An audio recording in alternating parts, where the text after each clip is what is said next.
Kawuono achio maber hin amba chio makare midhiambo manyoro weche mopogore opogore notimore no aneno twak mar jatend piny Kenya William Ruto kaachiel kod jalupne Rigathi Gachagua. Akeka gino nosetimore e pachoka ma jatend piny Kenya chiwo twak bathe koni jalupne bende nitiere kod twak bathe koni. Ingeni nacho ni weche ng'eny saa iwacho ni weche ng'eny masani chache mambo ni mengi kata kamano odiochieng' manyoro waneno kanyo ka jatend piny Kenya wang'ini nodhi yawo romo mano mar jotend jopuonje mago mag skunde mag sekondar mabende dhi nyime boma mano ma Mombasa. Kata kamano e okang' mokwongo koro waneno jatend piny Kenya loso e kar jot mare mar State House, jalupne loso kumopogore. To bende jalupne bende odiochieng' manyoro oloso bang' jatend piny Kenya noseloso. Kana neno thuolo mana gilose, jatend piny Kenya noloso kuom thuolo mar dakika 17, jalupne dakika 22. Matine ni nyalo bedo ni nitiere gwenyruok e paro matin kata kamano ne gichiwo ote ne jo Kenya. Jalup jatend piny Kenya noseyo NIS ni okosebedo ka sumo paro mariek ne jatend piny Kenya. Diera nitiere kanye. Kata kamago wanyalo wacho ni mago gin mana weche mitemo nyis jopiny mar mondo mi oum wang' jopiny kotudore kod weche mopogore opogore matimore pacho ka gisani. Maduong' mogik to en ni jatend piny Kenya William Ruto koro nowacho ni ok obi keto koke e paro mar chik mar omenda mano ma higa ni. Mano nyiso nang'o, tiende nang'o, omenda mibobed ka itiyo godo e chopo kare dwaro mar budget ma higa ni bobed kigolo kanye kati bobed kitiyo kod finance bill mane. Ang'eni mage weche ma obobedo kwa twak odiochieng' ma kawuono. Mane paro maduong' Nyakoram Gajwang' oganda osebedo ka gulo pachgi kaluwore kod twak mar jatend piny Kenya odiochieng' manyoro bang' ka nosego bade piny nokobi bedo kochuo koke e paro mar chik mar omenda mano ma higa ni. Joyce bende nyako nyis Nyakoram Gajwang' nitiere barua moro ma bende nowuok ma bende nakere mbui odiochieng' manyoro ma bende naliekre nowuok kaduola mano mar NIS. Kata kamano igocho ne barua mano ma bandia. Barua makamano naseo jalup jatend piny Kenya kaluwore kod weche ma bende nowacho. Kata kamano Nyakoram Gajwang' wamiya na line up mar odiochieng' ma kawuono. Mana ka nwasenyisi ni chenro makama biro bedo ka rumo saa 7 mar odiochieng' motelo ne weche manyien mago mag migago. Bang' mae Nyakoram Gajwang' abobedo ka kelo ni weche manyien na bang'e tibobedo kiyudo nonro mar gazet. Gazet okinyi ma kawuono Sharon weche ma omi pek aneno ka The Standard owacho ka ni Ruto gives in to Gen Zs. Mano kalure ni kod dwaro mane rowere dwaro kata jo Kenya dwaro mar mondo mi owit oko paro mar chik mar omenda. Giko no odiochieng' manyoro jatend piny Kenya nogoyo bade piny bowacho ni oyo awito oko paro mar chik mar omenda kendo kabibedo ka achue koka. Daily Nation taneno ka Ruto's Olive Branch nyaka sani koro owacho ni obobedo ka seche moko ong'iyo kako nyalo kelo rowere kumoro achiel mar mondo mi gipor wach. Penjo en ni bende bedo kotimore to en ang'o ma seche moko bo singo ne rowere mondo rowere owinje kata kamano rowere to buono kawuono bende pod gibiro bedo ka ging'anyo. Ang'ene en wach ma bende biro bedo kwaluoni machiegni Nyakoram Gajwang' kata kuma wantiere wachiegni gi kar jot mano mar jatend piny Kenya ka. Koro gik ma bende biro bedo ka timre Nyakoram Gajwang'. Ponono ni ng'anyo makamano biro bedo wabiro bedo kwaluoni godo achiel kachiel. En mana ni jolweny ka bende no kana doho bende nosechungo dwaro mar tiyo gi jolweny e ng'anyo. Koro akeni dhi bedo machal nade Nyakoram Gajwang'. Koro duto te wabiro bedo kwaluoni odiochieng' ma kawuono. King'iyo Daily Nation bende nitiere Gachagwa's bombshell. Weche ma bende nowacho odiochieng' manyoro otieno manyoro bende jatend piny Kenya nondiko ne National Assembly mano od bura maduong' ma pachoka mano ka nondiko ne speaker kokwedo kata mana kothicho kodwaro mano mar chuo koke e paro mar chik mar omenda. Bende biro bedo ka loko weche. Aya ng'eni mago duto Nyakoram Gajwang' biro bedo ka yude nonro mar gazet mango more ango many mar mondo mi obed piny osome yo makare. Twak mokwongo Sharon ni bobedo ka itayo kotudore koda golo jolwenya e kambi gino mag nyaka sani doho ochungo. Penjo en ni kata obedo ni doho ochunge jolweny pod ibiro bedo oko odiochieng' ma kawuono kosenang'o. Kinde ka kinde wang'eyo ni piny Kenya ka wajaneno ka chike moko nitiere pend chike kako ketgi chik to moko bende osebed kibuono. Koro akeni men achiel kuom gima bende ibiro bed ka warito neno nikech nwaneno gima notimore e ng'anyo mano mar jumani kuma bende rowere nomuomo mochopo nyaka e od bura maduong'. Kawuono kaneno milome ni gidwaro chopo nyaka e kar jot ma jatend piny Kenya. Akeno kang' makamano biro bedo nane. E twak mokwongo Nyakoram Gajwang' adhi bedo gi okinde 2. Gibiro bedo ka gileronwa ni chik to wacho nang'o bang' do kata kamano to nosechungo piny owacho kuom tiyo gi jolweny mano mar gayo ng'anyo e pacho ka. Bang'e Joyce wabiro bedo gi chenro mar poko pogore. Kawuono en pok mane? Kawuono nyaka Ramogi Ajuang kete mana e TV mar Ramogi kacha chakre saa 2:30 nyaka saa 3 mar onyango mondo ine kit pok ma bende biro bedo ka kelo. Twak ibiro bedo kitayo koso.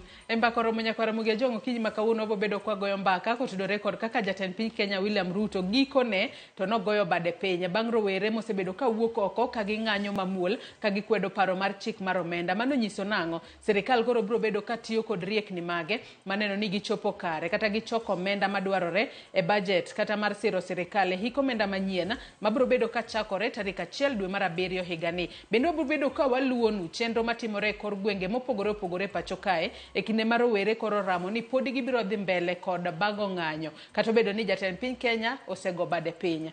Omiyo ichako tudri kodwa kochakore sani namba mar ote machuok 236600. Kaka pile mbui maro mar Facebook ibiro yudowa achiel kachiel Ramogi TV X @Ramogi TV. An bende nyalo tudri koda e Facebook page mara ibiro yuda Joyce Oduor, mbui mara mar X ibiro yuda @JoyceOduor_. Nyaka Ramogi Ajuang tudri koda e page mar mbui mar Facebook kanyakla kod X yuda gi nying mar Sharon Ng'ao. Bed kod nyaka giko nikech ma en Rupenya. We wakwongwa yuda thuond weche manyien. I concede, and therefore I will not sign the 2024 finance bill.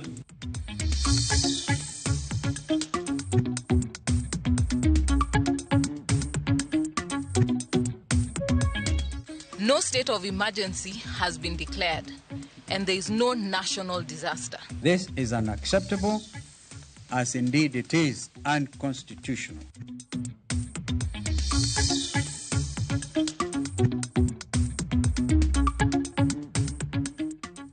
Nangi machines ariyo wang, materials mekji teodhi, stock mana ngote bendodhi.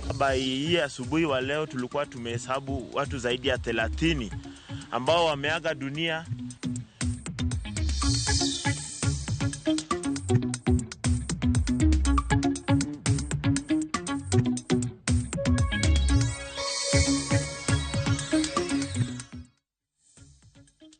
Nyaka Ramogi Ajuang machiegni neno weche manyien okinyi makawuono. Nyinga Joyce Oduor.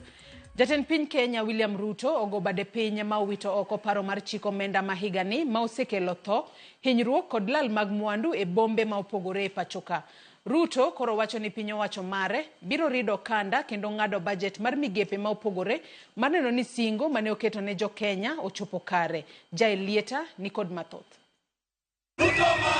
En ng'anyo mosekwako piny Kenya kuom jumbe ariyo.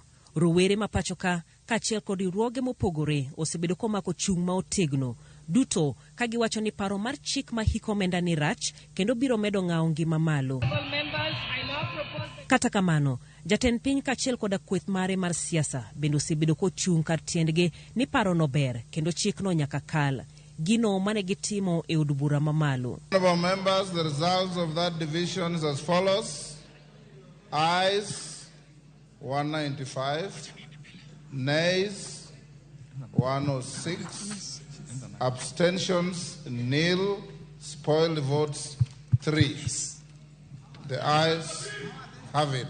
Tich ariyo tarik 25 dwe mar auchiel higani, kata kamano ne obedo mar historia. Karo were ne owuok mar kwedo paro mar chik kendo nomuomo nyaka od bura mamalo. Ng'anyo mane okelo thoe ma nyaka sani nyalo chopo ji 30 ka miche moko oweka ohinyore. Johala mathoth bende kwano lal. Mae jatend piny Kenya koro wacho ni osunde mar mondo olok pache kendo go bade piny. I concede, and therefore I will not sign the 2024 finance bill, and it shall subsequently be withdrawn, and I have agreed with these members that becomes our collective position. Lendo mabende jopiny mang'eny no orwako e bombe ma opogore. To the unrest ya Gen Zs, I think the president ameamua tu ku reduce the tension among us, but it's not a solution. Nirito mondo wadonj kama koro nyaka jitoe kore ki idogi iwechuo koki mondo gino doge parliament. Jatelo yenyo wagi kanyo. Wane monego beni wagolo tax. To ka wane mwase wacho ni gino rach. Gino nego bed ni wito kata ni duoke parliament. Nikech parliament kumoduoke ni magi kamutingo andhoke moko manogonwa ni I say yes. Kata kamano, Ruto bende wacho ni dok ni chien dhi biro kod rido okanda e migepe duto mag piny owacho mare kochakore kod apise. I am directing for immediate further austerity measures to reduce expenditure, starting with the office of the President,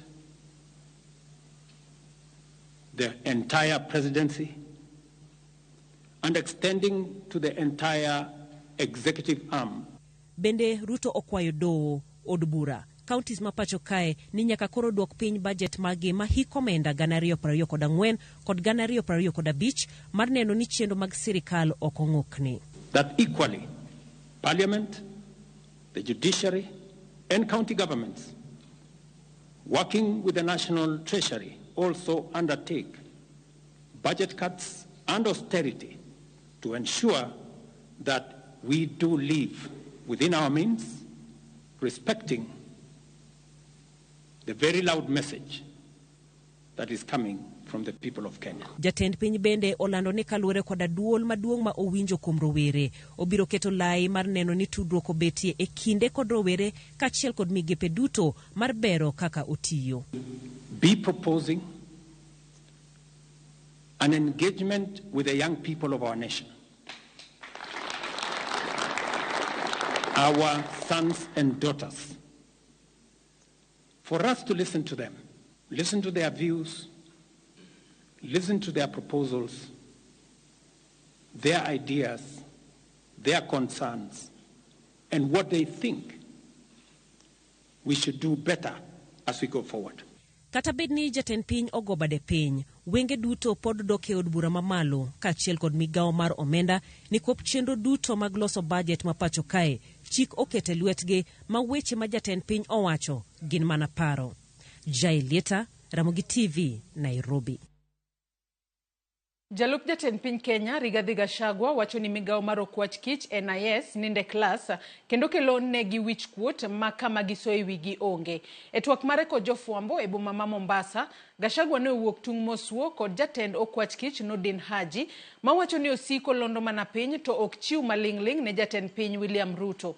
Gachagua kane medo loso bende ne wacho ni jo NIS osiko tiyo mana tije siasa ka nyogi temo tudo en kod jatend piny machon Uhuru Kenyatta kod ng'anyo ma osebedo katimore e pachoka. Gachagua wacho ni Haji bende ne oriembo jodito e migawo no, gino ma omiyo okwach kich ma pachoka odong' ma weth ka koro ramo ni Nordin Haji nyaka gwetao mae kaka ne oloso. Odiochieng' achiel kende bang' dhano mikoni hao 30 wito ngimagi kendo meche mamoko yudo hinyruok kaluwore kod ng'anyo, jalup jatend piny Kenya Rigathi Gachagua koro seyo jatend okwach kich ma pachoka Nordin Haji ewi midhiero ma kamano.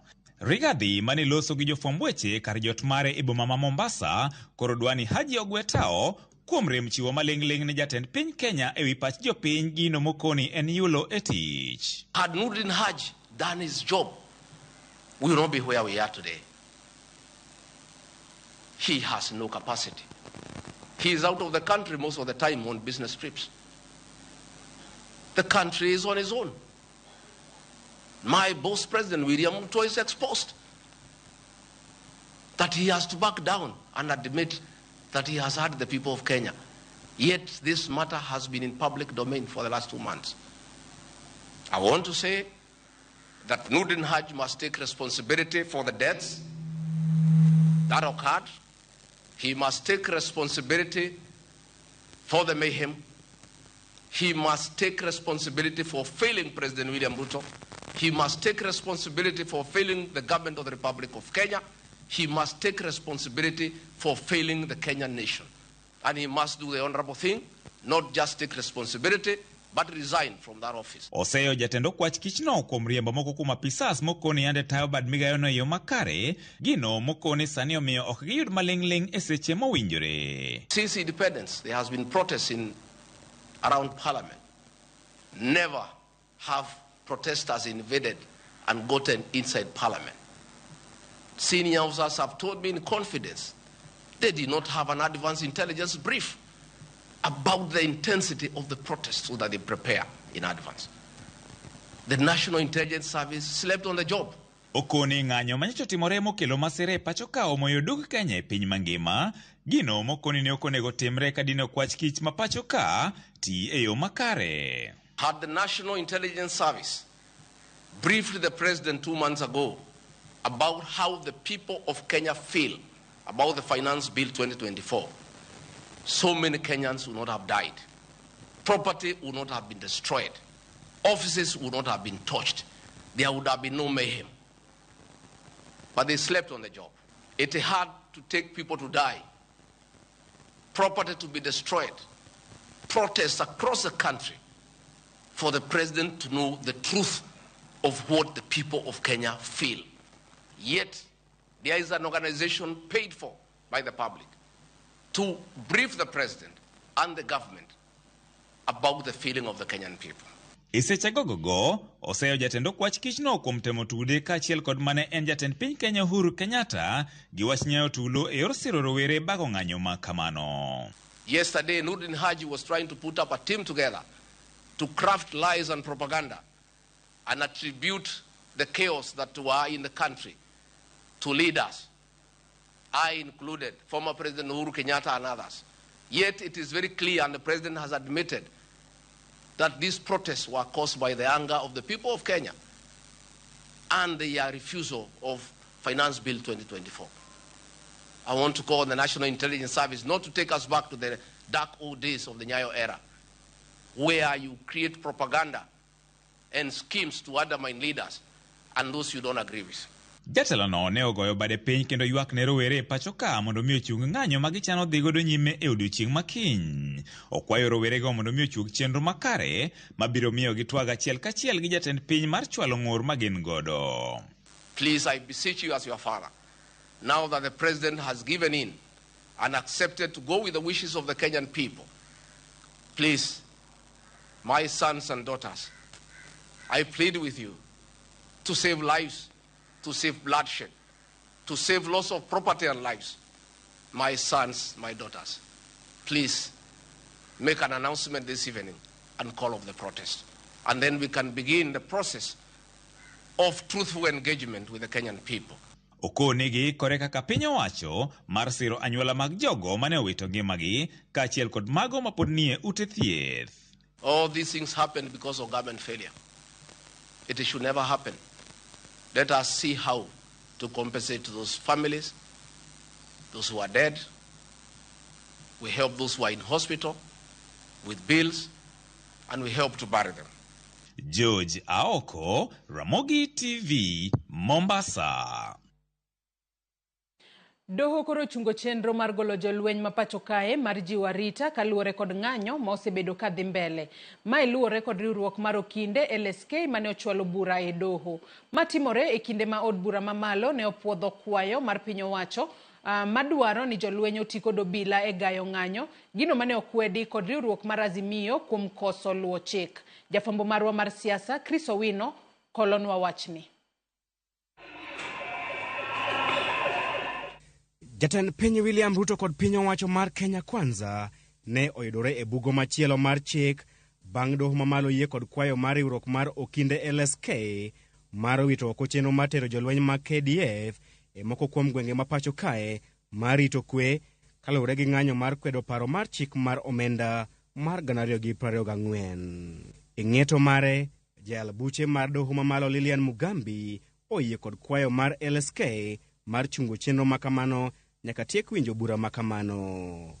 LSK odonyo ne jatend migawo mar jolweny Aden Duale kod od bura mamalo kuom puodho paro mar tero jolweny mar rito kwe e moko kuom gwenge ma pacho kae ataro mar chik. E twak mare kod jofwamb weche, jakom LSK Faith Odhiambo wacho ni jatend migawo mar jolweny nyalo mana oro jolweny e rito kwe e gwenge ma pacho kae e kinde mag midhiero mapek kata state of emergency. Article 23, subsection 3B of the Constitution, that has been cited by the CS Defense in his Gazette notice, allows the KDF to be deployed to assist other authorities in cases of emergency or national disaster. no state of emergency has been declared, and there is no national disaster. Chenro mar od bura matero jolweny konyo obila e rito kwe gwenge ma pacho kae bende otimore ataro mar chik kaluwore kod Faith Odhiambo. Faith medo lero ni paro makamano bende nyaka puodh kod kuku maduong' mar jolweny gino mane okotimore. The other shortcomings of the deployment is that there is nothing to show that it has been approved by the Defense Council as required by Section 20, Subsection 1, GA of the Kenya Defence Forces Act. Chenro makamano bende ne okwed kod riwruok mar Azimio mane oseo jatend piny William Ruto kuom tiyo piny Kenya kod agoko kendo rem luwo chik. He has gone further to declare martial law and in the process deployed the military and therefore war against his own citizens. This is unacceptable, as indeed it is unconstitutional. You know, it's ironical to take the Kenya police to Haiti to go and restore peace in Haiti, and at the same time you are deploying military to restore peace in Kenya. Mabiro bang' jo od bura puodho parono okinyi makawuono e chenro mane opong' kod ywaro kod adhong' e kind jo od bura mag Kenya Kwanza kod Azimio. I was at the National Assembly this morning, of which there was no proper communication about the sitting, and I want to remind the Speaker, Moses Wetangula, that some few years ago, you were in the same space where the opposition leaders are seated. Ni nyoro jolweny nyo ogoloko. Sama nyo koro mogo ohingo pigi teko. To golo jolweny oko nyo en nyo kolore kod chik mar Kenya. Sana pen chike. Madwaro nu kapuk jolweny ogolo oko mondo orakre kod raia to nyaka od bura mamalo kata bunge puodho. Koro kane gifwenyo kamano miyo ne giringo mondo gikel twak e od bura kawuono kiny mondo migi thuolo kata teko mar dhi mbele gi gima gitimono. To ono wacho mana ni gima kare. Omiyo ne wapingo motegno wachno nikech sani gima timore Kenya kaendi en jong'anyo dhi mbele gi ng'anyo e yo mamuol mok dwar mondo oketie jolweny kata matin. Polis oromo tiyo tijno. Wachore ni kata kwan jo od bura madwarore e puodho chenro makamano ne onge e od bura. Twak makamano wachore ne okawo thuolo mar dakika 30 kende kendo jo od bura ne okomi thuolo malong'o mar twak e wi paro makamano. Midhiero mag chandruok dhi nyime kod luwo jatend piny William Ruto bang' doho riwruok mar okinde kaachiel kod josiasa mag Azimio kwedo mokalo okang' mare mar tero jolweny e gwenge mopogore opogore ma pacho kae mar kedo kod jong'anyo machiwo ng'ur margi e wi chik mar omenda mar 2024. Chris Owino, Ramogi TV, Nairobi. Moyo ji 30 owito ngimagi kaluwore gi ng'anyo mane obagi chieng' tich ariyo e pacho ka. Bende ji makwan gi poko yangi oyudo hinyruok mopogore opogore. E kar thieth ma Kenyatta ne oyudo kata noyudo jong'anyo 165 kama ji 32 osetimnegi bero kama moko 23 to podi rito bero. Kaka Judith Omondi lero, kar thieth ma Kenyatta koro kwayo sir mar remo kowuok kuom jopiny mondo okony jotuogo mamoko ne oyudo hinyruok mag risasi kod tear gas. A minute of silence for those that have fallen over the Seche 24 bang' ng'anyo manyo okelo hinyruok kod tho mar were pachoka, riwruoge ma opogore opogore makedo ne ratiro mag oganda yango kendo manyo kwan mar anyuola ma jogegi olal, otho kendo yudo hinyruok. Kaluwore gi riwruok mar Kenya Human Rights Commission, mahao ji 30 oseyang ne owito ngimagi kaluwore gi ng'anyo go. Watu zaidi ya 100 wako mahospitalini kadhaa Nairobi wakitibiwa kwa sababu ya risasi. Na so far by hii asubuhi wa leo tulikuwa tumehesabu watu zaidi ya 30 ambao wameaga dunia. Hayo mauaji lazima kuwe na kitu inaitwa political responsibility na kitu inaitwa criminal responsibility. Elimbe mane watime kar thieth maduong' ma Kenyatta, laktar ma ochung' ne bero e kar thieth no Dr. Benjamin Wabwire oyango ni maromo ji 165 ochwali kar thieth maduong' ni chakre nyoro kama ji 32 osetimnegi bero ka ji 23 to rito mondo timnegi bero. Ji 72 oseyudo thieth kendo dok pacho. Midhiero magin go en mar remo ne jotuo. We did mobilize our blood transfusion unit to cater for the emergencies. But if there are donors out there, I would really appeal to them to help us with donations. Some patients will need repeat surgeries, particularly maybe those with who have things like fractures and the rest. E counties moko kaka Kisumu, rawera matin ma jahiga 29 ne owito ngimane, ji 7 ne oyudo hinyruok ma opogore opogore. Achiel kuomwa miluongo ni Ben Scott sani koro nindo e mochari ka. Scott Adkins. Scott onindo ka time nene pokoromo. Sechege mag nindo ne podi. Scott onindo nekech finance bill. We are even ready to die even now. Kapo nema egima Ruto nochikowa ko wuondo wa no bro uplift life standard marwa karo nyiso no bro negowa. It's okay. Mombasa bende anyuola mar rawera ma jahigni 20 yuago ratich nyathigi ma pod ne en japuonjre e mbalariany ma Meru. Alipigwa na tear gas hapa Mwembe tayari Mombasa. Mimi kitu naomba tu ni justice kwa mtoto wangu kijana. Sababu ndio mtoto pekee, ndio kijana pekee yake kwangu, na watoto wawili na ndio first born. Na in fact alikuwa huku akija kuchukua fees ndio alikuwa amekuja Mombasa. E kaunti ma Nakuru, rawera mani kod ng'ol bende owito ngimane bang' goyo risasi e iye, tiende kod wiye. Hasa alitoka kwenda kutafuta mandugu zake tukua kule pamoja lunch. Kufika moja wakatuonyesha mtoto ndio huyu. Amepigwa risasi ya kichwa, ya shingo, ya mguu na ya mbavu. Sasa hata kumoja wanatukataza tusiinue hiyo nguo tumwangalie. Mimi naambia mimi ndaangalia vizuri nijue kama na mtoto wangu, ndajua kama mnanificha. Counties mamoko kaka Homa Bay, rowere oyudo hinyruok ma opogore opogore, tima okwed kod jotelo mag counties go. Homa Bay ka wan gi nyithindo 8, jomoko higni 20, onge ng'ama chopo higni 30, gin ka gi bunde, moro bunde ogo tiende moturo, moro bunde ogo goke, moro wiye, moro iye. Wawuoro ni to joma nodhi adhi ng'anyo mamuol ang'o migone gi bunde. Kaluwore gi jatend piny Kenya William Ruto e twak mare ma kawuono, rowere 6 kende ma osewito ngimagi kendo timo mos ne anyuolagi. Judith Omondi, Ramogi TV. Ng'at achiel ne owito ngimane e kinde mane jong'anyo omonjo kar timo ohala ma Sunbeam e boma ma Nairobi, ka ji 2 noyudo hinyruok e kinde mane johala temo rito mwandugi. Ohala mathoth noyudo lal ma nengogi pok ong'e, ka koro gikwayo jatend piny Kenya William Ruto mondo wit oko paro mar chik mar omenda ma osekelo ng'anyo kod kethruok mag mwandu e pachoka. Lydia Okeyo nigi ler. En ng'anyo makoro kelo midhiero kod lal ne johala e chuny boma ma Nairobi. Lal makoro ololuoro kuom moko kuom johalago ma pod oloro kuondegi mag ohala. E kar timo ohala ma Sunbeam ma iuso e lewni, jal moro no owito ngimane kinde ywaruok mano obedo e kind jong'anyo kod weg ohala mane temo chiwo arita ne mwandugi, ka ji 2 noyudo hinyruok. Mano owang'o i jong'anyo mano ochoti omach e kar timo ohalano kendo owang'o mwandu duto pep. Walikuwa wanajaribu kuavoid kusivunjwe, so mawe zilikuwa zinarushwa kutoka juu with my colleagues, yes, some of them who walikuwa huko ndani to disperse au mavijana.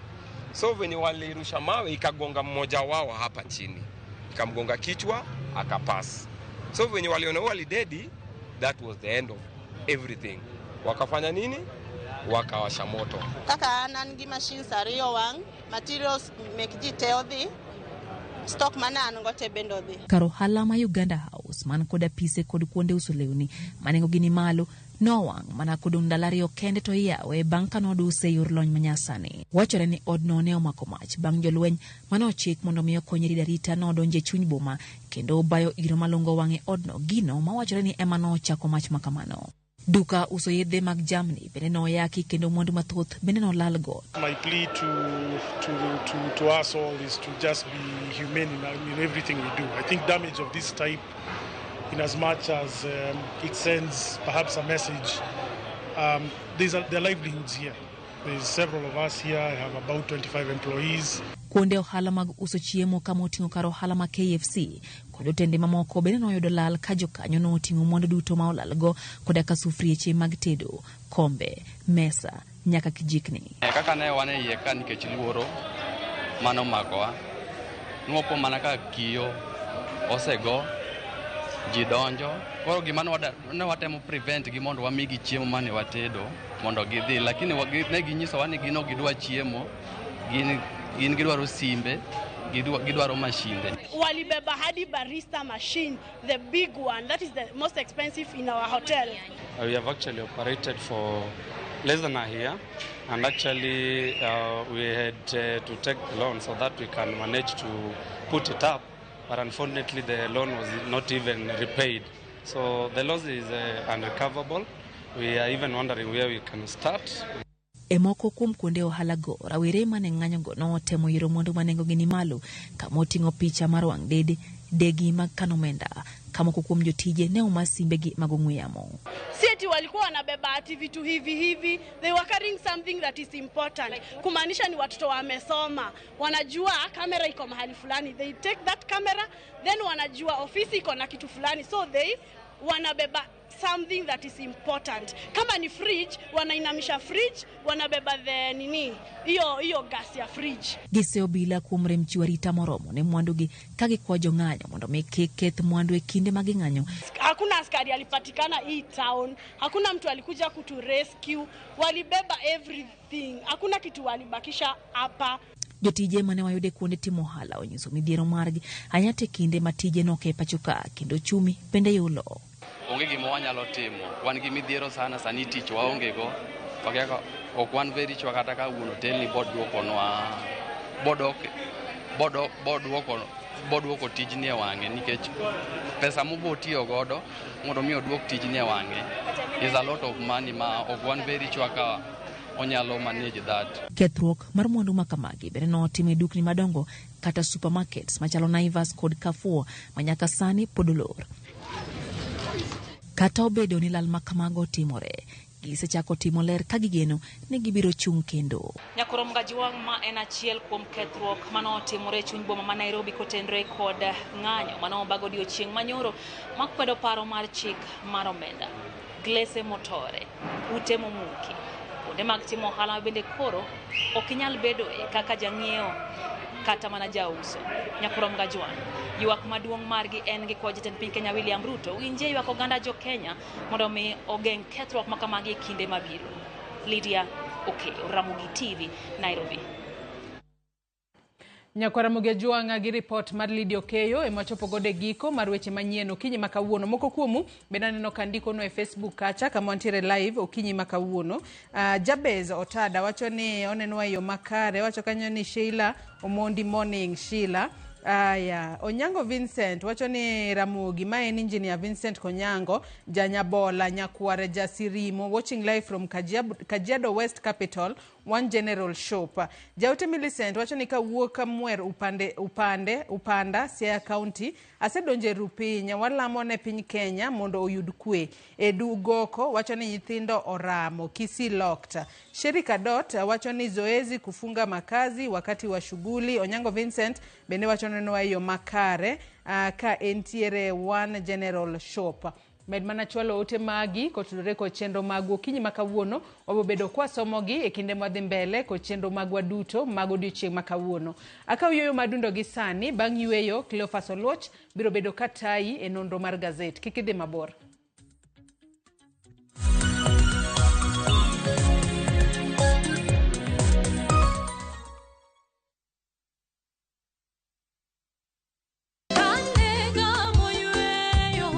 Fweny ngima maber e wach Nyasaye kanyakla gi wende majiwo chuny ahinya e Injili ngima.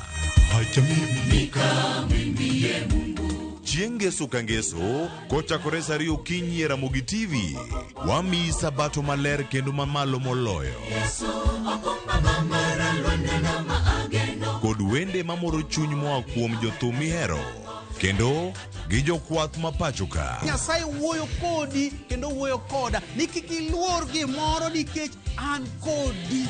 Sabato tutapumzika milele yote.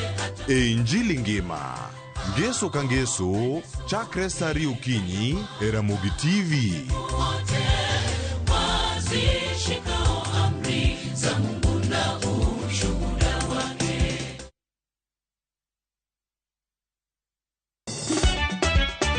Tugo Tugo koro eka iye ochacho. Participate. Ka gik moko medo mana fwenyore, to ngima bende medo bedo matek e boma maduong'. Gimoro amora ma Nyasaye omiya ok awene jachien. Yud mor e ngimani kokalo e gik matindo. Onge ka mwaluoro bwana ochiel chunye ni wakete pile wacham. Miane ngima nyar kochia kod osiepene kachiel kod joodgi. Kata let ne jiere ya e lak chogo. Ok ginyal weyi ma ok inyiero. Ano ka ero joma ero walo. Ano ka ero matma nyisa gik moko. Nyar kochia tich abich ka tich abich saa 1:55 otieno. Mana Ramogi TV.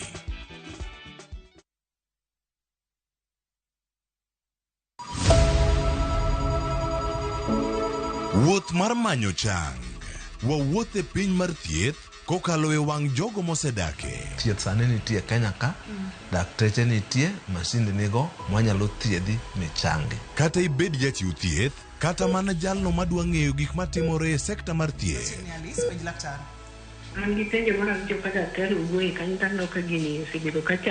Wakolo pach jolony ka wayudo sigana tok kode marochere. Waweuru keto reputation mbele ne ngima mar ng'ato. Ng'eyo matut e weche mag thieth chako gi goyo mbaka. Advice jowa ni ne uru penj laktar mondo ing'e kuma inyalo konyorie kapok iyumba yumba. Penj laktar. Wuok tich nyaka tich abich saa 12 odhiambo. Mana Ramogi TV.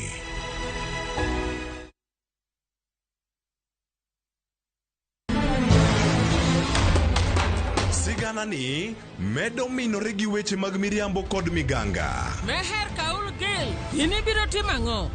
Kare. To joma onge ketho ema hinyore ahinya. Kuom higni 5 ne in kanye, baba in bende ni wuonda kae. Weche hera medo bedo matek kendo mapek. Akwayi ni mondo in iwuog e odni sani. An naseche iko kaka Samaira gi Sara biro timo arus. Kata kamano, joma oherore ok nyal pando heragino. Andisora. Aber. Avatar. Ewi magi duto, nyaka joot achiel chung kanyakla. Ere kaka unyalo timo joma richo ka? An awinjo kan gi wich kuot mang'eny ahinya, adwaro mondo temo kaka untie kae. Choti Sardani. Wuok tich nyaka ngeso saa 2:15 otieno. Mana Ramogi TV.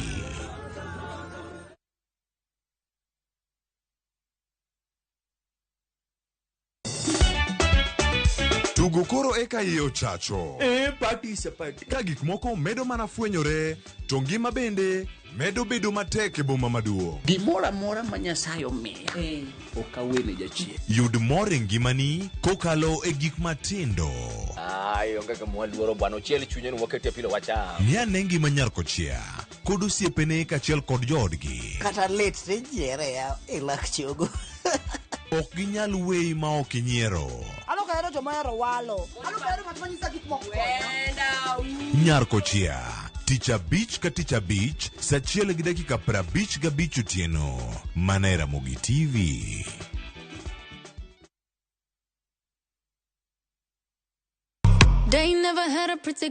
Ikri ne thumbe manyien, jothumbe muhero manigi talanta. Winj thumbegi timakri gi herano mar thum. Pado manyien e kama kinde mabiro mar thum chakore. Kik ngolo mora mora ma ogo mamit bai. Pado manyien. Wuok tich nyaka tich abich chakre saa 5 onyango. Mana Ramogi TV.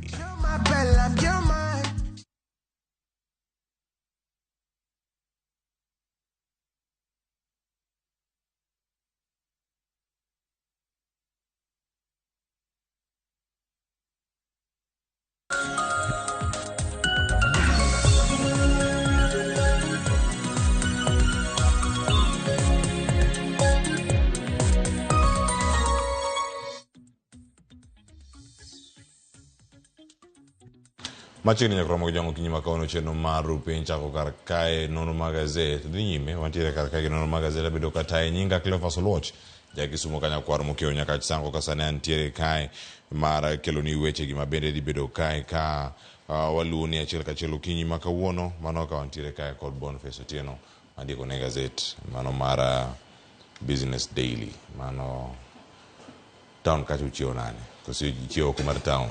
Oya rebon face kino machino kinyo makawono wanon gazette. Renya Clefas, achio maber. Agena ni jowa duto bende chio maber kuonde duto magintie. Jo Kenya duto agena no chio maber kuonde duto magintie. Kendo agena ni isema ka achiel ariyo maginyalo timo e odiechieng' ma kawuono. Kamano, nyakoro moge juang kanyo kantiere ka wachak godo gazette ma Daily Nation ma bende waneno kar kae ka weche momi pek gin mago mano timore odiechieng' manyoro mano moting'o twak mano mar jatend piny Kenya jalupne gidone giloso giduto gima gimiyo pek odiechieng' ma kawuono ka gin kaka jatend piny Kenya koro noweyo wechego maketo koke paro ni mano mar chik mar omenda kendo kamentiere ka ochung' kumoro ma wacho ni jatend piny Kenya oloso ka Nairobi jalupne oloso ka ni Mombasa gik ma gilose dibed ni chal kopogore mana gachiel mane Gachagua wacho ni nitie ng'ama ok som paro makare ne jatend piny Kenya kata kamano ma sigana momi pek ite mar ariyo nyaka ite mar 14 e gazedni mano mar Daily Nation. Boniface odiechieng' manyoro no chal nade kinene ka ite mokwongo? En adier ni odiechieng' manyoro nyochopo kama koro jatend piny Kenya nyogo bade piny kendo wanyalo wacho ni owinjo ywak ma japiny. Japiny osebedo ka kone ni finance bill ni wadwaro ni wite oko ber oting'o gik moko ma nyalo hinyo wan kaka jopiny. Mae kaka japiny osebedo ka wuoyo gi president to ok apar ni osebedo ka owinjo gima japiny osebedo ka wacho ne. Pressure osebetie chien kacha kabisa kendo kiparo ng'anyo mamuol ma owere gi nyocha ochako ne nochakre achaka ka gimoro ma ok ne waparo ne joma ng'eny ne par ni biro bedo gi pressure ma koro nyocha okelo ni to but on the other hand wanyalo wacho ni pressure ma nyocha okelo ni bende ber nikech omiyo koro jatend piny Kenya owinjo gima jopiny wacho but gima duong' moripo wapenjre ni chuno ni nyaka dhano go uwi yaka in kaka jatelo motelo ni jo Kenya iwinj gima jo Kenya wacho. Ang'o momiyo nyoro oweyo ba ji otho to the extent ma dhano nyothoe eka koro ogo bado piny.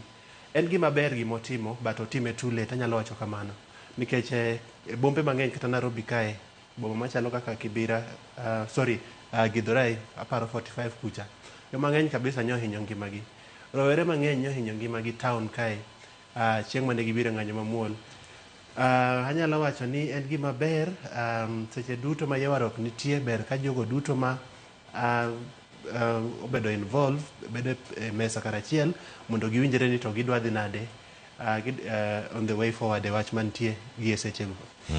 Mano kan kanya koro mogi jwang e ite ni mar ariyo mar adek ang'wen abich odhi kanya auchiel abiriyo ite mar 10 12 kod 14 nyakoro mogi jwang man sigana mabendo chiw kar kae debed ni nitiere paro mopogore opogore mantiere kae boni kata kirange kar kae e ite mopogore opogore gin mana kaka jatend piny Kenya koro goyo bade piny e ite mar adek kae nitie sigana miwacho ka mano mar Gen Zs debed ni ywak margi maduong' bende koro owinji to pod yoramo ni nyaka koro dichi makaono ng'anyo mane gichano bende nyaka bedi samoro lose ni pogruok nyalo bedo no seneno kacha e mbuino mar X mano kama gibedo kanyo ka giloso tieno mangima antie oganda moyao 100,000 e spaces ariyo mopogore ilora achiel rumo machielo chak gidonjo gichopo 100,000 gi wiye oganda giramo ni koro sane gidandiko sigandgi gin giwegi awinjo kanyo Martha Karua kane loso odiechieng' manyoro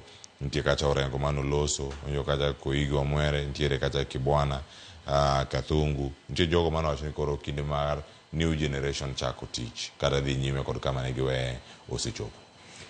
Nadier rowere matindo gima waluongo gi dho ngere ni Gen Z ochopo kama koro giketo sirikal tesre kendo kanyaluwo gik ma giwacho e mbui nikech penjo maduong' ma ka jatend piny Kenya osewacho nyoro ni anta kora go bada piny adwaro ni bill ni mondo doge bunge mondo ogoye kogno maber yaka obi oduogna ka setwak nyaka gi rowere but kanyi somo mbui kacha nyo odiechieng' manyoro godhiambo ama gotieno iyudo ni rowere nyopogre paro nikech nitiere jogo mapenjre ni nyopenjo ni wadhi mbele gi ng'anyo koseto ng'anyo ni koro wadhi weye to kwa weyo ng'anyo ni to be wabiro bedo ni wa achieve gima notero e ng'anyo adier omiyo paro pogre. Odiochieng' ma kawuono en anyalo wacho gi dho ngere ni a very interesting day, nikech wan kaka jofwambo be wakia ni to ang'o madhi timore.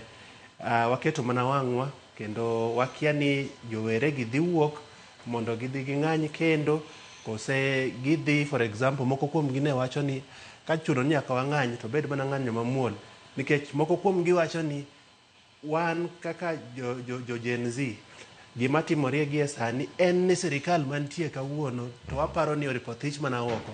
Moko kuom gi pod insist ni gibro dhi State House. Wageno ni okay, wanyalo wacho ni wanyalo mana rito mondo mi wabi wane ni to gichomo kanye gi paro ma gin go mopogore opogore. Anyalo wacho gi anyalo kwayo gi ni ka ponono gi insist nyaka gidhi e ng'anyo to obed mana ng'anyo mamuol. Mwandu nyokethre mang'eny kabisa, jo biashara nyolalo gik mwandu mathoth kabisa. Omiyo katiba under Article 37 oyiene Kenya mar mondo mi otim ng'anyo. Seche duto ma ng'anyo timore iyudo ni walalo ga mwandu mathoth kabisa. To mae timore ga nikech ang'o? Like incident manyoan go oruye. Anyalo wacho ni iwacho ni police ema nyo provoke japiny, emomiyo japiny notiyo gi nguvu mang'eny kabisa bwa bedo gi fracas maduong' parliament kacha. Ne en gima kuodo wich Kenya kabisa, kendo mana anyalo wacho ni gima nyo timre nyok en gima ber. Wawacha kaka entie gima nyo timre parliament kacha nyok en gima ber. To macha nyo timre nikech police aparo ni nyo odhiro raia to the wall, koro gibende gi-react. To nyo gi-react e yo ma ok apar ni ber kabisa. Gik manyo timore nyo gin gik maber kabisa. Police seche duto ma raia odhi e ng'anyo, gima nyaka ing'en duty mari number 1 en protecting raia mondo oyud thuolo mar ng'anyo yo mowinjore. In developed world like France gi pinje mamoko iyudo ni sama raia odhi e ng'anyo to police restrain kabisa, kendo sama kata raia dwa biro goye gi kidi to iyudo mana ka ogeng'ore gi iluongo nang'o kumba kose ang'owa mondo mi kik ng'acha goye. Kenya kae police goyo raia gi live bullet, weri kata gi rubber bullet, live bullet. That is mano gima rach kabisa, kendo ageno ni migape duto mochung' ne ratiro mar jo Kenya biro nono wechegi mondo yud kama iketo gi e yo maber, nikech gima police nyotimo Kenya kae seche ma dhano nyodhi e ng'anyo ok en gima ber. Mano nyakoromo gi jong' weche thoth ahinya kar kae. To aneno picha mane ka jot ma jatend piny Kenya okete mbui margi mano mar X kod mamoko bende ma gintiere godo, ne giketo kar kanyo rombe mopogore opogore mane gibedo godo. Ite mar 4 kanyo nitiere sigana mone kanyo ni inside State House night meetings. Mano miyo owit oko paro ni rombe mano bagi otieno ma piny norugodo nyoro. Wacho ni mano gik mathoth ahinya mane ochopo kanyo e kar jot ma jatend piny Kenya. Nitie jok mane oromo godo madongo masomo ne paro e weche mopogore opogore, to ahinya gin magi ma oting'o jodolo ma bende ne ochiwo paro mopogore opogore, kendo mano iwacho ni en bura mane ochopo okelo ji mopogore opogore. Mago jok ma oting'o nyaka jod bura mathoth ma nitiere kar kanyo mane temo range niere kaka ginyalo chopo kar ka. Penjo maduong' Boniface ang'e kata odike kar kae ne irito nyaka od bura ma pacho kae jong'anyo donje kendo ngima lale koka gichaki kata loso ma kama wuok kuom jatend piny. Aparo ni Cleophas mane penjo maduong' kabisa, nikech sigana moro ni kae aparo wabro dhi e mbele kae kama deputy president moluor Rigathi Gachagua wacho ni okwach kich maduong' pacho kae ne komiyo president intelligence information. Penjo ni naneno ka dhano penjre kata mane WhatsApp group mang'eny mantiere e mbui kae. Dhano ne penjore ni to wachopo kae yo machalo nadi. Does it mean the National Intelligence Service ne komiyo ker maling'ling matimore pacho kae? Seche duto aparo ni president en ng'ano mabedo briefed on a daily basis with the security system wan go pacho kae. Does it mean ni ne komiye maling'ling kaluwore kod gima dhi mbele pacho kae?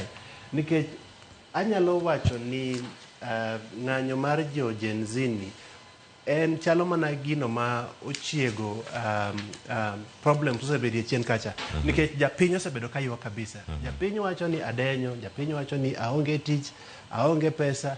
Tich mantie ma jo biashara mang'eny town kae mosiepena ywak kabisa kendo giloro biashara go pile ka pile nikech sirikal chwado gi tax mang'eny kabisa. Koro paro ng'anyo ma jo Gen Z ni nochopo to the point ma japiny bende feel no all nikech an kata gi jogo mang'eyo mosiepena manya penjo gin to inte dhi ng'anyo nikech ang'o to wacho ni for example moko ok gin jo Gen Z tapenjo gin osiepa inte dhi ng'anyo nikech ang'o to gikona ni bori awinjo ka all kabisa gi sirikal ni tapenjo ni all nikech ang'o.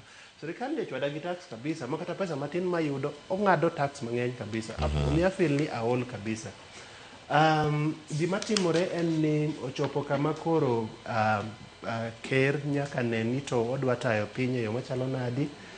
Odwa bedo ker mawinjo gigo ma jo Kenya wacho koso odwa tiyo waga goko. Mane penjo maduong' kabisa ma jo Kenya penjore gi sani. Nyokromo jo ko penjo machalo kama gi bende kama jalup jatend piny Kenya nolose mabende loko kata kanyo depo ni briefing jok timgi. Briefing ichiwo ne gang'a, ichiwo ne jatend piny. Rigathi Gachagua bende nigi meki koso chal nade. Nyokromo jo ang'e ite mar 6 Gachagua's bombshell mane gima ntiere kar kae ka ochopo kama koro iseyo mano director maduong' kata jatend NIS mago jok ma ng'weyo maling'ling ahinya e pacho kae wacho ni kama otele kanyo kod Nurdin Haji gin bende osekoni kar kanyo niero tich ma otemo ni bed ni onge ahinya ma sama ne jatend piny Kenya jalup jatend piny Kenya Rigathi Gachagua nochako loso mano odiochieng' manyoro ka ne ntiere kacha e kaunti ma Mombasa. Oketo Nurdin Haji kama chal nade nyaka sani ji osewuok oko mar dok ne Nurdin Haji wacho ka gima en aduoka mantiere kar ka ma irango mar siasa no chal nade to irango mag dhoudi bende nikech wang'eyo oganda kama Nurdin Haji wuoke osewinjo seyo ka wuok oganda ma kono kacho ni ang'o miyo ise kar mondo in migweta ka jalup jatend piny Kenya kuom bedo mabor ahinya kod sirkal ma bende wacho ni ikia gik mathoth madhi mbele ka dipo ni miyo brief kata ok chiw brief ne jatend piny Kenya. An kaka nene gimanyo onyiedhore e lela odiochieng' manyoro between ker kod jalupne en ni jogi are not reading from the same script. Jogi ok wach dhok achiel nikech ere kaka ker nyalo golo statement Nairobi then a few minutes later deputy mare golo statement mare Mombasa. Gik manyogi wacho to ok gwenyore gik manyogi wacho to dwa chal, most of them dwa chal, but kama nyokelo wach kabisa en kama moluor jalup jatend piny Kenya bwana Gachagua nyokoro seyo Nurdin Haji ka wacho Nurdin Haji ok osebedo kamiyo president maling'ling matimore pacho kae. Aparo ni seche duto ma weche machalo ma serious kaka magie nitie to jogero bed ni luongore chien to giwuoyo e background kucha. Sama koro gichopo mbele kae ma japiny iwacho ni giawacha athier kaka nyo wacha ni nyiso ni nitie shida maduong' e sirikal kae. Kendo ok adwa wacho ni anyalo wacho ma opinion mara kaluwore kod kaka nene. I feel ni nitiere pogruok maduong' kabisa e sirikal gi seche machalo kamagi e presidency gi seche machalo kamagi nikech ok apar ni jalup jatend piny onego bed ni wacho gino ma for example jatende ok bi bedo mamorgo. Anyalo wacho ni jatende ok mor gi gima nyo wacho. I feel kamano nikech ere kaka inyalo seyo chief spy mara an kaka jatend piny Kenya. Yuarok to sebetie kendo aparo ni kata jalup jatend piny Kenya nitie yuarok moko achiel ariyo ma samoro en go kod jatend okwach kich pacho kae nikech owacho ni seche ma Nurdin Haji nodonjo office nitie directors manoyudo kacha madongo ne apara ki adek manothicho oko oteri departments mopogore opogore mondo take over. Actually o challenge Nurdin kowacho ni Nurdin onge capacity mar gather intelligence malong'o mondo miyo brief ker ma pacho kae. Nyotio gi word ma gidoluo wach moro kacha ni the president is exposed.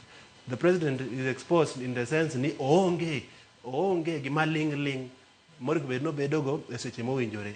Ok ang'eyo ni en adier ama ok en adier, but wanyalo wacho ni in the fullness of time wabiro ng'eyo ka gima jalup ker pacho kae nyowacho en gima dier. Kamano, nyokoromo gi jwang' ite mar apar kae, kweth magedo sirkal tesre to wache nade, mano ka orango kae wacho ni opposition leaders condemn Ruto over Tuesday bloodbath. Wacho ni koro giseyo sirkal, kachiel koda ka jatend piny Kenya, mano William Ruto, kuom remo manochwer chieng' tich ariyo, to bende mana kama gintie kanyo giseyo mokalo wechegi mag tero mago obila mago okato obila keto KDF mondo mi kata jolweny ma pacho ka mondo rakre kod jong'anyo pacho ka nyaka sani do bende nosegolo chung' margi e wechegi duto. Jor bura tiyo gi thuolo ma dakika 30 kende mondo mi gipuodh chenro ma bende thoth okinde ma pacho ka oloso ka wacho ni en ataro mar chik. Ma en twak ma bende biro e chenro mar piny kae wadhi bedo kae ka wayudo gi achiel kod Sharon Ong'ao okinyi ma kawuono. Ang'e ni sa osesudo ahinya, ang'e nang' wayud ma kata orang machinglo to bed gi thuolo mar tieko ahinya e ite mar apar kae. Boni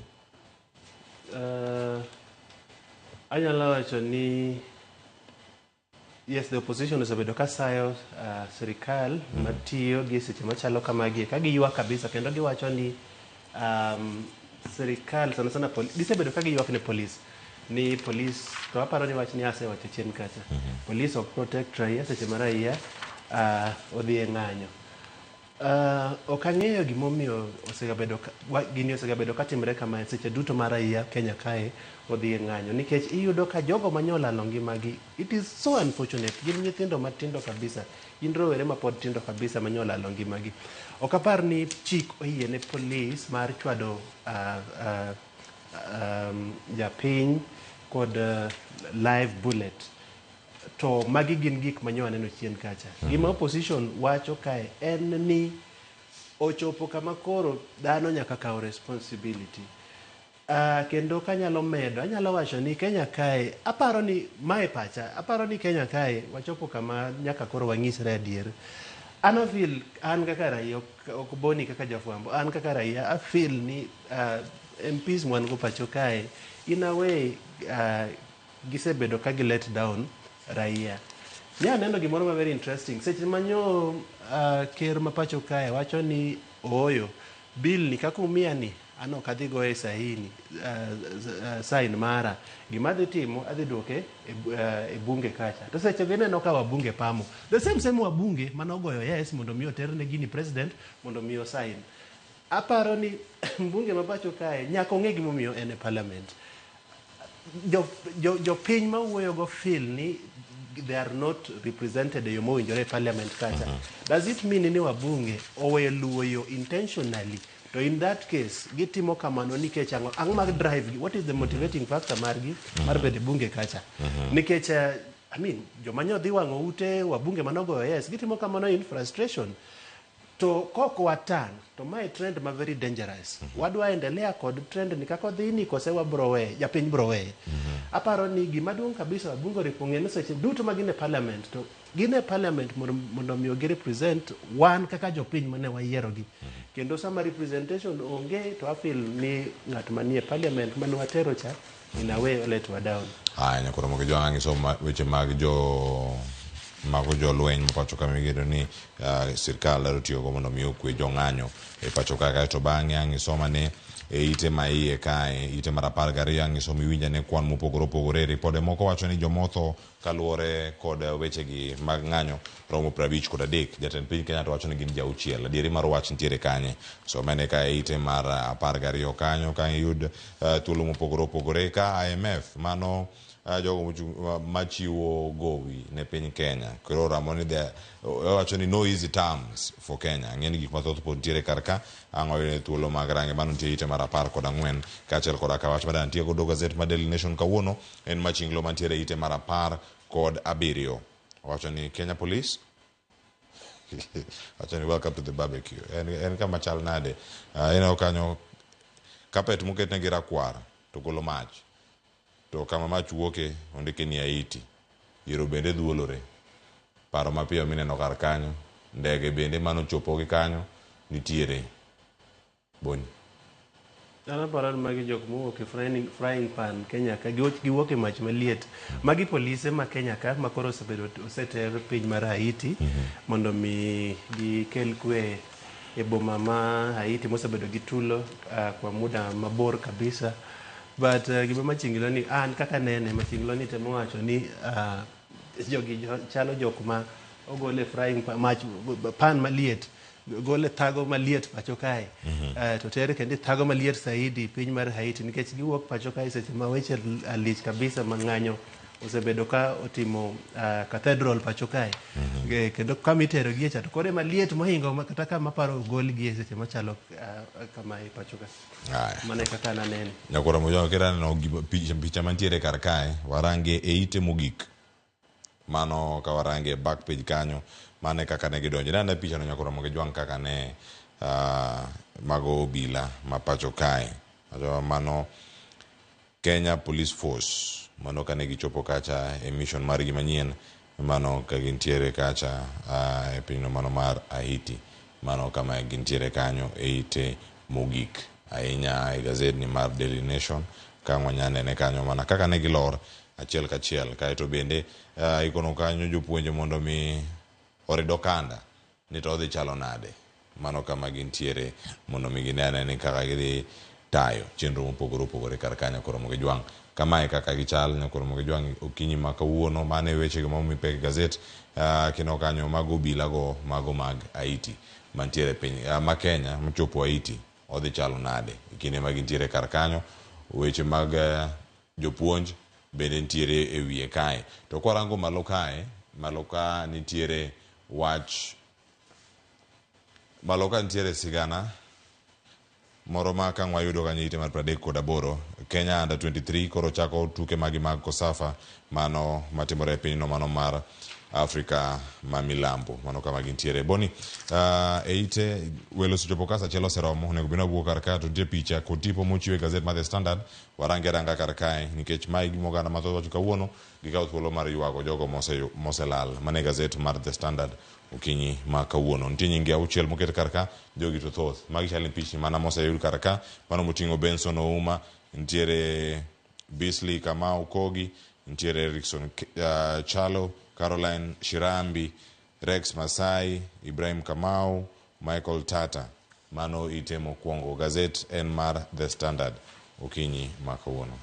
En adier ni walalo nyithindo matindo kabisa manyo wuok mondo mi duondgi owinjore ama sautigi owinjore kaluwore kod finance bill ma nyocha gikwedo. But en hawi marach ni polis ochwado gigi magina kendo giwito ngimagi e seche ma ok owinjore. En lal maduong' kabisa ni wan kaka oganda mapacho ka.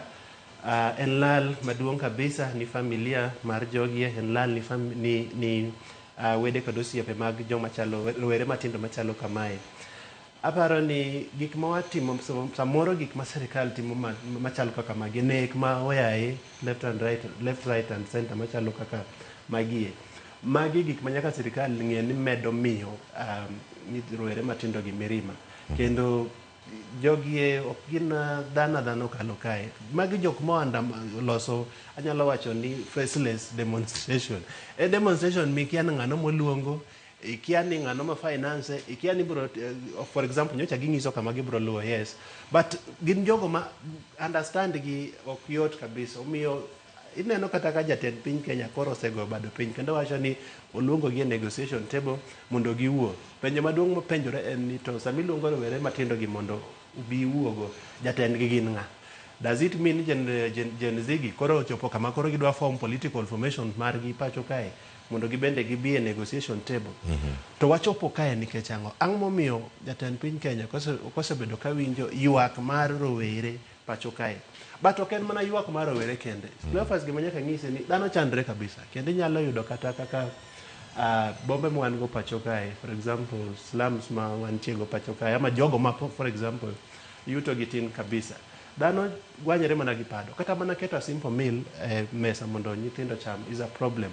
Omiyo serikal ripo penjore ni to adwa timo ang'o mondo mi aber ngima mar ja Kenya. Moluoro bwana William Ruto president mar pacho kae wacho ni osetemo kabisa chakre nodonje e serikal kendo noyudo ka okwan maber kabisa, ochumi marwa ne kan maber kabisa. Owacho ni osetemo bo duoko nengo mar mafuta piny, osetemo ba oduoko nengo mar fertilizer piny kawuok e siling 7,500 nyaka siling 2,500. Owacho ni the shilling shilling matiyogo pacho kae ne nitie kama kadi exchange gi dollar tiyudo ki spend pesa mang'eny kabisa. Owacho ni mose duogo chien kabisa. But Kenya pod feel ni pok otimo enough. Ageno ni jogo ma advise the president nikech ichulo gi pesa mang'eny kabisa. Taxpayers money. They need to give me president decision maber ama paro maber mondo mi otago jopiny iyo maber kaka winjore. Otherwise agoni erokamano kuom luong makende Ramogi studio kae odiochieng' ma kawuono. Erokamano ahinya Boniface Otieno yakoro Ramogi jwang' mano jofwambo wadwa Boniface Otieno mandiko ne gazet mano mar Business Daily jafwambo wechegi mag ohala mathoth. Weche mag siasa bende nyapoke yude bunge kiyude ndara bende ochoko mana weche mag fwambo nyakoro jwang' kone mopogore opogore bedo kod nyaka sani osero saa 1 okalo dakika 5 nataye weche mag gazet okinyi makono mag gazet nyinga Cleophas Oluoch Kisumu kanyo kwar mokeo nyaka sango mabiro en twak eru piny konya oda Sharon Ong'ao kawarango golo jolwenyi kambi tiende nang'o chik wacho nade joma becho monego beloso wi mago gino kinde kawuono gintiere kar kanyo kwar moge jwang' achiel kachiel kod Sharon Ong'ao kikedi mabor twak makamano biro bang' ywe makao sani ketimare Ramogi TV.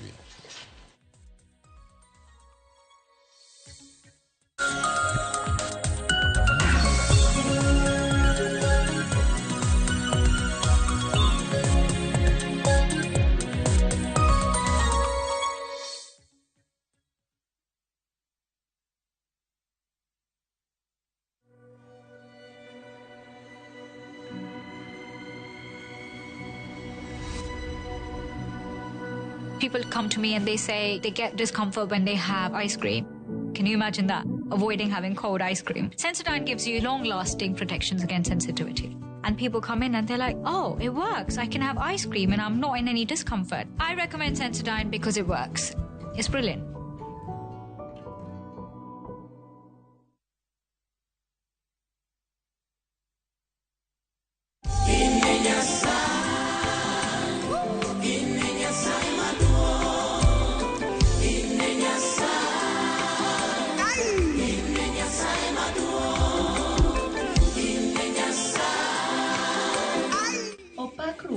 Ma en jawer Lilian Jairo. Kaponi chunyi de gomo libed kod wenda mar ire Nyasaye kaka skiza chiwo mare. Takwayi mondo idayo *822*784#.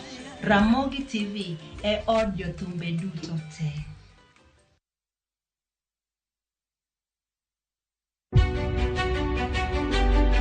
Chakre kinde mosekalo nyaka e chuny ngima ma pile ka pile. Tiprosa dawa iwacho ne riambo marach kendi dwa hewe kendi riambo moingo dawi. Wuoth kodwa sama wanono sigendni mabeyo mag gwengewa. Ng'e ber kod rach, mor kod kuyo ma ng'ato nyalo yudo e wuodh ngima. Asai mama. Nasikwiri ni okan mama ukiche kilunga gi nyingno ero.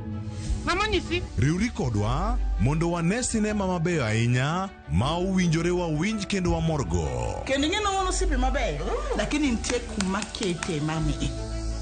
Winam Cinema Jumapil saa 2:15 otieno kod saa 4 otieno. Kik bai.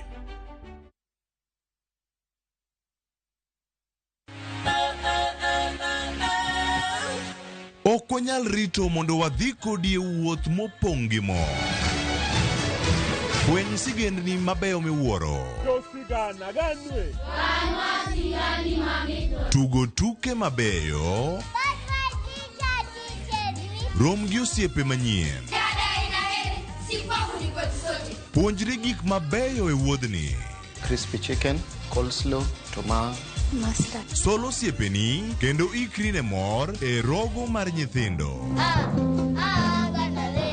Chieng' ngeso chakre saa 3 okinyi mana Ramogi TV.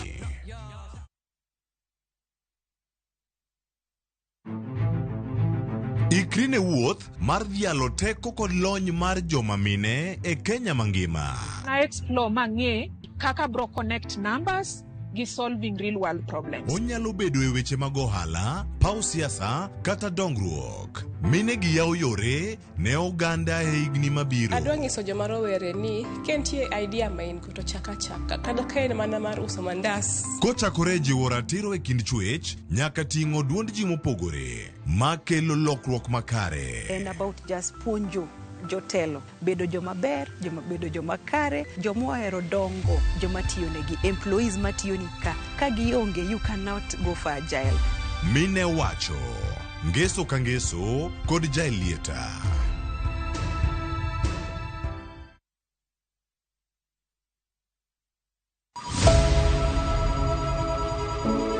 Wuoth mar manyo chang. Wawuoth e piny mar thieth kokalo e wang' jogo mosedake. Thieth sani nitie Kenya ka, dakteche nitie, masinde nigo mwanyalo thiedhi michangi. Kata ibed jachiw thieth, kata mana jalno madwa ng'eyo gik matimore e sekta mar thieth.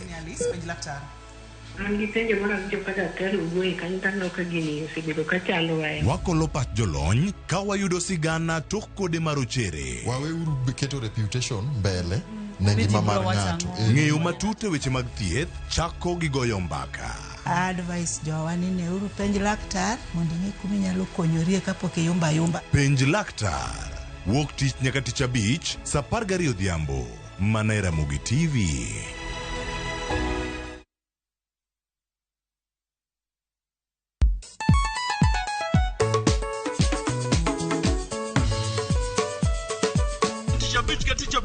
Kochakore Samuel wakelo ni ngoma mobedo pay design makare. Ramogi TV biro kanyakla kachiel kod Ramogi Radio kama bende stima riwo record P. Yawanya wauntie kikubed mabori kwa mgenye nkech kai ekumi yudo gik mamit kabisa e Ramogi Night this.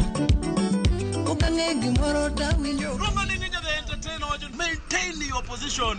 Idi udakanyo kika fire gudi local instrumental wawachoni kete manaka. Teacher Beach ka Teacher Beach sangweno tieno.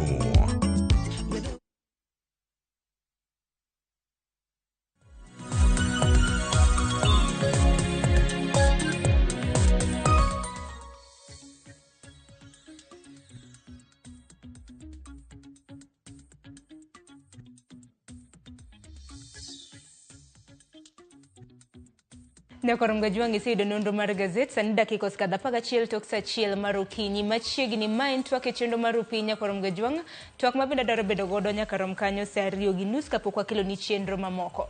Odiochieng' ma kawuono en odiochieng' makende Nyakoronga juang mabende wabiro bedo kwaluo ni ng'anyo ma samoro biro bedo katimore kata oyo, wabiro bedo kwaluo ni achiel kachiel ng'anyo mabende ichano tim gi rowere e pachoka ka bende odiochieng' ma kawuono rowere na wacho ni gibiro bedo ka gichopo e kar jot ma jatend piny Kenya mano William Ruto mantiere buore Nairobi te. Wantiere gi jofwambo magwa Nyakoronga juang mabende ne akicha mano mar luonwa ng'anyo maket kod mano kapo nono biro bedo kotimore kata oyo. Kang' ma kama endi biro tok jatend piny Kenya bende odiochieng' manyoro nogoyo bade piny ne ok obi bedo ka ochuo koki e paro mar chik mar omenda mano ma higani. Katika ma Nyakoronga juang nyaka gisani wang'e gik matimore ahinya odiochieng' manyoro nwaneno kanyo ka jod bura ma pachoka ne opuodho kwayo mar piny owacho mano madwaro ni jolweny oti kod obila mano mar gayo ng'anyo e pacho kaendi. Nyaka sani riwruoge mopogore opogore osewuok ka bende LSK nosedhi e doho mano riwruok mochung' no kinde pachoka LSK nodhi e doho ma bende doho koro nochungo chenro mar golo jolweny e pacho kaendi mano mar jiwo arita kaluwore kod ng'anyo mosebedo kadhi nyime. Okiny ma kawuono ntiere gi okinde kapok anyisi okinde mantiere godo Nyakoronga juang ntiere sigana ma bende jafwambo wadwa Chris Owino notimonwa kaluwore kod dwaro makama. Wawinja na bang'e wadonje twak.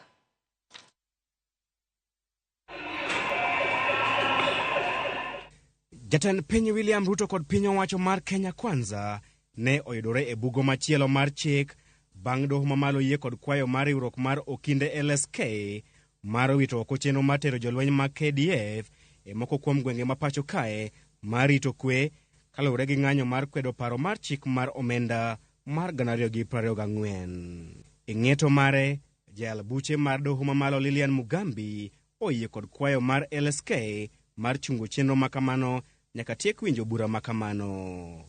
LSK odonjo ne jatend migawo mar jolweny Aden Duale kod od bura mamalo kuom puodho paro mar tero jolweny mar rito kwe e moko kuom gwenge ma pacho kae ataro mar chik. E twak mare kod jofwamb weche, jakom LSK Faith Odhiambo wacho ni jatend migawo mar jolweny nyalo mana oro jolweny e rito kwe e gwenge ma pacho kae e kinde mag midhiero mapek kata state of emergency. Article 23 subsection 3B of the Constitution that has been cited by the CS Defense in his Gazette notice allows the KDF to be deployed to assist other authorities in cases of emergency or national disaster. No state of emergency has been declared and there is no national disaster. Chenro mar od bura matero jolweny konyo obila e rito kwe gwenge ma pacho kae bende otimore ataro mar chik kaluwore kod Faith Odhiambo. Faith medo lero ni paro makamano bende nyaka puodh kod kuku maduong' mar jolweny gino mane okotimore. The other shortcomings of the deployment is that there is nothing to show that it has been approved by the Defense Council as required by Section 20 subsection 1 GA of the Kenya Defense Forces Act. Chenro makamano bende ne okwed kod riwruok mar Azimio mane oseo jatend piny William Ruto kuom tiyo piny Kenya kod agoko kendo rem luwo chik.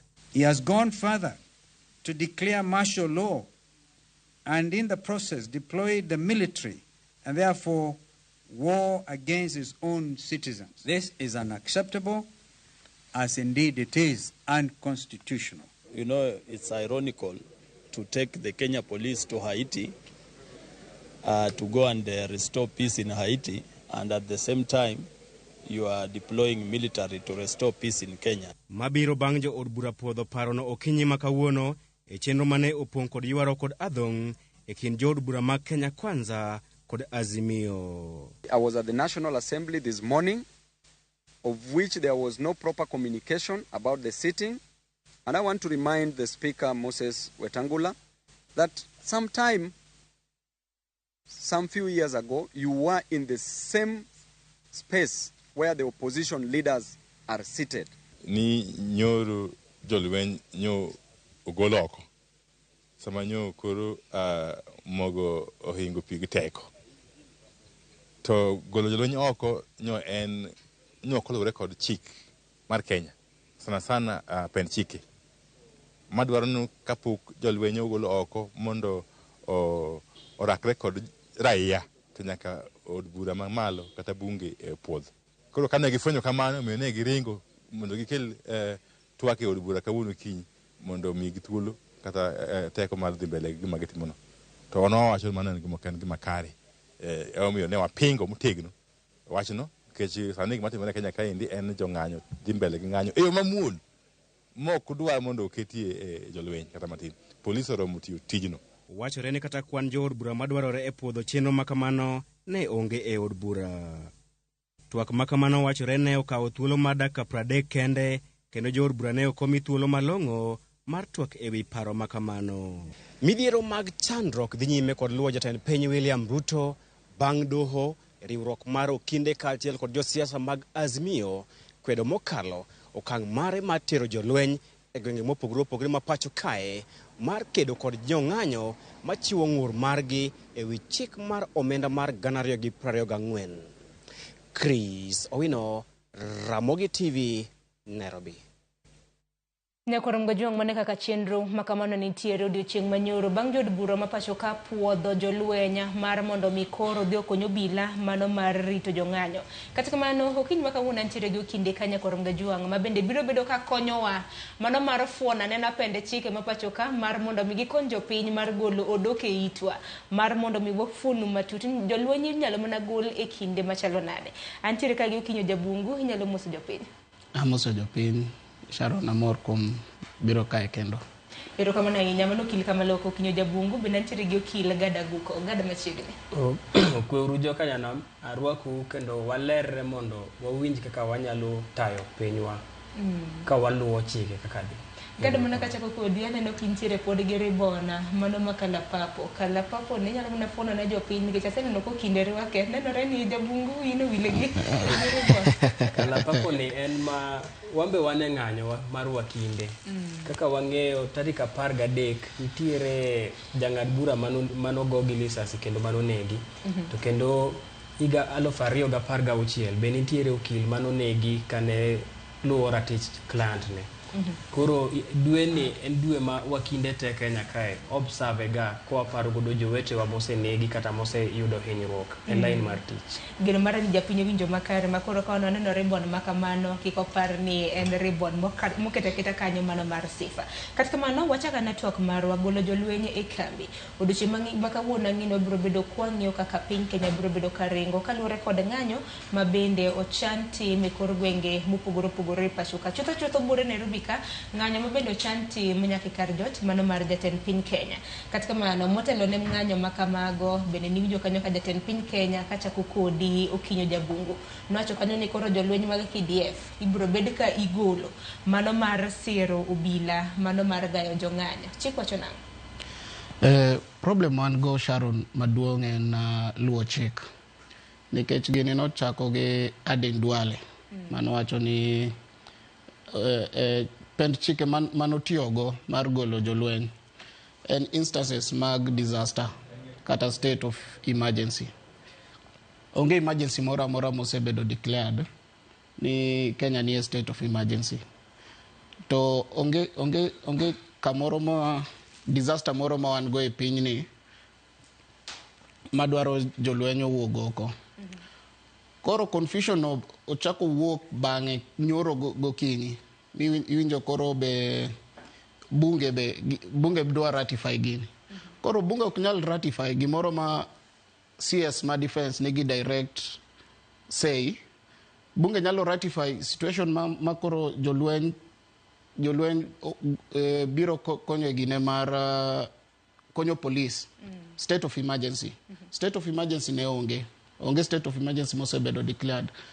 Koro gima problem ma kata LSK no dhi goedo en confusion under which section ma wagolo jolweny gine ma wagolo jolweny konyo police. Nikech mane penjo maduong' nikech chochni osebedo nikech jopiny kanowinjo ni jatend piny Kenya nowacho ni koro jolweny mag KDF biro bedo ka konyo obila mano mar gayo jong'anyo e pacho ka. To giwacho ni obuono pende kata mna odhi ataro gi pende chike ma pacho ka. Bang'e wawinjo kanyo Aden Duale men jatend migawo mochung' ne jolweny e pacho ka mochiwo nyaka gazetment mano gazette notice.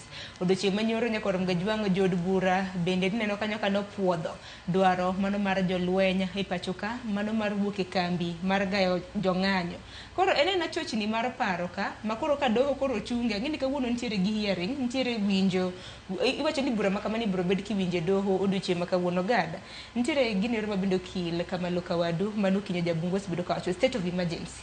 State of emergency ni en ang'o? Sharon, we akunga lere gimoro okelo kanyo maber ta adwana med jiwe matin. Nitiere ka gini jolweny gino golgi mondo chakol gine ji. Kwa ng'eyo gini nokongo chakore gi minister mochung' ne defense Aden Duale. Ene mokongo chiwo gazette notice. To owacho ni ogolo gazette notice mondo jolweny obi okonyre gi polisi. Pile jolweny ok onego bed ni konyore gi polisi unless nitiere gima special momiyo koro nyaka gibi. To ka gibiro to onego bed ni ikuong imanyo puodhruok e bunge mondo puodh ni yes koro wayie jolweny mondo dhiyo. Kore ka gini bedo gazetted gi CS on behalf of president. To koro ma wayudo situation ma okuongo otim gazette notice. Kose tim gazette notice kore ka gimanyo puodho manyiso ne ibira to sanitize. Ichalo ng'at mane gero ot tigo otado mondi kore kifwenyo ne otado ni ok onyal bedo ka nyaka ikuog gero ukuta. Koro mane gima gitemo timo mamano nie tok chik emomiyo kata doho nochunge. Koro kwa dhi e penjo mar state of emergency wantiere gi gik moko ariyo. Wantiere gi state of emergency to gi security emergency. Koro gima gitemo timo timo gini ka gima nitiere security emergency to gitemo timo ka gima nitiere security emergency ma mano to onge to ok gideclare bende state of emergency. Koro nitiere confusion mang'eny magikelo. Security emergency chalo kaka koro seche ma koro kaka 1982 ma jomoko temo golo sirkal oko giteme gotieno mano security emergency ma en nyaka dila kode gi e sechego nyaka wang' ora jolweny mondo dhi dila kodgi gotieno no kore ka modong' ibro deal godo bang'e to gin ka gitemo time gichalo ng'ama demo deal gi state of emergency to be gitemo deal gi security emergency. State of emergency en gima ne timore e piny ma piny ng'iyo kaka gik moko ringo to dhi wacho ni kaka gini dhi nyaka koro wadeclare ni ji te mondo bed e udi nikech kwa ng'eyo kit jolweny gi training ma gin godo gin ng'ata ma wang' gi yude street to en jawasigu monego bed ni deal go koro nyaka giland ne ji ni ng'at ka ng'ato mondo bed e ot ma ka ang' oyudi oko to koro in jasik jolweny ibro deal kodi koro mane kaka state of emergency biro to embe ko biro to nyaka lup and check ma nyiso ni president nyalo declare sa asaya lakini ok minister president ema nyaka declare to kose declare to declare mana endalo maromo ndalo 14 bang' ndalo 14 gi nyaka dhi e bunge to man ne waonge gi structure no ne wan ni minister emoro gi to no onge gi power no kono poni no time on behalf of president to no time kar May emomiyo pen chik article 242 wacho ni onyalo mana golo jolweny May mondo dhi okony polise onyala mondo dhi okony polise mana ka okwayo bunge to mano ne okotim nikech bende ginero ma bende jopiny gino winjo ni state of emergency ma bende gidholuo bende samoro wajaloko kata mana kaka midhiero mapek di bende ng'anyo mosebedo ka nene ni midhiero mapek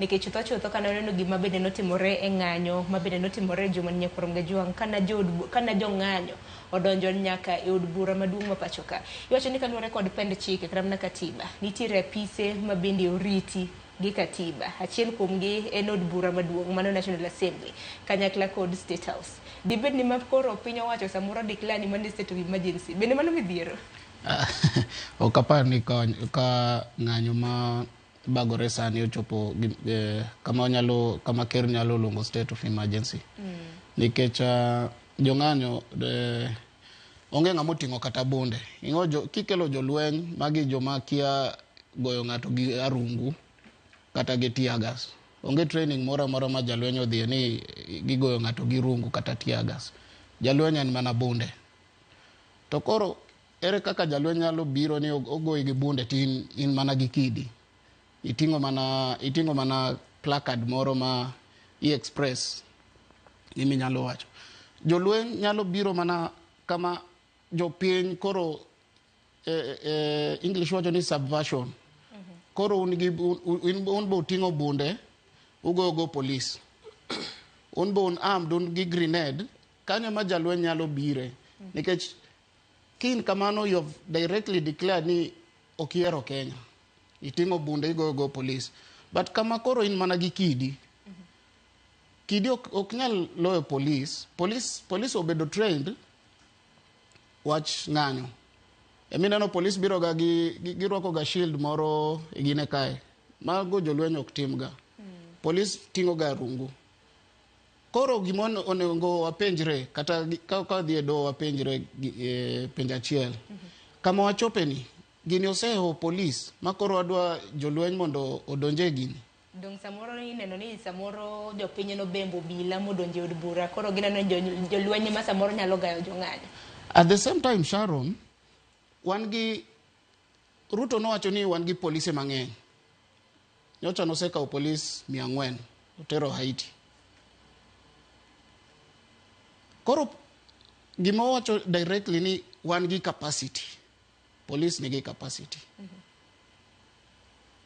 ma wach odwa kelo jolweny ni it is an overthought an afterthought and it's koro the panic beat now en mana ni gini oken legal the legal procedures magidwa luwo nikech Duale onge kamora mora ma Duale nigi powers mora mar order jolweny gi nigi boss gi to boss gi en commander in chief of the armed forces Duale en mana jalwedo mar commander in chief enotiatia gik moko ma administrative but Duale onge gi powers mora mar order jolweny ni dhiuru e street chik ni onego wuok kuom ker en owuon ker ok owacho gimora mora mani jolweny dhiuru e gini meno timo lendo gini ok owuok e ker to section ma chik ma Duale notiyogo en gimoro ma kaka wach floods, midhiero mag kech. Mano e section ma jolweny nyalo wuok. Koro jolweny dhi gero skul, gidhi miyo ji chiemo, gi gik moko mar emergencies go. Kenya onge kech, onge floods. Koro mano misuse of power and a very wrong section of the law mitiyogo kelo jolwenye pap. To bende kila kara mana panjo moro, kara mana gade, kara mana kanyalo, kara mana pinji. Nikito dichi manyoro bende ni vinjo kanyo ka jod bura bende no romo. Wacho ni buo dakika 30. Ne gisekadho ni mar mondo mi jolweny ma pacho ka koro goloko, mano ma bende bura bedo kagayo jong'anyo hi pacho ka. Ninjo kara mana jaod bura member kasi East. Gene mara kata neno chenro ma bende notimoro dichi manyoro doho neno rakruok ka bende kweth mar Azimio noko yiere gi kweth mano mar piny owacho mago jod bura mawuok e kweth mano mar piny owacho. Nikech chal ka gima ni do mana kadhe mana mapiyo piyo makata speaker mar od bura okwinj kata mana penjo moro amora ma bende ichwalo negi gi kweth mapingo piny Kenya. Mano bende manyaka walosi. Quorum iwacho ni naonge, participation bende naonge. Bende mano botenore gi chik. Koso tek ni eno kadha kadhi od bura. Charo gino kaka nochakore mana kaka wache mokwongo cha. Gini kaka nochake ne en makosa mano setimore.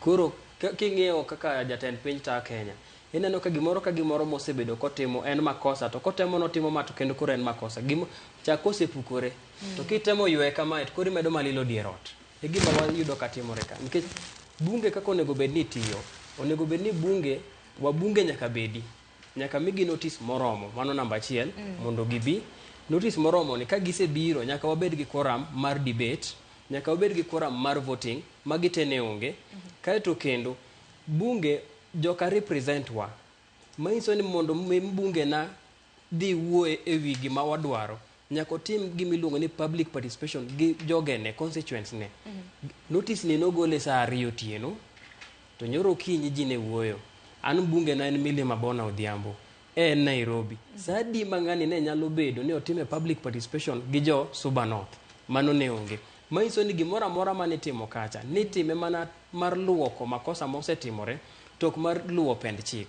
Maiso ni kaka notime mago be gik momiyo ne doho maduong' otamore nikech king'iyo onge public participation jopiny no kia to kendo otime ka gine ataro mar chik. Mano bende madwani mar mondo mi wang'e nikech state of emergency kiwacho ni ng'anyo ken state of emergency kata mna ok en midhiero mapek ma bende nyalo luong ni kata mna jolweny bende japiny nyalo penjo kata mna ni gin midhiero mage ma jolweny nyalo gol e kambi mage mag jolweny mar biro konyo obila samoro kinyacha kodi anena midhiero kaka mage ma samoro military kata mana jolweny ma pacho kama KDF inyalo gol mar mondo mi osir obila. Mago yudore katiba article 215 mokwongo en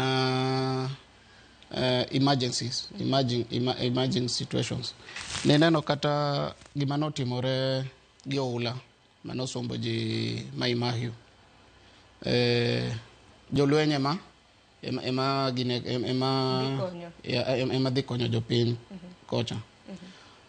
Mar ariyo en situations kaka timore West Pokot makoro jopiny bedo armed gin gi bunde magi jomose declare ni koro wadwa nikech ng'ama onego bed gi bunde en mana police to koro kun jopiny uketoru ni un gi bunde mano wacho ni kun jo Kenya okwero Kenya kanyo jolweny nyalo donje. Mar adek en situations moro ma state of emergency makoro idwa lock the democratic elected president kanyo be ema jolweny nyalo wuoge. Mokwongo ni mar gine mar jolweny konyo wach midhiero ok dwa chike mar bunge ok dwa ni bunge opwodh chikegi ni jolweny nyalo timo kamae mano Duale nyalo timo direct kaka CS mar defense. Mar ariyo gi mar adek ni dwa involvement mar bunge nyaka bede to gini chako gi decision mar nitie gimoro ma article 215 the defense council Defense Council ni oting'o CS mar defense, CDF gi commanders adek mar Army, Navy gi Air Force. To gi PS, Principal Secretary mar Defense. Koro decision ma gigolo emonengo gichwal in gazette notice, then gitere bunge. Bunge nyaka yie ni watimo kamae gi kamae. To dwa quorum bende dwaro jobunge mathoth. Dwa jobunge mathoth. Jobunge ni nyaka wuoye twak ni. Emomiyo kata gima notimore nyoro ni onge structure. That is illegal. Nikech jabunge achiel kaka wakili wacho kae oting'o jomang'eny. Makoro mbunge ni onengo bi kata o consult wa kaka jopiny ni en kamae watim nade. Une manutere bunge. Koro gimoro ma odonjo bunge to bang' dakika 20 ni osekalo, mano ken chik. To moro cha ma jobunge obedo deployed, KDF obedo deployed area mar Suguta kocha gigore gi bandits. Chik wacho ni from time to time, kata ka bunge osepuodho ni KDF nyalo bedo kocha, from time to time CS mar defense onengo bi update bunge ni gini wachopo kamae, mission ni wachopo kamae en kamae. To ken gimoro manyalo bedo forever. Kidwa gineno iketo time frame ni en kamae. But kama wachope ni giwach ng'anyo, KDF ok dware. Chik be dwale tiyo gi chik marach. Ma onengo emomiyo wane do no set kwedo gineni onge KDF mora ma nyalo bire wach ng'anyo. Ting'ino dochi maka wuono wenge duto te bro bedo kwang'yo ko nono ni jolweny ma KDF bro bedo kawuok nikech moke no kang' mokwongo mabende koro karam na piny Kenya iwacho ni jotendwa iwacho ni dhi ataro gi pende chike mapachoka. Akina ng'uma nyalo timore ko nono ni koro wachako neno jolweny oko kacha nikech bende kini japiny bende nyaka ng'e pogruok kind jalweny gi obila. Samoro gada pogruok mane mantiere gi jalweny gi obila ma samoro japiny mosechiyo oko kanyo nyalo pogo. Mano taparo ni mana rwakruok kaka wanyalo kete. To adwa chaka medo gima ukilwa adwa wacho ka otemo lero maber kabisa kaka chik wacho kuonde ma jolweny onego bed ni dhiye kuonde gi sich kaka onego bed ni gologi. Koro adwa medo kelo pogruok moro matin. King'iyo jolweny gi police gin gi role gi king'iyo en arita kwe gite. To jalweny onego bed ni namba 1 en oko mar border. Mane kumo onego bed no rita kwe otime rita kwe. Maiso ni mane gimomiyo sama ne chando wa Lamu to noor gi e border nyaka Mandera gi ni Garissa mondo ne gibed no e border gi rit Kenya. Kasto koro police en kako opuonje tich opuonje to maintain law and order. Maiso ne ya police mo puonje deal gi joma andamana. Jalweny opuonje tieko enemy en tekni okidonjo Kenya. Kidonjo kae to tieki. Mano jamaundu. Maiso ni sama koro emomiyo kaka no lero ni nyaka dwar gine approval. Sama idwaro ni mondo gibi gi kony police. Iwinjo kaka lere maber ni sama idwaro ni mondo gidhi gi kony ji kuonde mantiere disaster to ok dwar approval immediately.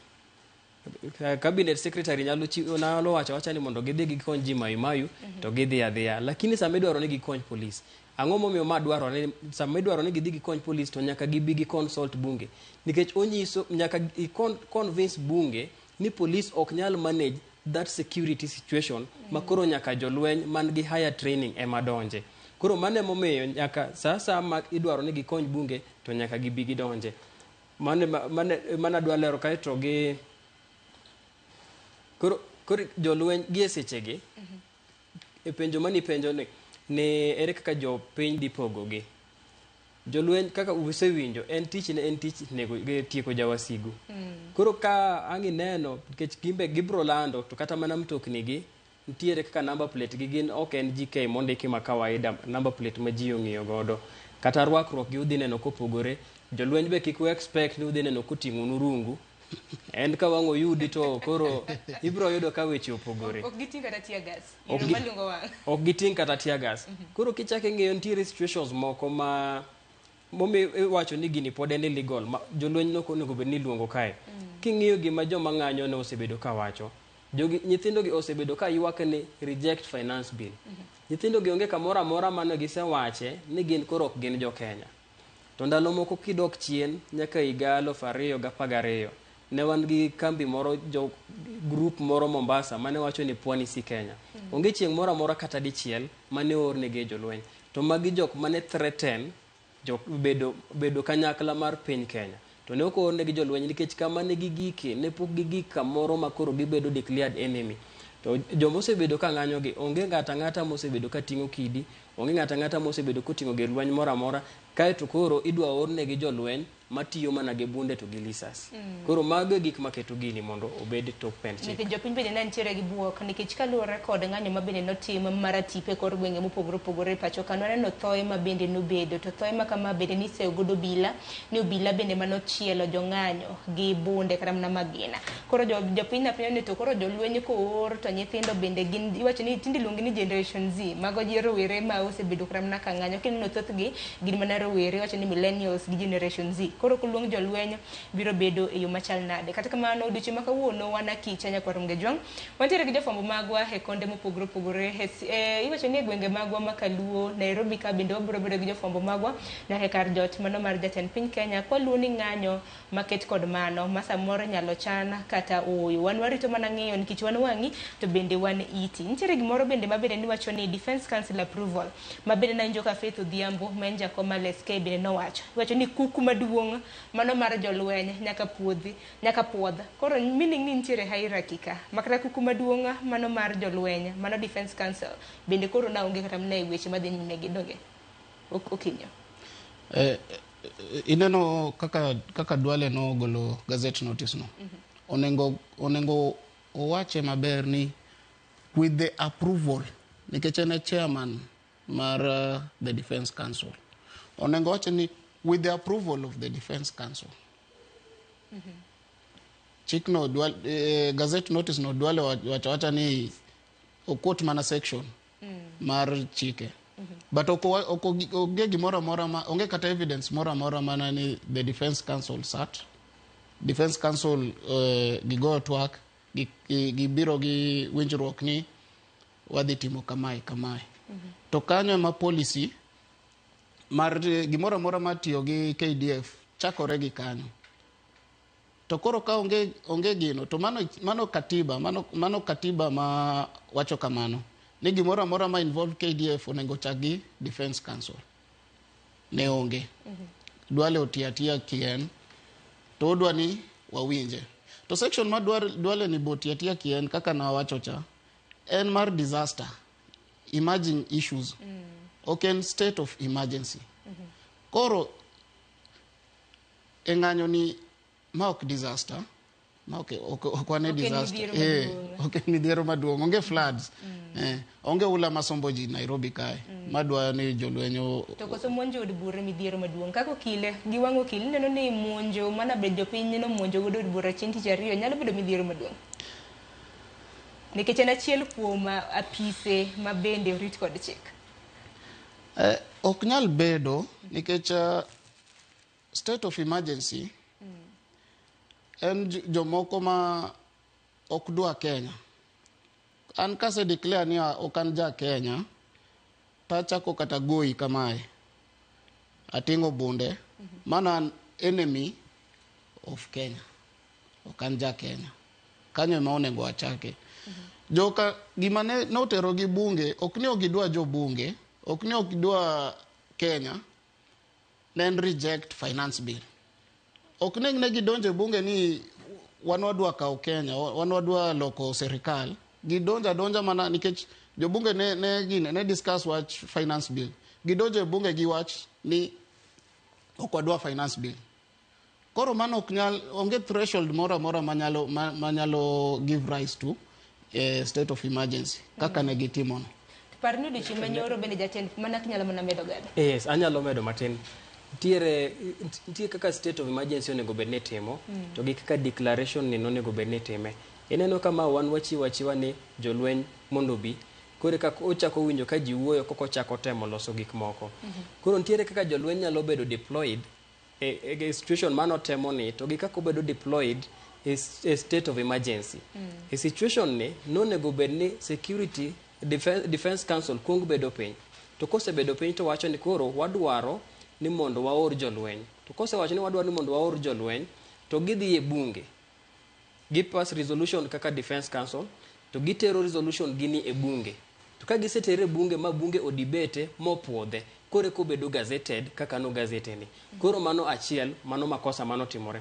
To kata kuwacho ni ne nitiere state of emergency nikech donjo ma ji nodonjo go de bunge. Kapok ioro jolweny ikuongo declare state of emergency. Kise declare state of emergency kore kioro jolweny. Tineno kama or mana jolweny to onge state of emergency mobedo declared. Manyiso ni ya emamiyo koro oketo wa confusion mwapenjore ni koso ne nitiere state of emergency. Ji penjore apenja to gine mano nego bende gikuongo gi declare ni nitiere state of emergency wase declare to nikech wane state of emergency koro wachako deploy jolweny. Tingeni bende weche mabende samoro kana jotelo nyalo bedo ni wacho nyalo kana mana bedo ka kelo chochni nikech bang' ng'anyo mar tipo manotimore chieng' tich ariyo gotieno ne nonjo ka jatend piny Kenya Naloso mabende noseyo jong'anyo mabende nodonjo od bura maduong' ma pacho ka gigino mong'ere gi dhongere kaka treason. To treason kelo ka gi dholuo chal ka gima ne loko tend piny. Akendi unu nene machal nikech nochakore mana gi kanyo do nochakore gi wach mar treason to king'iyo jong'anyo mana ng'anyo mabende sew gi treason kata mana loko telo e pacho kae. Ineno ka koro nitiere gwenyruok kanyo bende. Ineno ker wan gi Kenya nigi ker moro ma e dhongere anyalo wacho a reactionary president. A president who says then he thinks of what he has said. Ok en ng'at moro ma paro then owacho gimoro. Owacha then bang'e ka onyalo paro. Ka nowacho ni gini ochopo kar treason. Subverting the will of the people. Onge ng'amose winjo ni kata Gen Z gi onge Gen Z ma winjo ni wadwa nego Ruto ni wadwa golo Ruto e gine e kom. Nyithindo gi ne en mana wach finance bill ni. Makoro ker de ben ng'ama ber ni winjo jopiny gini dinosewerego chon. But koro kise gine ni my treasoners then bang'i wacho ni I've withdrawn the bill. Ineno ma ker ma wacho then bang'e oparo gima no ginene which is very dangerous ka wan gi ng'at kaka Ruto kaka ker e pinyni. Nikech ma ng'ato nyalo wacho kise declare treasoners mano koro jolwenye ma bire gine. Daga mimi koro nogole jo KDF nikech nowacho ni ma koro en treason. Utemo loko kain treason dino luo chik maber Sharon. Dino en kaka the chief of defense forces obedo gi the council of defense gi discuss gigoyo ginen kamae koro decision obedo bound kaka chief of defense forces maka gimoro amoro timore ma jolweny okelo midhiero kokae he will be held personally responsible ma nyalo dhi kata ICC. Ineno koro owuoya to onge legal mechanism moro moluwo to sanitize gine mar koro kaka noluongo wani wan criminals wan joma undu ma okodwarwa e piny kae. Is very cunning nikech no wacha then the process onge to mae ker e piny kae is a symbol of national unity. Okinyal bedo ker ma ibaya wach then bang'e ka gine nini okay aweyo gini watim kamae ma serikal moro ma onge kata gi nenore ni onge kata gi attorney general onge legal advisor e serikal ni kitima gimoro amora ma koro dwale koni en be koni emomiyo wan kae. Emomiyo unu kamano mar lero ne oganda gige ko mabende timore gada no kantiere wach moro ma ile adwa lero gimo matin ma awinjo ka eri penjo kendo okinyo be olere maber ni koso ben donjo mane jopiny odonjo go de bunge emano mokelo state of emergency. King'iyo the word emergency gi dholuo en apoya nono en gimopoi. To ka koro Gen Z sama ne gichako demonstration, gisega golo schedule gi ma gimibro tim pile ka pile ka pile ka pile. Ma ji te nong'eyo ni chieng' tich ariyo ne gidhi donjo bunge. Ne gilando chon, ne gilando juma mokalo, ne gidhi donjo. Ere kaka gini chaki kele ni koro poyo president. Ok onyal poye, mano en nyiso tok teko. Ni okay, wacho no dhi donjo, kare wanewa. To ogoagoge ni ji mondo koro rom. Koro jogi gin be gidhi giwacho ni kare, wan gi sirkal mok winjwa, nikech sirkal en mar ji. Ji ema form sirkal.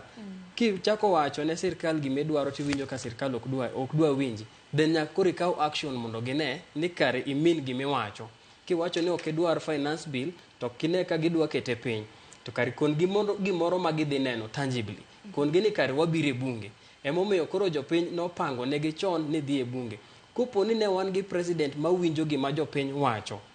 Dine chieng'no no gikawa tua kaka negidhi keto KDF mondo protect bunge ma en protected area.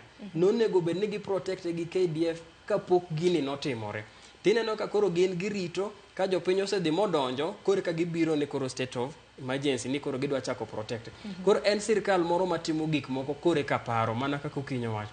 Makata mana nyoro ntiere aparo ni ang'na abar matin ntiere topic gimoro mane ila mar mowacho ni withdraw godo finance bill nikech koro temo respond ni kaka oneno ka gik moko ringo. Okongo wacho no withdraw finance bill. Mokwongo en owuon ok en bunge. Ok onyal tero bill bunge, ok onyal withdraw, ok onyal debate. En joka kosetieko to kelone to either or assent or refer back with comment. Ko refer back to nyaka duogne. Koro sani kanosewinjo ni kosewinjo ka weche liech to wacho ni o withdraw.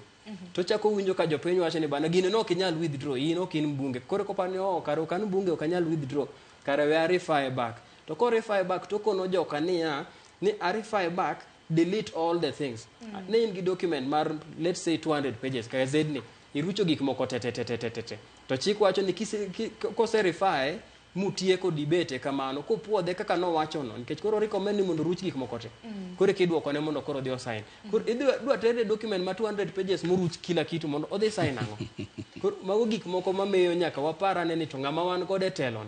Nikech kanyo madani mondo watuage nikech odiochieng' manyoro kana jatend piny Kenya nosego bade piny ni koro ko bibedo kochuo lwete kata mno ko bibedo ko sign kochuo koke mano e paro mar chik mano mar omenda nikech ng'anyo ma bende osebedo katimore wang'eni en ng'anyo ma jopiny osebedo ka kwedo paro mar chik mar omenda moko kuom fundi ma bende ok namna ni moko kuom fundi jopiny dwaro ni mar mondo mi othiche oko te. Odiochieng' manyoro ni kanyo no ko bibedo kochuo koke paro mar chik mar omenda jopiny na geno kata mana ni koro ng'anyo mane ichano timo odiochieng' ma kawuono ne nyalo kata mana chung to naneno kata mana pod e mbui ka bende pod idhiero dwaro mano mar ng'anyo makamano. Dibed ni makosa na ni kanye Okinyo nikech kosego bade piny jopiny wacho ni nenore ni koro idhinwa kone iwuondowa mate. Mokwongo kama wachope ni Ruto is fit to be impeached. Okonego bed ker mar Kenya kae. Nango. Nikech ka luo mana history mar finance bill gini no originate from the executive. Ma Ruto gine ni en gi wabunge mang'eny otero gini e bunge. Public participation gini osemonyo pesa mang'eny. Ma owacho ni ogine ni jobunge ni gini nyaka ukal weri gi weche mag ng'anyo gi. Koro ka gini osekalo ma odonga mana en oketo koke gini ni ema koro fwenyo ni gini rach jopiny ok dwa gini. We waket situation moro ni dine Gen Z ok gidhi e ng'anyo Ruto dine osign gini bedo chik. Koro sani ka ufwenyo ni gini rach. Which kind of president is this? Wan kanye kaka Kenya. In kaka president, you are so kind president and you are so out of touch with the masses, then go home. Ikia gimitimo. Maka wase jatend piny kosa advisors nikech ng'eny jatend piny Kenya bende nitiere gi jok machiwo ne paro. Dibende advisors bende ok chiw ne paro malit. Wano kere mwang'eyo. Advisors gi en mano yere en mano ne ballot. Advisors gi wan wakia gi. nikech onge kata mana kaka e juma achiel to bed ni odhi ataro gi pend chike nyadiriyo wach mag jolweny kopogore gi mano bende wach motenre kod paro mar chik mar omenda ma bende koro winjo kanyo ka bang' jod bura koro noluonge romo mapoya gada. Adwa kone ni penjo moro ma awinjo ka duoko ne ila kabisa nikech an naneno program mar Clefas Oluoch okinyi kae ko analysis achiel manochiwo mane lit ne ni e report manitie ma jopiny ong'eyo en ni ji 53 mosewito ngimagi to ker to wacho ni gin ji 6. Koro ni penjo gimomiyo jopiny wacho ni pod gidhi mbele gi ng'anyo kata ka bedo ni ker nogo bade piny. Sama ne ng'anyo ni nochakore ka de ji deal gi wabunge gi ni mbunge na kiki kal chik ni mbunge na kiki support gini to wabunge gi ne dhi mbele. Koro ji ochako manyo attention mar ker ni ker kweri jogi to dhi oluongo parliamentary group meeting mo chuno wabunge ne ni nyaka ne gigo kura kaka nodwaro.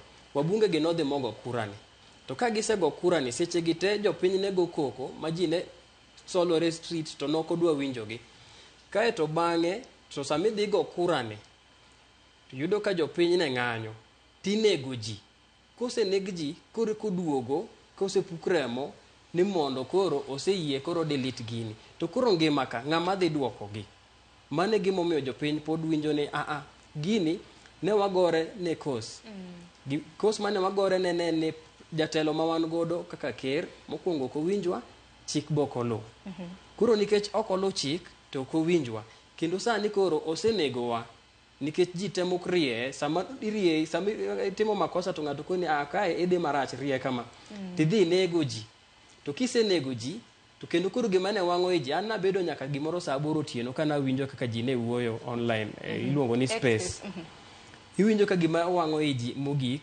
en miriambo ma ker osebedo ka wuondo godo ji inego ji 53 tiwacho ni ji 6 manyiso ni i down play gima adier matimore street kendo gima chielo mabe aparo ni joma luwo news nuneno mbunge ma Dagoretti North KJ Kajairo donge nuneno ka jopiny gi nowang' ka nowach gima wang'o jo Gen Z en miriambo ma sirkal oketo gi godo ni giwacho ni joma demonstrate ko mago gin photoshop ji no deal kode saidi do duogo kwa nyaka ng'uono noneno nyaka pise mage mago mag CDF nowang' koro makosa matimore kae mamiyo jogi pod bro dhi mbele gi ng'anyo en miriambo ma sirkal oketo gi godo makoro ni jotendwa they don't learn okine kata mana ka gisomo paro koso gin intensity pek mano mar ng'anyo ma bende jopiny timo gima waonge go Sharon unfortunately waonge gi bunge wan gi extension mar executive bunge to onge debate mora mitime bunge nen gima rach ka jo bunge manokadho the finance bill nyora neno gi state house ka ker wacho ni have withdrawn this bill to gichung inbe gipamo waonge gi bunge bunge onge to gima wadongo maber ma wadongo en mana doho aparo ni nitie twak moro ma wasego kodi achien kae mana nyisi ni koro bunge onge bunge en extension mar executive to ka wadhi mbele ker ero osewacho ni oduogo gine bunge anto gima nyalo wacho ne wabunge mar Azimio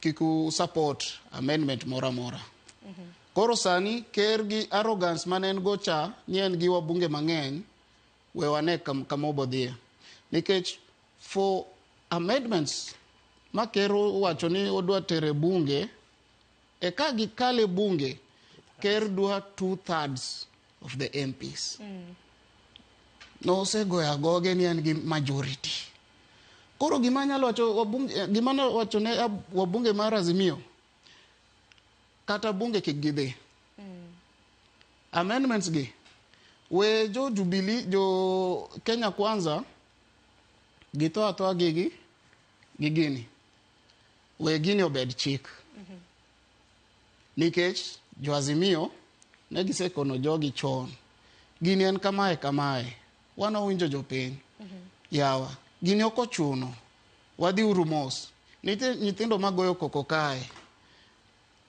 Jo-Kenya Kwanza, Gichungwa gini, Osoro gini. Dengeni kata mno kinyo kako kil kamaloka samoro kiwacho ni koro waonge bunge. Penyo nyalo bedo ni bende wantiere gi judiciary nikech koro wantiere bende ng'ene arms mag government bende nitiere kanyo ting' didek. Koro judiciary bende baji biro bedo kadhine nikech ogai mar doho matako ome bende naneno ka bende iseyo bende. Sani judiciary madongo donge bunge nosekadho chik ni mana example ma achiel. Donge bunge nosekalo ni jogine jolweny bire gine konyo polisi wach ng'anyo. Donge judiciary motamo KDF. Koro mana judiciary madongo. Nyocha nitie chik moro ma nomak jong'anyo gine kae. Bunge ok nyal debate gine go. Wadhi nyaka e doho. Doho emogolo chik ni ng'at moro amora ma nie gine police station onengo golgi. Maguru chocho bro bedo kwa tuwa bang' wiyo matina hinya odiochieng' manyoro naneno bok mabende nowuok e doho mabende koro nochiwo ne komanda mar obila mano Adams komanda mar obila nyakor Mgajwang but ogai mar obila mano Inspector General mapachoka ochiwo ne thuolo mano mar ndalo adek mar mondo mi respond ka bende gidwaro mar mondo mi kinde one jogo eko mabende nondhi nikech wang'eni nitiere moko kuom jopiny mabende nomaki moko bende nobedo abducted mano kaluwore kod ng'anyo mosebedo kadhi nyime. Nenore ni doho bende aneno ka kasore kanyo nikech en ratiro mar doho kata mana ratiro mar jopiny mar mondo mi ochop kata mana dwaro margi. Naneno kanyo ka gichiwo ndalo adek ne ogai mar obila e pachoka mar mondo mi oyiene okinde mano mar neno clients mage kata mana jogo eko mabende nomaki. Kopogore gi mano wach mabende waluwo machiegni ne odiochieng' ma kawuono ka bende bura mabende leske notere doho mano motenre kod chungo chenro mar golo jolweny mapachoka mano mar jiwa rita kaluwore kod ng'anyo mosebedo kadhi nyime bende odiochieng' ma kawuono ibiro bed ka iwinjo itimo ne hearing odiochieng' ma kawuono e doho maduong' bang' jael bura ma doho maduong' mong'ere kaka Lilian Mugambi bende noyie kod kwayo mano mar LSK. Nyakor Mgajwang' aneno ote magi med orogi lai mago ote machuok karedi ka 600 mbui mago ganda bende yudowa achiel kachiel. Adogo somo moko kuom ote weka yo matena.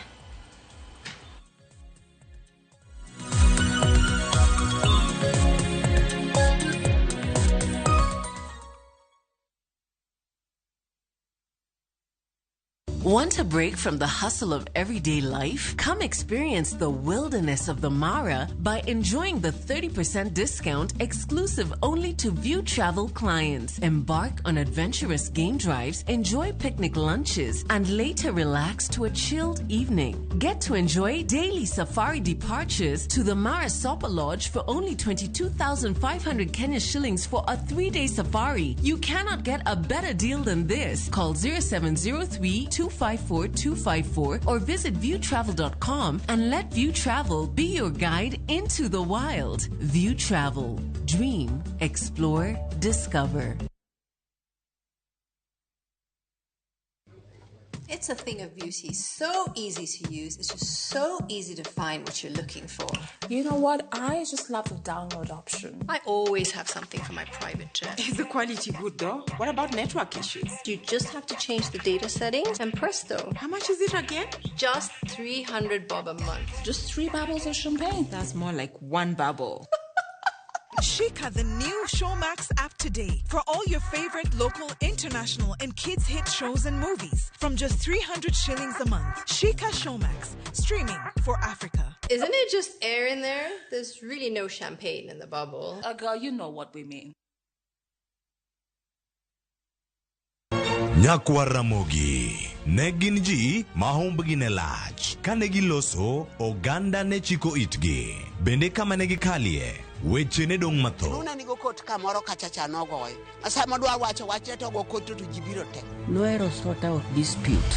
Kata kamano oganda osepenjo ni gin kanye to gitimo ang'o to mosenindo anyuola gi paro gi nade higni mosekalo ne gin jok ma ideo to kata mana sigand gi bende ne wuoro gisani awuok oko mar manyo gi kata mana anyuola margi mondo wami mathoth kama gintiere to kod gino magitimo. Riuri kod Walter Nyambaga ka okelo ni chenro mar gin kanye tich ang'wen saa 3 otieno.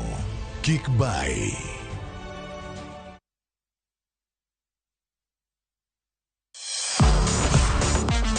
Ne thuolo mar yudo weche tuke duto nyaka mopondo. mbaka makende mag jotugo kendo mag jomolony e weche tuke. Can you believe it? Magi te yudore chenro mar paw tuke. The 4.84 kilometers. Nonro matut kod gigo matimre manyien mag tuke duto mawuok e piny mangima. Tudri kodwa ngeso ka ngeso Ramogi TV. Kochakore saa 8 odiechieng' ka wami gik motimore paw tuke.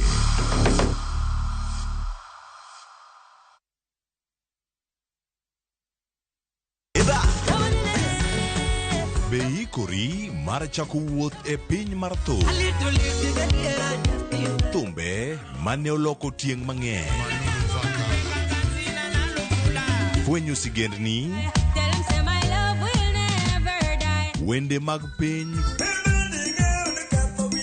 koda sigendni mayudore e wendego. Ngoma wake en kama gik mane otimore chon koda matimore sani chopo e winjruok maber chor. Ngoma owake wuok tich nyaka tich abich saa 10 odhiambo. Kik bai.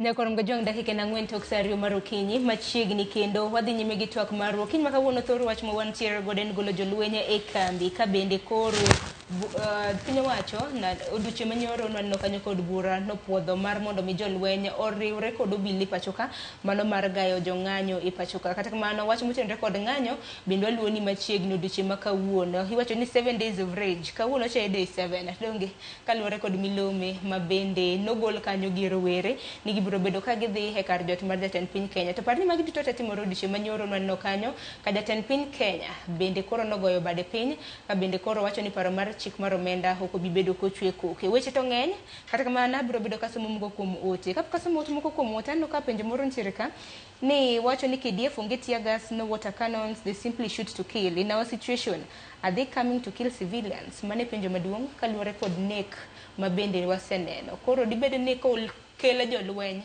mago ma KDF okang' makamano biro bedo machal nade. Akeni gad kata okinyo ng'a nyalo chako gi mano.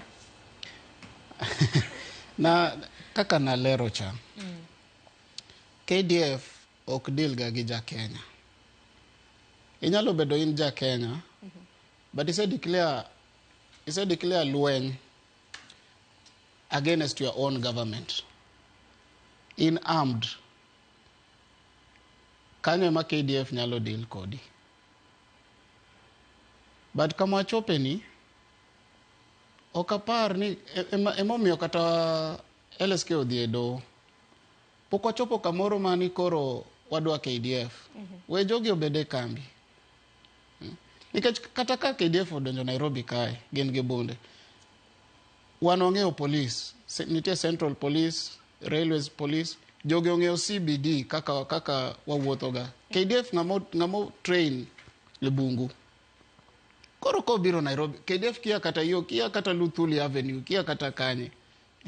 Koro wabo chako nade. Pokwa chopo a state of emergency. Onge Gen Z gi onge ngama mora Gen Z ma winjo ni okodwa Kenya. Okohero Kenya.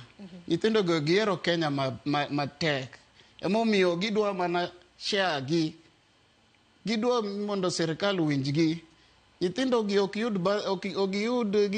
yud help tinde onge. School fees sani university it's beyond them. Gidwa mana serikal mondo winjgi. They have legitimate issues.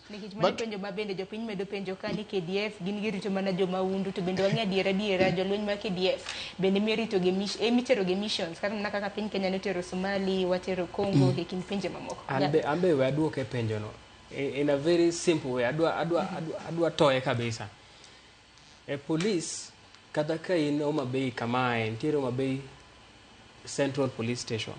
Nairobi ka wan gi Kamukunji Police Station, wan gi Central, gi ng'eny, wan gi Lang'ata, Mombasa ntiere Central, ntiere Tononoka, ntiere Mtwapa, gi ng'eny, gin kamora mora. KDF ne mana gi barracks gi. Police komaki, to you are an arrested person. gin gi arrest. To KDF gin gimako ga war captives. Manyiso ni gidhi e war to gimako captive. Manyiso ni en ng'ama ne gipo ka ok ginege. Gipo apoya ka ok ginege. Nikech gin onego bed ni gineko. Mage momiyo do ochungo mondo pod kik gidonje streets. Nikech gin mokwongo kata komaki iyudo kata police ng'eni police ma obedo assigned central police station ok onyal maki la ng'ata moteri la ng'ata police station. Nyaka bed protocol. To jolweny onge gi protocol mar maki gi police. Manyiso ni kata kawuono ka ero ni koro all geto ji protest ero konyal negi onge kamodhi maki oterie. Nikech onge police station modhi terie. Nikech penjen ni kokoti gi tear gas to koti kata mna gi ludhe mabende waneno ka samoro bila nitiere godo to kara gimbro bedo ka ginya rita kweyo machal nade. Koro mano endo emomiyo itamruok ni onge gima KDF biro omo e streets wage nikech joma demonstrate ok gin joma dwaro lweny. To kaka gin onego bed ni gibiro neko. Manyiso ni ker koro chalo ng'ama oro jolweny mondo bi oneg joge to koro konego wawate to dhi telo ne ng'a gini. Ero kama ahinya aneno ka ote pod medo donjo ka aneno ka nitiere ote ka mano mar Jackie Nyarmudi wacho ni Sharon penjo kilgo ni bende jopiny nyalo dhi e referendum e wach finance bill mano tenre kod finance bill okotenre kod thoro wach ma bende waloso kiny ma kawuono waloso kod okenge mag golo jolweny e kambi nitiere ka gi kinde ma bende konya nono weche maket kod magi. Stephen Obongo iwacho ni Sharon good morning. Iwacho ni Ruto yudo wichkuot maduong' ahinya kendo kane ber he should go with his financial bill. Aneno ka paro mopogore opogore pod medo kata na jopiny pod medo chiwo pachgi kanyo. Kata kamano paro moro ma bende na chiwo ne jopiny en kaluwore kod wach ma bende nitiere doho nyaka gi sani. Nikech koro ing'eni piny Kenya waneno ka chike moko igolo kosegol to moko bende ok lu e yo makare kaka mar odiochieng' ma kawuono keni geno maru en ang'o kachako kodi okinyo jabungu nikech itaneno kaka jopiny lose mbui kacha akeni geno mari kaka japiny en ang'o odiochieng' ma kawuono kata mna bang' ka koro weche motenore kod paro mar chik mar omenda jatend piny Kenya bende koro nosego bade piny. Ka Ruto goyo bade piny mano confirm ni Kenya wasebedo gi ker ma who is out of touch with the people. Gine mar finance bill ni nitie ndalo moko ma aparo ni juma mokalo Mudavadi prime cabinet secretary ma akiani en kome mo bede no be it's not constitutional. No wacho maber ni if the finance bill is rejected that is akin to overturning the government, don't it? Koro, in one way or another, my vote of confidence in the government, the finance bill. Ker, kaka our leader number one, Kenya Kaya, symbol of national unity, no gine finance bill ni ber, kodu. Otere bunge. Olongo jo bunge State House. Gidiscuss ni gini wadhi kalo. Gini dhi kalo katu dagi katu yie. Gini dhi kalo e bunge. Then bang'e ibiro ifwenyo ni gini rach. Koro yoro memorandum ni have delete all sections of yawa. Kenya ni ker nyalo tayo Kenya ni guesswork yawa.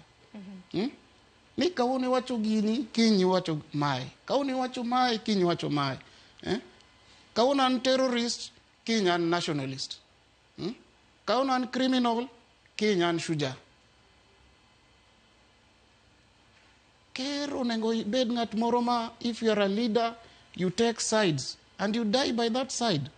Ki wacho ni finance bill ni nyaka kale od bura. To bire gineni, to inamani originator mar finance bill ni. Sign it into law. Face the consequences. But okinyal bedo ni kawono in kamae, kin kamae. To pin dhi mbele. Which kind of the president does Kenya have at the moment? Mano wacho ni kata Ruto ni onge gi advisors. Okonengo bed ker makoro kamo chope ni Ruto is ripe for impeachment. With or without every man ma ginega my own personal Gen Z gi kata wabunge onengo gichokre giter Ruto dala kech ma ng'ama tich ohewe okia gimotimo. Onge kako nyalo terowa in circles wach finance bill ni Gen Z mang'eny otho. Nyithindo gi otho madhi mana 50. Then bang'e kiwacho ni biro kaka ker ni Gen Z osewuoyo.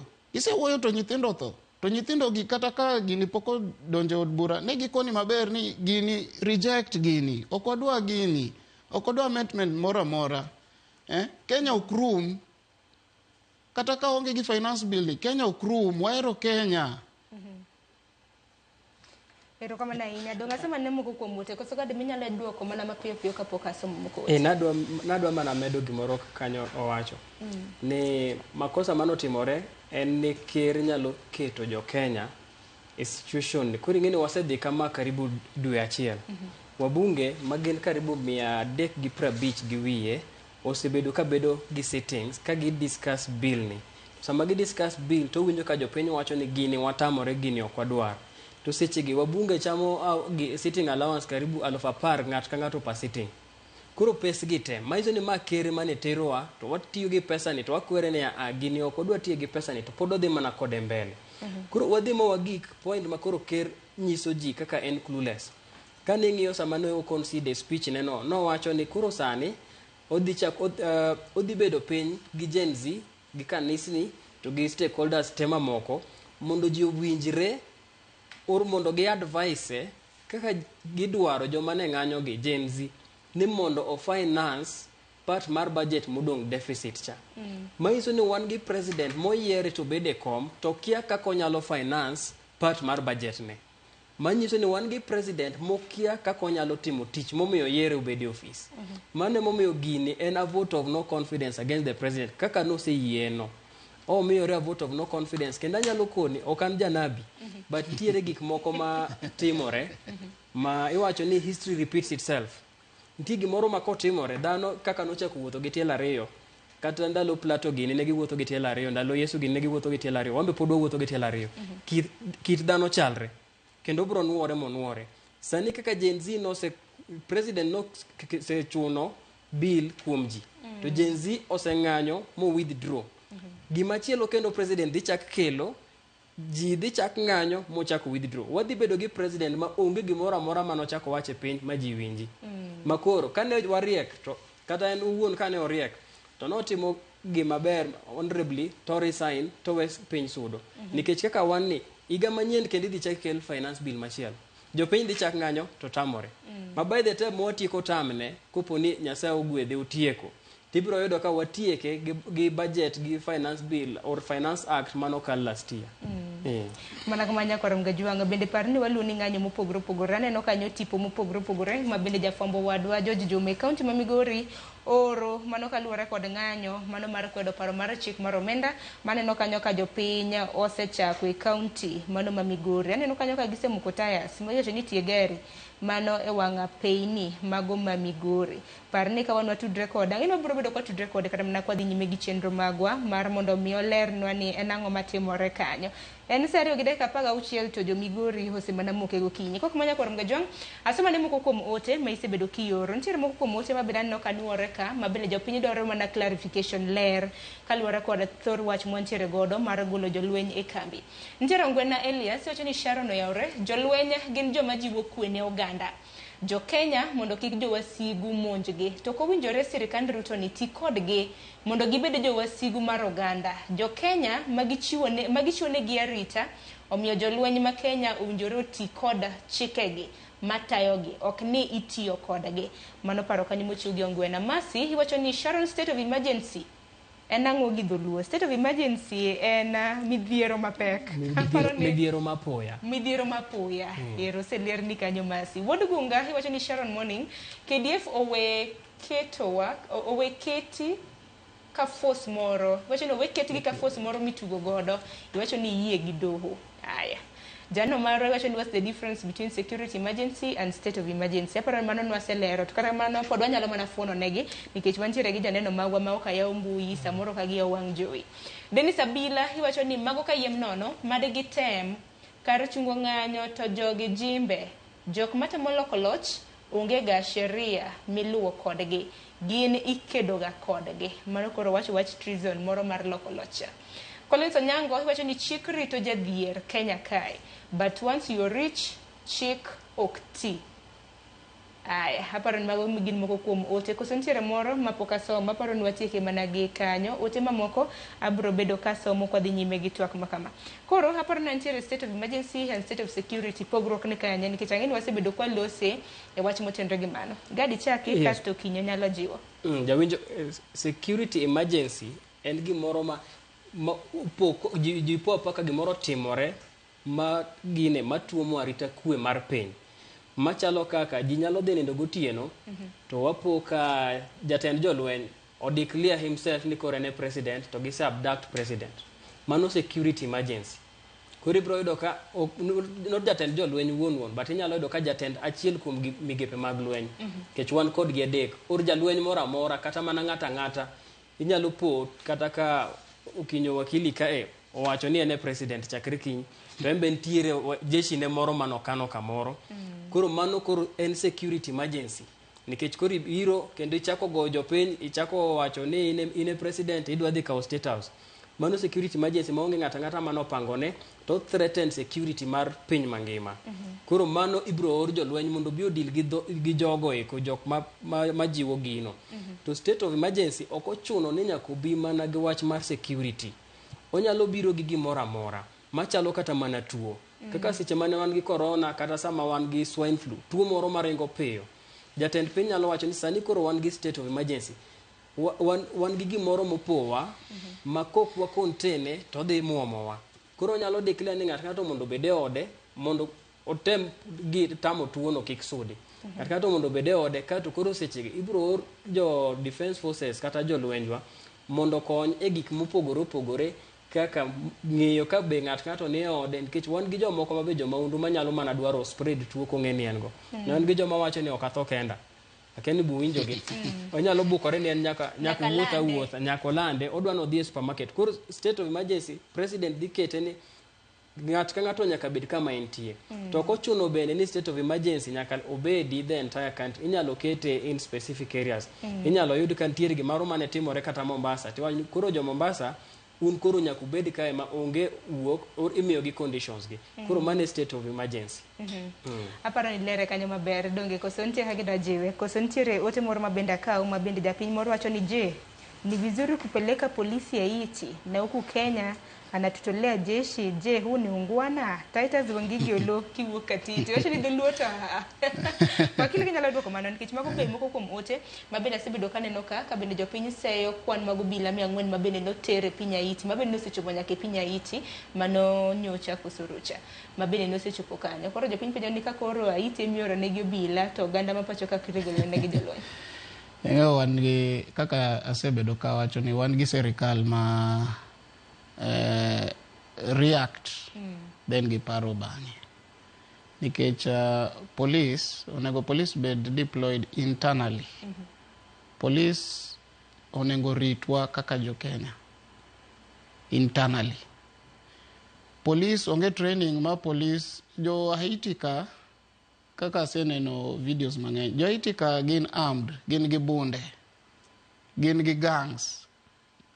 Police ma Kenya ka obedo trained garungu to gi tear gas. Koro ema akia kaka serikal paro but gino be nyocha nosetamore. Ker be tia mana gagoge. Mago be na gidhi ataro mar chik. Gidhi ataro mar chik. Emomiyo gigi te ka wariyo kaka nawacho cha Ruto nengo dhi dala gini otame. Tayo serikal osetame. Nikech Haiti, ere kaka nyalo tero police Haiti to Kenya ka iwewa gi KDF. Okwakoso ne Kenya, wan jo Kenya, waero Kenya. Gima okwadwa en finance bill, ema okwadwa. Koro ka finance bill wacho ni wan jo maundu e Kenya ka emiluongo wa wan criminal. Sawa. Amede matin. Kar Haiti kanyo ng'eni mulo chuny ji mang'eny. King'iyo sama ne ng'anyo ni nochakore, aparo ni ne juma mokalo chieng' tich ariyo. Gimoro achiel manotimore ma pod late kendo agoyo ne police no mos. en ni polis ne lwete omuoch ka oyawo tiagas. Koro wan gi polis ma Kenya kae mobedo trained kendo aparo ni en over very high rank makia mana yawa tiagas. Chief Inspector. Ne Chief Inspector to kia yawa tiagas. Gima kata jopiny uneno ka kobane gi to ging'e tiyo godo. Koro mae ng'ama idwa golo Kenya kae itere thousands of miles Haiti ni odhi konyo kuro. To seche mitere kuno to Kenya kae joma ne demonstrate maringo mana gi pi, gi Colgate, gi simu. Ioro ne gi KDF ne gi overpower polise mitero Haiti mondo dhi odil gi gangs, gi overpower gi bunge ma gidonjo. Nitiere gimoro ma ok donji maka kero ng'eyo kata kong'iyo gino maber to nyaka opar diriyo. Ka meda mana matin, gino nyalo bedo ni ker tiyo gi gini mondo justify tiyo gi jolweny e Kenya kae. Nikech kineno timing, police no work mana nyocha kae, police 400. Koro nyalo tiyo gi gini to justify KDF goyo Gen Z Nairobi kae. Ni koro bo wacho ni wan gi deficit. Obila onge. Koro KDF biro timang'o jiwo police modongi. Nyalo bedo be gima ker ne dwaro. Nikech kineno timing, kech wacha itini no chako chon. What is the hurry? Ma oringo gi police kae, oringo tero police Haiti, to police dwarore Kenya kae moloyo kata Haiti no. Nyalo bedo ni koro emineno koro gichako kelo wach KDF ni. Mano nyalo bedo. Kaito bende wach Haiti ni gima lite mogik. An awuon ane court ne wach ni. Gima lite mogik e wach Haiti ni. Kaka onego bed ni timo gini, onego bed ni jo United Nations ema request. No, the country monego bed ni request United Nations. Kasto United Nations koro biro to kwayo ji. To a country moyie to wacho ni awan to wanyalo to miwauru structures. Koro mae one situation ma Haiti no kwayo United Nations. United Nations ka gitiyo gi pachgi mabe en adier ni Kenya en third world country. Ne ok gi approach Kenya. Ne gi approach Canada gi USA. To Canada gi USA ne o decline. Kasto Kenya no volunteer. I volunteer to no ok okuai kaka chik dwaro. Koro mage gik maricho. Koro king'iyo polise wa gima Canada kichak compare gima US. Ka US gi Canada no wacho ni situation man Haiti gi nok ginyal gi polise. Ang'o momiyo en special training mane ma wan go nikech jowa kia kata go tiagas. Ere gima wadete. Mane penjo maduong' kata kamano inyisa kanyo ni wadong' gi matin e dakika 10 mar mondo mwatiek twak makama bende konyal tieko ka pok apenjo nikech wang'e kata mana e chal mar piny Kenya weche ma bende osebedo katimore kopogore gi twak mar jatend piny ma bende odiochieng' ma kawuono pod aneno ka nyaka e mbui magwa aneno ka bende oganda pod lose nyaka gi sani nikech oganda noseyo twak mare bang' ng'anyo ka notimore chieng' tich ariyo ni noonge empathy emotions kata naonge kata kamano odiochieng' manyoro nonje kanyo kokwa ng'uono ahinya ne nochiwo ote mag lit gi kuyo ne oganda manolalo wedegi mag e kinde ng'anyo makamago mamoko bende nolosi kaka sirikande chano tiyo e kinde thuolo mabiro. Odiochieng' manyoro nogono bende nwawinjo jalupne kana loso e county mano ma Mombasa ahinya kaluwore kod pogruok mar paro gi jatenda NIS mane motiek godo okije jabungu awinj pachi kanyo bende. Koro kama kero chopo kama chope ni it is very sad ni wan gi ker manyalo luongo jopiny ni wan criminal, wan terrorist. Dong mana nwacho chieng' tich ariyo odiochieng' manyoro nokawinjo konwoyo. Nyoro kono ni wan Gen Z wan nationalist. Koro odwa goyo twak gi Gen Z. Jotendu gin mage. Ng'eyo mabe nyako lerni nikech kidwa go twak dong nyaka wach jatelo Gen Z ga pok awinjo ka nitiere gi jatendgi. Koro be jalupne bo oseo gik moko mang'eny especially wach NIS. Makoro nyiso ni jogi opogore to gichako chon nikech serikal ni pok otieko kata higni 2. To mae gik moko ma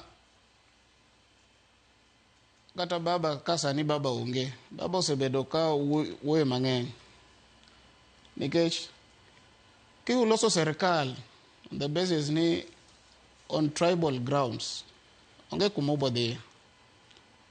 Achien neno kaka Uhuru gi Ruto ni koro ni kelo jogi, ana kelo joga, walo serikal. Jomoko gi wawegi oko. Kae ne gichako ni Ruto gi Gachagua gina ni ane won shares. Serikal ne nigi shares.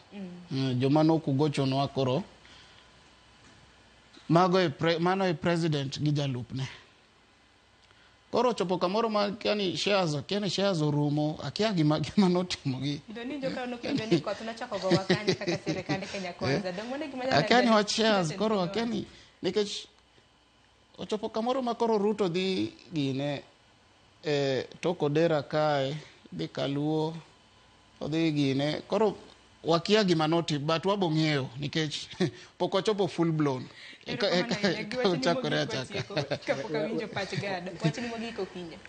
Wan koro kama chope ni en gima ber mano timore. Sani Article 1 has fully been implemented. Wayudo kaka wan jo Kenya wanemo wan gi teko moloyo kata jotendwa gi. To gima notimore ni ber ka oseketo jogi e telo waket gi e tesre. Waket gi ni koro ka bunge en kamae waket full implementation wan kaka jopiny nikech onge gi bunge. Sani gima dongo en mana judiciary. Wan gi executive, extension mar executive moro iluongo ni bunge gi senate to gi judiciary. We only have 2 arms of the government. The third arm of the government dhi bedo Gen Z kaka aneno. To Gen Z gi kik giol gi keta nikech wan ng'eyo wan no ka opportunity ni. Koro Gen Z gi modong eka ginyalo biro kata like a third arm of the government. Kaka gitimo wach finance bill ni kigiwe gichungi finance bill ni. Nitie maundu mang'eny ma serikal ni osetimo. Makoro Gen Z emodong gi judiciary kende. Makoro chalka koro jopiny makoro ket serikal tesre. Wacho ni power of the people. Power of the people. Power belongs to the people. And gimotimore ne ber gi wach finance bill ni. Gimonengo mana med ni koro Ruto onengo dhi dala tayo serikal osetame. Haya, mano kaluwore gi pachi donge mano pacho kinyo jabungo kanyo. Koro gadi mbele winj pachi kaluwore gi chal mar piny Kenya twak mar odiochieng' manyoro kanyakla gi gik matimore kawuono. Nadwa wacho ni gimomiyo Gen Z pod igi owang' en nikech kisungu wacho ni mondo wabed gi mondo wakaw pole migonwa nyaka ikwong iwach adier. Onge remorse kapok ikelo the truth. Kopo ne ng'ato onyono tiendi or ng'ato padi to dwa goni mos nyaka kone adier ni an ing'ene ne wang'o iya nikech ne wacho kamae emomiyo na padi lakini ago mos. To konyal koni an ok apadi lakini pole. Koro president nyaka wuogi ma wach ni bwana ne wanego ji maromo kamae mo wach adier ni ne gin 53 to nekech ne watemo maintain gini emomiyo gini notimore. Mondo kore kogo mos. Otherwise unge ng'ama dhi winjo pole mogoyo. Kae to wach mar NIS. Lweny mantiere kind NIS gi deputy president. Gini en gimiluongo ni blame game. To ok en blame game. NIS ema koro ibedo godo kaka sacrificial lamb. Nyaka koro gol misango nikech lweny ni odhi obedo matek ma nyaka koro jikwe nyaka obed gi misango moro ng'at moro ma ene dhi ng'ade oko. To nikech jogi ong'eyo ni jopiny okawo ga ni deputy president en ng'at moro mohero ukabila. Mane kaka jopiny okawe ni en udwa mana no wuoyi Mount Kenya. Emomiyo koro ka gichako lwenjgi tiwinjo ka koro ichako kone ni bwana ining'eni wuoga mana ewi jogeni ema ni dwaro ni mondo keti. Mondo koro dhi divert attention mar ji mondo ji wuoge issues mane ji wuoye ji odonje lweny matimore NIS. Ma en diversionary tactic ma ji openyo ok onego kaw. To kadhi e wach na mogik wacho ka ni ok an janabi. To adwa duoko we speech manyoro. Tadwa kono gimoro achiel ma maybe nyalo biro timore mbele kuro king'iyo kaka pinyo osebedo ka timore. President kan ose concede mo withdraw bill nikech pressure ma jopiny notimore. Nitiere ji mang'eny mane obedo abducted e period ni. Nyoro kane address press penjo mano kuong penji ne en about joma nobedo abducted. To nok oduoko penjo no. Koro gima nyalo kone ni most likely mo nyalo timo en ni sani kaka noseyie odwa chako lal gi ji kachiel ji dwa lala sana jok mane o lead gini muwinjo mana ni ng'ane nolal gik moko to timunu kako dwaro ma Kenya dhi gi kamoro kaka koro Kagame time Rwanda, Museveni be time Uganda, ma nikech kaka ing'iyo kaka sirkal lal gi ji, in iwuon inyalo bedo gi chuny mar dhi dhawo ne haki mar jopiny, lakini anyuondi jaudi koni ot ni jogi bro hinyi, minu koni dala ni jogi bro hinyi, wuonu koni, nyithindi be koro koni. Koro idhi yudo ka odhi tiyo gi emotions bang' lal gi jomoko matin, ma koro ji te koro luora kito matema ni dwa dhi e pap ne to ji goma na chunyi midogi. Mane kako dwa temo mondo silence Gen Z. Ma koro ji nyaka tang' sana jok mane ni e forefront nyaka gitang' ahinya nikech waseneno gima sirkal ne temo timo. Ji mang'eny mane gi abduct e period ni ne gimayo kata mana simbe moko wawinjo ni odigi kuonde moko nyal ng'eyo, moko bende osewe to moko be oweka gine hali ma ok ber. Nitiere kata kijana mane wawinjo no kwanyuru iwe kok nyal wuoyo. Koro mago ntie gi sechegi anyalo mana kwayo ni waseng'eyo ni parliament waonge godo nikech gimoro amora ma gitimo president ema konogi, to president no be waseneno ka clueless.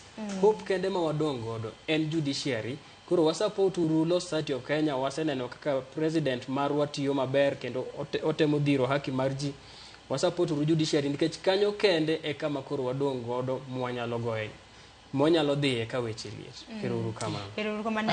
Ayudo gine moro kae ma ng'ato wacho ni ne ber ni koro Jalup Ker for the first time no go address outside Mount Kenya, ne en Mombasa. Mono kalore kod mono pacho japiny koro dong ni boma ma Mombasa no kodhi adhiya ni odhi limbe par no dhi yawo nitiere head iwacho ni secondary school heads jotend jopuonje mag skunde mag secondary giro me county mano ma Mombasa mane mano dhi yawo ngeni propaganda to nitiere okoka kata kamano paro duto te orwaki hagunwero kama ne nyokinyo jabungu kanyakla kod kadaguko bire studio hulero no jopinya dwaro mar golo jolwenye kambi ka bende kor kelogi mano mar gayo ng'anyi pacho kanya koro ngejwang wach mabendo aluoni machiegni par ni doho koro chungo chenro mano mar golo jolwenye pacho ka mano mar jiwa rita kaluore gi ng'anyo mosebedo kadhi nyime. Kata kamano par ni odiochieng' ma kawuono riwruok mar okinde kane oselo bura ma kamano doho ibro bed kiwinje odiochieng' ma kawuono e doho ma pacho kae. Duto te waluoni nyaka gi ng'anyo mabende ochan bagi e gwenge mopogore opogore mano mar kwedo paro mar chik mar omenda kata bed ni jatend piny odiochieng' manyoro to nosegoyo bade piny kwacho ni ok bibedo kochuo koke mane paro mar chik mar omenda makamano. Migori na ing'isi ni ng'anyo makamano chako tipo mopogore opogore juma kanyo no seoronwa wabro bedo kwa tugo ni kwa dhi nyime gi twak marwa par ni twak makawuono ok bi rumo saa 5 mar onyango wabro bedo kwa dhi nyime gi chenro makama nyaka rom kanyo saa 7 mano mar odiochieng'. Nikech saa osekadho 36 tok saa 2 kik wi wawila wan gi chenro mar pok opogore akoyo matin aduogo gi pok opogore.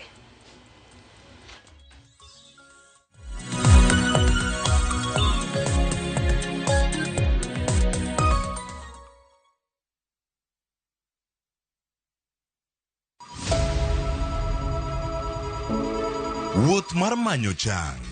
Wawuoth e piny mar thieth kokalo e wang' jogo mosedake. Thieth sani nitie Kenya ka, dakteche nitie, masinde nigo mwanyalo thiedhi michangi. Kata ibed jachiw thieth, kata mana jalno madwa ng'eyo gik matimore e sekta mar thieth.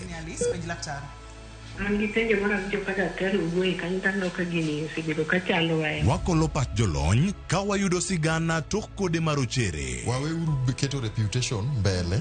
Ngima mar ng'ato. Ng'eyo matut e weche mag thieth chako gi goyo mbaka. Advice jowa ni ne uru penj laktar mondo ing'e kuma inyalo konyorie kapok iyumba yumba. Penj laktar.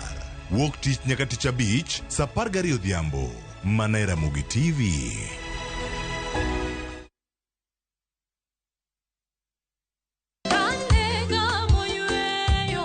Fweny ngima maber e wach Nyasaye kanyakla gi wende majiwo chuny ahinya. E Injili ngima.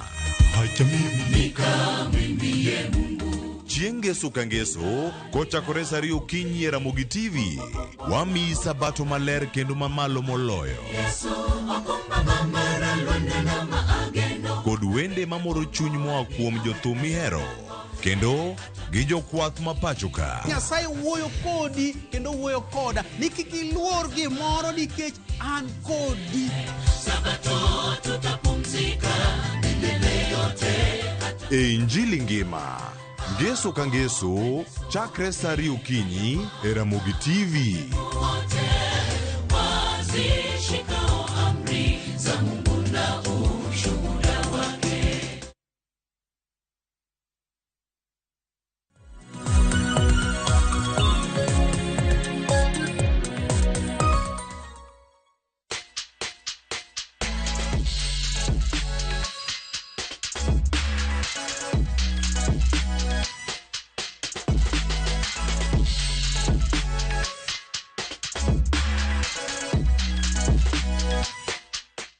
Nyakorom gajwango kiny makawuono chenro mar poko pogoria ne akelo ni achiel kachiel kantiere gwenge gi mag Kilimani, Bure, Nairobi.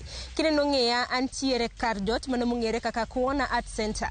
Wabro bedo kwarango pok mopogore opogore ka mokwongo abro bedo karomo gi jala mabende bro bedo ka nyisa matut kotenre kod Kuona Art Center.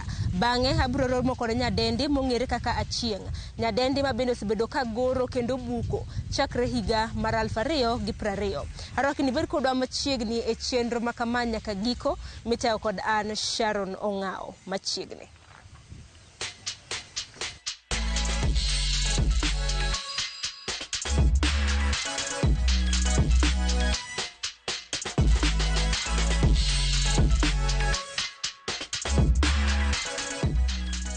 George, machiegni. Mapoko pogore. Mailuongo ni Kuona Artist Collective. Kae en collective mar artist karibu 28. But kila ng'ato nigi space mare. Time gimoro amora. Okong'oni kata mnaka pokilero nwaka pokinyiso kata mna ni nga in wuod kanye. Iluongo ni Jojo Uma. And wuod Sakwa Bonda. Kamoro ni Barchando. Wamawa. Yeah. Koro dichi makawuono na nyisi ni kora Mugajwang' ne bro kelo gi Kuona to ma Kuona mantiere Kilimani. Samoro nyalo nyiso gi matut kotenre kod Kuona Art Center. Kuona Art Center chon iluongo ni Kuona Trust. Kane po ntiere trust ni pod bedo funded kod Swedish Embassy. But koro trust norumo sani koro en collective. Ma artists ntie karibu 28. But kila ng'ato timo gire e space mare. Yeah. Inyalo nyiso ni artist geti mango dibed goro, buko. Nitie goro, nitie buko, nitie sculpture. Yeah, nitie jatimo sculpture. In fact, kae montiere 1 lakh nikech wan kod ng'at motimo Kimathi, search mar Kimathi. Iluongo ni Kevin Oduor. En achiel kuom jok ma nitie Kuona kae. George makoro ka hiye gin jok matimo pok mopogore opogore. Kae gin jok mopok mopogore opogore. To kenda pino muka university be biro timo attachment kae ka wasan kata kumusani sani mowuok kane wan kod intern karibu 12 mowuok mopogore opogore. Yeah. Kopogore gi internship samoro nitiere rowera kata mana rawere ma bende dwaro ng'eyo kata mana goro moko bende dwaro ng'eyo artwork. Bende un thuolo samoro ka gibiro kamar tiegore kae oyaw ne ng'ata kenti bora nigi talent inyalo biro itimo gere oyaw ne ng'ata. In fact wadwaro mana mondo amed wajiw jok ma tim man gi talent mondo gineza talent margi. Yeah. Ne janyuol samoro mantiere gi nyathine mantiere gi talent entiere gi pok kata mna wira ma entiere godo di nyise nang'o kiny makawuono nikech nitiere moko kuom jonyuol ma samoro othung'a nyathi kibuk to talanta kata mna pok ma nyathi ntiere godo to ok odewo. Janyuol ni kendo gima nyathino hero itim isire mondo nikech ikia gima mano gima kinyalo miyo nyalo miye mogo nyalo miye ngima. Koro gino gima nyathino hero itemi isire kendo imiye mana mijiwo mondo tim gino e makare. Yeah, nikech ka wanti kod nyithindo moko moro no kwa mfano montie moko mano Mkuru kucha yudo ka mane gima at ni gima nyalo timo sani en thuolo manyata dhi German nyalo dhi USA but ineno jomoko to kawo ni art ok chul but in recent art chulo kendo nitie jomodak gidak maber nikech art chulo maber. Nikech jomoko to dak maber nikech art jomoko bende ni kata mna gi pok mano mar goro kata mna timo goro mopogore opogore kata maneno kuonde gi samoro kumodhi ogoro omokia kuom ranyisi neno kata mna Kuona Art Center ka chal gima containers gi orumo te koso yudo container ka yote machal nade kata tek machal nade dena gima nikech omeji thuolo ma ji mondo ji obi.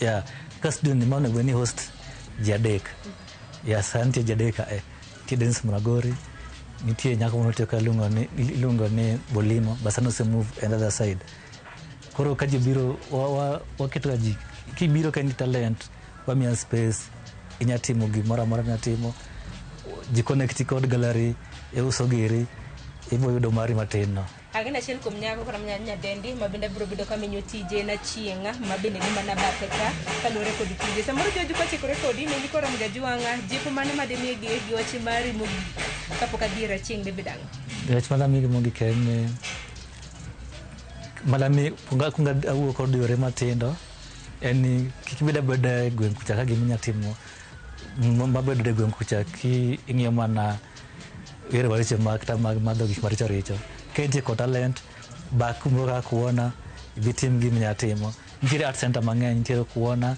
ntiere mkuru ntiere art center mang'eny la dhi mondo itim giminya timo kikibeda limetaka imanyo yore maricho richo kata mag kuelo mag madho gik maricho richo ba art center tim giminya timo hero kama ne inya George kenda hero mana kakikete ine giminyalo timo kikibeda beda ni bet samoro kintere gi talent ramna pok mari inyalo timo godo gik mopogore donge aguni rok mana inya nyakora mgajwang mono na George achiel kom jogeko mabende tiyo kuona art center mantiere Kilimani ka waselero nwa matut matimo tenre gi gik matimore kaindi katika manu ntiere achiel kom nyadendi mabina nyisini goro kendo obuko chak radio marade higa mar 2020 nyinge en achiel en bende hemodhi winjo pok mar goro en bende wane kido mopogore opogore mabende otimo kata kamano abro temo loso kode nikech ok winj dholuo abro loso kode gi dho Oswayo koro wadhiera chieng kikidhi mabor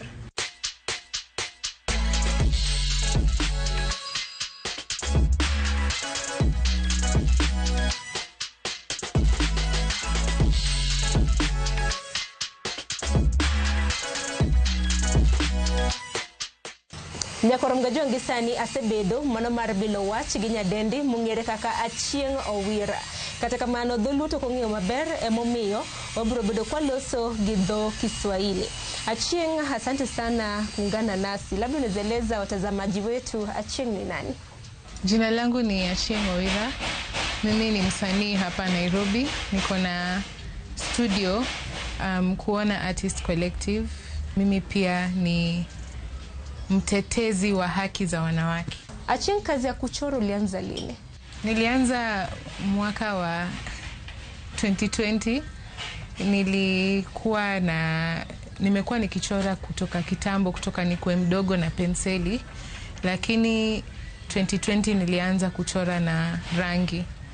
Kwa hivyo sasa imekuwa miaka 4 kutoka nianze. Mara nyingi sisi tunaiona kama talanta. Sijui kama ni talanta uliozaliwa nayo ama labda ulijifunza.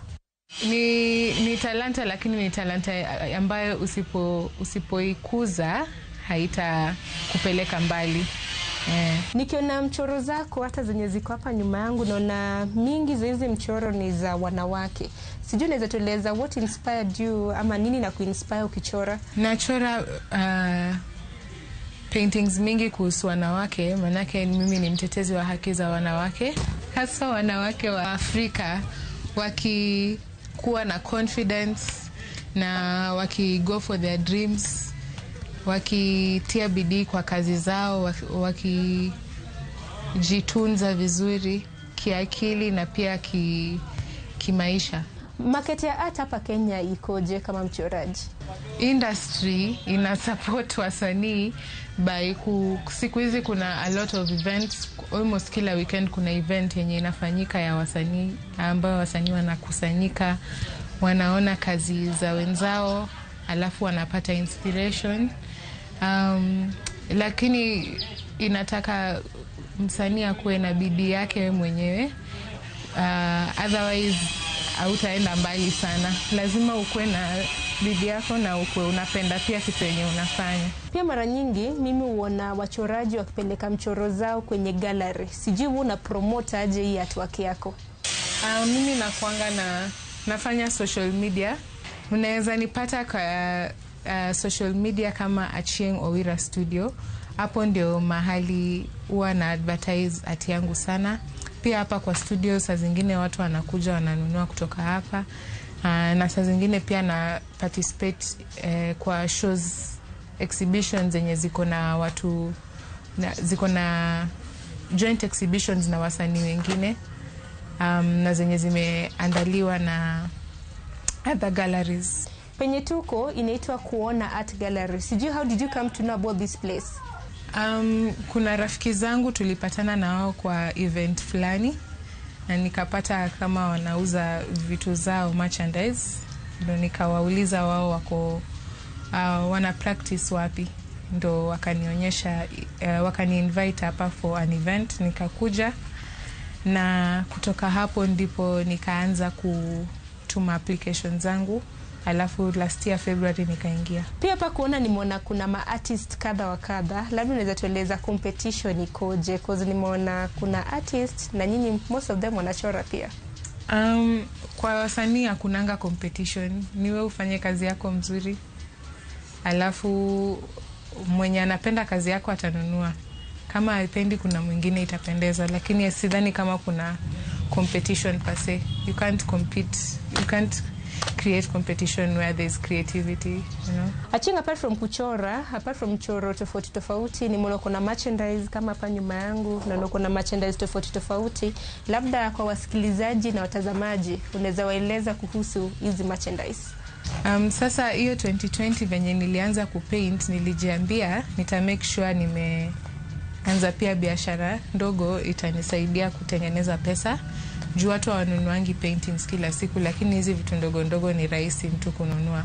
So nikaanza kutengeneza t-shirts, nilikuwa na paint tu na mkono, bags na notebooks. Alafu polepole nikaendelea kuongeza vitu, na sasa imekuwa biashara yenye inasimama peke yake. Sasa niko na i-treat as a different entity.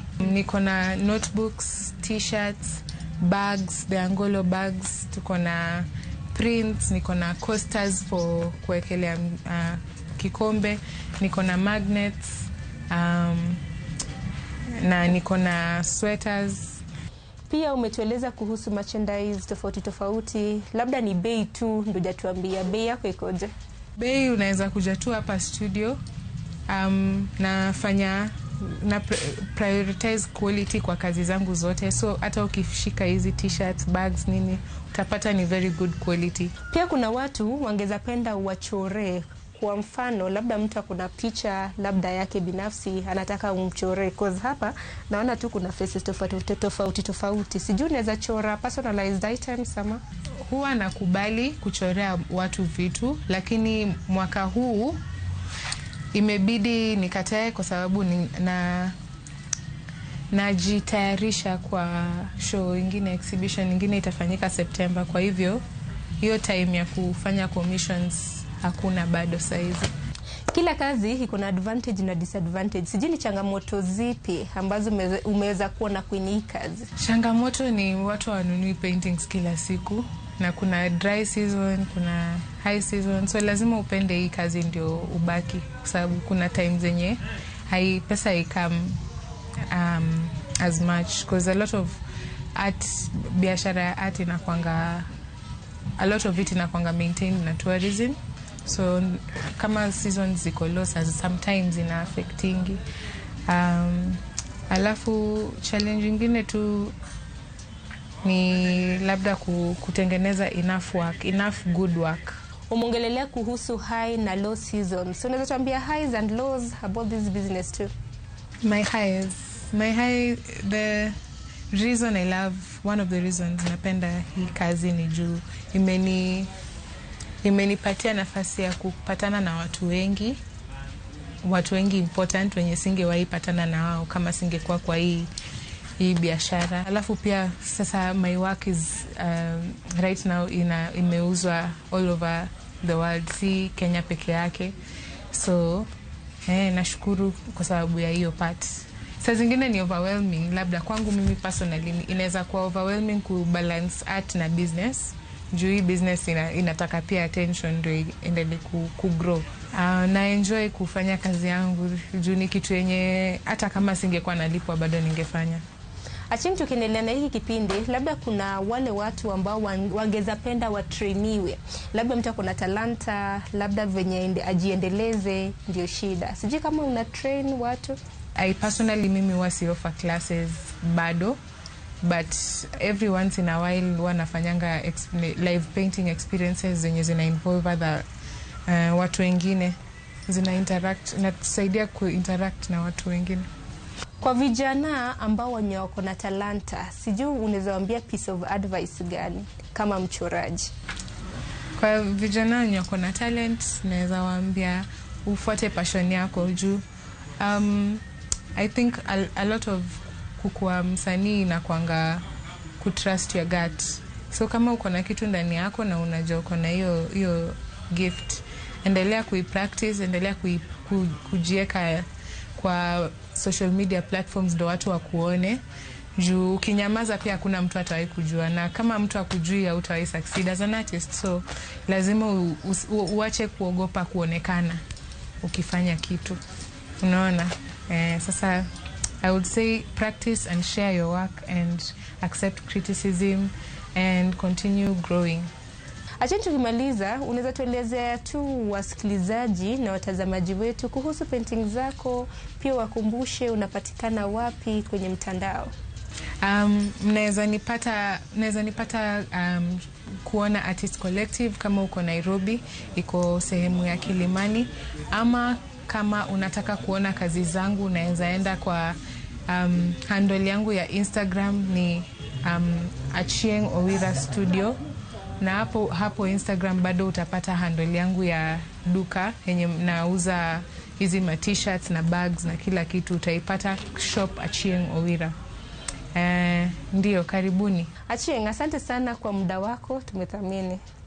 Neja hera mara Mugi TV, manene na Achieng Owira nyadende mabende osebedo ka goro. Ibinjo kanyo sigande chakre higa mara 2000 kod 20 osebedo kubuko e gwengege mago mag Kilimani. Karjot mongere kaka Kuona Art Center. Gekanyo mane makelewa e giko mara chendo makama namba ne osechiwo kanyakla kod mbui mage kama bende inyalo yude. Warad kendo he chendo machielo mar poko pogore juma mabiro, chendo mitaw kod an Sharon Ongao. Oritur masane.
Let's open big doors and small ones.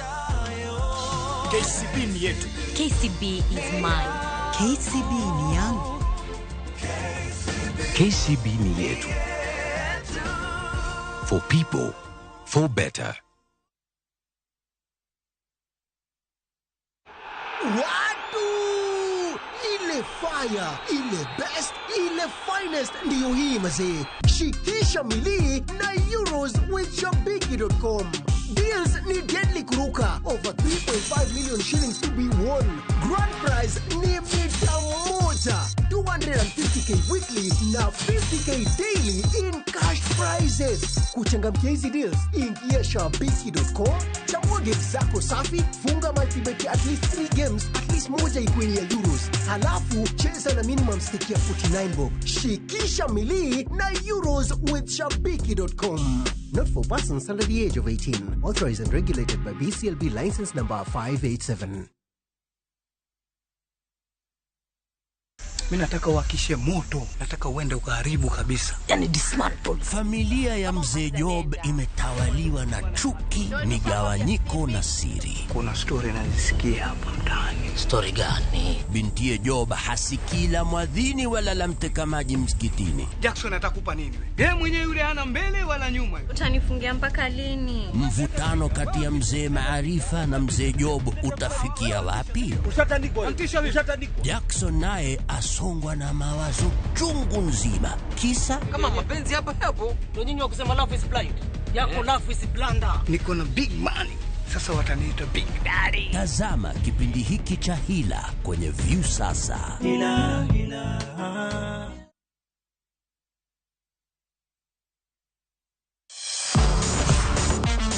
Ne thuolo mar yudo weche tuke duto nyaka mopondo. Mbaka makende mag jotugo kendo mag jomolony weche tuke. Can you believe it? Magite yudore chenro mar pau tuke. The 4.84 kilometers. Nonro matut kod gigo matimre manyien mag tuke duto mawuok e piny mangima. Tudri kodwa ngeso ka ngeso Ramogi TV. Kochakore saa 8 odiechieng' ka wami gik motimore pau tuke.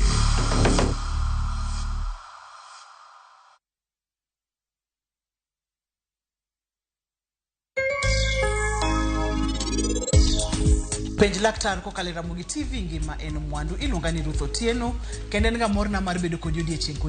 Mondo chako wala ma welding tijala nyala chake en mana nyiew mashinde bor in gi grinder in gi welding machine achiel.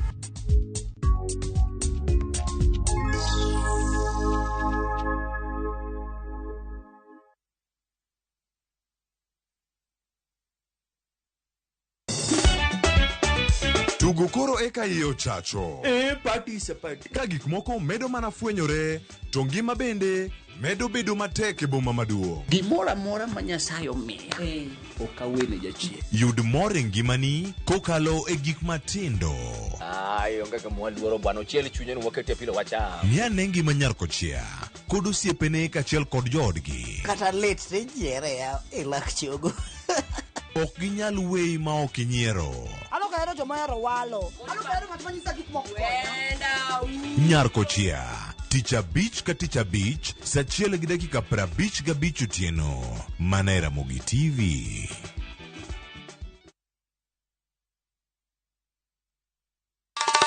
Ma e chenro makelo ni danji maliet. Ma e chenro makelo ni weche mamolo seche duto. We are only beating Job. Kik od belo bai. Kawuono an kod moral mar ndakel belo kaka winjore.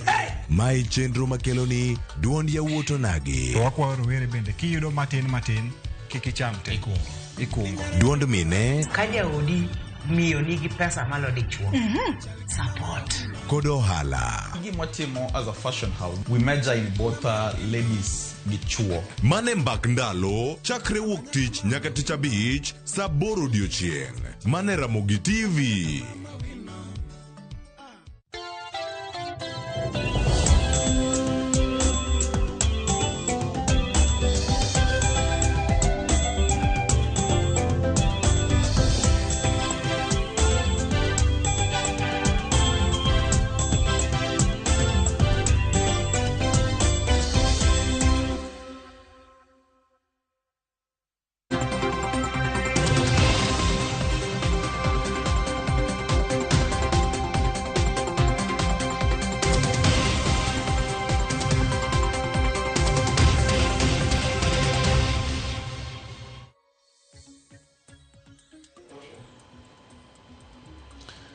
Nyakora mokejwang machiegni kiny makaono cheno mar mbako romo chakre sane yanga kachako kod chal mar fambo gigo mabeno bedo ka kawaloni achiel kachiel ne gin to gin gik mage madhi bedo kawaneno gi achiel kachiel odiochieng' ni ma kawuono. Nitie mago matimore counties wagi moko matimore bende kone mopogore opogore mapacho ka ahinya madhi bedo ka kwako konde mapacho kae kalore kod milome mabende osebedo kanyo kike mbui wa duto te mag oganda e rang Facebook kata kod mano mar X twak osebedo kanyo tieno mangima koganda mathoth ochopo kanyo mar neno ni kanyo to itimo geyo machal nade machiegni chal mar fwambo nyinga Cleophas Oluoch jakisumo kanya kwar mokeo nyaka chao nyakoro mogi jwang sani wachaka kod chenro mar mbako romo dakika osekalo 2 tok saa 3 ng'anyo e konde mopogore opogore pacho kanya kwar mogi jwang jong'anyo igeno ka dhi bedo kawuok oko e konde mopogore opogore to koro penjo maduong' en ni ng'anyo ma kawuono dhi bedo gi thor wach ma en mane to ahinya ka warango gi achiel ka achiel mano ka wantiere karka mondo wanegi ni nyakoro mogi jwang gintiere e yo machal nade mano ka warango gi kama wantiere kodu kanyo achiel ka achiel mondo mi wang'e kama wachopo kanyo ka wadhi nyakora mogi jwang mano ka wantiere kodi kae okinyi ma kawuono yangore karka ni ng'anyo osebedo kanyo ka dhi nyime mano ka waluwogi achiel ka achiel nyakora mogi jwang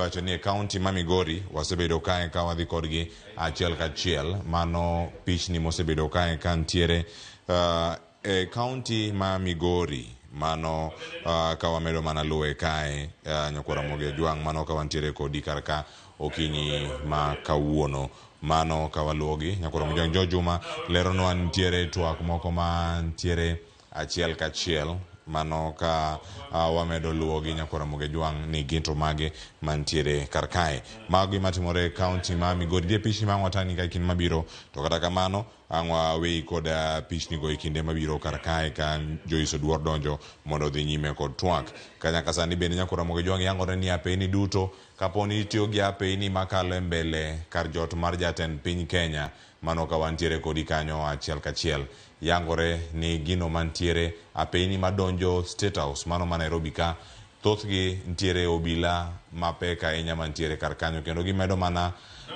rido wechego mago mag arita kwe kendo gineno ni ok odonj kanyo e yo makare wacho ni kinde ma gintie kanyo oganda ok oyudo ndara madonjo godo e kar jot mar jatend piny Kenya mano okinyi makono kata kinde moro amora ma ngidwa donjo obila oseket kar kanyo mar mondo mi onya kwe nyakora mogi jwang mano ka wantiere kodu kanyo kaka machielo bende ang'wa koni ngina peni mage madhi bedo ka iloso kata ka olor kata jong'anyo dhi bedo ka gintiere kuonde mage nitie tipo mathoth ahinya manyiso chal mar alwora mar kar jot mara jatend piny Kenya ang'wa koni bende chal mar wach moge counties mopogore opogore kaunti ma Kisumu chal nade okinyi ma kawuono kaunti ma Nairobi ka kaunti ma Homa Bay kaunti ma Migori kaunti ma Siaya mano bende kama dhi sani nyakora mogi jwang mondo mwakoni ni ginto gin gik mage mai kaunti ma Siaya nyakora mogi jwang kendo report mantiere kar kae ma wayudo ka wuok kuom jofwambo ma wuok e kaunti ma Siaya George Amolo oyango kar kae ni ntiere budget ma bende idhi bedo kata ka ichwalo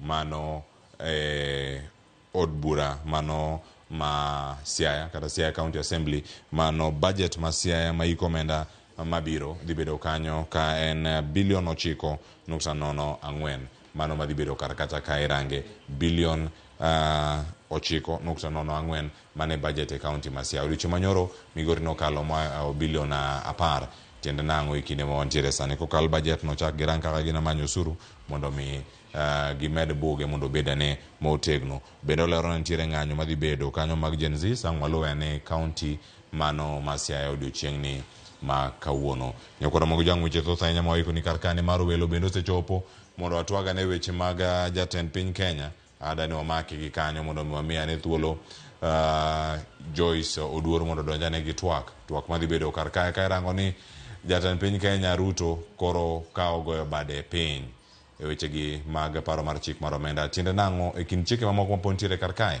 kere kar kanyo kora mogi jwang dakika osekalo 6 tok saa 3 mar okinyi ma kawuono mathoth ang' wabi godo kaka chenro medo sudo kaono wadhi mi chenro ni achiel kachiel nyaka rom saa 7 odiochieng' ni ma kawuono kete mar Ramogi TV oriti masani.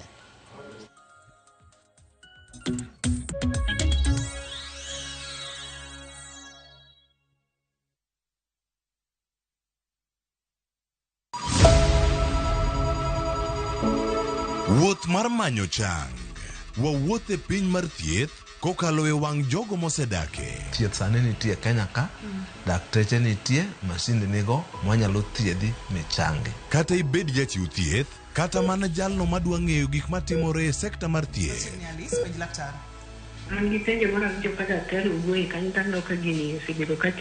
Wakolo pat jolony ka wayudo sigana tok kode marochere. Waweuru keto reputation mbele ne ngima mar ng'ato. Ng'eyo matut e weche mag thieth chako gi goyo mbaka. Advice jowa ni ne uru penj laktar mondo ing'e kuma inyalo konyorie kapok iyumba yumba. Penj laktar.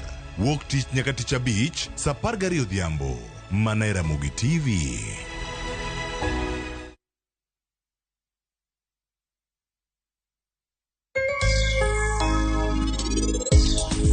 Mondo ichak ohala ma welding tijala nyala chak. En mana nyiewo mashinde, boro in gi grinder, in gi welding machine achiel. Ohala dwaro ni kik ibed gi tama mang'eny. Ohala kelo pesa mos mos. Kichako bei chito bechi ni malo ahinya, tibiro yudo ka iriembo ji. Tich mar bawo alwora ni ok orach ahinya. Nikech koni pi ma koni en chumbi, koro metal rust sana. Koro bawo en durable. Koro bawo nigo ohala kama ber.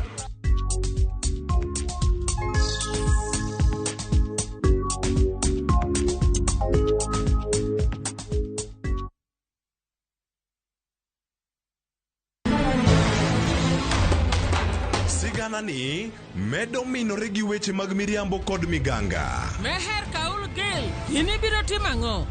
Kare. To joma onge ketho ema hinyore ahinya. Kuom higni 5 ne in kanye? Baba in bende ni wuonda kae. Weche hera medo bedo matek kendo mapek. Akwayi ni mondo iwuog e odni sani. An naseche iko kaka Samaira gi Sara biro timo arus. Kata kamano, joma oherore ok nyal pando heragino. Andisora. Aber. Aftar. Ewi magi duto, nyaka joot achiel chung kanyakla. Ere kaka unyalo timo joma richo ka? An awinjo kan gi wich kuot mang'eny ahinya, adwaro mondo temo kaka untie kae. Choti Sardani. Wuok tich nyaka ngeso, saa 2:15 otieno. Mana e Ramogi TV.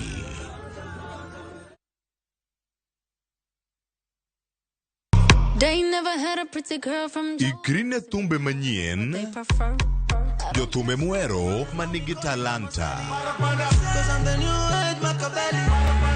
Winj thumbegi timakri gi herano mar thum. Pado manyien e kama kinde mabiro mar thum chakore. Kik ngolo mora mora ma ogo mamit bai. Pado manyien. Wuok tich nyaka tich abich, chakre saa 5 onyango. Mana e Ramogi TV.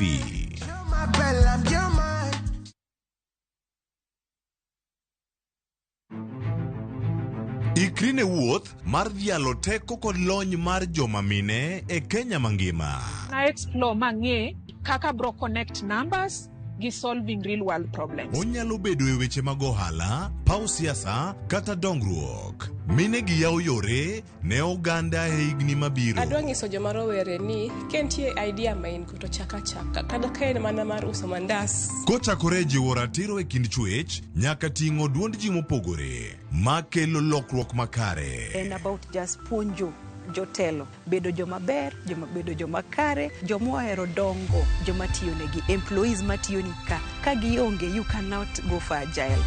Mine wacho, ngeso ka ngeso kod jailieta.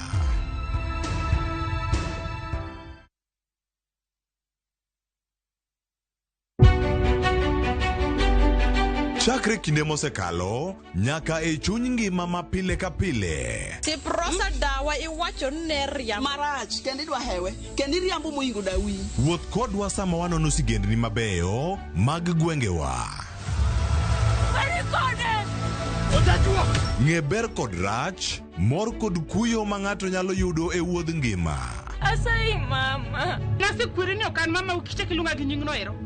Mama nyisi. Riuri kodwa mondo wane sinema mabeyo ahinya ma uwinjore wawinj kendo wamorgo. Kendi ng'eno wono sipi mabeyo, lakini nitie kuma kete mami. Winam Cinema.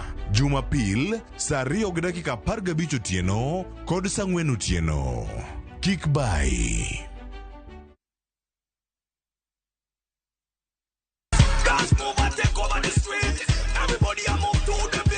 Nyakwara Mogi Juan kocha pongeso kama india ni Saturday sangwe otieno wakelo ni chenro mamit kabisa miluongo ni Thum Gagmon. TikTok anapenda kuzitoka TikTok ana Wanti kuna gimlongo ni adek maliet, in short tatu mode. liel kaachiel gi jongolo mopogore opogore makelonwa mana moro. To mana e sitting room ni kanyo ema wakelo party.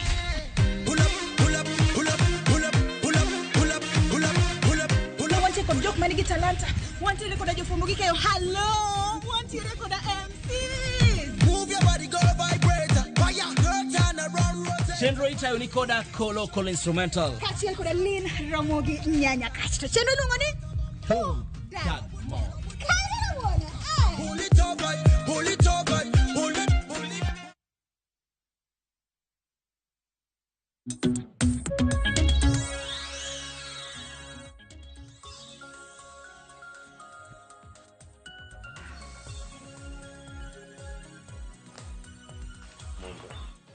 Nyakwara Mugia Jwang en dakika 13 tok sadeka marokinyi machiegni network marwa mar ariyo e chenro mar mbaka oromo kinyi makawuono matai nyinga Joyce Oduor. Nyakwara Mugia Jwang mbaka modogoyo kinyi makawuono otudore kod gino manotimore odiochieng' manyoro kama jatend piny Kenya William Ruto nogoyo bade pinya kendo koro wacho ni ok obi keto koke e paro mar chik mar omenda mar higa mar 2024 kendo wite oko kendo wacho ni en kaachiel kod sirikal mare gibro neno kaka gibro bedo ka ginduso mogo kuom omenda manoket ne migepe mopogore opogore e budget mar hik omenda mar 2024-2025 maneno kaka wan kaka jo Kenya wanyalo daka kotudore kod pesa ma wan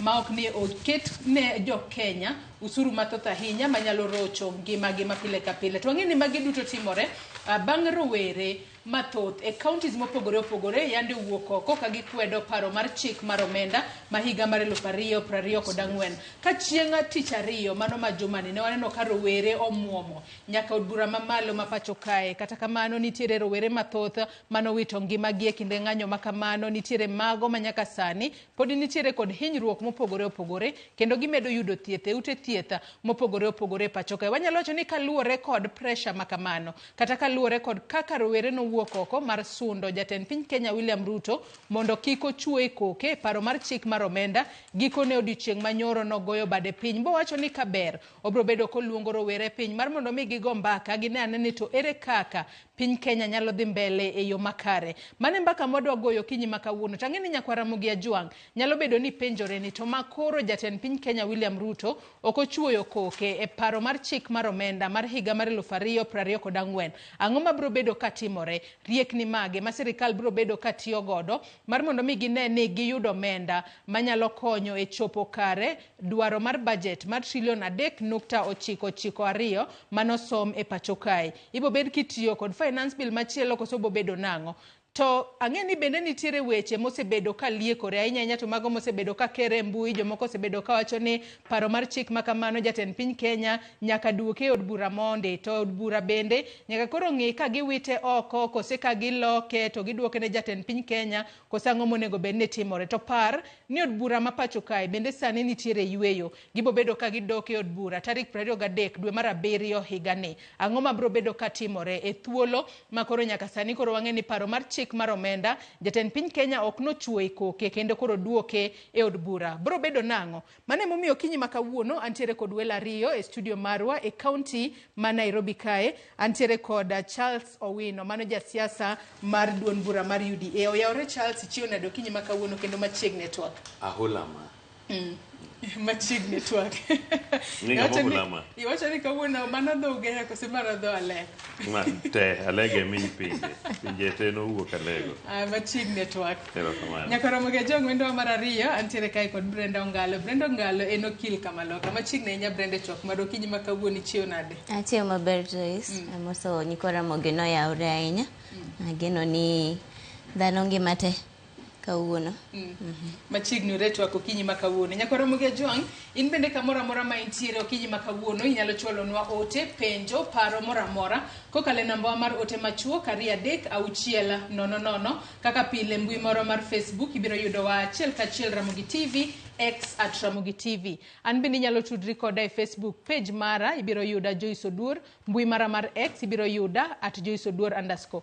Kapok wachako twak marwa yanga dago mar mondo mi wawinjane report manolosno odiochieng' manyoro kod jafwambo marwa Jael Lieta kama mano tok jatend piny Kenya goyo bade piny kendo koro wacho nokobibedo kochuoyo koke e paro mar chik mar omenda mar higa mar 2024 kata mahigani. Wawinjane mondi. En ng'anyo mosekwako piny Kenya kuom jumbe ariyo. Rowere ma pacho ka kaachiel kod riwruoge mopogore osebedo komako chung' ma otegno duto ka giwacho ni paro mar chik ma hiko omenda ni rach kendo biro medo ng'awo ngima malo. Kata kamano, jatend piny kaachiel koda kweth mare mar siasa bende osebedo kochung' kar tiendgi ni paro no ber kendo chik no nyaka kal. Gino mane gitimo e od bura mamalo. Honorable members, the results of that division is as follows. Ayes 195, nays 106, abstentions nil, spoiled votes 3. The ayes have it. Tich ariyo tarik 25 dwe mar auchiel higani, kata kamano ne obedo mar historia. Karo were ne owuok mar kwedo paro mar chik kendo no muomo nyaka od bura mamalo. Ng'anyo mane okelo thoe manyaka sani nyalo chopo ji 30 ka miche moko oweka ohinyore. Johala mathoth bende kwano lal. Mae, jatend piny Kenya koro wacho ni osunde mar mondo olok pache kendo go bade piny. I concede, and therefore I will not sign the 2024 finance bill, and it shall subsequently be withdrawn, and I have agreed with these members that becomes our collective position. Lendo mabende jopiny mang'eny no orwako e bombe ma opogore. To the unrest ya Gen Zs, I think the president ameamua tu ku reduce the tension among us, but it's not a solution. Nirito mondo wadonj kama koro nyaka jitoe kore ki idogi iwechuo koki mondo gino doge parliament. Jatelo yenyo wagi kanyo. Wane munigo beni wagolo tax. To ka wane mwase wacho ni gino rach. Gino nego bed ni wito kata ni duoke parliament. Nikech parliament kumoduoke ni magi kamutingo andhoke moko manogonwa ni I say yes. Kata kamano, Ruto bende wacho ni dok ni chien dhi biro kod rido okanda e migepe duto mag piny owacho mare kochakore kod apise. I am directing for immediate further austerity measures to reduce expenditure, starting with the office of the president, the entire presidency, and extending to the entire executive arm. Bende Ruto okwayo doho od bura counties mapacho kae ni nyaka koro duok piny budget magi ma hiko omenda 2024 kod 2025 mar neno ni chenro mag sirikal ok ong'okni. That equally, Parliament, the judiciary, and county governments, working with the National Treasury, also undertake budget cuts and austerity to ensure that we do live within our means, respecting the very loud message that is coming from the people of Kenya. Jatend piny bende olando ni kaluore koda duol maduong' ma owinjo kuom rowere obiro keto lai mar neno ni tudruok obetie e kinde kod rowere kaachiel kod migepe duto mar bero kaka otiyo. Be proposing an engagement with the young people of our nation, our sons and daughters, for us to listen to them, listen to their views, listen to their proposals, their ideas, their concerns, and what they think we should do better as we go forward. Kata bed ni jatend piny ogo bade piny, wenge duto pod dok e od bura mamalo kaachiel kod migawo mar omenda ni kop chenro duto mag loso budget mapacho kae chik okete lwetgi ma weche ma jatend piny owacho gin mana paro. Jael Lieta, Ramogi TV, Nairobi. Aya gino nuwinjo report makamano ma Jailieta noloso n'odiochieng' manyoro kata obedo ni jatend piny Kenya William Ruto okochuoko ke paro mar chik mar omenda. Wenge duto pod nitiere migawo mar omenda kaachiel kod od bura mang sani wang'eni nitiere yweyo nyaka tarik 23 dwe mar 7 higa ni. Achak kodi Charles Owino, in kaka jasiasa mar UDA. Nyalo bedo ni Ruto goyo bade wang'eni kaluwore kod kaka rowere yando wuok oko karomre margi mar mondo mi ging'anye counties mopogore opogore. Waneno ka jomoko tho, jomoko yudo hinyruok, ema koro jatend piny Kenya gikone nogoyo bade piny owacho ni oyo dong jo Kenya ne dwaro ni owite oko te, koro we awite oko te. Kata kamano penjo nyalo bedo nyaka ne rita mondo ji owit ngimagi eka koro go bade piny, kosango matimore. Mokwongo ero kamano. Mokwongo adwa go ero kamano ahinya ne oganda wa Luo, because jomoko siasa ni nyaka ikwong idog dalaw kuom bedo ni nyocha ok gi participate ahinya e wach mar ringe town gi gomo. Yowuoto ma Kibira nokobiro emomiyo be wan gi tho matin kodok yothurwa kucho. Nwach gi mokwongo en ni wan chakre ne chak independence Kenya ka komak kwa bedo gi state of emergency 1952 ndalo Mau wuodwa mane iluongo na Argwin Skodhek ema noyalo ne jo Mau. To kwaseyudo uhuru 63 to gin e joma okwongo bedo victims miwacho ni onegi, to gin ema ne giyalo ne Mau. 1963 nogono bende kapok wayudo independence, Jaramogi kano obedo offered position mar president to wacho ni ok ginyal betray Kenyatta ni Kenyatta ni edela to giyudo uhuru nyaka kwongwe Kenyatta. Ma governor ndalo no Rawlings no dhi momiye Kenyatta neno modhigo.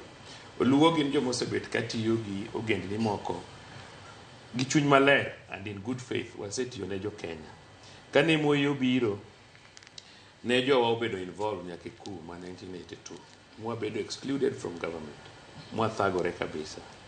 Kacha ne chopo 2002 kendo wan emwachako jowa Raila Giri mochako gore moketo Kibaki. Kagi yuda wida sirikal ni to gigwe sianda jowa to giriembo ai sirikal. Iwinja. Nyocha higa mogikni, nyocha koro Uhuru wacho no support Raila. Gidagi. And gimanya wacho mokwongo daga poka wuoyo about finance bill. Ni lweny ni ok marwa. Lweny matimre sani ni En mar jomage. En mar okuche gi lango. Ok en lweny. Nikech ang'o? No. Ging'e gima gilaro. Kata sirikal ni nyocha gi form to gi form 50% gin 50% jomoko ka. Wan kata minister wan ga achiel just for by the way. PSS wan ga ariyo kende. Iwinja. And ananya wacho, gimanya wacho ni some of us kata mano biro modhi e UDA ni wadhi kuro because wadwaro ni mondo wayaw yo ne community marwa mondo bede sirikal.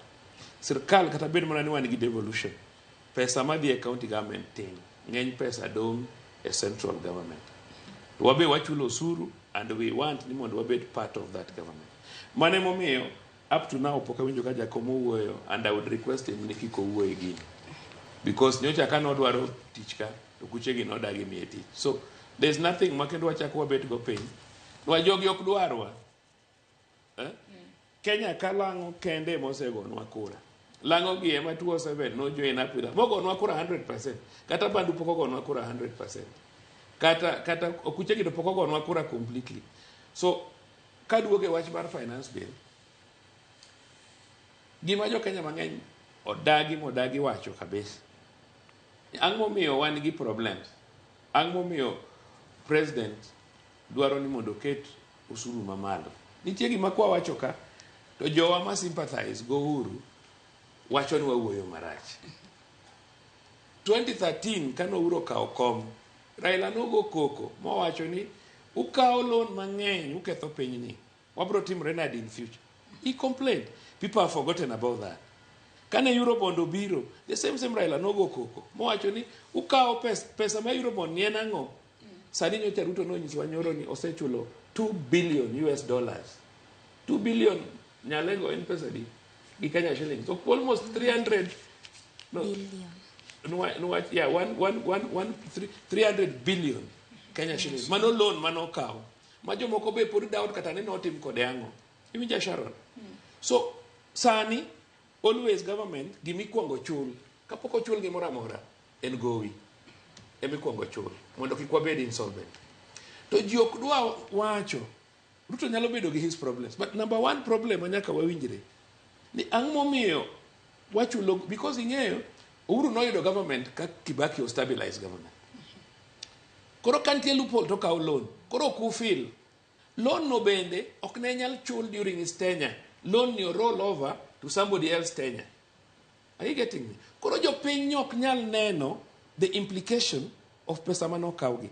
Sani koro Ruto nigi problem nwach kata kodwa kaw loan nitie limit ok onya kaw mo cover go up. Because obed ni en threshold pod duong' no nyalo wuondo kata kaw kaka Uhuru ne kaw. Nyalo bedo ni keto usuru mathoth kuom jopiny ma jopiny chulo e yo mar neno ni oyud pesa. Ami history because kokidhi to history to kwanyal solve this problem in future. In polythene, you will be here for a longer period. Wadwaro in another 30-40 years kisebedo mama motegno inyalo advise jomatindo gi. We may not be there ourselves. What I'm saying is because of loans money wakao iwinjo and because of threshold mo an go matin chuno wani sani koro kwanyal kao mo kata kwa kao not as much as those other people did. Projects mane watimo gin white elephants. Lamu Port or bedikelo nwa pesa, it is not operational. Wakete pesa mang'eny. SGR no dong Naivasha ka. Okochopo Kisumu, no chop Kisumu, dikoro kelo nwa pesa kwatero mzigo Burundi, Rwanda, DRC to Uganda. So nitie gik ma first of all we must accept that happening. Now, ochopo wach mar koron wadwa chulo osuru. Ang'o momiyo ineno kata kala ang'o wegi demonstrate against sirkandgi. Nyi neno ka ji owuok Eldoret, nyi neno ka ji owuok Kapsabet, nyi neno ka ji owuok Kericho. Nyaki penjri ang'o matimore. Gima timore en e sirkal ka. Wan gi jomoko mane sirkal ka ma are showing jopiny ni maybe pesa ng'eny e sirkal or gikwalo. Because ka joma chiegni gi president weekend golo million 20, golo million 10 gi miel e kanisa. Kidie Facebook mara political leader kichako ng'iyo pesa mancho chako golo nyaka nyocha Ruto bede sirkal en pesa ma abnormal. So jopiny yuak. Jopiny feel ni to one wathagore udwa tax wa to jomoko to miel gi pesa church. These are some of the things might incite the public against government. Gimana wacho ni taxation okrach, but nyaka wabed accountable. Nyaka president nwanga way mobro nyiso go jo Kenya ni pesa mokao kuomgi otiyo go nade maber. The communication structure mar government no collapse. Nobody is talking to the people. Nobody is telling people waonge kod proper education on what is happening. So an gima wacho ni because of lweny manotimre, it is good ni president no stop watch mar finance bill. But it has implications. Ni winjo ko wacho ni pesa ni no dwa tiyogo e universal healthcare, ni winjo ko wacho wach mar fertilizer, ni winjo ko wacho wach mar hiring jopuonj mag junior secondary facilities. It means, I don't know, but gima afosi ni neno duond president gada ko wuoyo. He talked a bitter man. Kata kiwinjo duonde, he's bitter. So what I'm saying is ni obro weyo wakendo finance bill no obro weyo. Obro tiyo gi structures my last year. But gima ng'eyo okubi nyise ni ere universal healthcare. Obo koncho udagi miya pesa. Okubi nyise ni eke jopuonj mag junior. Obro koncho udagi miya pesa. But most importantly, wawa gigi otimre. But luo kende mwakwayo ni kik wadonje lwenye. Let's watch it from behind. Ng'atwa kik wuogi ni dhi demonstrate ndara. Wase demonstrate ne jo Kenya gi enough. Wa demonstrate negi giyudo multi-party gigweyo siandowa gichamo kendgi. Wa demonstrate negi giyudo gine devolution kwadwa form sirkal gigweyo siandowa giriembo wa sirkal o gidwaro wa sirkal. Omiyo let us watch wanendo jogi bogore up to which place. Mondo wadonji into that place, into that space.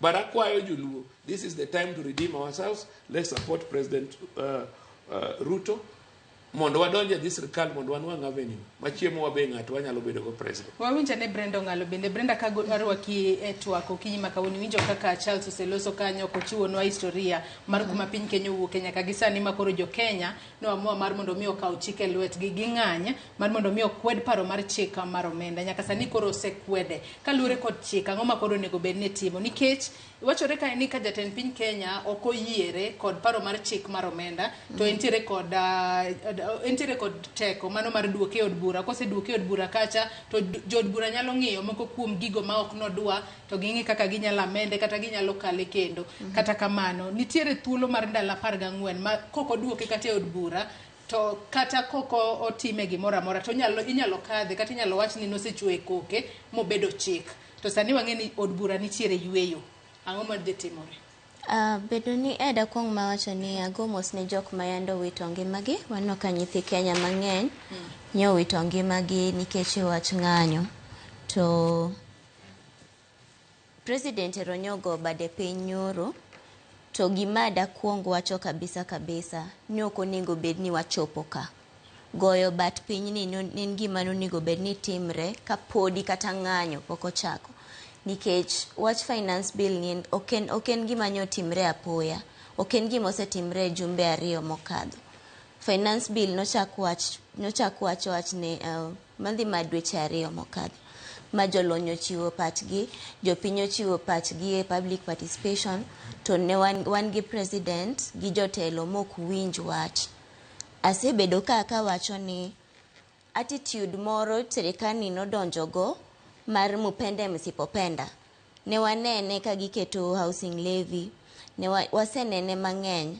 to jokisungu wacho ni a leader is good as his team ne maen gogi jok mosebedo ka wuotho ka miel gi pesni mang'eny kawuono ng'iewo otimo auction mar diel ochiwo 10 million odonje kanisa warambe ochiwo 20 million gifuyo gi ndeke to jok mandara onge to pesa onge mano e gima osemiyo jo Kenya obedo gi bitterness ma ji ochopo kuma nyo ochopeni to president onego bed ni sani koro ng'iye ni to jok mage ma en godo kagi nikech team ne ni en ng'awa nikech ka gine magi go e piny to mondo ne kako nya replace gi ka duoge chik sani to road buranyo odhi e yweyo this has been recalled procedure en ni onego bed no dok to gichako afresh to kama gidwa chake afresh ni waseneno oseluonga if it's a matter of national importance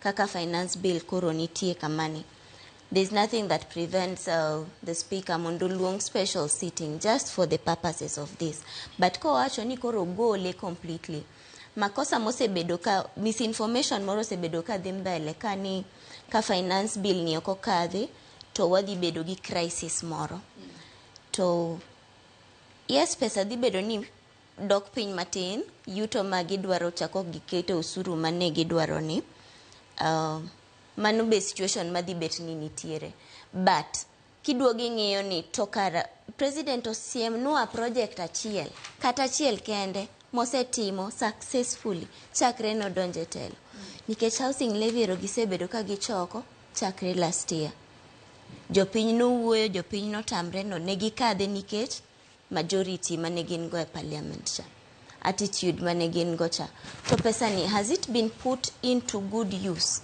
nikech mago penjo ma jo Kenya osebedo ka penjo king'iyo kata wach ng'anyo ka pod ok ochopo kuma koro kethre madhano thoe magik moko mwandu kethre to kila kitu timre ni e yo marach ni king'iyo it was basically very issue based kaka nochako kido ka ng'ato wacho ni anto finance bill ni gimo kadwa kuome en achiel 2 3 gimo kadwa kuome are these offices ma ket pesa mang'eny ket pesa mang'eny ni dwa ni obed funded through the public monies wach mar kawo gope this is supposed to be public information kiwacho ni wachulo gowi nitie kama jo Kenya dhi ng'iyo ni to kara gowi mane wayudo en ma wasechule kama odong' ma kama to ma wasekawo chakre ne wadonj en amount ni president osiko wuok kadhi e pinje ma oko ne wadhi manyo pesa adhi manyo kony adhi manyango to kwayud ni koma no dhiye ni obiro gang'o to setimang'o. Nikech ka joge gi jok mos around gi jok ma in go close wuotho ka tiyo gi pesa e yo marach, gin gi pesni moko mang'eny ma unexplained. Mjumbe salary ne en around 700,000 to kowuok to dhi chiwo pesa arambe 20 million unexplained, to constituency ne ji onge chiemo, nyithindo ok nya dhi e school, ndara ok olos, anything ma duty mar MP, role mar MP ok otim e yo malong'o, tidwa duogo ng'ise ni serikal onge pesa mar timo 1 2 3, yet opulence mantie around jok mos around president is unexplained. Mano nyamiyo japiny bedo gi ich wang', to ich wang' no mwaseneno ka biro koro biro out, to jo Kenya nigi lit magin go ni pod idwa kao pesa iketo ni confidential 800 million, ikao 600 million ni idwa renovate go udi. Priorities mag serikandni osebedango nikech mane mosebedo ni problem. Daktache yande ko wuok e streets ka, to they had to compromise mondo gidok e tich kata kapodi demands gite ok obedo met, nikech ing'isi ni pesa mudwaro ni maso sani serikal onge pesa, to ng'ato rwako sa mar 8 million. To jopiny neno nikech sani pogruok e kind generation Z gi jonyuolwa kata gi jok mane nitie mbelewa, and these people are now armed with information gi focus. Ama pano semiyo gini obedo matek, nikech ndalo te waseneno ng'anyo katimore, to the fact ni yando obedo associated gi dho kabila moro, obedo associated gi political party moro, obedo associated gi political leader moro, tiyudo ka mama yand koro onge ng'ata ka podi ye poko chopo komo chopeni. Nobedo matek kabisa ng'iso ng'ato ni kiki wuogi dhi e ndara, nikech wacho ni an ang'e gimomiyo adhi e ndara, finance bill ni emo kadwa, to kadware nikech 1 2 3, to kuma osechope, kuma wasechopeni hapa ni goyo bat piny kende okoromo. The president has lost credibility as a president of Kenya. Charles winjo kaka Brenda loso kanyo, chako ko wacho ni nyalo bedo ni nitiere jogo ma ok som paro mariek ne jatend piny Kenya William Ruto. Tadira kwa nyalo ng'iyo kaka jatend piny Kenya no loso chieng' tich ariyo mano gotieno, ndalo mane chieng' mane oluongo presa toka rowere no semuomo od bura mamalo. Wanyalo wacho ni noloso e kido ma jo Kenya nyalo bedo ni ok no expect mar neno ni jatend piny Kenya ng'ano monego bed ni riwo wi jo Kenya duto kanyakla onego bed ni loso. Bende ne wawinjo kaka jalupne Rigathi Gachagua no loso odiochieng' manyoro ka koro seyo bad migao mano mar ukwat tich mar NIS no kosebedo ka sumo paro mariek ne jatend piny Kenya. Nyalo bedo ni jogo masumo ne jatend piny Kenya paro emomiyo Kenya ochopo kuma no chope, mwaneno ka ji otho, ji ohinyore, eka koro wamwa ni akoro kuma gini dhiye we kora we ami jo piny dwaro margi. Ing'eyo wan kaka jo Kenya seche moko wahero act gi emotions. Seche moko ok wang'e ni to emotions mwadil go ni en gima dhi konyo japiny kose en gima dhi konyo jasiasa.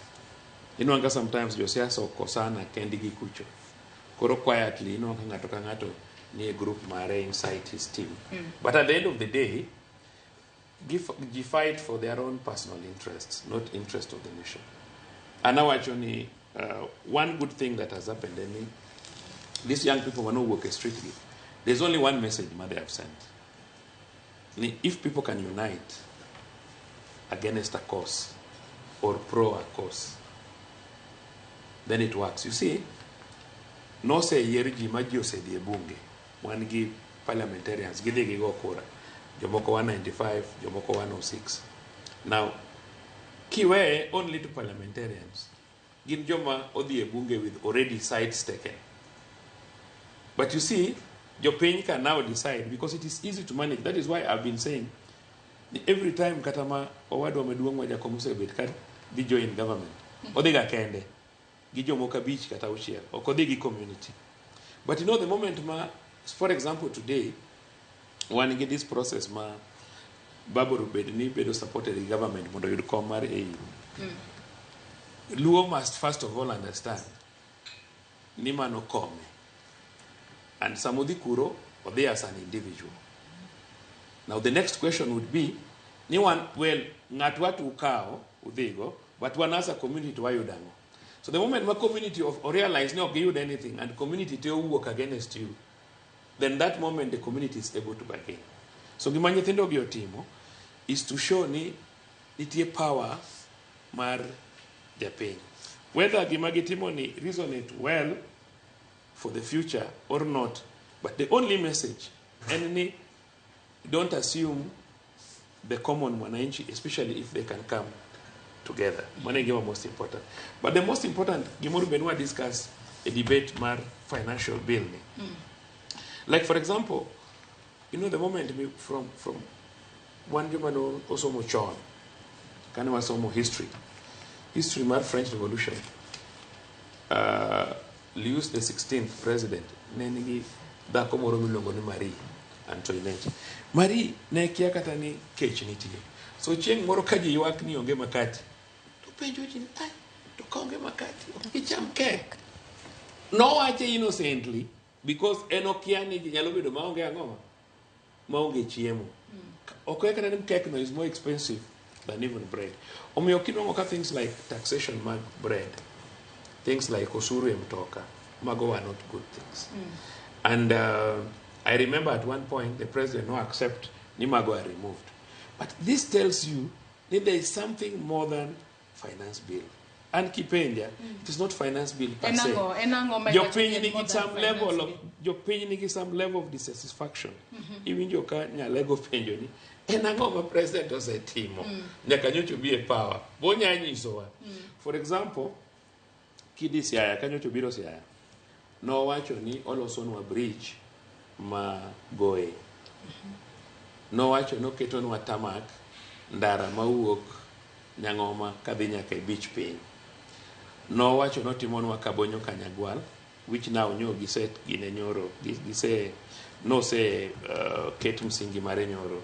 No wacho no timonwa ring road moro Fangano Beta, then yo mawuok Beta kadhi Magunga kadhi nyaka Soribe was those are just a few programs. One issue mar Koru Soil Dam. All these projects so far pok nyocho chak tim kata chiele ko geto wacho. But then now kaka jolony nyalego ni nyako musim maber kabisa. En okil angeni blangeto kwanka ngeni alego korwa kucho wapako nikauga gigi nogago blangeto wan. So what's happening any gik mangeny it's true ni pokotim. But first priority president ochulo Eurobond. Ngato nyalo bedo ni just a minute. Priority. Priority. Priority. Yes, priority. Eurobond just priority moloyo dongruoge yes. Kidi in any financial system. Ichulo go loan fast. Are you getting me? Otherwise your country will run into but ni chulo go mondo mi go machielo. So far no. Okay, chulo go mondo mi go machielo.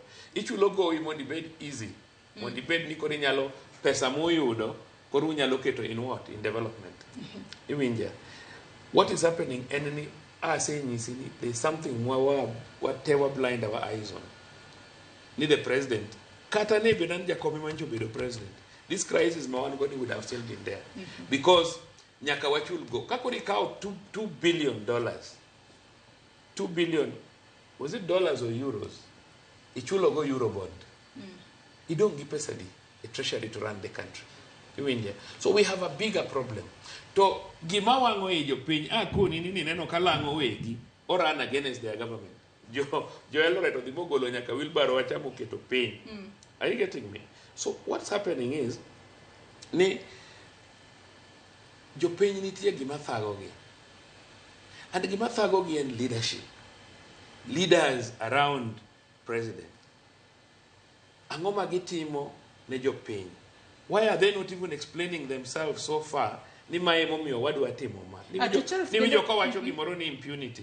To ka ngadi mana matin beni wacho ni nyalo bedo ni jopiny paro ni sirikal nitiere kod pesa kalore kod jogo ma oluoro jotend piny. Kaka gitimore. Pile ka pile kata jumapil ka jumapil wanno ka gidhi e ute lamo, gidhi e kuonde migoyo rombe to gigolo pesa mang'eny. Exactly. Matene ni wanyalo wacho ni mago gin yore mag mibadhi. Jatend piny Kenya William Ruto setimo ang'o mar kedo kod mibadhi manyaka sani wanyalo wacho notimo ne wahinya e sirikal ma pacho kae. Ahinya kuom jotelo. Ing'eyo politics in a game of survival. the moment ma president nigi joge manokete ikom. And many a times, the power of the people is sometimes very important. When the people speak, they send a particular message to you, ni okwadwa this kind of behavior, okwadwa this kind of people around us. Kineno kajodala uwegi or protest, it sends a serious message. And I use the biggest message, Majo Lango nigo. The Jolango are really feeling, ni gigo gikelo sirkal, to gine much development. To gine no kajotende gimoko. Fuyo gipesa, left, right, center. Iwinjo. So I believe ni after this incident, Moti Moreni, the president bro bet pin, kendo bro reorganize his house. Mondo wabed koda better system. En manani an gima poda wacho, nyalego, which I want you also to tell Joluo if you agree with me. Nilwenyi ni okumarwa. Egina wacho seche ma wacho ni seche ma lweny ni nye poden mar finance bill. It was very issue based. But nitie gimo biro donje iye. Ma okwanya explain. To hapa ni seche ma president osego bade piny ni let us keep the focus. Ka focus waen ni it is accountability, it is good governance. Kanye monego bed ni focus wadongi. We have to hold our leaders accountable. To gimo timre a national government, wanino ko timre parliament maloka. The same corruption, the same bedoni okinyal point project kata chiel majatend piny osetimo chakre no donj. Wamanye governors wabe wapenj geni to unto ero bill the expenditures budgets mag counties bedo redu josiane no kodhi somo margi Migori nyose somo margi. Let us hold the same accountability nyaka e governors o nyaka counties wanikech kamocho peni.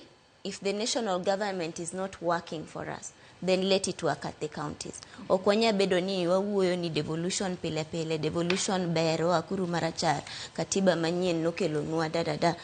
To kumocho to gima county konyo gojo piny onge malongo.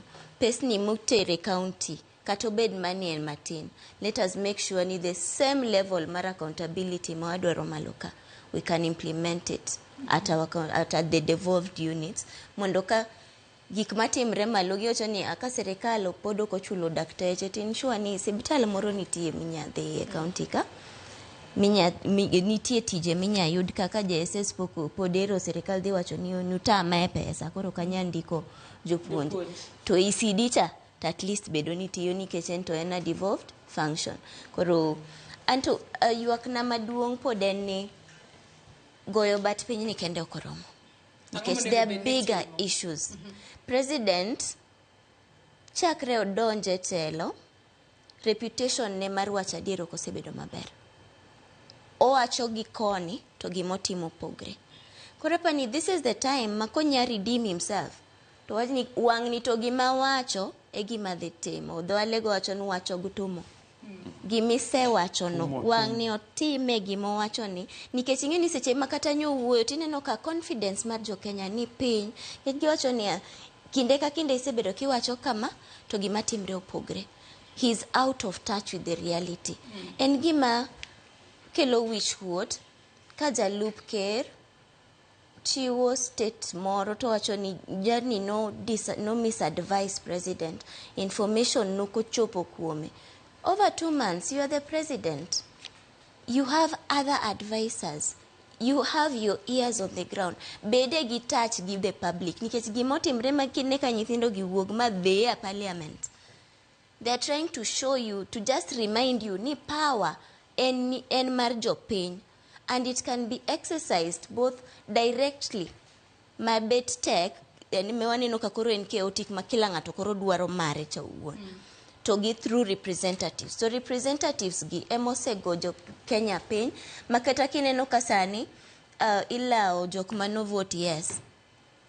It only points towards wachoni elected representatives okose bedo katiyo gi power mane jo piny omiyo gi malongo mondo gi represent gi. Nikech talks about finance bill to on gi mosetimre ji osewuoyo ji osechiwo patgi ji osendiko gi mtandao gi kiango ana rano kil nya somo finance bill kian but kiyudo kaka nyithindo gi nyo wacho wach finance bill ni kidhi e TikTok tiyudo ka ng'at ma nye podonge understanding mar finance bill ni yude mayot kabisa gi videos ka nikech nyaneno kama Gunga otimo TikTok kowuoyo wach finance bill gi dholuo ma ng'ata mowinjo to duogo wacho ni koro tawinje.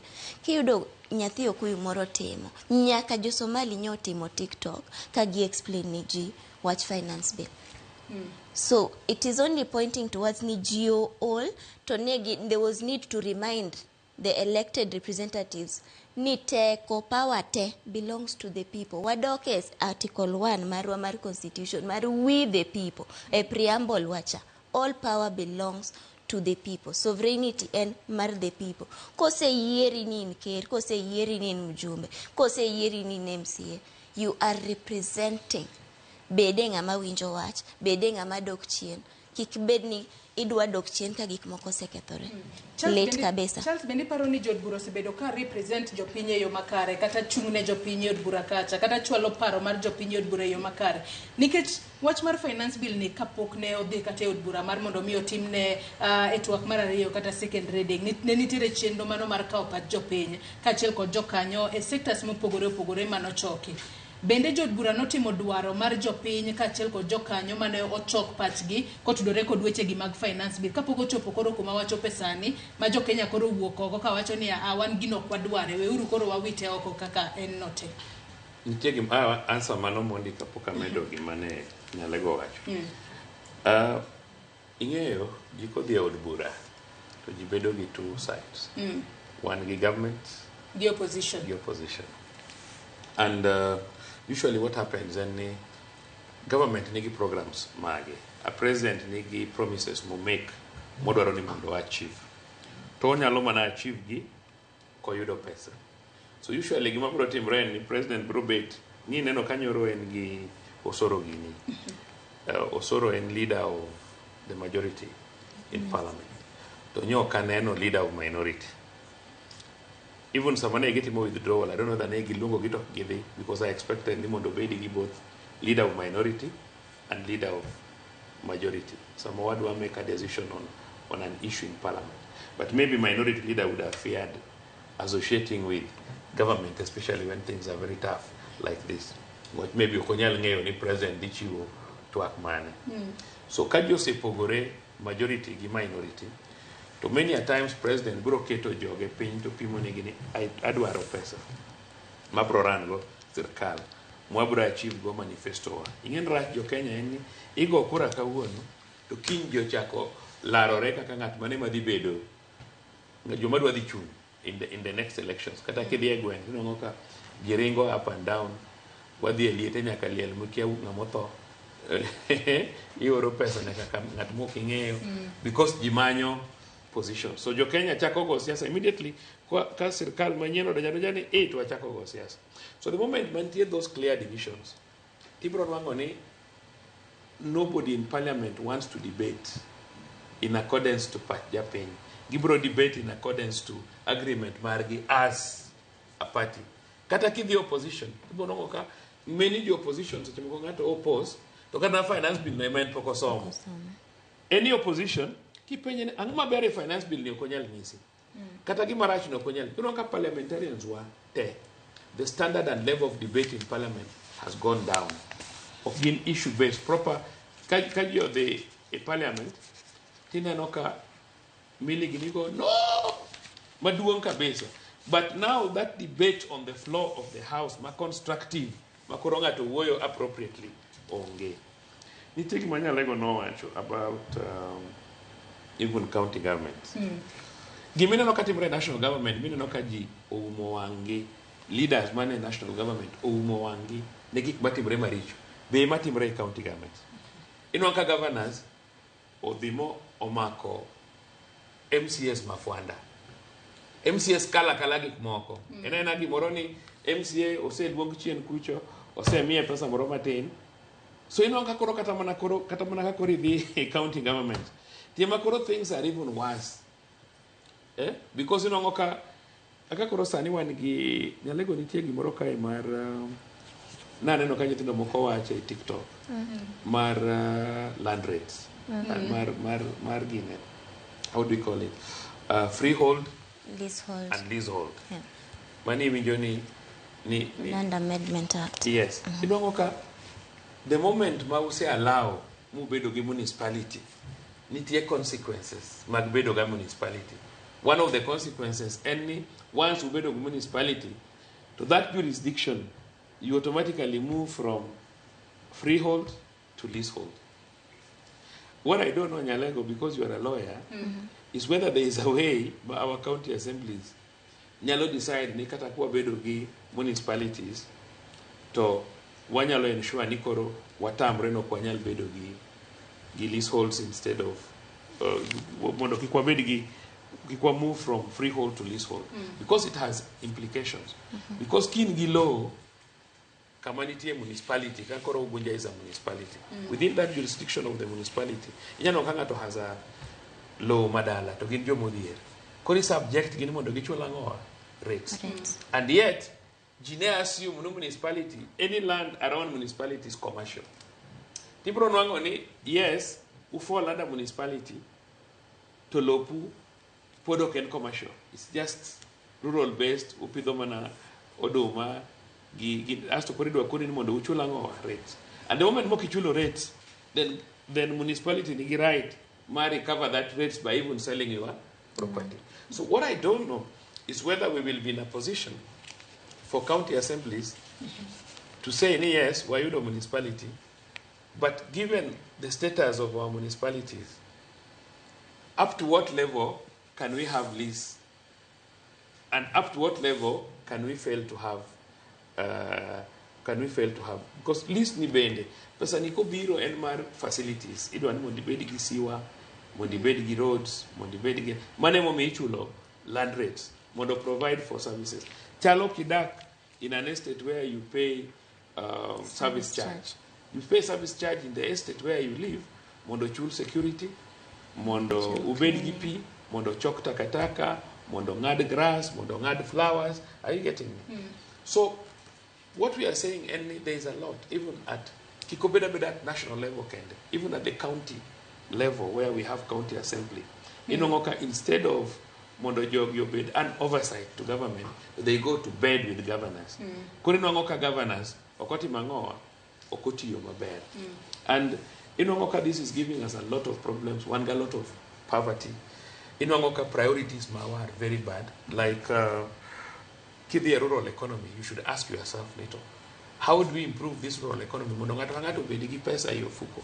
Inonga politicians kangato say kwalo pesa ne moro bati Nairobi. To digo igwen, idigo eliel, ipogo jisling miachela suling miare. So we are not growing.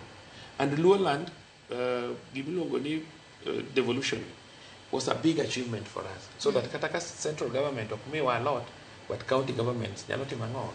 Nyalo develop one. Kide kaka koro Homa Bay, one Oluch Kimera. It's not properly utilized. Or Benua produce a lot of rice from Oluch Kimera. Kide Guinea, Kide Kide Nyatike.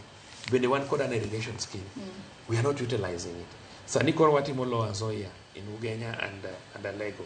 Ibonongo, we are not utilizing our facilities appropriately. So this debate should escalate just beyond national government and parliament. We should also put a lot of effort and hold our governors and MCAs accountable for whatever they are doing on the ground. But at national level, any level of debate in parliament has gone down. Everybody is compromised. And ngato manyo mana mare monyalo chamo. Jod buro weyo tiyo ne jopiny koro gitiyo ne sirikal mamalo mar mondo migi no bofukegi gi bondegi kal chike bopogore nwach ko biro gi pesa maber during campaign jopiny biro gone kura. Nyalo bedo ni jopiny sani koro riekore mane momiyo jopiny e counties mopogore opogore osebedo ka nywako lwedo mar mondo migi siem wang' jotelo magineno ni ok osebedo ka tiyo negi e yo makare. Adwa nasomo kukum ote ma joneno magwa osebedo ka chwalonwa gi sani, kata kamano kapok wasomo ote yena mar mondo mi akaw yoyo mokwongo e twak marwa e chenro mar Mbakoromo. Bang' yueyo tabo bedo ka duogo wadhi mbele kod twak ote magi bende abro bedo ka somo achiel kachiel, kik idhi mabor.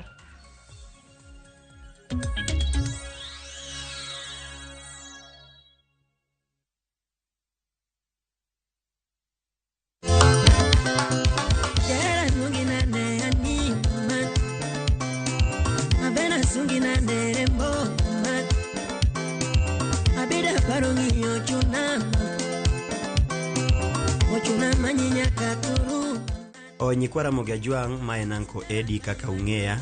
Mondo yud thuma mar nyathi Nyakach kaka skiza tune mari, idiyo star 860 star 416 hash. Ramogi TV e od jothumbe duto.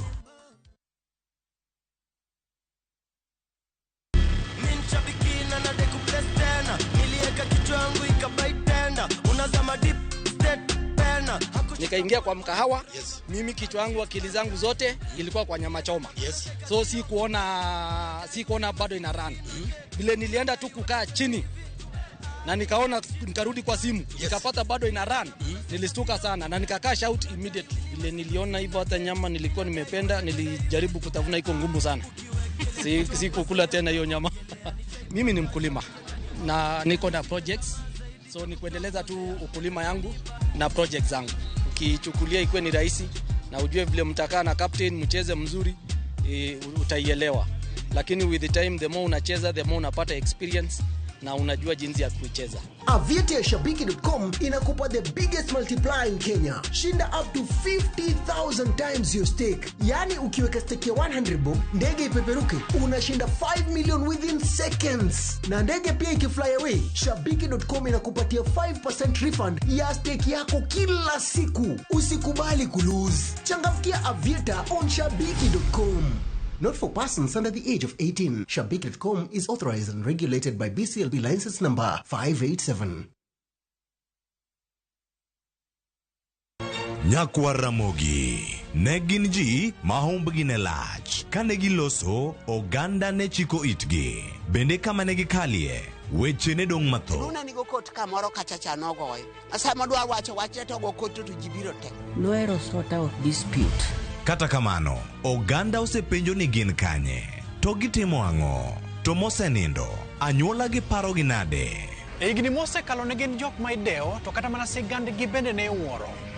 Gisani awuok oko mar manyo gi kata mana anyuola margi mondo wami mathoth kama gintiere to kod gino ma gitimo. Riuri kod Walter Nyambaga ka okelo ni chenro mar gin kanye. Tich Ang'wen saa 3 otieno. Kik bai.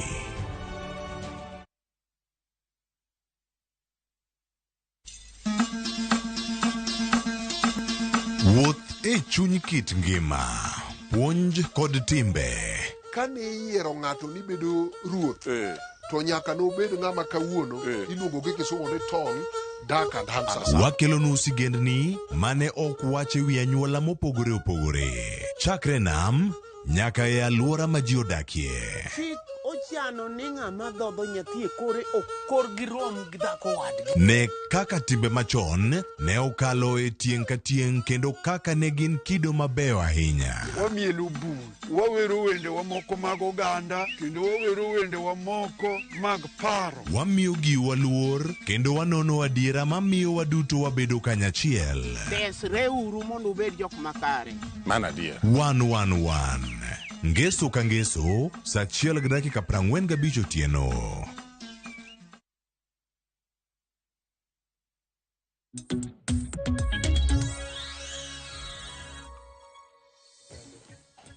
Machiegni kendo Nyakwar Mogiajwang' kendo erokamano ahinya kuom medo kete Ramogi TV e twak marwa mar mbako romo kinyi ma kawuono, kama watwak otudore kod kaka jatend piny Kenya odiochieng' manyoro nogoyo bade piny kendo koro wacho ni ok obi bedo ka ochuo koke e paro mar chik mar omenda ma higani. Kata kamano bende nitiere no owacho ni obobedo ka koro ing'ado moko kuom omenda moketne migepe mopogore opogore mag sirikal. Kaponi kitudri kodwa gi sani, antiere kod welo ariyo, Charles Owino, jasiasa mar duond bura mar UDA, kaachiel kod Brenda Ongalo ma en okila Kamaloka. Anyisi ni abobedo ka somo moko kuom ote mosebedo ka uchwalo no kinyi ma kawuono. Ote ma kamago wasomo gi achiel kachiel. Bro Victor Ayeko wacho ni Joyce Oduor aneno Ramogi TV ka an Kisumu, Europe. Joyce, an gima dhiera kod sirikal en ni bende gin kod advisors apani manisha advisors mowinjo adiera. Penyna Charles Owino ni bende en adier ni jalup ker kod ker nitie odhi mbele ja lup ker kod ker nitiere konyalo dhie machielo nitie paro achiel cause kaka na winjo ka ja lup ker loso nyoro ne chalo ka gima ja lup ker ne expose sirikal cause na winjo mana blame games mathoth sana. Charles bro bedo ka duoko nwa mano. Ruth Nyathi Ochieng wacho ni Joyce timo maber kuom kelo joma chalo kaka Charles maelewa sheria e twaka. Nitiere penjo machanda kata machandowa kaka jopiny maonge lony e weche sheria. Penjno wino ni kaluwore gi gik machocha otimore e parliament, manyocho otimore e parliament. Odhi mbele mane waneno gik mane otimore thoth to richo to malich moloyo en pudho coat of arms to wang'eyo ni mae parliament mae nyiso nang'o. Aya mago penjo ma jopiny penjo kanyo. Wuod Sigomre penjo kanyo ni Paul Orego can you ask Mr. Charles that Ruto always claim that he always travel to look for us jobs but those jobs are not there. Ano ka thoth ahinya ne Charles Owino Okinyi makawuono. Alex Kosudo bende wacho ni okang' mane Maruto segoyo gi Kenya minyalo wachi. Charles Owino duoka aneni kanyo. Aya Julie Marsiaya wacho ni an Julie Marsiaya penjno okil ni bende nitie chik ma oyie ni mondo casual employee ma ichulo salary less than 15,000 ochul house levy. Brenda bro bedo ka duoko nwa mano. Monica bende penjo ka ni ka parliament biro call off ae duogo bang' jumbe adek mano ndalo 14 osekalo. Donge gini dhi bedo chik automatically. En Monica ka entiere Siaya. Mago moko kuom penjo ma joneno magwa penjo kinyi makaona. Chak kodi Brenda penjo ma joneno magwa penjo ariyo mogika. Ka gipenjo ka parliament nyaka sani koro gisedhi e yweyo ka giduogo dong bro bedo ka yudo ka ndalo 14 osekalo. Kata kamano jatend piny Kenya William Ruto nowacho kata nondiko ne od bura kowacho ni koro paro mar chik kata bill makamano bed deleted. Onyalo beda deleted kamano ma which will godo kosango matitimore. Article 115 mar katiba wa mar Kenya oyiene president mondo refer bill moramora mokelne for assent back to parliament for reconsideration. Ma paro ni eno wacho no withdraw koro ka gidok airo concerns mabedo en ni parliament koro sani ni recess to recess gi ko chakre kawuono ko chakre nyoro 26th onego bed no rumo 23rd of July mabo yudo ka 14 days cha osekadho to kinde ka 14 days osekadho to chik no bedo lo but ni onge kaka atemo macho mokuongo cha ni onge gima tamo president onge chik matamo president mondo o direct ni speaker oluonga special sitting kech mato koro it is an extraordinary circumstance mondo luong special sitting mondo make sure ni gini obedo debated okochuno ni nyaka warit ni nyaka chieng parliament boduogo bete 23rd July mabo yudo ka time osekadha ahinya koro sani we have to put in measures just to make sure ni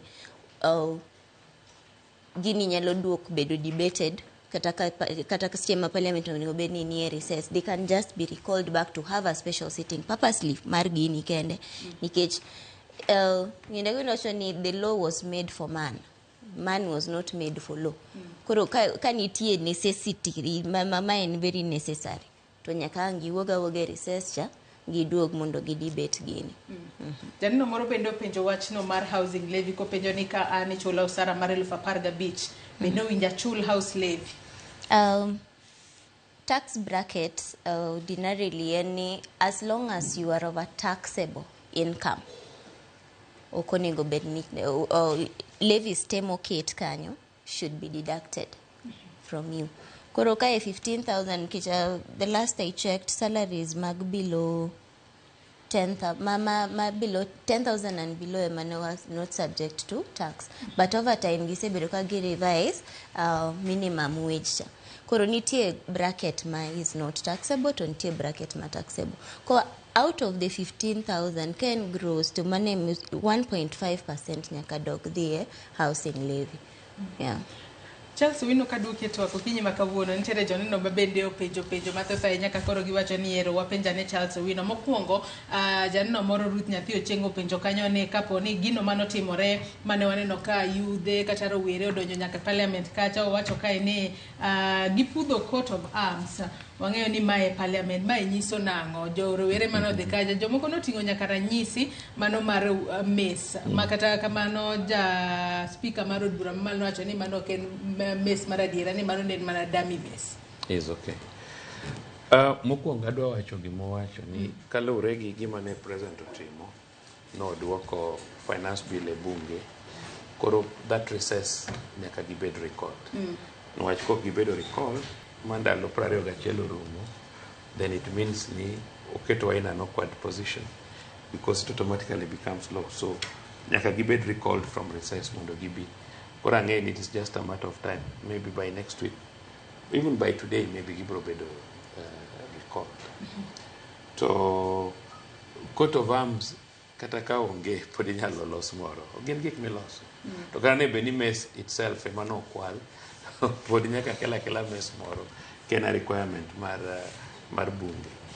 But the parliament ketho parliament ing'e na winjo ka jomoko wacho ni demonstration was peaceful. Nyalego nowacho maber ni gini ncha ne wach mar finance bill marowere nobire wach mar finance bill to nere ni jonjore moko koro kendo chako donje gi interest gi moko mopogre gi gima ne bedo discussed.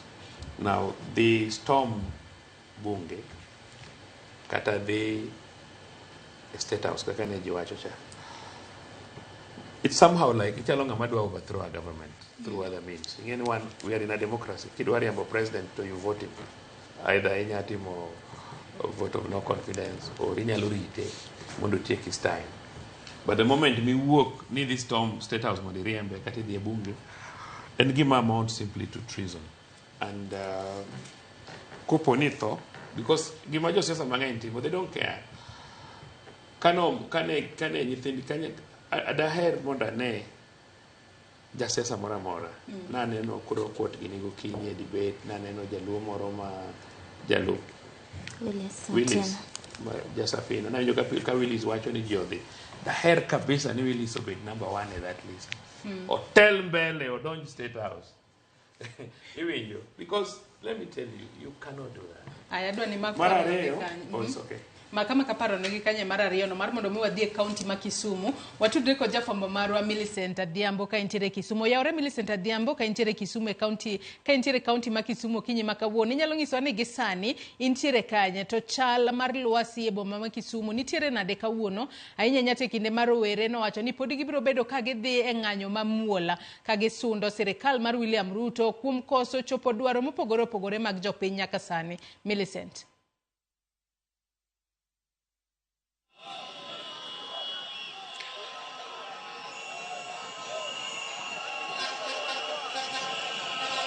Millicent oyaore ka intiere county ma Kisumu okinyi makawuono inyalo nyiso ni itudri kodwa ka intiere kanye county ma Kisumu to chal mar lwasi e boma ma Kisumu nitiere nade kawuono ahinya nyate kinde mar rowere noramo ni podi gibiro bedo ka gidhi e ng'anyo mamuol. Millicent.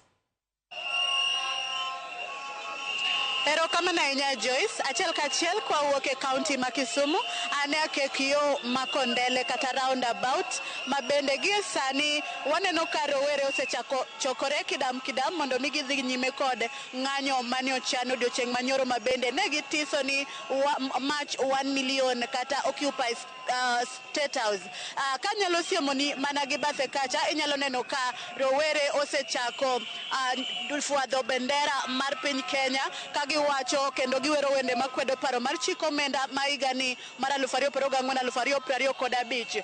Kata mano timore inyalo neno ka oganda to dhi nyime kod tich margi mapile ka bende adwani akaw pach jogo mabende osechopo kaendi kachiel kuom rowere kata Gen Z mabende osechopo kaendi mondo migi nyiswa ni to gichano timo nang'o odiochieng' makawuono kotenore kod ng'anyo makawuono. Mana machiegni kinyaneno kanyo kaka pile bende otelnegi kod jokend ratich wach oganda ma bende wan go kandi madwaro nyisowa ni to ere kaka gichano ng'anyo ma kawuono odiochieng' ma kawuono mana ma piny achakona gi nyingi mondo ilerna ni to kawuono kaka ni utiso ni ji march 1 million then ji odhi occupy State Lodge kata State House ngech Kisumu kandi wan gi State Lodge. Ng'anyo ma kawuono uchano timo yo machalo nade ngi kamera? Erokamano ahinya niluonga ni Boniface Ogutu Akach, achiel kuom rowere mowuok oko.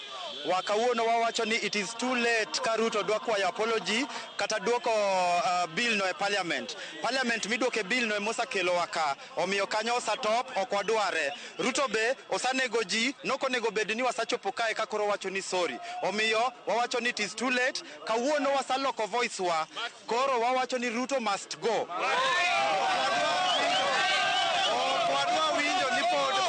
Nyisowa ni sorry kata ni loso bilcha. Waonge confidence gi government ne koro, kendo wadwaro ni chik kaka katiba wacho ni ka jopiny osawacho ni gionge confidence to gikawo. An iluonga ni Helen Atieno nyar Obunga modak Kondeleka. An onyola Obunga adak Kondeleka. Koro kawuono wawacho ne Ruto ni kuma wasechope onge koro kaka wanyalo dak. Kisedonje army to nyaka itiek gima nokeli e army no. Koro askari ka askari mowe tich nus, mano criminal. Statement manogolo nyoro, mano statement manogolo ne joloka. Statement wa en manodwa yanyo wan luongo wa criminals kendo luongo wa thugs. Gima wadwa wacho ni wach reject waseweyo, wach resign ema wawacho kawuono. Nyako wuogi chik wacho maber. Kawa golo kura mar vote of no confidence e parliament duto to wagolo Ruto gi Gachagua. Gima timore ni koro waloso caretaker government marito governance mar piny ma Kenya. Asto obedo checked and balanced by judiciary.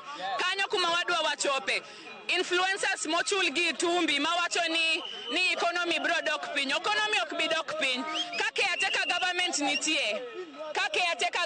nitie, economy ok di dok piny. Caretaker government ni inyalo lose either civilians kendgi, or between civilians and military.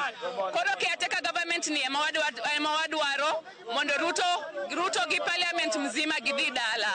Kama na nyang'anyo ma kawuono uchano timo yo mamuol to bende udhi chopo e State Lodge ma Kisumu.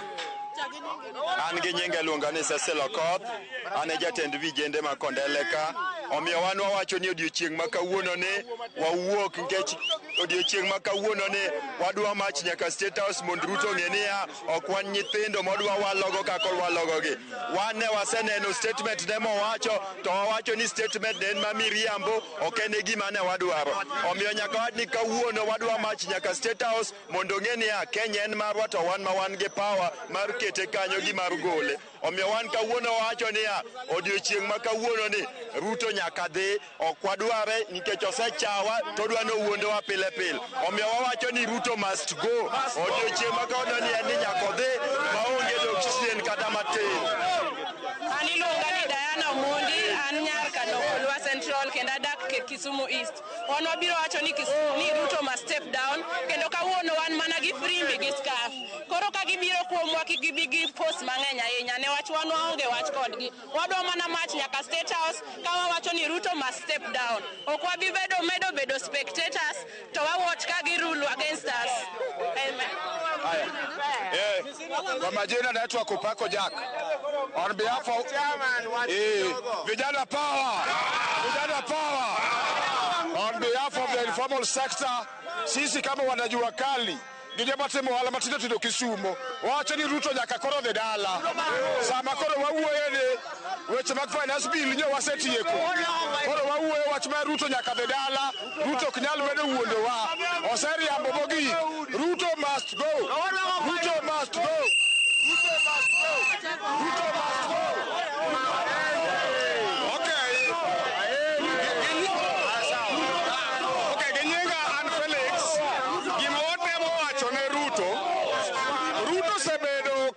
fake promises. And we will not accept this. Oparo ni kaka nutiugi kwere weka koro notikodwa. Waroja mariek modi school. We have gone to school. We have got certificates. But we cannot be in a way the way Ruto want us to be. We will not accept. Wabro wacho ne maler. Ibro lokne. Wacho ne kama. Gibo wacho ni chiel. Ruto pak diga chagwa gede dala. Gede dala. Domi. Waneri baheba metonyalo tumachalo. Ka constitution mar Kenya. Ka constitution mar Kenya. Ruto nyaluo. Koro mano president ailamane. Wan wase wacho kaka Gen Z generation, kaka the youth, the power belongs to the people. And we want to tell Ruto niya, Ruto must resign. Youth power. People power. People power. People power. I want to urge us to march today peacefully. Let us not destroy property.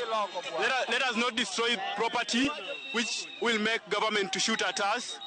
I want to say that government has plundered resources for so long, and it's time government is held accountable. Ruto has been in Ruto was in Uhuru Ruto's government.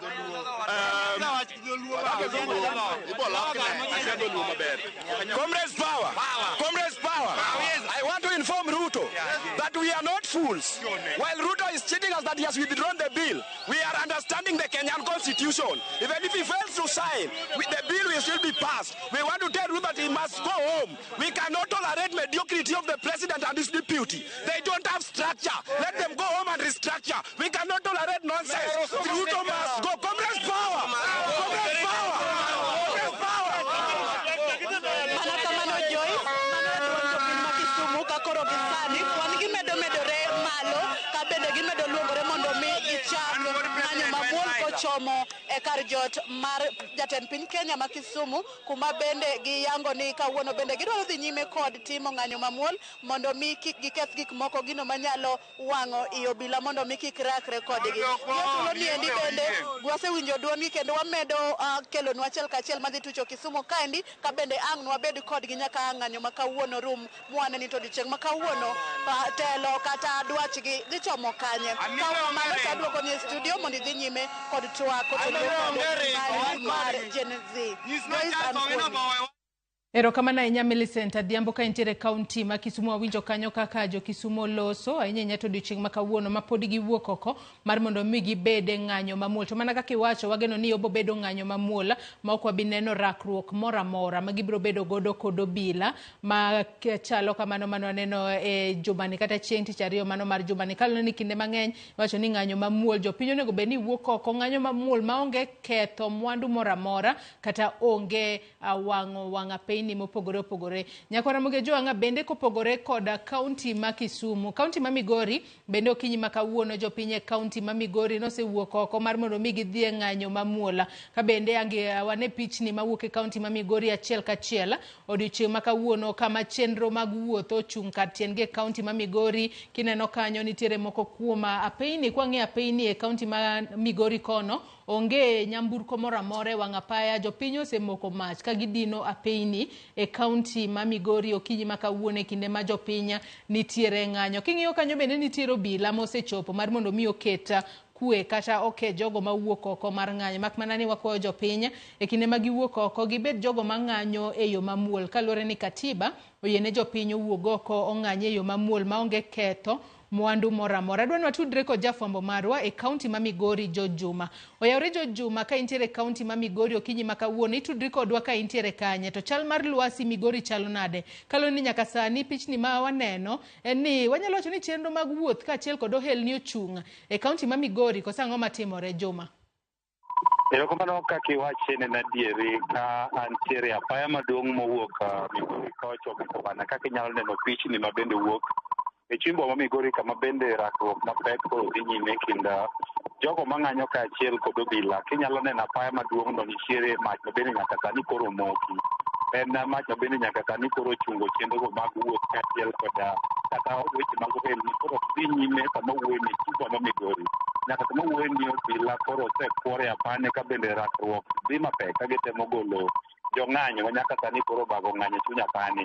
Ng'anyo ni ok obedo mana e kind obila, waneno ka nyaka jopiny giwegi bende koro donje rakruok. Waneno joma ne ng'anyo kowuok e gwenge mag Suna West kabiro gwenge mag Suna East bende koro girakore gin giwegi. Kaning'iyo kinyi makawuono thoth jogo mane ng'anyo ng'eny gi ne nitiere chunygo ma Migori komachielo mar gwenge mag sub-county ma Suna West. Bende king'iyo gwenge mag Suna East thoth joma ne nitiere ok ne gibag ng'anyo. Chal ka gima chalo owang'o joma ne nitiere gwenge mag Suna West magikalo nyaka Suna East. Mabe waneno ka nitie ng'ato e kind jopiny giwegi ma bende koro wacho ni gin timo ng'anyo mar kwe gwenge mag Suna East mowuok e Suna West timo ng'anyo mar koko. Ochuno obila mondo biro ka kendo osetiyo gi biro magolo pi wang' kaachiel kod lisasi. Bende waneno ka king'iyo roundabout mabende yudore gwenge mag Suna East nitie jopiny ma bende koro rakore kod jopiny owegi ka giramo ni gidwaro ng'anyo mar kwe mok ng'anyo mar koko ma bende nyaka sani koro ineno e chuny bomani. Dakika machuok ano ka bende rakoko obedo e chirono mar Soko Mjingo kama bende jogo mane ng'anyo notemo chopo kanyo mondo oma joma ne timo ohala kanyo to ahinya jok ma timo ohand gwen.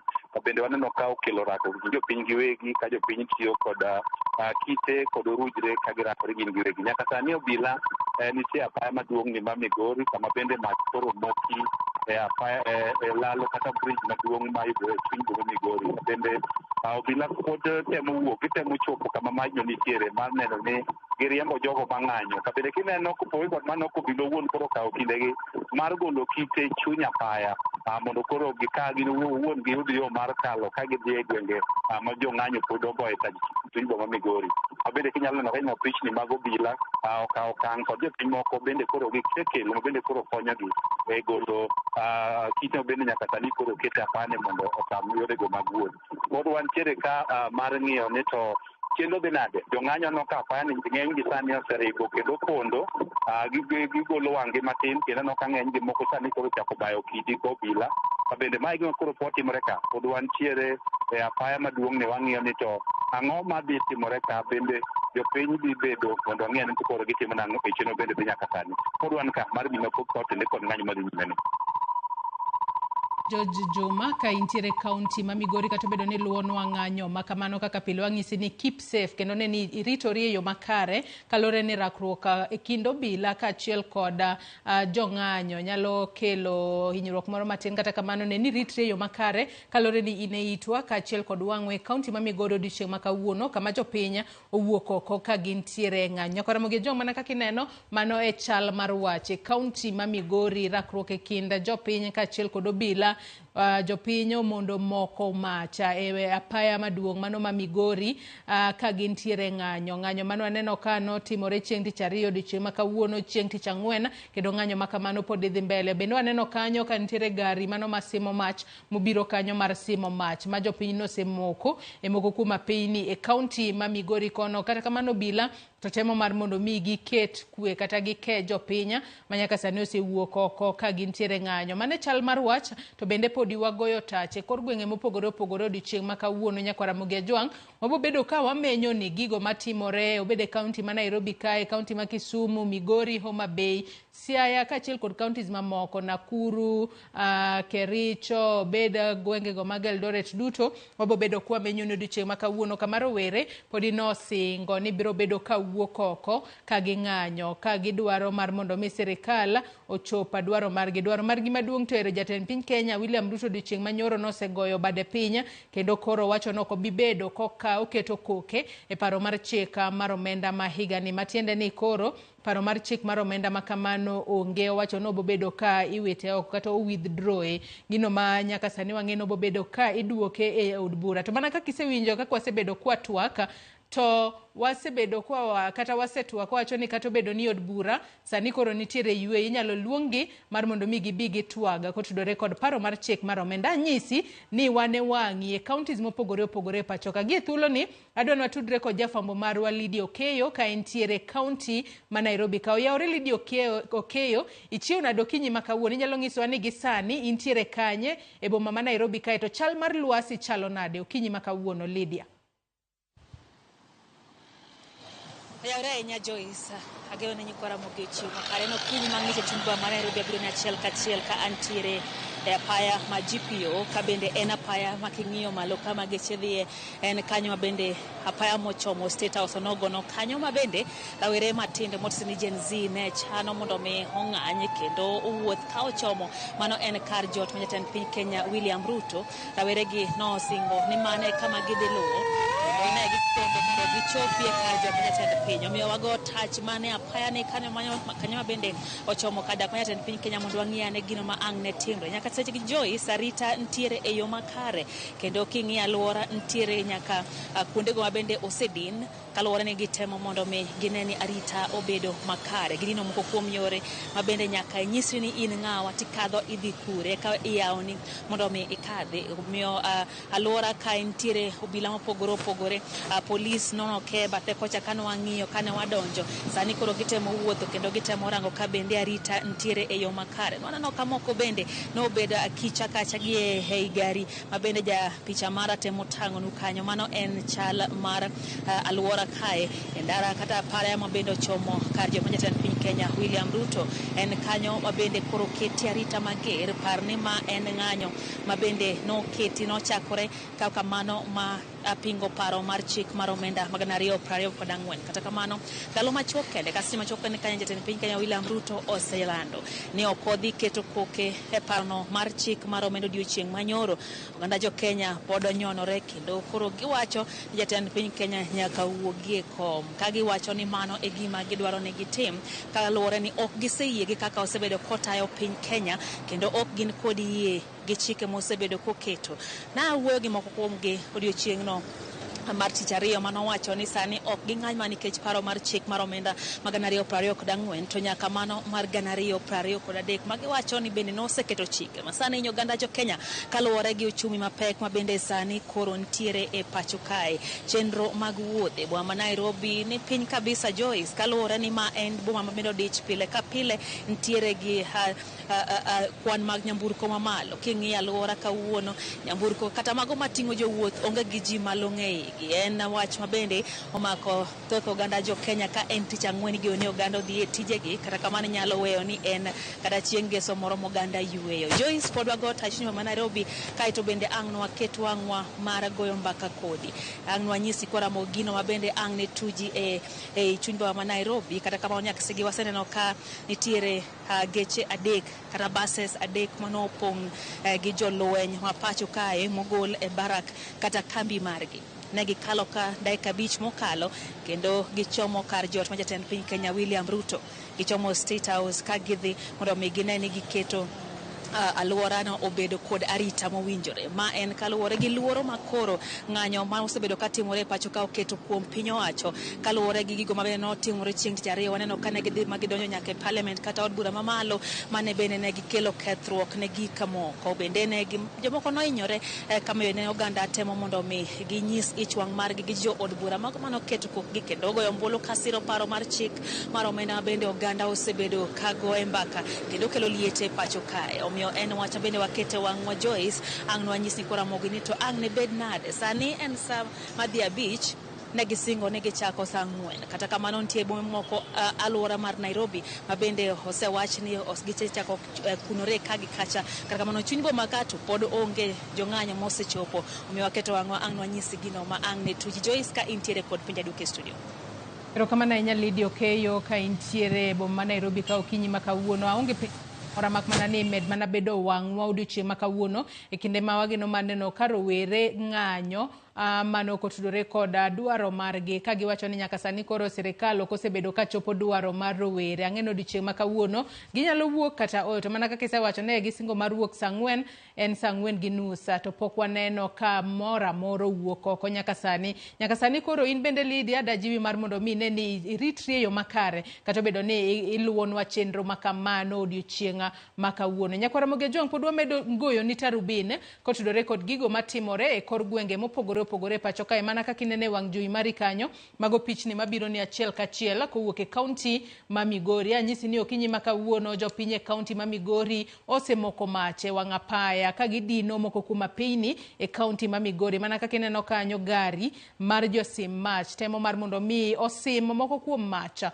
mane jopiny omoko e wang' apaya kata kamano ing'iso jopiny kimoko mach e ndara to ndara makamano ine mitiyo godo pile ka pile mano biro keto kata biro kelo kethruok mar apaya, to apaya kokethre kendo nyalo kelo ajema mopogore opogore ne jopiny. Kuwuok oko mar mondo mi ung'anyi, jopiny ong'anyi e yo mamuol maonge ketho, bed moko mach e apaya, kik wane mach moro amora kimoko e apaya, kik wane ka mwandu moro amora iketho. Kaluwore ni mago gin gigo makonyo jopiny wan wawegi. Omiyo kiwuok oko mar ng'anyo Nyakwar Ramogi Ajwang' kik iketh mwandu moro amora. Tim mar moko mach e ndara onego bed ni ok en tim makare, kendo en tim ma jopiny onego bed ni were godo. Kaluwore ni mago gin mwandu monego bed ni konyo jopiny wan wawegi. Pod wagoyo ni tarubin e gwenge mopogore opogore kowuok e kaunti ma Kisumu, mana e Migori, bende pod wabomedo menyo ni counties mopogore opogore mondo wameny ni chal mar wach ahinya to odiochieng' ma kawuono marowere pod oramo ni gibiro bedo ka ging'anyo ka koro giwacho ni sirikal mano mar jatend piny Kenya William Ruto osebedo ka wuondo jopiny e yore mopogore opogore. Kata obedo ni dwaro mokwongo maduong' jatend piny no osegoyo bado odiochieng' manyoro, odiochieng' ma kawuono pod giramo ni pod gibiro bedo ka gidhi mbele kod ng'anyo margi. King'iyo Migori kanyo bende chal mar arita nitiere malo, obila osechopo kanyo, jopiny bende aneno ka temo mar mondo mi ochop machiegni gi kuma obila nitiere. Moko kuom gi e bayo kite, bayo kidi ok en gino makare, mano ok en ranyisi mar ng'anyo mamuol, mano en ranyisi marach. Omiyo kiwuok oko mar mondo mi ng'anyi, waseneno ka jogo midendo kanyo ni Gen Z kinde mang'eny giting'o mana simbegi mag ong'we yamo e lwetgi, giting'o pi kaachiel kod handkerchief e lwetgi. Mano e yor ng'anyo mamuol, maonge bayo kite, maonge ketho mwandu, maonge kata wang'o apeyni. Mano e ng'anyo makare monego bed ni jopiny ng'anyo godo kotudore kod pen chike ma pacho kae ma oyiene jopiny mar mondo mi owuog oko obeda e ng'anyo mamuol. Kik obed ni en ng'anyo mar ketho mwandu moro amora mar jopiny. To mana kaka ineno kanyo, mach makamano koro osesime, mano mach mano mok e chunya ndara mane kaunti ma Migori. Jo Migori kuwang'o ndara makamano to ndara makamano mutiyo godo, kendo une ma nyamburko magu kokethore une mubodhi asara. Omiyo ok en gino makare ka iwang'o apeyni kata kiketho mwandu e kinde ma ji nitiere ng'anyo mamuol. Adwa ni watudre kendo kod jafwambo marwa ma bende nitiere kaunti ma Nairobi kae, Chris Owino. Oyawre Chris Owino, ichiew nado kinyi ma kawuono, inyalo nyisowa ni into itudri kodwa ka intiere kanye kaunti ma Nairobi kae, to chal mar lwasi nitiere nade kama intiere Chris? Oyawre Joyce, achiew maber kendo wane roundabout mar mbalariany ma University of Nairobi kama kaka iseneno kaka en achiel kuom gwenge mane ng'anyo mapek ne oyotimore kinde mane jopiny timo ng'anyo chieng' tich ariyo jumani. Koro odiochieng' ma kawuono bende wago tacha kae maneno to odiochieng' ma kawuono bende ng'anyo mapek dhi nenore e alwora mar mbalariany ma Nairobi. Kose ka inyalo neno weche mag arita kwe oseng'aw kendo apisas mag obila makedo kod ng'anyo kata anti-riot police obiro ka rombgi maka gin anti-riot police ma odino chenro moro amora ma donjo e wang' apaya ma University Way ka ochomo magawa ma Serena nyaka Arboretum. Onge kalo geche madonjo kata gin geche ma opuodh kende manyalo tiyo kod wang' apaya makamano, manyiso ni onge jawuoth moro amora ma ok opuodh mabiro tiyo kod wang' apaya ma University roundabout kochomo Serena nyaka Arboretum kaka achiel kuom yore mar neno ni onge jopiny kaachiel kod nyong'anyo machopo machiegni kod kar jot ma jatend piny mano State House. Oken mano ken nikech wang' apeyni duto madonjo e kar jot ma State House odin kendo oketie obila mar kedo kod jong'anyo kata anti-riot police ka rombgi. Ka iwuok e wang' apaya ma Uhuru Highway nitiere apisas mag obila, wang' apaya ma Processional Way apisas mag obila mar neno ni onge jopiny kata jong'anyo machopo machiegni kod kar jot ma jatend piny State House. Kama en odiochieng' mar ariyo mar ng'anyo mar rowere mag Gen Z makwedo tik mar omenda maneo jatend piny William Ruto otamore keto e koke otieno manyoro. Kata kamano jopiny kata kamano rowere mag Gen Z ne oramo ni kata odoko ni jatend piny William Ruto ne otamore keto koke e paro mar chik mar omenda. Masani koro en chik mar omenda.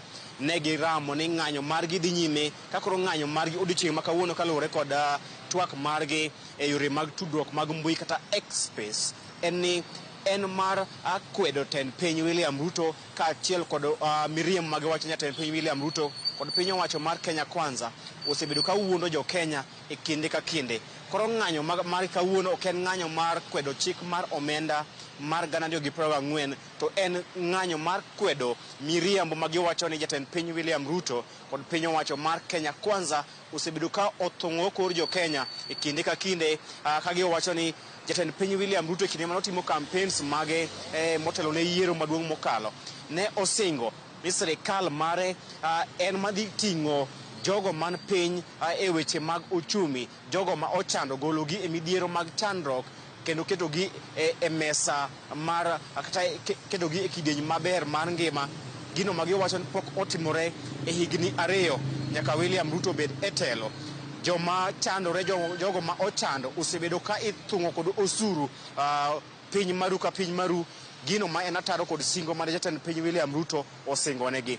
Bende giwacho ni jatend piny William Ruto kinde manotimo campaign kod riwruok mar Kenya Kwanza ne giseyo jatend piny machon Uhuru Kenyatta kod piny owacho mare mar Jubilee kuom nyayo weche mag mibadhi. Kane gisingo ka gikawo telo gidhi kedo aching kod weche mag mibadhi. Kata kamano giwacho ni weche mag mibadhi osegoyo tach kendo osemedore e piny owacho mar Kenya Kwanza higni 2 nyaka gikawo telo ka giwacho weche mag mibadhi e migawo mar pur. Kama jatend migawo mar pur Mithika Linturi ne imieno kod chilo mar kelo mbolea mabandi e pacho kae, gino magiwacho ne ohinyo jopur ma pacho kae. Kopogore kod mano bende gisiemo mibadhi mar mo mar tedo kata edible oil mane itudo gi jatend migawo Moses Kuria e kind mibadhi mamoko magiwacho ni osekwako piny owacho mar Kenya Kwanza. Bende giwacho ni jotelo mag piny owacho mar Kenya Kwanza osebedo ka thiano ne jo piny wach, giloso ka gibayo ne jo piny wach kendo githiano ni onge gima japiny nyalo timo. Giwacho ni jang'ad rieko ne jatend piny William Ruto e weche mag uchumi David Ndii osebedo ka thiano ne jopiny ni onge gima jopiny nyalo timo ka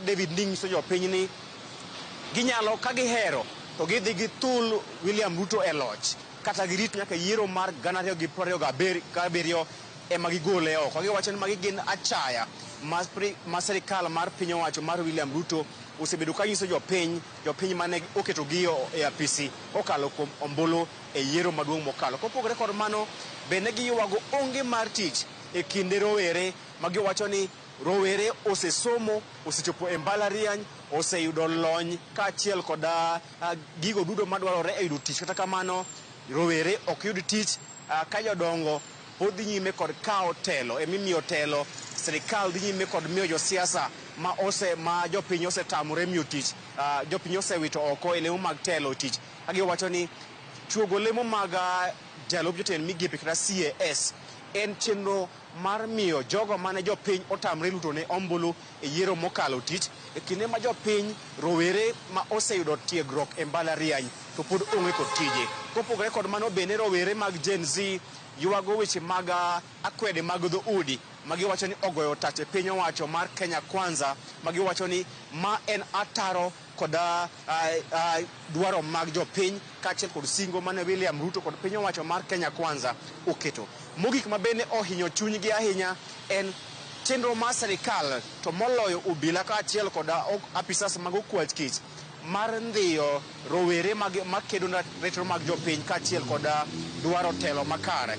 Giwacho ni nyaka sani jogo ma rowere makedo ne ratiro mag jopiny kaachiel kod makedo ne telo makare pacho kae mag Gen Z osendhi kod obila mag NIS kaachiel kod DCI ataro kod katiba ma pacho kae ma oyiene jopiny mar golo pachgi kaachiel kod chwalo ng'ur margi ne jotelo ma oyier. Giwacho ni e bwo juma achiel rowere mokalo 8 mag Gen Z ma osebedo ka kwedo chik mar omenda mar 2024 osendhi kod obila kendo bang' ndhiyogi ok tergi e doho kaluwore kod chik, indhiyogi to iterogi e gwenge ma kata okinde kaachiel kod anyuola margi kia kama gintiere nyaka sani kagiwacho gichiwo ranyisi en Gabriel Oguda, gichiwo Billy mong'ere kaka Crazy Nairobian, gichiwo ranyisi mar Otero Osama. Mago mokuom Gen Z ma osendhi kod obila ataro mar chik bang' ndhiyogi ok chwalgi e doho, isandogi bang'e to iweyogi. Mae momiyo giwacho ni ok ginyal yie, ok ginyal rwako ote ma jatend piny William Ruto owacho odiochieng' manyoro, kama ne owacho ni otamore keto koke e chik mar omenda mar 2024 kendo oyie mar twak kod rowere ka oluongogi e mesa mar twak kaachiel kod grube mag ute lamo jolony weche mopogore opogore.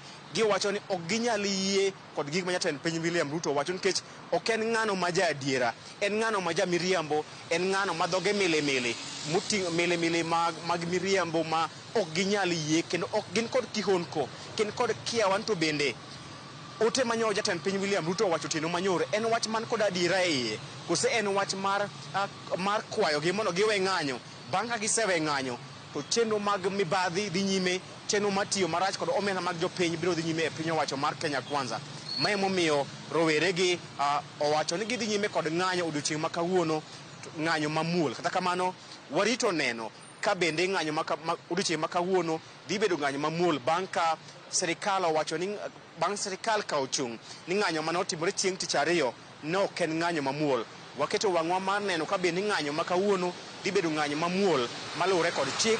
To bende waketo wang'wa mar neno ni serikal dhi tiyo kod teko mathoth kaka ne otimore chieng' tich ariyo, kama ne obila otiyo kod teko mathoth ne gigoyo jong'anyo kod tear gas kaachiel kod risasi kata magina ataro kod chik matayo weche mag ng'anyo e pacho kae, chik kare 37 ma oyiene jopiny mar timo ng'anyo mamuol kaluwore kod katiba. Bende wach machielo bende en ni odiochieng' ma kawuono warito neno ka jolweny mane jatend piny William Ruto osemiyo thuolo mar timo kata kedo kod jong'anyo. Bende warito mar neno ka jolweny dhi tiyo kanyakla kod obila mar gayo kata kweyo ng'anyo odiochieng' ma kawuono. Gima waneno seche mane wachopo e wang' apaya ma Uhuru Highway en ni ne waneno loche karibu 3 moting'o jolweny. Kata kamano ok wanyal yango ni lochego ne tero jolweny kanye. Gima wanyalo yango en ni seche mane wachopo kae e kar saa 2:30 ne waneno geche 3 mag buses, mago buses 3 moting'o jolweny. Kata kamano pok wanenogi e wang' apaya ma Uhuru Highway kata wang' apaya ma University Way. Jo apisas mag arita kwe mwaseneno mwanyalo yango ni jopiny gin apisas mag obila makedo kod jong'anyo kod tulo kata anti-riot police. Mago e mwaseneno. Kata kamano ne waneno geche buses 3 ka oting'o jolweny mabiro bang' od bura odiochieng' manyoro puodho paro mar jolweny konyore kod apisas mag obila e kedo kod jong'anyo kaachiel kod nyayo kwe e moko kuom gwenge ma pacho kae. Gino mane okwed kod riwruok mar Azimio, riwruok mar Okinde LSK mane odhi e doho odiochieng' manyoro mar kwayo doho mondo ochung chenro mar tiyo kod jolweny e kelo kwe pacho kae kaachiel kod kedo kod jong'anyo, ka giwacho ni chenro ma kamano ne ok otim e yo makare. Koro Joyce pod wago tach kae mar miyo ji Kwaramogi ler e wi ng'anyo mar rowere mag Gen Z odiochieng' ma kawuono e alwora mar mbalariany mar Nairobi kata University of Nairobi roundabout. Joyce. Erokamano ahinya Chris Owino ka intiere kaunti ma Nairobi kae wawinjo kanyo makare kaka ileronwa chal mar wacha kama intiere okinyi ma kawuono kama in ema in wang'wa e kinde ma wageno mar neno ng'anyo mar rowere podi medo bedo gode pacho kae kotudore koda kaka gikwedo kata gilieko ni jatend piny Kenya okosebedo kachopo dwaro kalure koda singo manochiwo ne jo Kenya e kinde kisera mar ombulu med mana bedo kanyo kendo ne ni in bendi ritori e yo makare kinde ma ilonwa chenro makamago achiel kachiel odiochieng' makawuono. Kaunti ma Migori bende kaka pod ineno ka Nyakwar Ramogi Ajwang', jopiny e kaunti ma Migori bende nyaka sani pod waneno kanyo rakruok e kind jopiny koda jodak e kaunti ma Migori. Kendo Morino Kalo oro na ote moro kae kata oro ote moro kae kowacho kae ni jothuro nagi wawere uru gi ng'anyo dhoudi duto ling' mos ang'o momiyo une muting'o msalaba mar okuche gi lang'o onge ohala ma ubiro yudo polis biro nego ji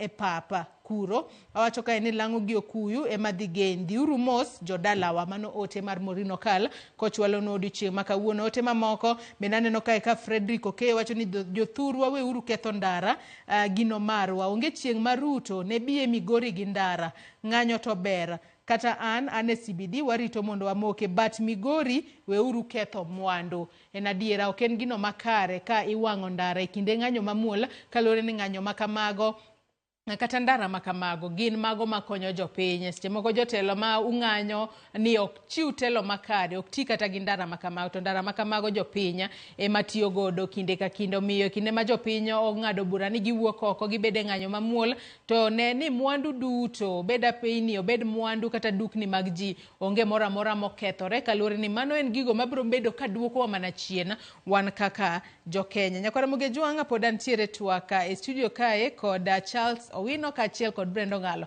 Ano kodong' mana dakika 9 kende to watieko twak marwa odiochieng' makawuono kata okinyi makawuono kotudore kod Ruto goyo bade pinya. Kata kamano Charles kapok ne wadhi e counties magwa mopogore opogore ni lero no weche mopogore opogore. Janeno moro bende openjo kae ni nyalo bedo ni Ruto mano jatend piny Kenya kaachiel kod Rigathi Gachagua nitiere pogruok e paro nikech bende aneno ka janeno moro kae no wacho kae ni gima waneno kata gima ne waneno nyoro nyiso ni the two wants to use this opportunity to square it out. But again, yesterday, they broke the bureaucratic protocol that never allows a junior to speak after the senior. Ing'eyo ni mokwongo gima nyaka ung'e ni serikandi ni noyier Ruto gi Gachagua.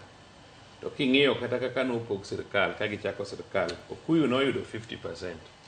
To Ruto nodong' gi 50% mopogo ne jokenya.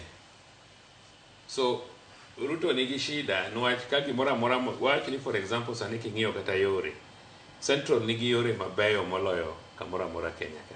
Koro kinyalo wacho ni budget kowuok Mario ni to 50% water Central to 50% of the rest of Kenya. Mano cannot happen. Kata mana appointment mora mora sirikal ka kowuok na neno kigoyo jatend NIS ka wacha dieri wach ni koro sani ne nwachanta ng'eyo and jo NIS gin joma ne watiyo go. NIS ni luongo special branch up to 1999 watene watiyo under commissioner of police school mane wasome South Sea en achiel wang'ere.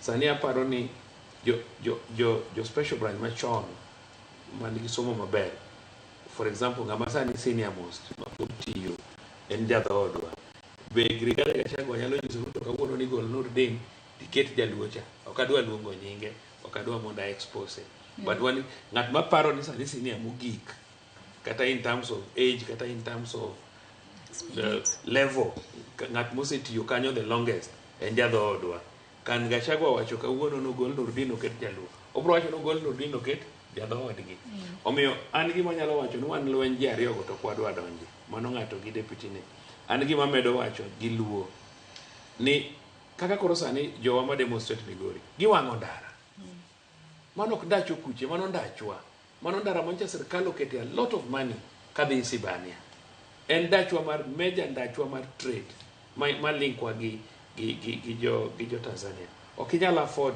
twang'o ndara kamano.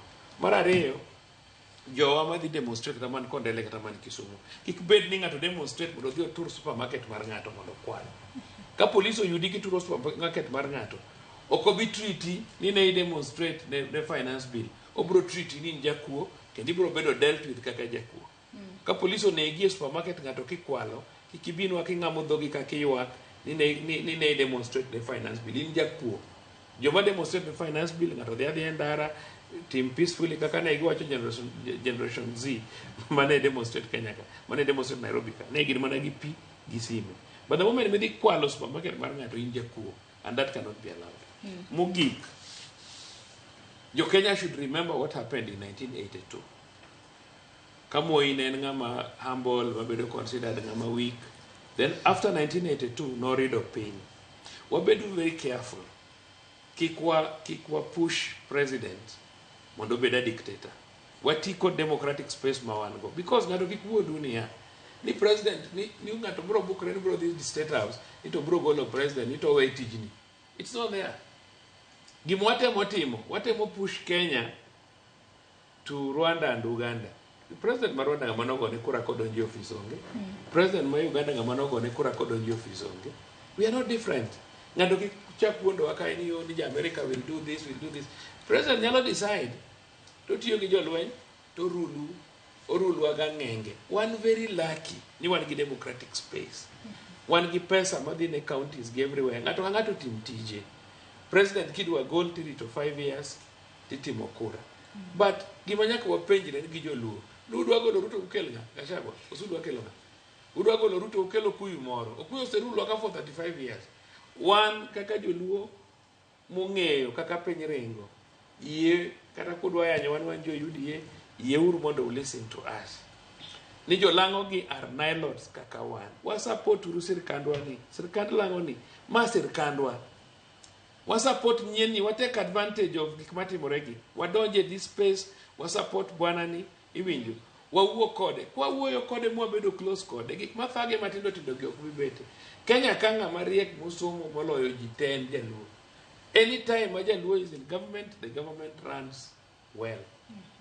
Ndalo moko jatenda moro ne pimo na niyo ning'eyo nine usungre ni un professors, un doctors, wabeti wan gi professors gi doctors. So na nyise ni kidhi class, a medical class, mantie jo Kenya 1,000 gi joluo 3, joluo 2.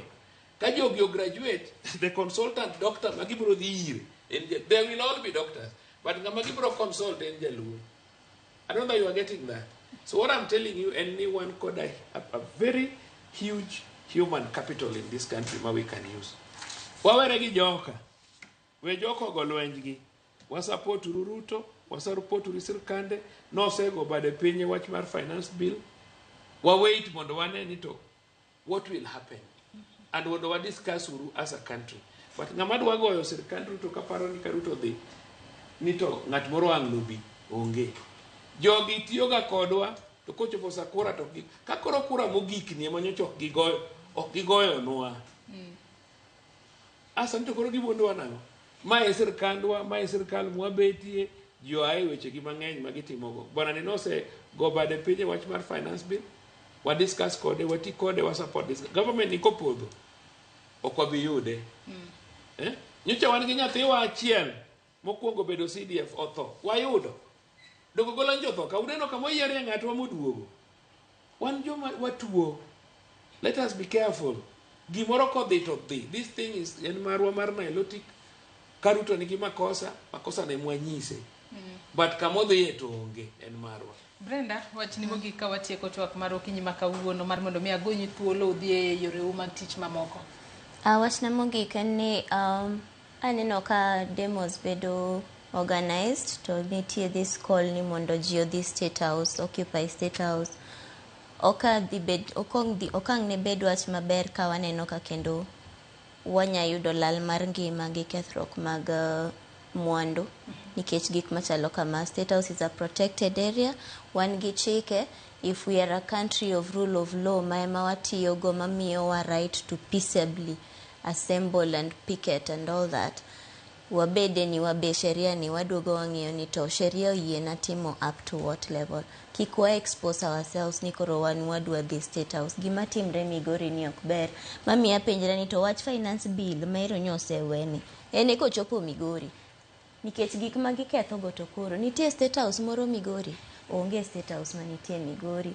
Jok ma koro ketho gik moko Migori go mano that is not the definition of a peaceful protest, peaceful assembly. Nikech koro mano to koro gitemo the outside what is legal. Koro yudo ka gik ma kamago timore, the provocation ma oseneno ka timore, police be koro tiyo gi excessive force. To there is now a very thin line between police tiyo gi force cha to kod jok ma are peacefully protesting. Ka usekikore kamano to it becomes difficult to call that a peaceful demonstration. Koro let us also exercise restraint as a people. Jok mandwa the State House is being a protected area, kiko de kanyo. Ken ng'anyo maji e ng'anyo, let it remain issue based cha weche makoro ji dwa donje ma waneno ka ngima dhi lal to koro ok dhi bedo gima ber ahinya nikech at the end of the day you need to be alive to enjoy goods matimoregi. Ok onego bed ni ji tho e wach finance bill. This is not the fight for independence. Ne waseya kacha. Gik manosetimore. We are lucky we have this space. We are lucky wan gi katiba ma very progressive. Let us keep on pushing using the right channels. Kikwa bed ni wadwa loko piny wani obeda in a state of anarchy. Kapok watieko, Charles bena paro gimoro kaloni nyaka sani koro mana kaka iwinjo kae watudore kod jofwambo magwa Chris kaachiel kod Lydia. Onyiso ni nitiere nyamburko kata buses mane gineno moting'o jolweny ma osegol oko. Nogol jolweny e kembe mag jolweny e pacho kae mar mondo mi okonye jiwo arita ahinya te kinde ma ji ng'anyo sani. Kata kamano wang'e ni doho nochungo chenro mar golo jolweny. Bende neno okang' makare mar mondo mi ogol jolweny okonye jiwo arita e pacho kae kata obedo ni doho to chungo chenro makamano. Kalore ni kata giwacho ni noko lulai makare mar golo jolweny kalore ni od bura ne onge kata quorum mar twak mar mondo mi ogol jolweny. Ing'eyo watimo gimiluongo ni double standards kwa wuoyo. Like now demonstration manyalego wacho ni it should be peaceable. It should be a peaceful demonstration. The moment mi loro ndara and people cannot move, itiyo gi kite, ugore gi police, mano demonstration no can peaceful. So inongoka kata mana vamia mancha jivamia parliament. It's not the right thing. What deviate from the main thing? And what I can tell you, what threatened the presidency and what threatened democracy. And I can tell you for free. Ni kok wanyal timo gik moko kalore gi katiba. Wahero double standards, double speak in this country. Inonga ngato timo the wrong thing, to dwaro ni mondo the right thing be done. The moment ma ok wanyal timo the right thing, okay, expect government to do something different. Police are few. Police are thin. Kain watch mar finance bill. Finance bill president no secretary bade pay. What are we still doing on the streets? Because we should wait for parliament. Mondo gine. Kain watch mar finance bill. To kain watch moro kain amakoro waneno ni. Because remember, sani Kenya ka onge siri. Simbini aina siri. Are you getting me? Aina nini? Siri. So kinyal ng'eyo gima jo intelligence ose collect. And president kinyal alabet ni ngato biro gole ikom. It can't work. Iwinje. So inyalo wacho anything, but the presidency must be protected. So if it means jolweny mabro protect that presidency, so be it. To golo jolweny kato bedo ni do chungo okinyal tiyo no die do ka gikwedo wacho kama. Okinyal tiyo gi sheria to give you an impetus to do a wrong thing. Are you getting me? Okwanyal tiyo. You see, okwanyal tiyo gi sheria ni wa stop president from golo jolweny e kambi, and yet it is very clear no do overthrow the president. Because wach mar gine nyose timore. Wach mar finance bill nyose tieko. So who do overthrow enango? Because you are putting your country in an awkward position. Owacho maber ni wan ga progressive constitution. Let's follow the constitution. But this mad dream, you think you can bring people to overthrow a president, it won't happen. You know, some of us, we go for the unpopular path. Angeni ji mangenyo hero that popular statement maruwondo ji. Ni the other ni the ura there, the ura state as ugole. You will be killed. And there's nothing that will happen. Donganyisi kan Museveni no bedo president ka. Ka jo Uganda okudwa democracy. Orunge no bedo president.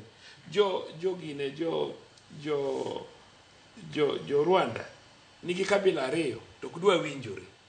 Donge Kagame en president. Ang manyiso mambe ku feel ni kae to ngato knya bedo president gi thuon ko kudwa follow democracy. Owachi ni finance bill president osego bade piny. Utimango in street. O inside nyithindo. I saw Kawilis wacho ni ji odhi State House. Adwaro no hotel gi jok mowacho go wane kama onya chope. ana wacho ni mae sirkandwa. Sirkand lango ni adwa bedo unfair. Mae sirkandwa, and if waweyo sirkand ni modhi, wabro thagore moloyo kaka wasethagore before. And I can tell you that for free. So democracy is important for us when the county governments are running, when the members of parliament are running. Was it Kenya setimo or say voice their concern, the president will say go by the pin, let's follow the law. But if we will not follow the law, and you'll still continue bringing people to the street, then I can assure you that the president will use all instruments possible. Unless utiyo gi jolweny go to overthrow him, well and good. To kutiyo gi jopiny nudwa sacrifice nyithi ji mathagore maonge tich. And an gima rach na mogik ni ng'amo kawo loans Kenya kama oketo wine problem mogero yore thurgi magi chieme. An ng'ato ok nyal nyisa ni ng'ato ok nyal nyisa Kenya kano kuchegi are better than us even in doing business. Kakoro jowa e managers mag business. No. Adwa wacho wach moro ka. Where gi bedo deputy is nothing. Let me tell you. Ni okuchi ok nyal nyisa ni ging'eyo ohala molowa.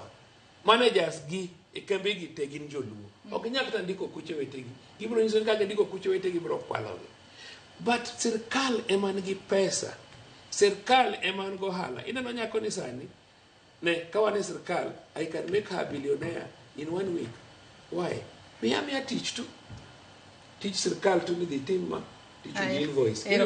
So ana kwero luo. Ae uru mayo klwenjwa. Are you getting me? Gima Ruto osetimonwa marach onge, gima jolango osetimonwa malich e piny ni maloyo gima Okuyo osetimonwa onge. I am not dividing people.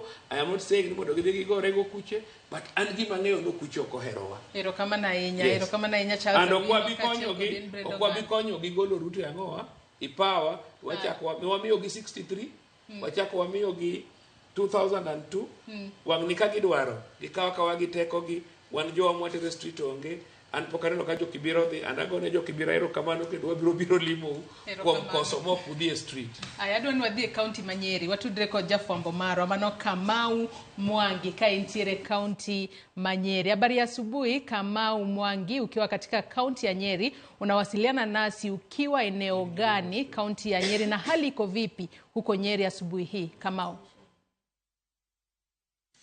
Oya ore Joyce, na hapa katika kaunti ya Nyeri, kaunti mojawapo ambazo zimeweza kushuhudia maandamano ya kiasi kikubwa, kiasi cha kwamba kuliweza kuwepo na waandamanaji kulivamia duka moja kubwa kwa maana supermarket katika kaunti ya Nyeri na kuharibu mali kwa kiasi kikubwa.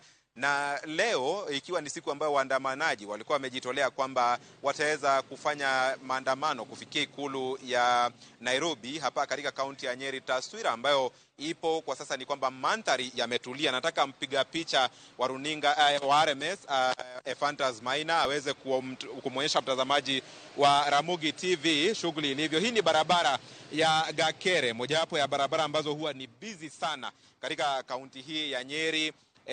Maandamano huanza katika barabara hii na sijui kama ataweza kukuonyesha palipo na ile miti ni uwanja wa Whispers ambao hapo ndipo maandamano huanza, lakini taswira pale ni kwamba tumetoka pale, hakuna maafisa wanaopiga doria na kuangalia hali ilivyo, kwa sababu wengi huwa ni maafisa wengi sana wako pale kuhakikishia wale waandamanaji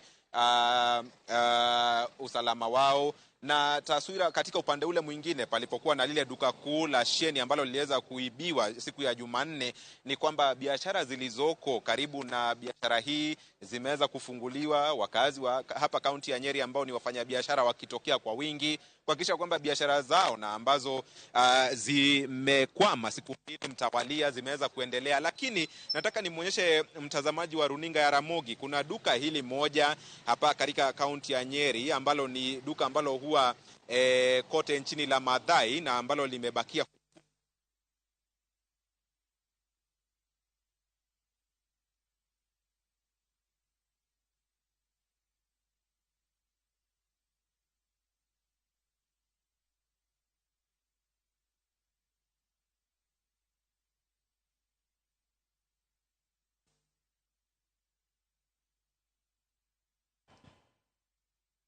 Nyakwara Mugiajwang' wagoyo mos ahinya walalo jafwambo maru e kaunti ma Nyeri kanyo, kata kamano podi wabobedo ka waloko kata waloso weche mag tudruok kendo wabobedo ka wadok kura achiel kachiel. Pichni mineno kanyo bende gin mago ma biro ni kowuok e kaunti ma Nyeri onogo.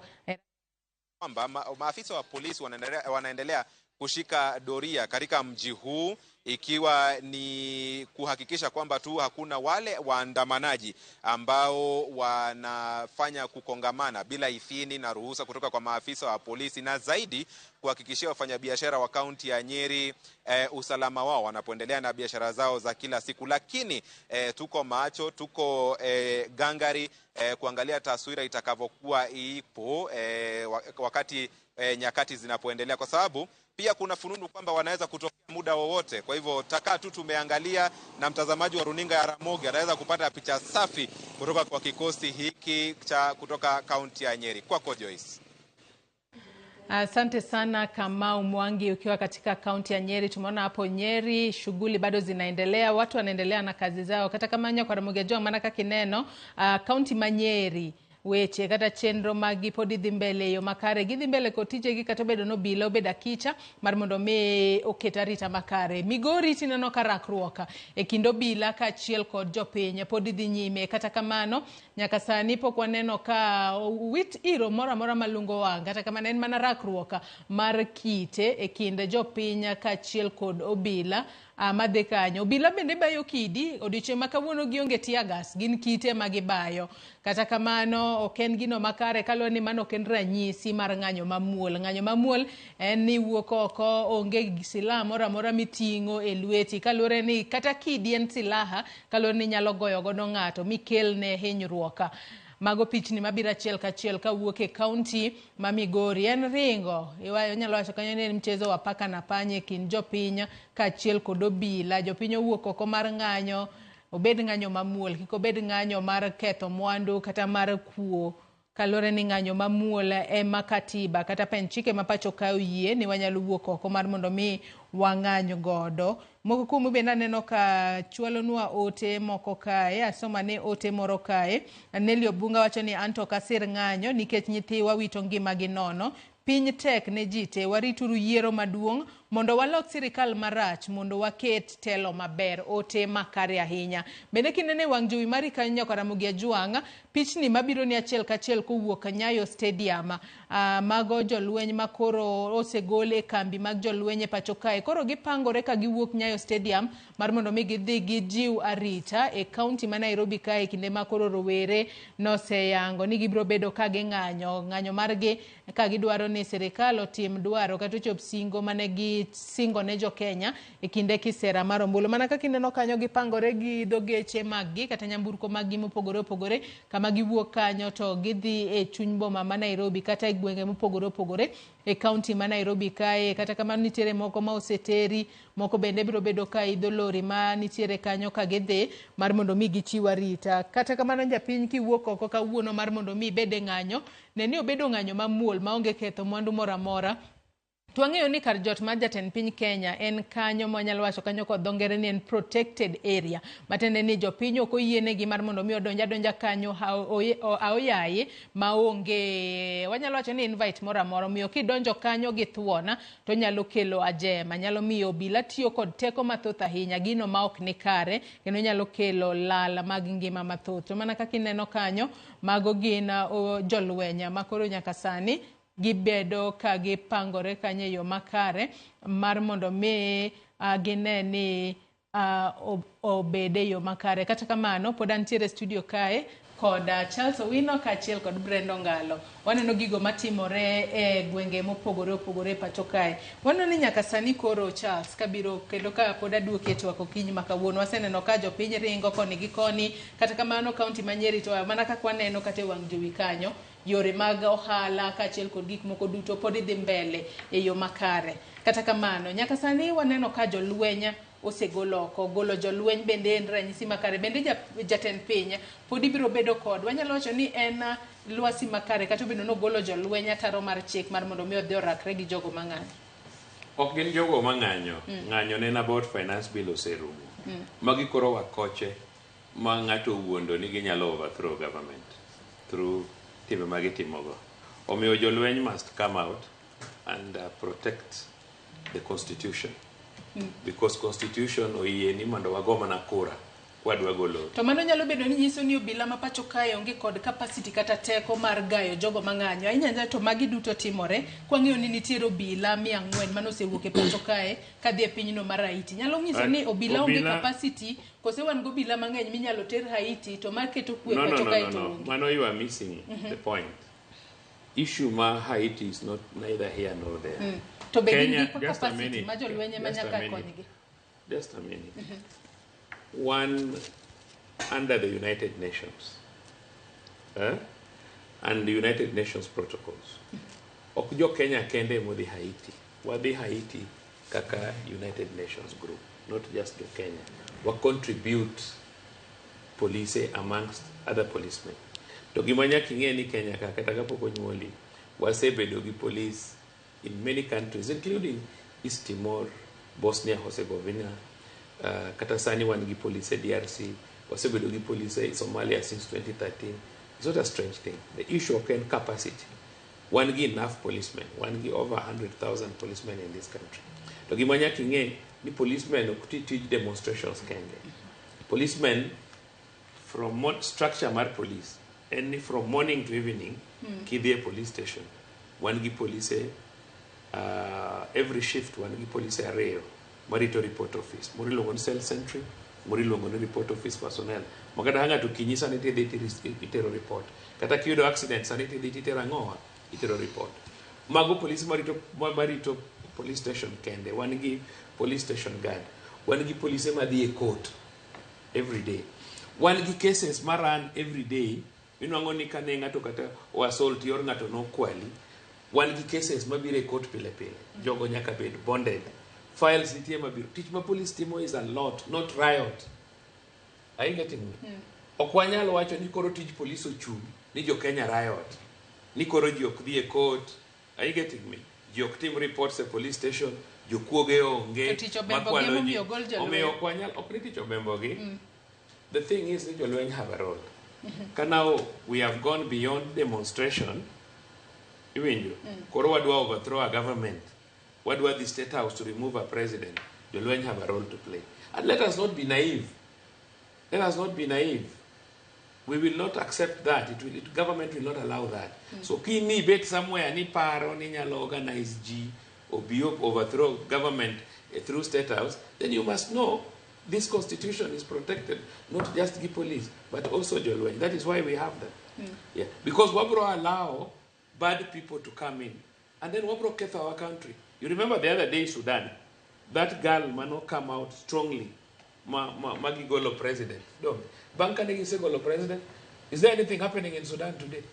Ingeyo, someone give freedom, we enjoy more. To apparently things are easy.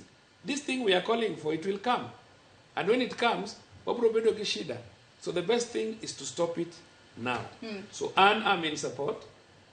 Jolwen should come out and protect the constitution. Brenda kaduoki etwaka okinyi makawuono wang'eni golo jolweny en gino manyaka sani wanyalo bende chik oyie kata kaluore kod chike ma pacho kae kaluore ni wang'eni LSK kata riwruok mar okinde pacho kae nosechwalo bura e doho kendo doho nochungo chenro mar golo jolweny kata kamano ero waneno gi e wang' jowi kanyo gintiere Nyayo Stadium itero gi mar mondo migi jiwa rita e kaunti ma Nairobi kaka wuon.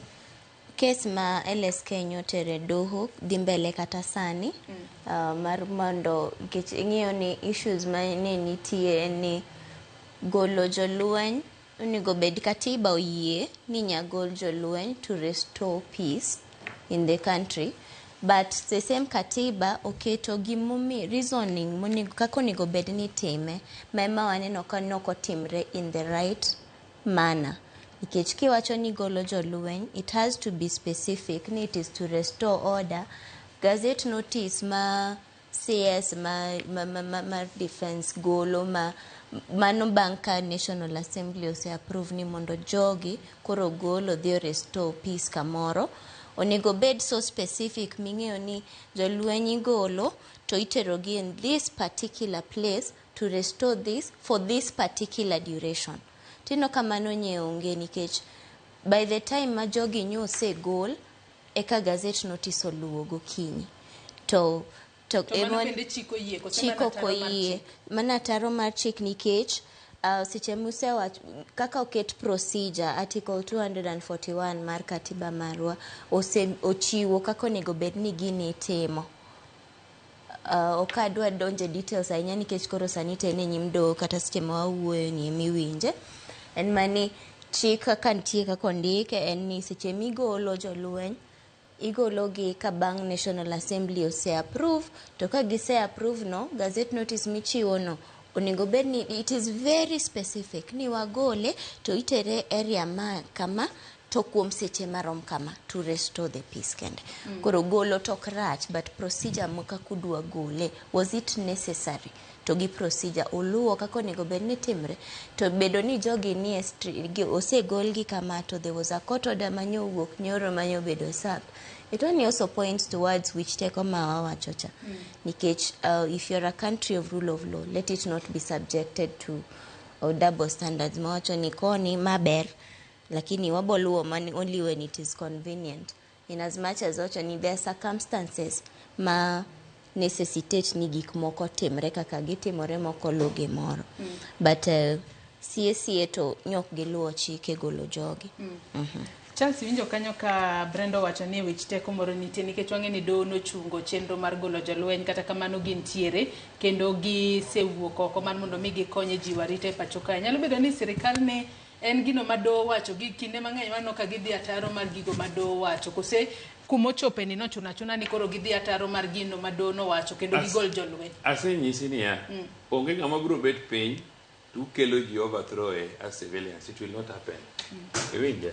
So chopa point ma gimora mora must be governed. Kata ng'ama dwa chiwo that order madwa tamo jolweny mondo kik bi a street mondo kik rit piny nyako bed kong'eyo en gi that power but nyako penjre ni to are we safe as a country? You saw the number of young people mane bedo incited mondo bi 1 million mondo bi state house means ni you are calling 1 million to come and overthrow a legitimate government and nobody will allow that. And kaka ngamuseti security services have no time maruondo my brother or my sister not a wrong thing. So what is there in the rule of law will be followed but chopa point ma the president can even suspend this constitution. Kaudwa ketho this country he can suspend the constitution and make sure if country ni okokethore there is law and order. Okwanyal work on other people's interest. Ningat moro no beta oninda to asto ko seketho gik moko mo osekwalo pes ji oseyombe oseketo ng'atwa mosesafa it has to koro sani aka gibiro no ni gidwa overthrow Ruto. It won't happen. Yes.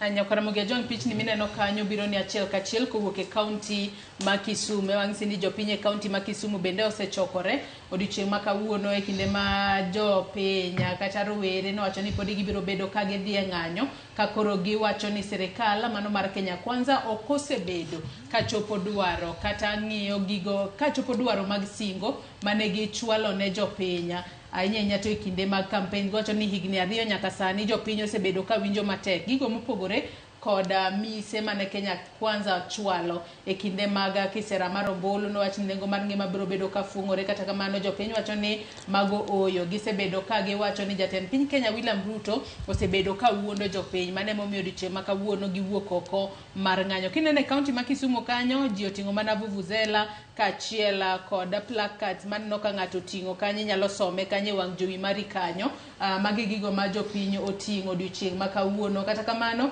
ok waneno ka nitiere rakruok moro amora kod obila e kaunti ma Kisumu. Jopiny gin giwegi ma giwuok oko mar mondo mi koro gisund sirikal ochop dwaro mar jopiny kata ochop singo mane gichiwo ne jopiny e kinde kisera mag ombulu. Wageno ni ng'anyo ma kamano pod biro bedo mamuola kochakore sani nyaka kinde monego bed ni orume odiochieng' ma kawuono maonge tulo moro amora. Jopiny bende kinde ma wuok oko mar mondo mi ung'anye kik ubed kata kik utim gigo manyalo miyo obila tiyo kod teko mathoth kuom jopiny. Kalore ni katibo yiene ng'anyo mamuola maonge ketho mwandu moro amora. Odiochieng' ma kawuono wageno ni ok wabi neno ka mwandu moro amora okethore e kinde ma jopiny ng'anyo e counties mopogore opogore. Kaunti ma Kisumu, kaunti ma Migori, waseneno ka jopiny owuok oko ka gintiere e ng'anyo. Kata kamano wageno ni obobedo ng'anyo mamuola ma onge ketho mwandu moro amora. Weche ma kamago waseng'ise ni jofwambo magwa ogoyo tach e counties mopogore opogore maneno ni wakelo ni kuku mar wacha e sama gitimore gi kama gitimore, wakelo ni achiel kachiel maonge pando gimoro amora. Chenro makamano pod waluonu kendo asomane moko kuom ote ma joneno magwa pod imedo chwalo nokinyi ma kawuono. Iwacho ka ni Eric Odemo kaya chunge Kanyamkago wacho ni Kenya tek, aneno ni ma dawe kind jopiny gi polis nikech Ruto oling' thi, jensi odog chiena. Erokamano ahinya kuom ote makamano. Iwacho kae ni nyithiwa manie ndara kauru kwe, goyo mbulu pod biro, ngima ni duong'a moloyo. Mano Meri kaya Siaya. Ote machielo iwacho ok ing'isowa ka nyingi, iwacho kae ni Ramogi awinji makare ma John kawuok Migori. Chali wacho ni daher mar penjo Ramogi TV gik moko ni ang'o momiyo kata kamano aya ote makamano moko kuom wuoro ote moko wanyal some yamo.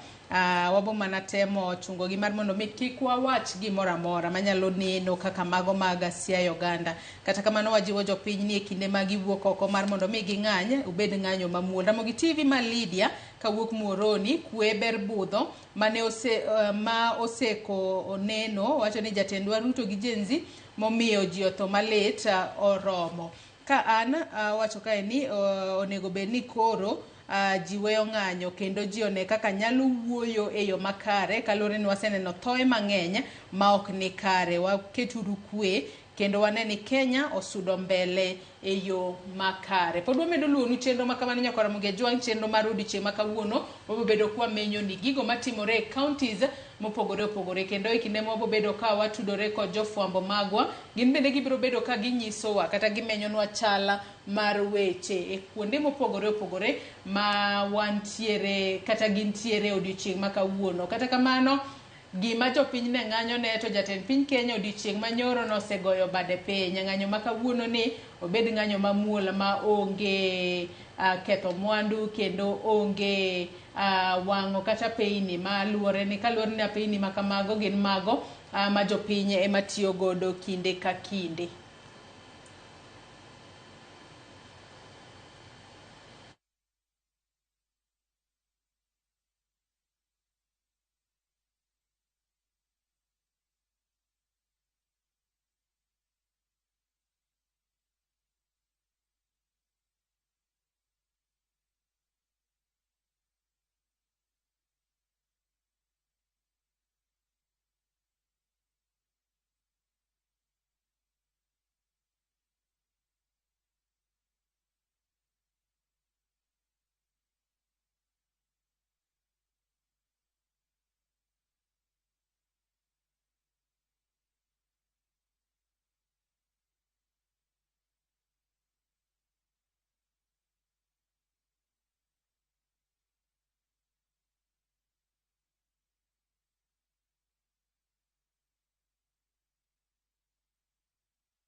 Pod wamedo luonu chala mar wache kaunti ma Nairobi kae kachiel kod counties mamoko e pacho kae kama jopiny pod oramo ni gibro bedo ka gidhi e ng'anyo kata giwuok oko ka ging'anyo mamuol ka koro giwacho ni jatend piny Kenya William Ruto kosebedo ka chopo singo mane ochwalo ne jopiny. Pichni mineno e wang' jowi magi kanyo gin achiel kachiel mawuoka Nyayo Stadium mano bore Nairobi kae kama koro jolweny ogol oko mago jolweny mag KDF Kenya Defence Forces ogol gi oko mar mondo mi gikonya e kelo kwe e pacho kae kata gayo jong'anyo modichieng' ma kawuono ramo ni gibro bedo ka giwuok oko kendo gidhi achiel kachiel nyaka kar jot mar jatend piny Kenya ka koro gidwaro mar mondo mi jatend piny Kenya owuoge telo. Kata kamano wang'eyo ne en ting' mar jolweny mar mondo mi giket kwe e pacho kae. Jatend piny Kenya ne winjore mar mondo mi ogol jolweny okonye gayo jong'anyo. Kata kamano wang'eyo ni kar jot mar jatend piny Kenya en kanyo ma ochiwne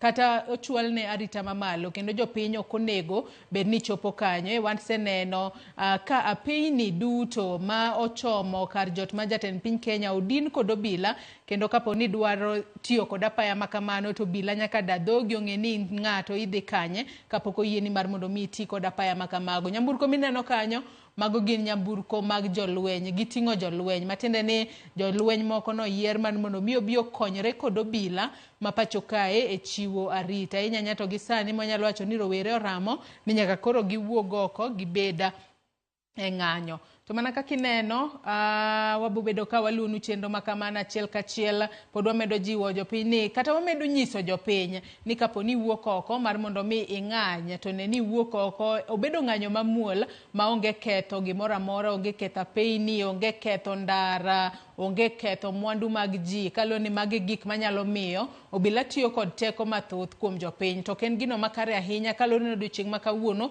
ok wadwa neno gino mane otimore chieng' tich ariyo mano ma jumani kama moko kuom rowere nowito ngimagi nyaka sani mang'eny odong' kod hinyruok mopogore opogore kaluwore kod risasi mane obila ochwado gi godo. Ken gino makare jopiny kuwuok oko kapo ni ing'ado bura ni dwa wuok oko idhi e ng'anyo obed ng'anyo mamuol kik iting' sila moro amora, sila obed kidi obed gimoro amora manyalo hinyo ng'ato kik ibed godo to ne ni iwuok oko e yor kwe, iting'o mana simbi, iting'o pi, moko iting'o kata handkerchief moro. Pichni mineno kanyo wantiere kod Nyayo Stadium bathe kanyo kama jolweny pangore mar mondo mi gidhi e moko kuom gwenge ma pacho kae kata e kaunti ma Nairobi kae gijiw arita. Mombasa bende nyaka sani aneno ka jopiny e kaunti ma Mombasa bende osewuok oko mar mondo mi gibed e ng'anyo.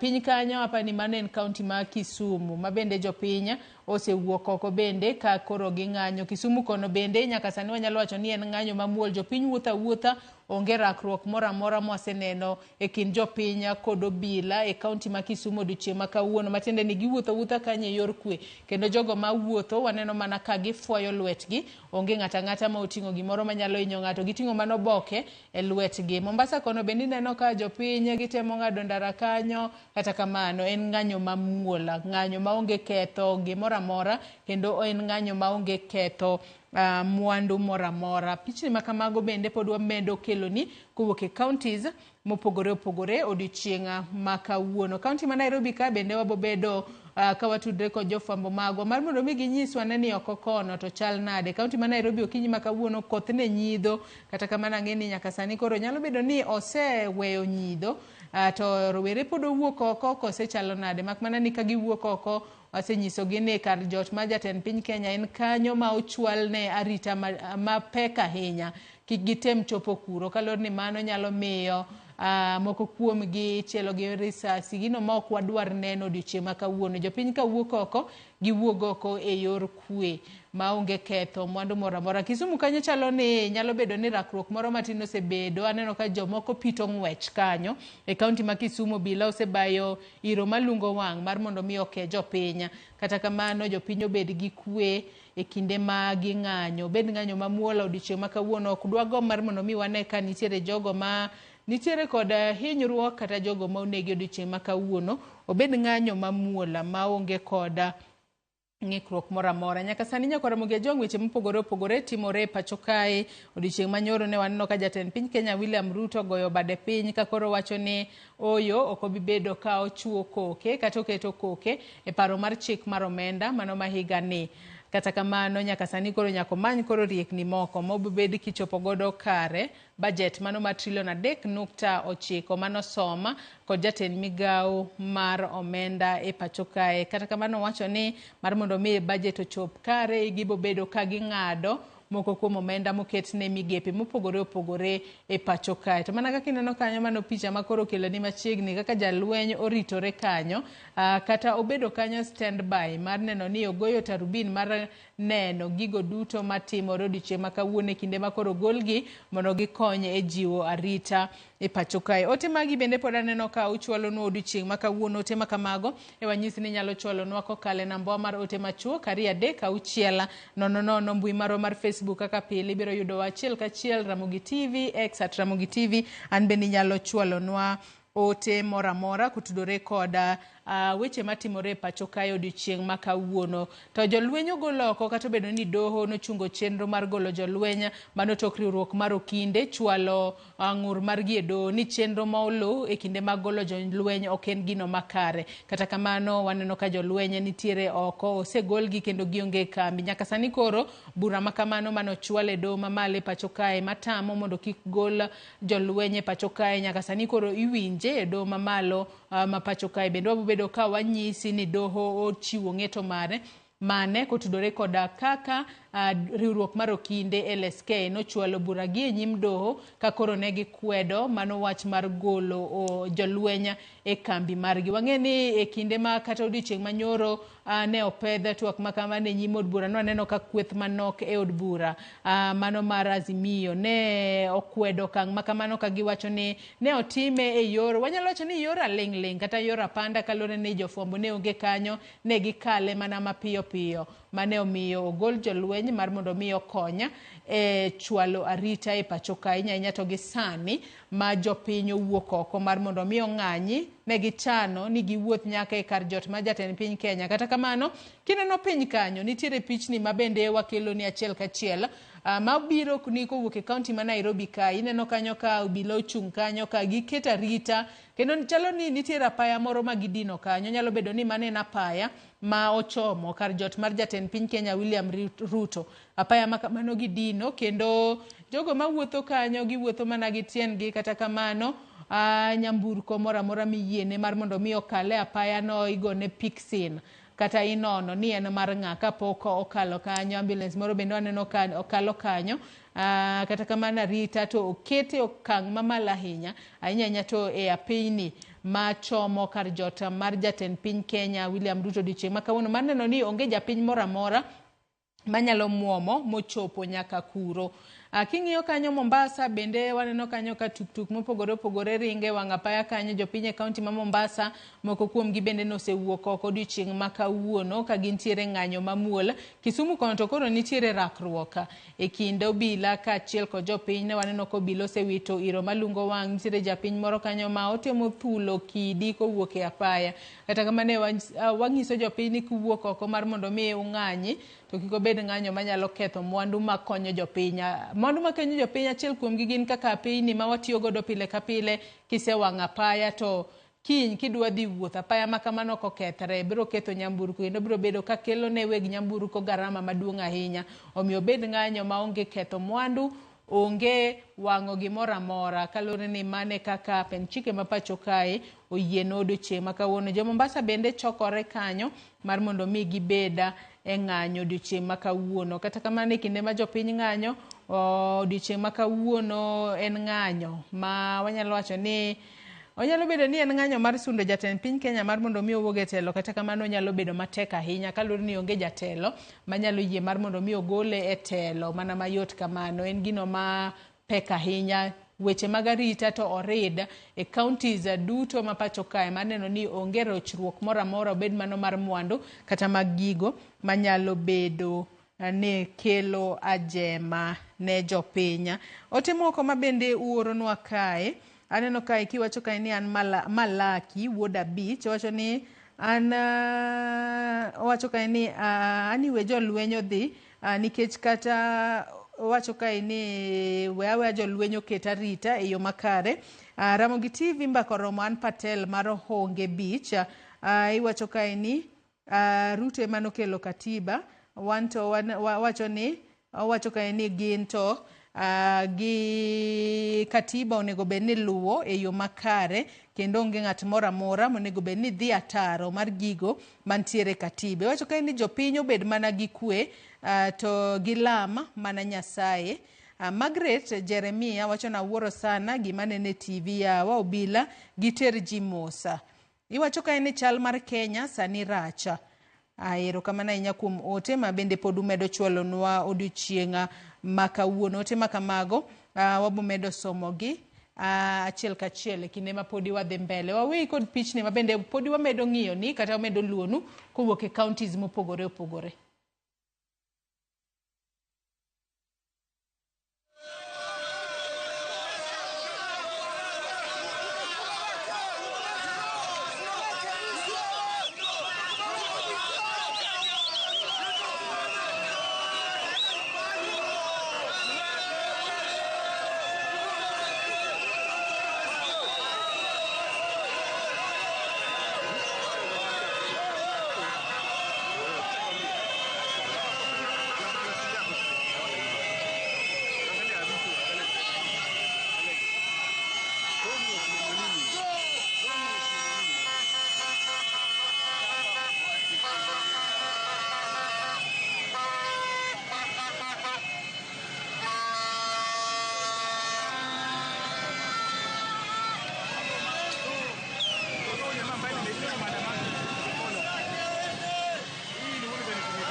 Waina, ingia kwa magara pale. Wewe nipe hiyo mic yangu. Kuja vizuri, vuta hiyo mic.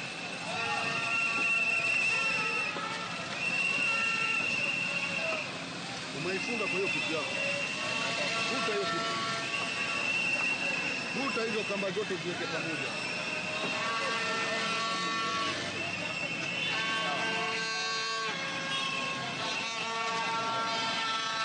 Waina, twende kule.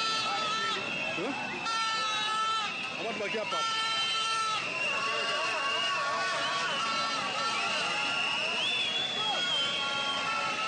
Hii gari? Hii ni aje kwa nini afadhali? Hii inaniumiza kwa mguu.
Nyakwara Mugiajong mana kaka ineno pichni makamago biro ni achiel kachiel kowuok mane paw tuke mano mar Nyayo Stadium bore Nairobi kae kama jolweny nyaka sani giwuok Nyayo Stadium kanyo ka koro gidhi jiwo arita kuonde mopogore opogore e kaunti ma Nairobi kae kama rowere mag Gen Z ne owacho ni gibro bedo ka giwuok oko ka ging'anyo gisundo sirikal mar William Ruto mar mondo mi ochopa adwaro mar gadono tudre kod jafombo marwa mano Emmanuel To manitiere Nyayo Stadium kanyo. Habari asubuhi Emmanuel To, ukiwa Nyayo Stadium asubuhi hii, hali iko aje uko Nyayo Stadium ambapo tunaona kama wanajeshi wanatoka hapo wakienda katika maeneo mbalimbali? Emmanuel. Naam, bila shaka ni shughuli ile tu ya kuwapeleka maafisa wa kijeshi kuingia katika hali ya kusaidia katika maandamano, na kwa sasa wanaondoka hapa kutoka katika uwanja wa Nyayo Stadium wakielekea katika maeneo tofauti mjini, ikiwemo majengo ya bunge, ikulu ya Nairobi, pamoja na ofisi za maafisa wale wa tunasema judiciary, wale wa idara mahakama. Naomba tu tunaondoka hapa, kwa hivyo niko kwenye harakati za kujipanga, lakini niko sasa. Kwa hivyo tumekuwa hapa kwa mwendo wa takriban dakika 30 hivi, wakijipanga tu, wakipewa maelekezo, wakisema wanaenda kusaidia maafisa wa polisi kuweka ama kushika doria katika maandamano ambayo yanaandaliwa siku ya leo. Kwa hivyo hali ndio hiyo, wanaondoka hapo wakielekea mjini wako studio. Asante sana Emmanuel To, ukiwa katika uwanja wa Nyayo Stadium hapa mjini Nairobi. Tutawasiliana nawe wakati mwingine ambapo utatuelezea vile hali iko huko Nyayo Stadium. Nyakwara Mugiajong manaka kiwinjo mago jolwenya makoro gipangore kanyo ka itero gie gwenge kata kuonde mopogore opogore mano moriwo alura mar od bura, alura mar doho e pacho kae mar mondo mi gijiwa rita odiochieng' ma kawuono ma jong'anyo chano mar mondo mi gibag ng'anyo e kaunti ma Nairobi kae kinde makoro gikwedo jatend piny Kenya kuom koso chopo singo mane ochiwo ne jopiny. Mano ma singo mopogore opogore ma wang'e ni jatend piny Kenya William Ruto ne osingo ne jopiny e kinde kisera mar ombulu mane kinde ma yiero mar higa mar 2022. Jopiny wacho ni nyaka sani nitiere weche mopogore opogore ma jatend piny Kenya William Ruto no wacho ni biro bedo ka chopo kare, kata kamano nyaka sani pok gineno kama no timore. Mane momiyo odiochieng' ma kawuono giwuok oko mar mondo mi ging'any. Wang'eyo ni chieng' tich ariyo ne giwuok oko ka gikwedo paro mar chik mar omenda ma higa ni. Kata kamano odiochieng' manyoro jatend piny Kenya nogoyo bade mowacho ni koro paro mar chik ma kamano ok bibedo kakalo.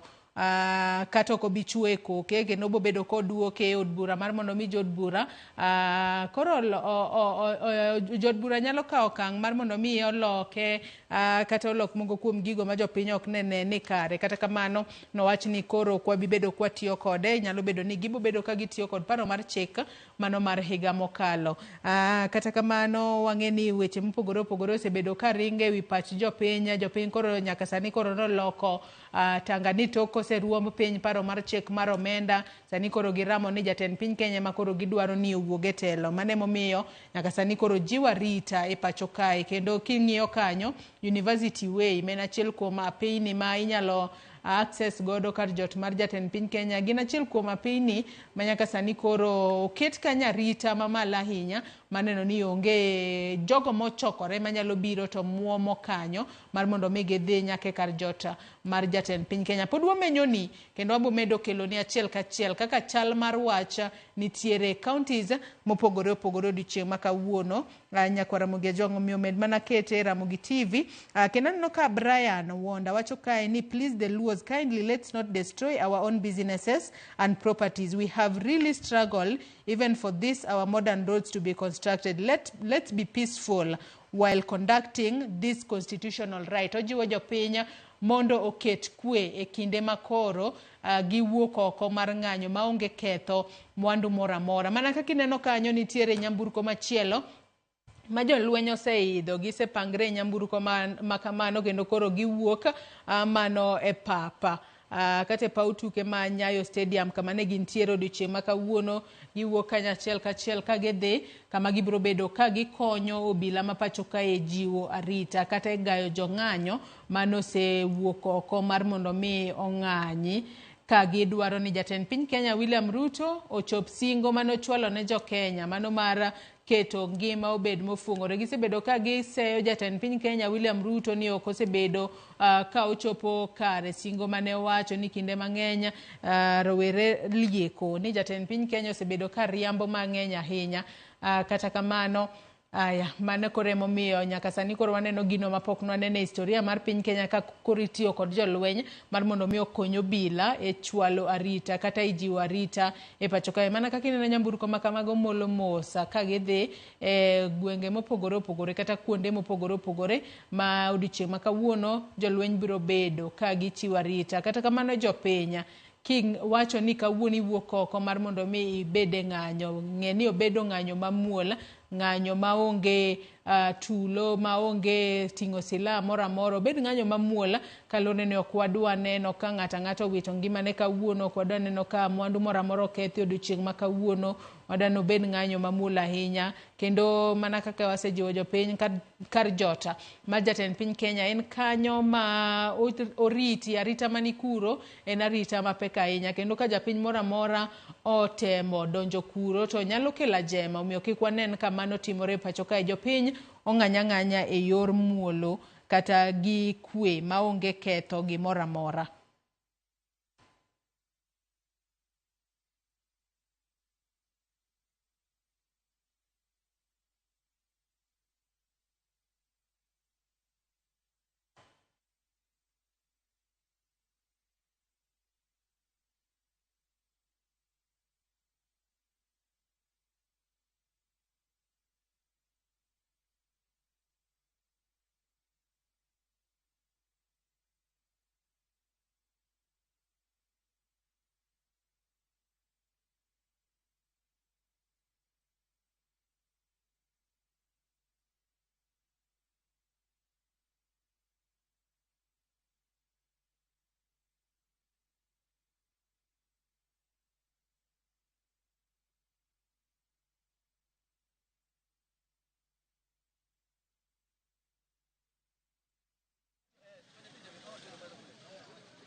Anajitia mtu wa Nairobi anajua wewe. Anajitiaga mtu wa Nairobi. Kamera itaenda sasa. Hiyo kamera inaenda na inaenda. Ameingia left na anatafuta haraka sana. Yeye uliza kina Maseke kitu iliwafanyikia Alshifa.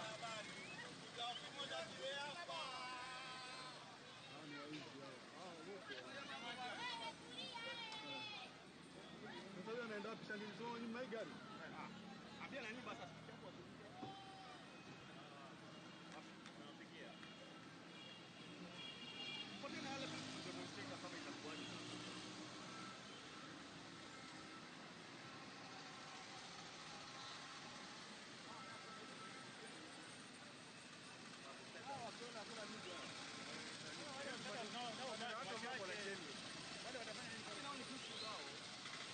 wanaingia supermarket.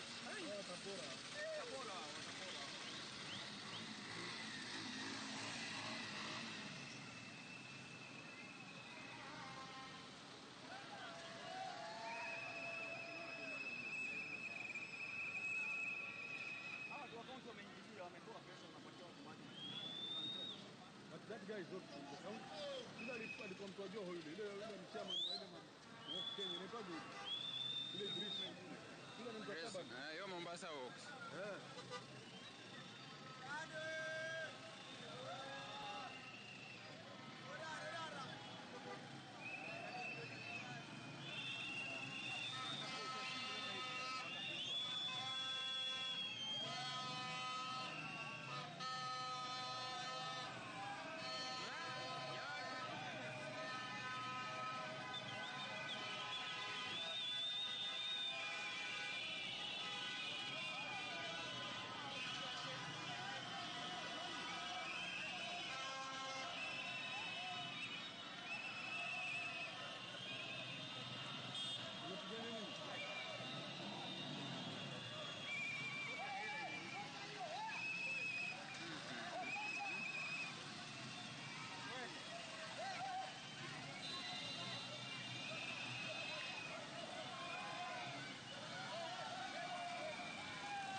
Wewe mama pita uende bana. Ati anang'ang'ana nao. Wacha kunywa maji bana. Tena nafungua.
Nyakwara Mugia Jwang' mana kaka singo nini podi wabobedo medo menyo ni gigo matimore kor gwenge mopogore opogore e pacho ka odiochieng' ma kawuono kineno kanyo.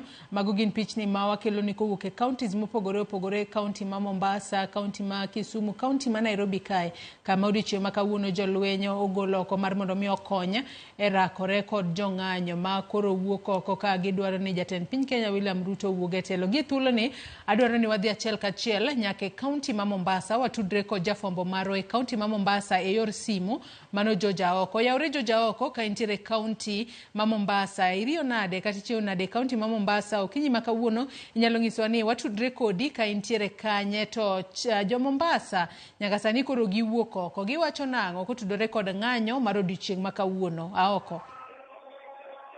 Erokamano ahinya, wantiere e apaya mar Jomo Kenyatta mane chuny boma ma Mombasa, kuma thoth rowere owuok kar romo sasani gikone ng'anyo ka gikone gin gima gidwaro en ni jatend piny koro ogwe tao. Sani koro ok giwuoye wach bil kata chik mar omenda, sani koro gigiramo mana ni gidwaro ni kabe koro jatend piny ogwe tao, nikech gikone ok gimor gitende. Gikone gineno ka nitiere cases mang'eny ma gikone okonego bed ni timore e pacho kaendi. Gikone omenda ok osebedo katiyo e yo makare. Giywak ni nitiere afise moko ma sani ochuogi ma jopiny okone ok ne bergi, omiyo koro giwuok kar rombgi ka giwuotho ka gikone gima duong' ma gidwaro en ni jatend piny koro ogwe tao. Ne gichako wuok e apaya ma Moi mane mantiere e apaya ma Moi, ka giwuotho ka gichomo Baroda, kendo giwuok apaya ma Digo ma nyaka sani koro gintiere apaya ma Jomo Kenyatta kamiluongo ni Sabasaba, kuma gidhi nyime kod ng'anyo margi ka giramo ni jatend piny ogwe tao. En kaluwore gi program mane waneno, ne gikone gitieko ng'anyo margi gi kar jot mar jatend piny Kenya. Inyalo paro e ng'anyo mokwongo ne gitemo donjo kanyo, to kamano obila ne ogarogi mane ok nyal mako. Koro kawuono gidwa ng'anyo sani gitieko Sabasaba, to koro ne gitieko ng'anyo margi mar mano mantiere e boma ma Mombasa kaendi. Koro pod giwuotho kaendi, wang'iyo nyaka gichalo obro mana medo pesa ji aneno kaka weche dhi e kaunti ma Mombasa. Oko ka intiere county ma Mombasa, winji kanye yo makare med mana luonwa chenro mano mar ng'anyo e county ma Mombasa odiochieng' ma kawuono, kama jopiny koro wuok oko ka gisundo jatend piny Kenya mar mondo mi owuoga e telo. Kaluwore ni jatend piny Kenya gilieko ni ok osebedo ka chopo singo duto mane gichwalo ne jo Kenya e kinde mag campaign kata thuolo mar higni 2 koro magisebedo e telo. To mana kaka ineno e wang' jowi mari kanyo, Nyakwara Mugia Jwang' e county ma Makueni piny kanyo chalo ni chenro duto chung'. Kaluwore ni kata apini nyamburko achiel achiel ema nenore e wang' apaya. Kata kamano onge japiny moro amora mwaseneno e county ma Makueni odiochieng' ma kawuono. Alwora mar od bura bende jo od bura ogoye mago jolweny ogoyo tach kanyo ka gijiwo arita e alwora mar od bura. Alwora mar od bura bende en achiel kuom kuonde ma gin protected e pacho kae, kama jopiny ok oyienegi mar mondo mi odonje aoyaye. Kata kamano jumani chieng' tich ariyo ne waneno ka jopiny nomuomo i od bura. Gino manyalo bedo ni odiochieng' ma kawuono ok gidwa ni otimre kendo, mane momiyo jiw arita e alwora mar od bura odiochieng' ma kawuono. Mana kaka inene wang' jowi mari kanyo,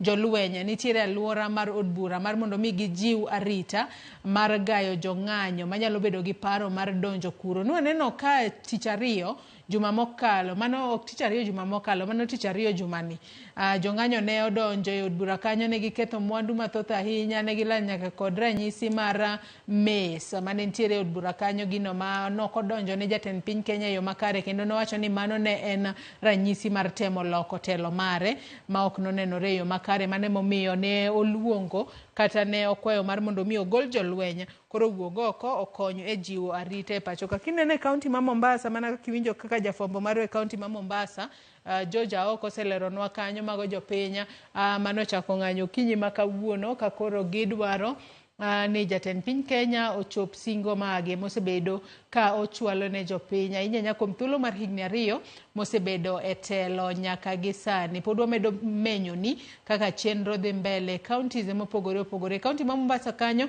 kineno jopiny oting'o mano boke lwetgi, moko kuomgi oting'o vuvuzela ma gintiere godo ka ging'anyo odiochieng' ma kawuono. Japiny kiwuok oko mar mondo mi ng'any to ne ni obedo ng'anyo mamuola maonge ketho mwandu moro amora, onge wang'o apeyni kendo onge ting'o silaha moro amora. Obed ng'anyo mamuola maonge ketho mwandu moro amora. Kaluwore ni mwandu ma kamago kikethogi to mago gin mwandu ma onego bed ni konyi japiny in kaachiel kod an.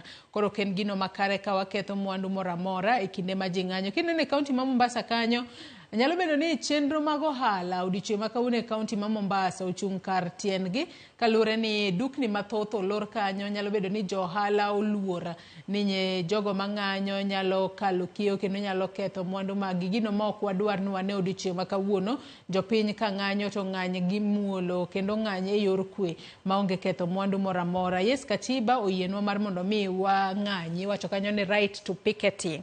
Kata kamano kawa picket wadwaro ni sirikal owinje dwondwa to nego bed ni watime e yor kwe maonge ketho mwandu moro amora, onge vunjo kata turo dukni mag jo ohala, obed e yor kwe maonge ketho gimoro amora. Pod wamedo menyo ni chenro makamaga achiel kachiel counties mamoko bende wamanyo jofwambo magwa manitiere kuro. Wabobedo ka watudore kodgi mar mondo mi gimenynwa picha mag gigo matimore e counties mopogore opogore. Kinyi ma kawuono waseneno jopiny e kaunti ma Migori ne gisewuok oko, jopiny e kaunti ma Kisumu bende osewuok oko, jo Mombasa bendero oseriwore kodgi. Bombe mamoko to nyalo bedo ni pod okwe nyaka sani, kata kamano wagoyo ni tarubin e counties mopogore opogore mar nyisi kaka chal kata kaka wach chalo odiochieng' ma kawuono ma rowere nosewacho ni pod gibiro bedo ka giwuok oko ka gi wacho ni kata gi ywak ni jatend piny Kenya William Ruto kosechopo singo mage higni 2 koro nyaka ne odonja e telo.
Mazee nyinyi makosa picha mazee.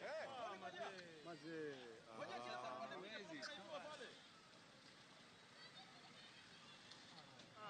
Wewe.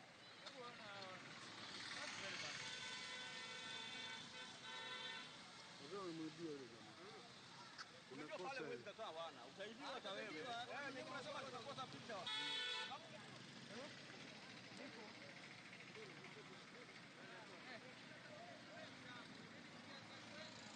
Tunaenda sasa hivi.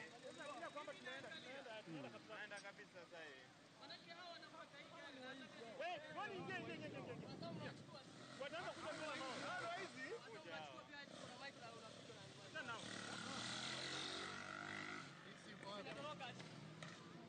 Diksha amejiingiza ndani ya wale watu.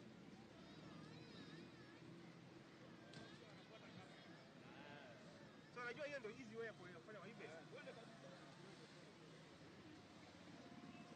Mwisho anapiga nao hivi sasa hivi. Hata kutuibua atakutuibia. Atatuita wao. Fungeni funga na mtoto. Fungeni wewe. Funga na utoke. Hata hizi gari hizi Funga utaiba. Na mtoke. Funga na utoke kabisa. Funga na utoke. Funga mlango. Ingia. Fungeni. Hao waizi wanakuja hao. Ni waizi sasa ni wanakuja. Fungeni. Fungeni mtoke. Waizi. Fungeni hapo. Wewe, funga hapo mtoke. Funga. Mjifunge huko ndani. Hawa tunasiwa na malaji hao. Wewe nikafuata wale wetu. Hawa wataiba huku. Alafu polisi unaona mwaacha? Polisi wamewaacha.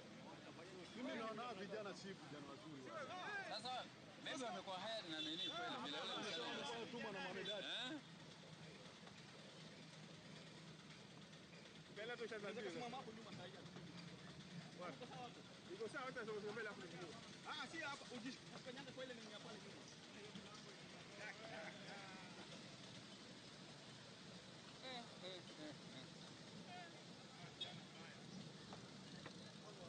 Wale wanaweza kugeukiwa tu. Wale walikuwa na hapa nini hapa kuliko nini? Magodoroni. Watu wazuri hao. Leo tuangoje town kama wataenda state house tutasikia ni kama wamefika ama. Ndio. Hapo kitaka kwenda state house tutasikia kitu. Dixie akicheza taifa.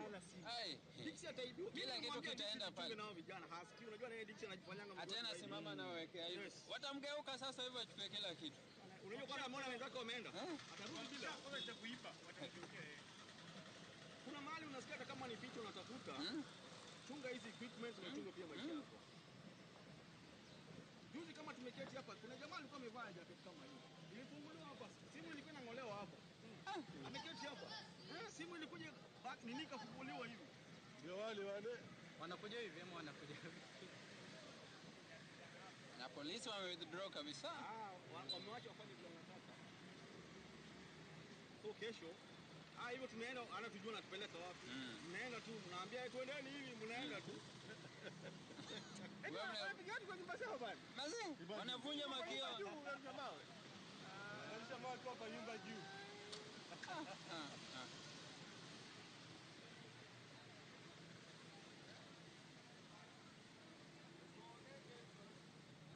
Hii kazi na kiwanda. Watu wenyewe wanaanga hivi vitu kama vizuri sana hivi. Polisi hawashughuliki, hata watashuka roporoni leo. Hawashughuliki. Ninyi zungukeni. Kesho, unajua sasa kuna division. Wewe unasikia msichana vile amesema, hajui wao wametoka wapi. Hawajui, hao walikuwa na nini program yao ilitumia. Walikuwa wanafaa kwenda kule flowers huko, sababu ya remembrance wenzao walikufa. Hao ukija wameanza meteko hapo wanaanza kwenda hivi. Wanaduti. Sasa unajua hii ina justify whatever government inataka kufanya. Imeharibika hii progress. Na hii scheme, unajua hii scheme ya Gavai. Hii scheme ya Gavai. Ndio waje justify. Na pia hawajui nini wanafanya.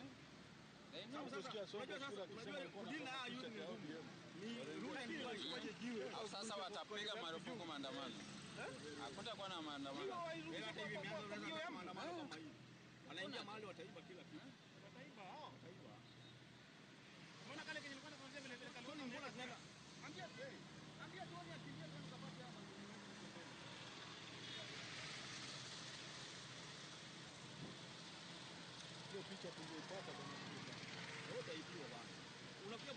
leo kuwapiga picha kama wanaiba. Hataki. Kama wataka kupeleka wapi na maandamano ni amani. Si tuachane maandamano mabaya tukaanza maandamano mazuri. Yale mabaya achana nayo. Kwani warudi tena? Unaona kina nani walienda? Kina Chanji. Lakini kazi pia una gari ni stress. Sana. Stress kubwa. Abu Katada anapiga na press conference. Unataka kumaliza kesho? Ndio story gani kutoka wapi huko? Natoka lakini sasa mbaya. Kutoka wapi? Natoka kwako, wangu hawezi toka hivi. Haiwezi kwenda. Nyinyi ni Gachagua Sasa ni Gachagua.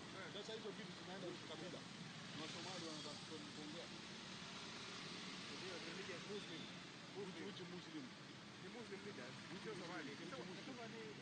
Nakuuliza which Muslim walikuwa about? Sio wanafanya hapa Waislamu Muslim. Waislamu gani? Wanatetea Muislamu zao. Kuna Waislamu ambao ni wanasiasa. Kuna Wakristo ambao ni wanasiasa. Wakiongea unajua ni hired guns.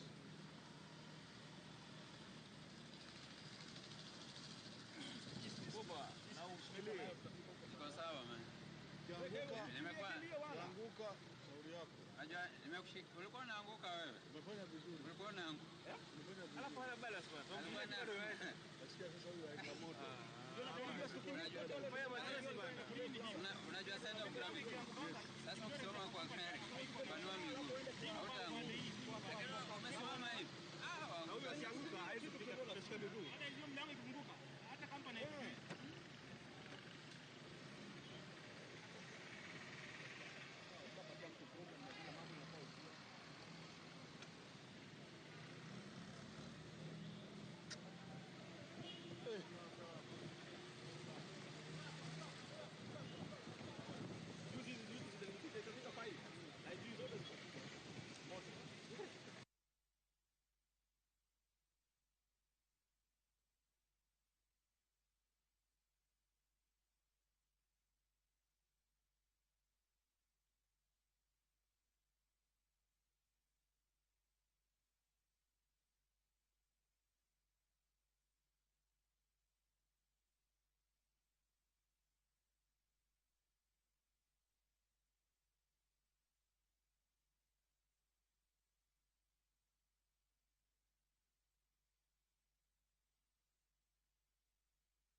Nyakora Mugejong mana kake wasingo nini wabobedo wangi mar menyo ni gigo matimore e county ma Nairobi kae kachiel kod counties mamoko.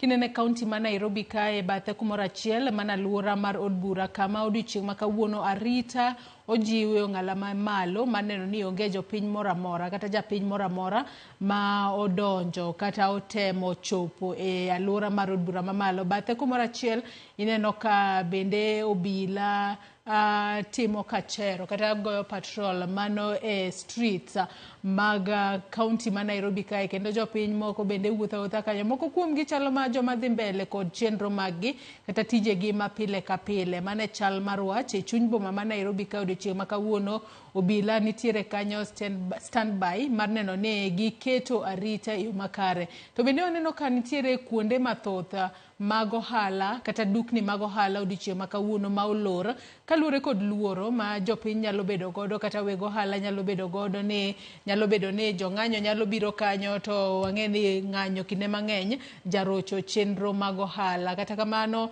nyamburko bende onge mathoth ahinya e apaya e kaunti ma Nairobi ka odiochieng' ma kawuono kaluwore kod kaka jopiny nosewacho ni gibiro bedo ka ging'anyo ka koro gidwaro ni jatend piny Kenya William Ruto wuog e telo kaluwore kod miriambo ma gilieko ni oketo godo jo Kenya higni 2 koro nyaka ne odonje telo. Gilieko ni jatend piny Kenya pok ochopo kare singo mopogore opogore mane ochiwo ne jopiny. Kata kamano kineno ka nitiere nyadendi moro otweyo bendera e lwete to nyalo bedo ni owicho Colgate e tie wang'e mani komuoji tiagas to wachore ni Colgate makamano to nyalo geng'o mondo tiagas kik lungi ahinya.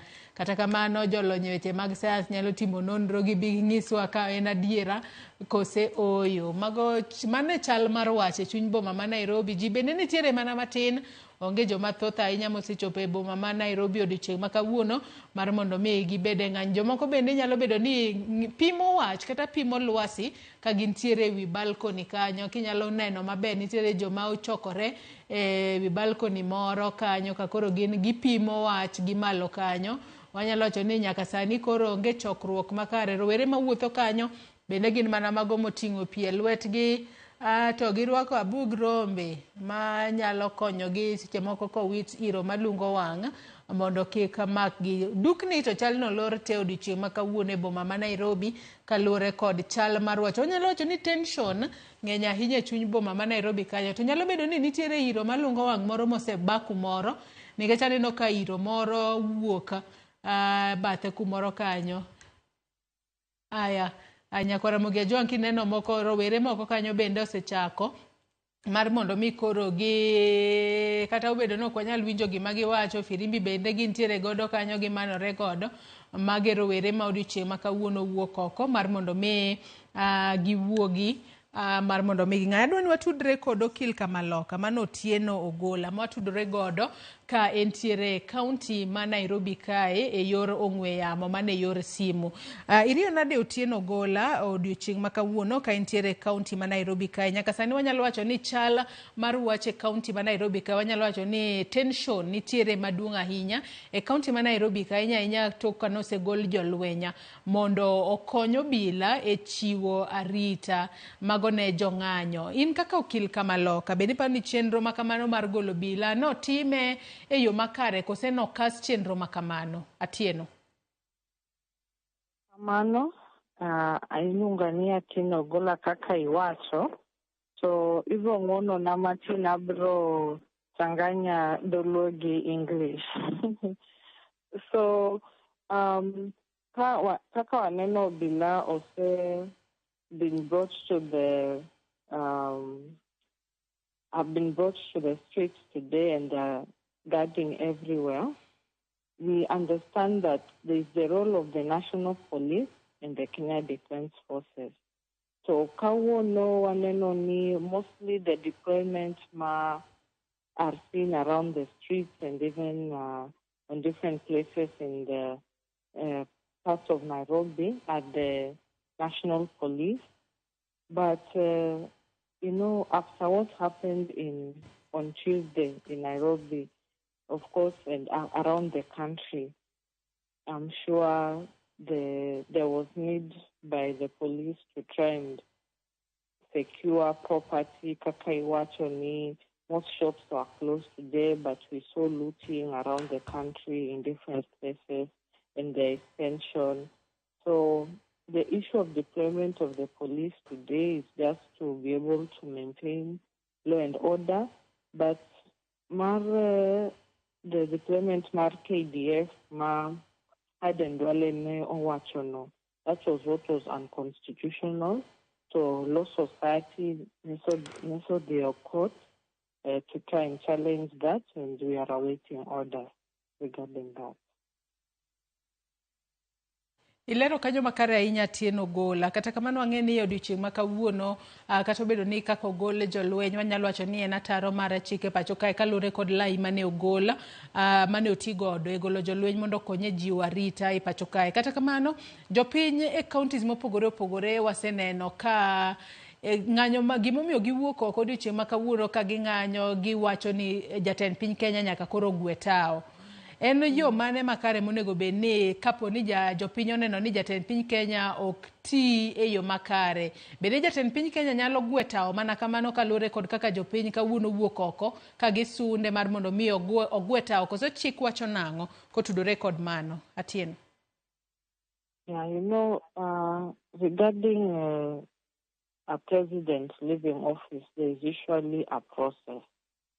So kaka iwacho ni from Tuesday, jopiny osewacho ni in different parts of the country, okidwar jatend obed, he still has the presidency.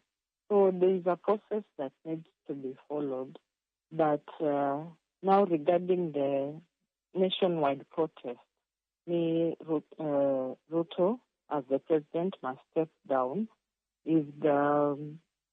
If the president is to step down, he can step down through different ways. Of course, there's the first one, which is through resigning. There's also the one which there's the vote of no confidence by the people. That is also in the Constitution. So there's laid down procedure in the Constitution about how a president can leave office. But we've seen around the country how the citizens are not happy with his leadership.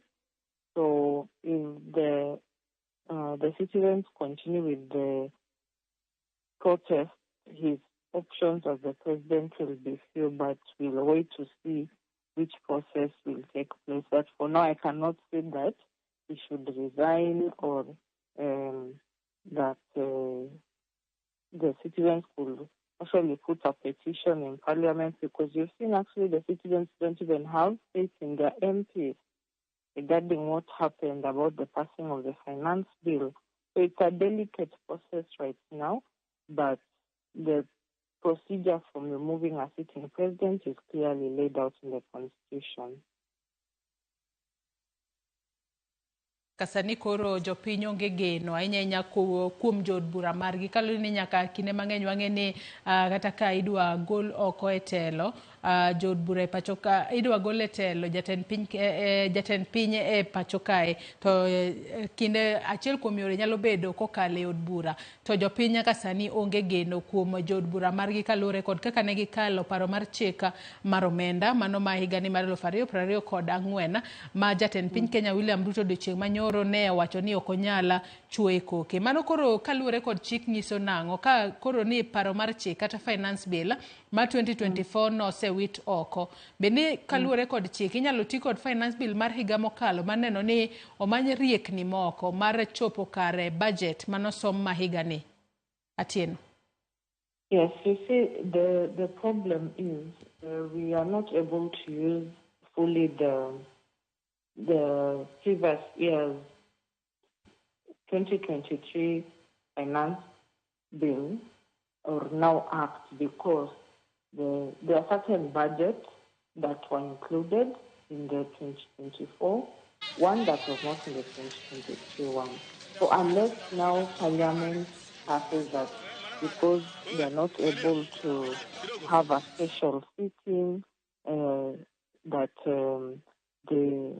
the speaker now says that the previous year's Finance Act that is supposed to be used.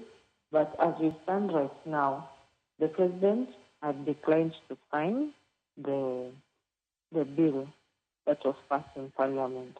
So if within 14 days he does not sign, and that is clearly in the Constitution, then finance bill automatically passes and becomes law.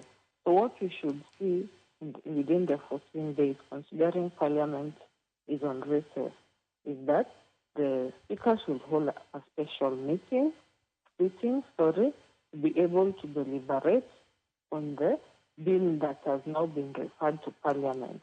Till right now, we have not seen any request for a special sitting. So we'll just wait and see how the 14 days will be. But in the event that the Parliament does not seek to go through that bill again, it means that that bill will automatically become law. So, we cannot say we have won just because the finance bill has not been assented to, but now the process after will determine whether we are moving forward or we are moving backward. Aero kama na inya Atieno Gola ote mane minyalo bedo godo ne jo Kenya gi sani ma pod oramo ni pod gibiro bedo ka gi ng'anyo kendo gidwa ni jatend piny Kenya William Ruto wuoga e telo. Atieno ko atieko. Anyalo wacho ni for sure every Kenyan has been going through difficult economic times, and kaka ineno the protest on Tuesday. Okay, Nairobi, Kenya, we saw Nyeri, we saw Eldoret, Kericho, so it is every Kenyan that is pained. And the president has to listen. Kaineno kaka President Marlo Society of Kenya, Osewacho, like during the week, the president has to listen to Kenyans, and they have to see how to be able to engage Kenyans on the issues that they are raising, because if he does not listen, the Kenyans will continue protesting and things might go at different times.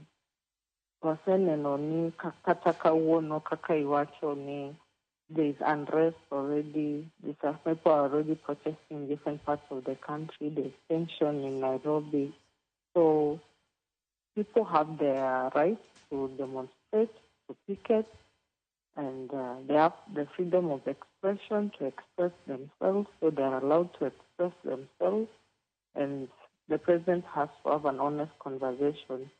The State of the Nation address he gave on Tuesday was not good at all. It angered more people. Yesterday he gave another presser. So Okwaneno needed genuine. So Kenyans are continuing to be agitated and angry, and if there are no proper solutions, then Kenyans might have to find solutions for themselves. Ero kama na inya Atieno Gola kuom kawo thuolo mari mar mondo mi los kodwa kuom thuolo machuok kotudore kod gigo matimore e pacho kae ahinya to odiochieng' ma kawuono ma jopiny pod oramo ni gibiro bedo ka giwuok oko mar mondo mi koro gikwed telo mar jatend piny Kenya William Ruto, kaluwore ni giwacho ni jatend piny Kenya William Ruto okosebedo kachopo singo mane ochwalo ne jopiny Kenya. Ero kama na inya Atieno Gola kendo ang'e ni chieng' moro wabogweli e studio ka mar mondo mi bitwa kodwa achiel kachiel ka wantiere studio kae. Nyakore mugejo mana kaka ineno pod waluonu chal mar wach pichni mabiro kanyo wuok ni achiel kachiel kowuok e alwora mar od bura. No kwadong' gi dakika 9 kende to wadonje weche manyien mago mag migago mago odiochieng' ma kawuono. Pod wagoni tarubin e kor gwenge mopogore opogore e pacho kae. Nyaka sani wana kaka waseng'isi ni jolweny sani koro goyo kachero e boma ma Nairobi kae gijiwo arita gwenge mopogore opogore, obede chuny boma ma Nairobi mano CBD,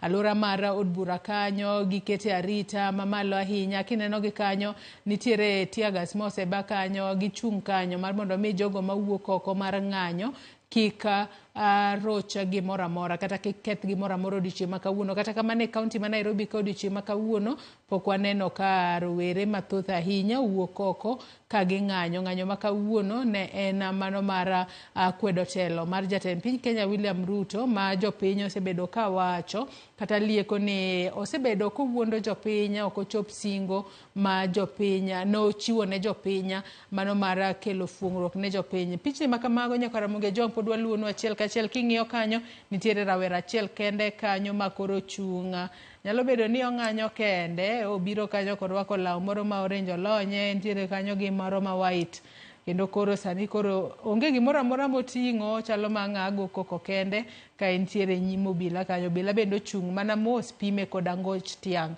Kata kamano wageno ni odiochieng' ma kawuono ng'anyo biro bedo mar kwe ma onge rakruok moro amora ma bobedo kwaneno mar obila manyalo kelo thoe kata hinyruok moro amora ne jo Kenya.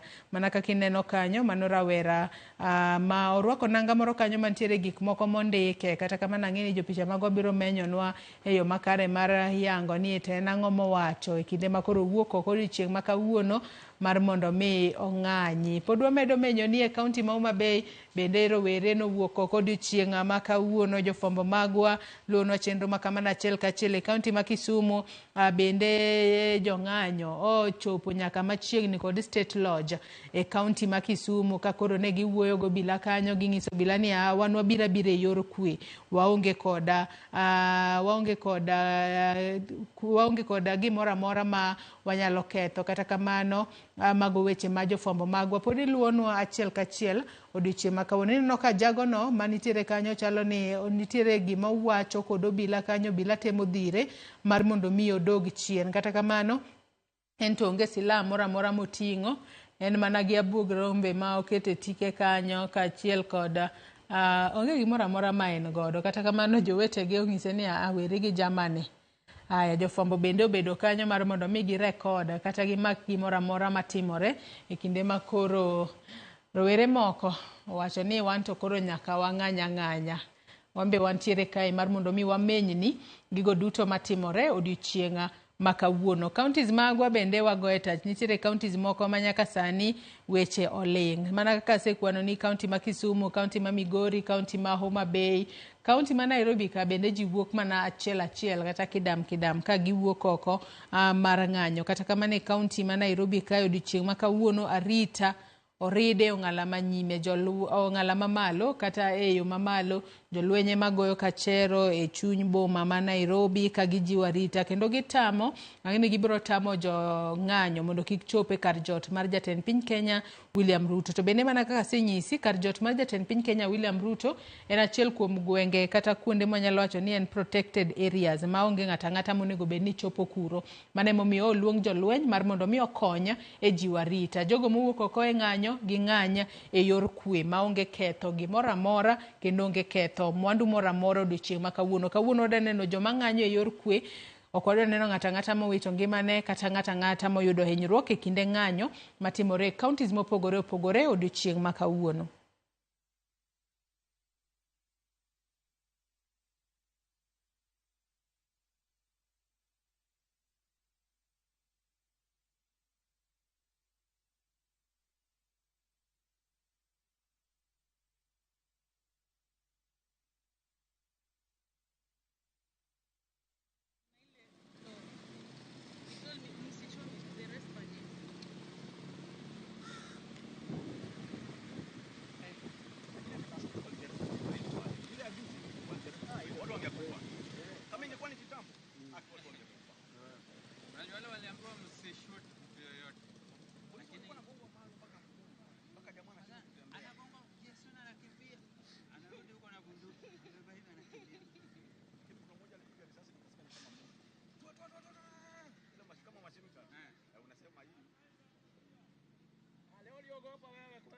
Hata kuonekana sasa,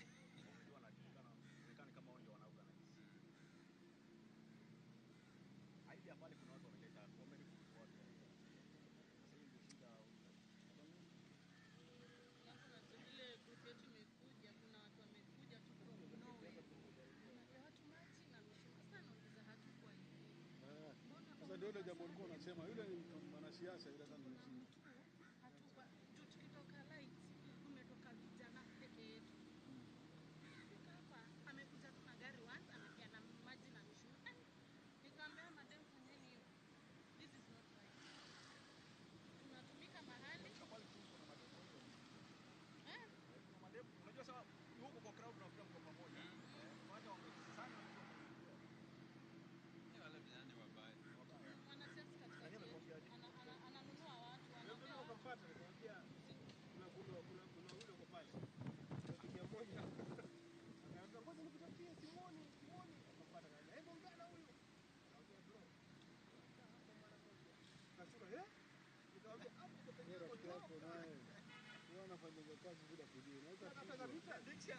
Na mshaji wako wapi soko?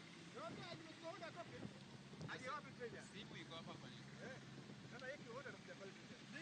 Hii kazi itakangi excitement. Taumia.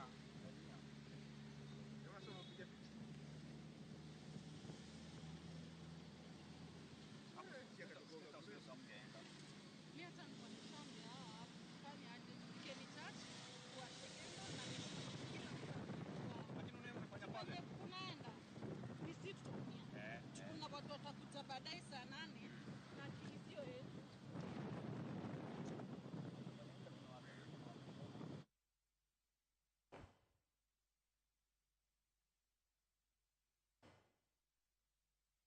Nyakwar Mugejo manaka kinene wang' jowi mari kanyo mago pichni mabiro ni achiel kachiel kowuok Uhuru Highway kama geche jolweny molo mos. Aya kata kamano pok wang'eyo ni gichomo kanye, to waluwogi mos mar ng'eyo ni gichomo kanye odiochieng' ma kawuono, ma bende en odiochieng' ma ogol jolweny oko mondo konye jiwo arita e pacho kae, ahinya to e kinde ma jong'anyo nowacho ni gibiro bedo ka ging'anyo ka gisundo jatend piny Kenya William Ruto mar mondo mi owuog e telo. Par ni riwruok mar okinde mar LSK ne ochwalo bura e doho mar mondo mi makwedo manogolo jolweny mondo bi orakre kod jong'anyo e pacho kae. Bura ma kamano dhi mbele e doho gi sani, kendo wabo bedo ka wang'isi ni ng'eto mar doho en mane kotudore kod golo jolweny mondo bi orakre kod jong'anyo manyaka sani koro waneno ka jolweny ma koro wanyalo wacho ni gitawala boma ma Nairobi kata streets of Nairobi. Waluwogi mos mar ng'eyo ni gichomo kanye. Ne waneno ka mokwongo nitiere mago mane nitiere Nyayo Stadium, ne giwuok Nyayo Stadium gidhi nyaka Ulinzi Sports Complex.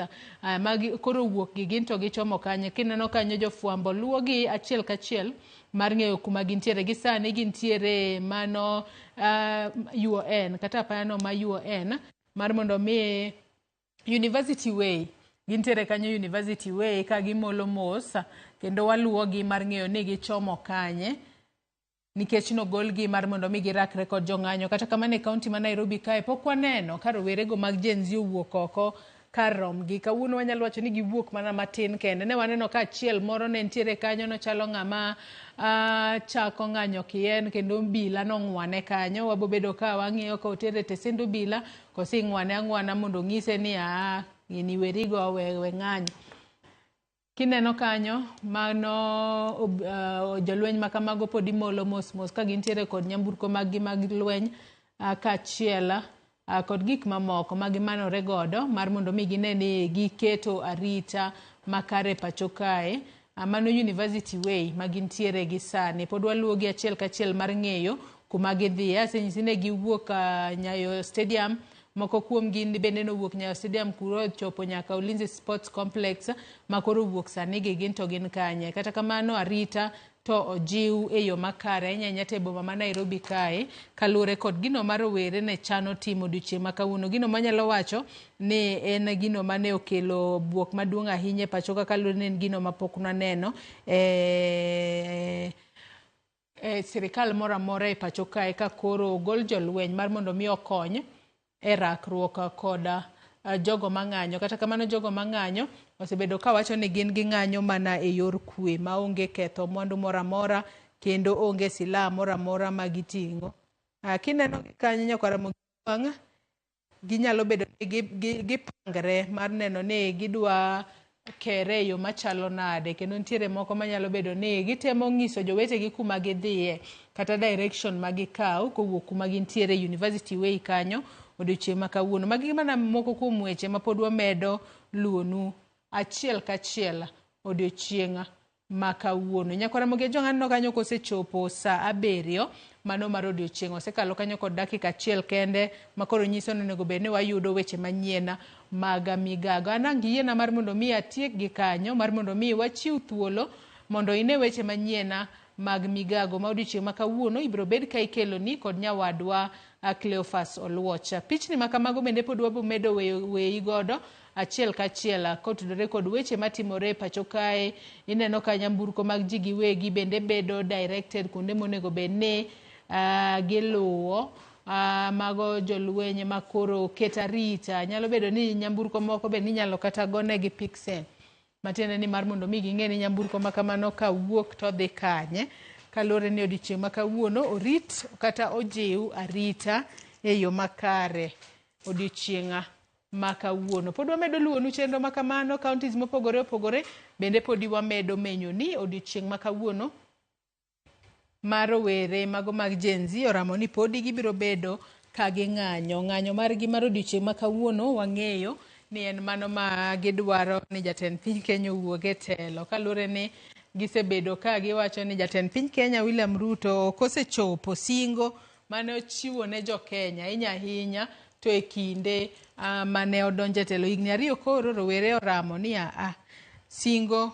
mane ochwalnwa nyaka sani koro onge moramora ma osechopo kare. Jopiny osebedo ka seye ewi weche mopogore opogore. Penjo en ni sundo makamae bende nyalo miyo jatend piny Kenya ogwe tao kose oyo. To kamano ok otimore, ang'o mabiro bedo ka timore tok mano? Makmana ni jogo mowuok oko e ng'anyo wakwayo mar mondo mi ung'anye e yor kwe maonge ketho mwandu moramora, onge ketho gimoramora manyalo miyo dhano kata rakruok kod obila bedo mang'eny ahinya kendo dhano hinyore kendo moko kendo wito nyaka ngimagi. Jogo mang'anyo ng'anye e yor kwe maonge ketho gimoramora.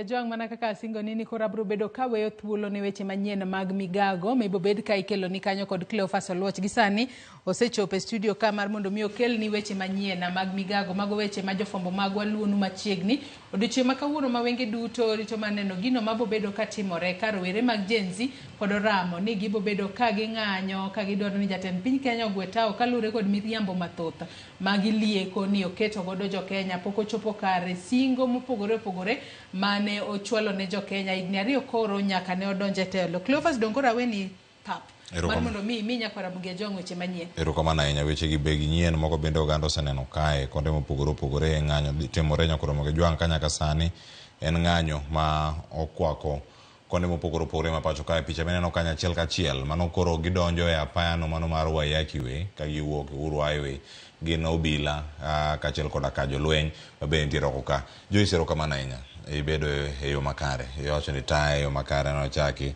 nyaka sani koro ng'eni wuok udhi rango chenro odiochieng' makiny to dhi chalo nade kamang' chenro mar piny kod mbako romo nitiere nyakora mag Joang sani koro kakawe kuom Joyce Oduor oda mana mi pichni achiel kachiel ka ibed kod ng'eyo ni kanyo to gintie yo machal nade. Penjo mantie maduong' ahinya mantie ka maneno ka gin jolweny nyakora mag Joang kendo gintiere e apayano mar Waiyaki Way ka gichomo Chiromo to ane ka gidhi chomo kanye mbele kanyo kama ne nitiere koko kendo ne mana gwenge ma Waruku ka iwuok Waruku idonjo Kangemi eno kanyo kama gintie ka gichomo Mountain View ka giwuok kanyo en ng'wech manya chomo nyaka Kikuyu kikalo 87 kosi chomo kama chal nade. Wami chal mar piny Kenya koromo gi Joang okinyi odiochieng' ni ma kawuono kama jong'anyo nitiere oko mara kwedo kendo mager ahinya sirkal ka geno ne gintiere godo ne gidhi donjo achiel kachiel nyaka kar jot ma jatend piny Kenya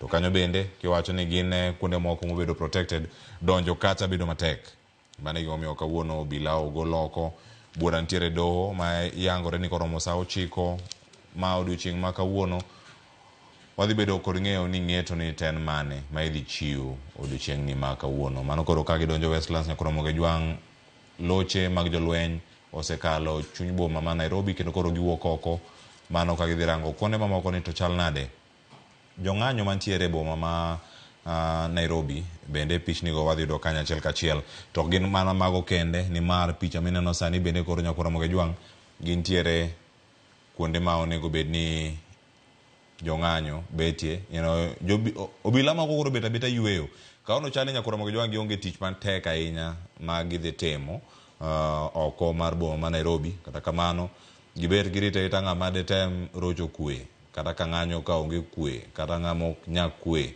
e kinde go mamalo kanyo to en picha mantiere alwora mar od bura ma pacho ka arita already onge joma chopo machiegni kode Nyakwa Ramogi Jwang ka alwora mano mara wayakiwe jofwambo magwa ntiere oko kanyo mar nyiso wa tipo achiel kachiel mana kama gintiere kar ka Nyakwa Ramogi Jwang bura omaki ne telo mano ma pacho ka mondo mi wanene kanyo wadhi bedo kacha ka wayudogi e yo machal nade achiel kachiel odiochieng' ma kawuono Nyakwa Ramogi Jwang wabedo kae ka wamedo luogi mondo mi warangi ane ni wantiere kodgi e thuolo mane mano nyaka sani sama watudre kodi wasebedo kwakelo ni chenro ni yaro achaki nyaka sani makoro wantiere wabo bedo gi thuolo mar neno ni wantiere kodgi yo machal nade gigo mantiere e wang' jowi ni kanyo mineno Nyakwa Ramogi Jwang ka en apayano ma wayakiwe ero ka gichopo Westlands kanyo penjo mantie kae ni jogi ochomo kanye ero gin giwuok kanyo jofwambo wa kama giole mangi chope koso gidhi bedo ka gidhi kode nyaka giko kata kamano Nyakwa Ramogi Jwang paro pod ntiere mathoth mamedo mana donjo ang' wamed koni achiel kachiel ni wabiro kodgi e yo machal nade mano gik mantiere kar kanyo mopogore opogore.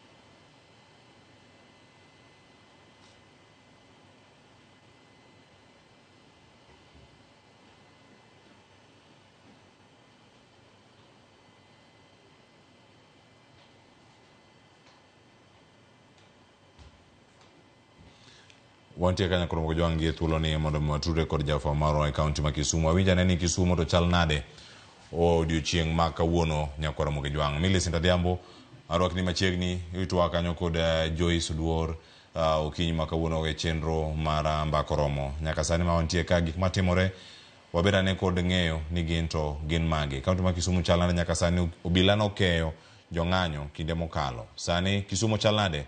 Millicent Adhiambo. Stand by, guys. Erokamano ahinya Cleophas, achiel kachiel kwawuok e kaunti ma Kisumu kuna kumang'anyo mar kwedo loch kata paro mar chiki komenda ma higa ni endi ne dhi nyime kendo nochakore kar saa 4:30 mar okinyi e apaya mawuok Kisumu Kakamega kata kekyo ma Kondele flyover. Gikanyo ne jong'anyo chako ng'anyo gi mamuol ka bende ne giwuotho mos e apaya to kanochopo Patel Flats kanye mana obila ochako rakruok kodgi machalo rakruok mag oyiew kod paka kama ne gitiyo kod iro malungo wang' ma jong'anyo nokere kuonde gi kuonde. Kapok awacho mathoth kaka ng'anyo ma Kisumu osedhi nyime kotenore kod ng'anyo manopango odiochieng' ma kawuono ma bende notis ni 1 million march Occupy State House. Abro kawo moko kuom jong'anyo ma bende an go kaendi mondo gilenwa ni odiochieng' ma kawuono osechalo kod gi ng'anade to gige tang'o kod ng'anyo ma kawuono. Machiegni abro chako kodi king'yo kamera chagi nyingi mondo nyiswa ni odiochieng' ma kawuono ng'anyo osetero unade to rakruok e kindugo bila bende osetero na to dwaro maduong' en mane machiegni. Erokamano kachako gi nyinga Hesbon Migot jadak ma Kisumu kendo monyuol Kisumu. Ne wawuok kawuono kaka jo Kisumu kendo wawuok kaka rowere matindo mondo wakwed loch mar jatend piny mar William Ruto. Wan wach mar finance bill nwasetiekre go kendo kwadwar wach mar finance bill. Wan sani gimo wacho en mana ni Ruto nyaka dog dala. Ruto ok nyal keto wan kaka jatelo ok nyal keto ni nego rowere alafu ibiro ni chung'e mbele wa tinyiso wa ni koro in tich minyalo miyowa en mana bedo jomjengo. An ok anyal tiyo mjengo. An kaka rawera matin nitiere tije mang'eny mwanyalo timo lakini no dhiera nono ka wawuok ka wabire ng'anyo mamuol to ka wachopo kamiluongo ni Patel Flats to waromo mana gi polise kochako rakruok kodwa migowa gi iro malungo wang'. Onge gimnwa ketho onge ng'at mano mulo gir ng'ato. Wan wabiro kwa wacho mana ni ok wadwar tenda goko mar Ruto. Mano kende gima nokelowa, to mane ma pod wabro wacho kendo ng'anyo ni pod biro dhi mbele. Ok wabidok chien. An kara nyinga an iluonga ni Debra Ojuka, to an kae mar wacho kaka nachako ywak gokinyi kane wan Kondele. Ang'o miyo jogi hinyo nyithiwa? Awuok kae achung' ka mama to ok amor gi gima aneno kawuono katimre ni kawachopo Patels to polis koro chako muojonwa tear gas, chako lawowa to en lepo maonge tich. I mean, why the show of force? Wapenjore ni force ne en marang'o to wan ne wana joma ng'anyo mamuol to wamiela to wadhi adhiya State House mabe en odwa nikech Matatu tax wa emogero State House no. Koro nigowa nang'o ni to nowacho ni no luongowa, nonyisowa ni wachopa State House. Wadhi wamose. Koro ka wan wadwa chako luoko ne ot mar State House. Ochako gonwa koko nang'o, igowa nang'o, ginok ber, and we still insist ni pok watieko because the justice mar nyithiwa manotho, we've not gotten justice. Onge gimose wach kata achiel ewi nyithindo mano wito ngimagi Nairobi gi wuoyi achiel mano wito ngimane Kisumu, and we are still insisting wadwaro justice mar nyithindwa, wadwaro justice. Erokamano. As we said in the morning, anilonga ni Jovian Linda, watiyo gi migao mantiere Kisumu West, to kendo warito ratiro mag dhano, that is, we are human rights defenders and women rights defenders. To kaka kawuono aneno, ne wachaka ng'anyo maber kendo mon nobiro, nyithindo rowerni nowuok oko mondo watim our 1 million march to State House. To gimotimore kwa chopo Patels cha, macha ema gima omiyo koro joma richo go koro chako wuok. Koro wadwaro condemn police ni kik gichak ginuo makamano.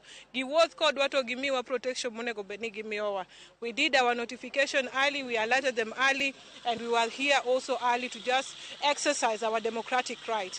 And kawono wacho ni everywhere in Kenya, you guys, your voices matter and they are listening. Today tumefika hapo State House, and the next time tunaenda kuingia na tutakula. Tawada wacho ni kwa joma miyo umbe koro wadwa duogo mondo walos kod wang'isi gima finance bill nitie nekech ji mathoth pod ok ong'eyo to mane kuma kaka migapni mang'eny wadwa wuok mondo koro watim sensitization gi awareness wang'is gi gima gini wacho education dadhi malo wach mar mon kaka in dhako matin kaka mama matin mantiere chiro ma ine bottom miwacho ga ni bottom from up ne in makendo chama ni matin miyude pesa ni matin minyalo konyo godo chulo school fees ni pod odago e tax pod puothi mabe jodala wuoweni mani kawo kuom kwaru pod Ruto dwa wacho ni mano property ma government uboga chulogi chakre karang'o. Linda mama wabet ka Linda mama mon ok nyanyuol, access to healthcare sani has been denied. Koro waja timbre nade? Ruto must go. Erokamano, an nyinga en Leon Frank Doso. Wamor to aling to one be wawinjo malet. Koro, Ruto, you have to step down. You have to resign. Because we've come peacefully. We were demonstrating peacefully. Why should a police officer come in front of us and start tear-gassing us with no reason at all? We weren't even stoning them. We weren't doing nothing. We were very peaceful. Wasayo, Ruto, you have to step down.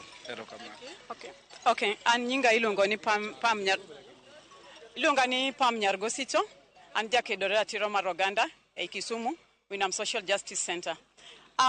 Mung'anyo makawuono no wachako maber ka wachake gi Kondele kendo it was very peaceful. But gimodhi omako dhowa ni kwa chopo pas Kibuye kidogo, wapo ka jogie kibiro to interfere kodwa kendo girusho tear gas kendo girusho bullets ma waneno gi wang'wa to wachako ng'wech to wan wawegi ne wawuotho mana ka wawer. Awuok kae ka wacho ni yani gima ok bigolo jok mabiro interfere kodwa. Wan kaka mine wawinjo matek nikech wan mwahinyore piny karka. Akwayo ni mondo wawuoguru oko mondo wagol Ruto mondo dhi dala. My name is Hilda Marova. Nasema leo Wakenya mmetulet down sana. Kama mliamini Ruto jana, bado you have the same problem.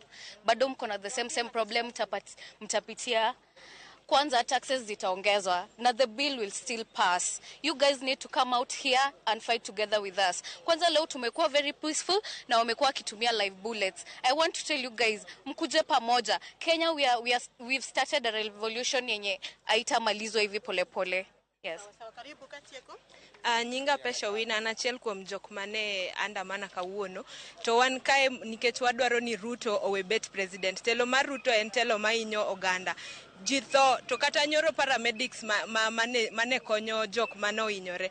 Ne waneno kimiyo gi del e national television to jo paramedics go ne ni kanyo nikech sirikan Ruto ni onge health services. Emomiyo paramedics go ne wantie go kanyo. To nyoro Ruto no chunge national television ka wacho ni only 6 people were injured, got murdered. To wangeo maber ni kata Githurai, there was a massacre in Githurai, and it is very absurd that even no media is talking about it. Na tuko hapa kusema Ruto ashuke ama sisi tutamshusha. Kwa majina naitwa Moses Pasapasa. Kwa majina naitwa Moses Pasapasa. Tumekuja leo peaceful demonstration. Jana Ruto amedecide finance bill atupilia nje, lakini Wakenya wamesema Ruto must resign. Please Ruto, ongea na Wakenya wamesema resign kwa ofisi kwa amani. Hiyo ndio tu ombi yetu. Alafu sasa polisi wasitumie live bullets. Leo ilikuwa amani, peaceful demonstration, hatuna vitu na polisi wenyewe ndio wamasi na sisi. Okay, aniluonga ni Endless Hope. Awacho kama serikal ma wan godo ni mokwongo jodala wa kata kwanene onge mipangilio. Ere kaka sama president awuoyo gi ji to kuongo wuoyo kore ka jalupne wuoyo gi ji.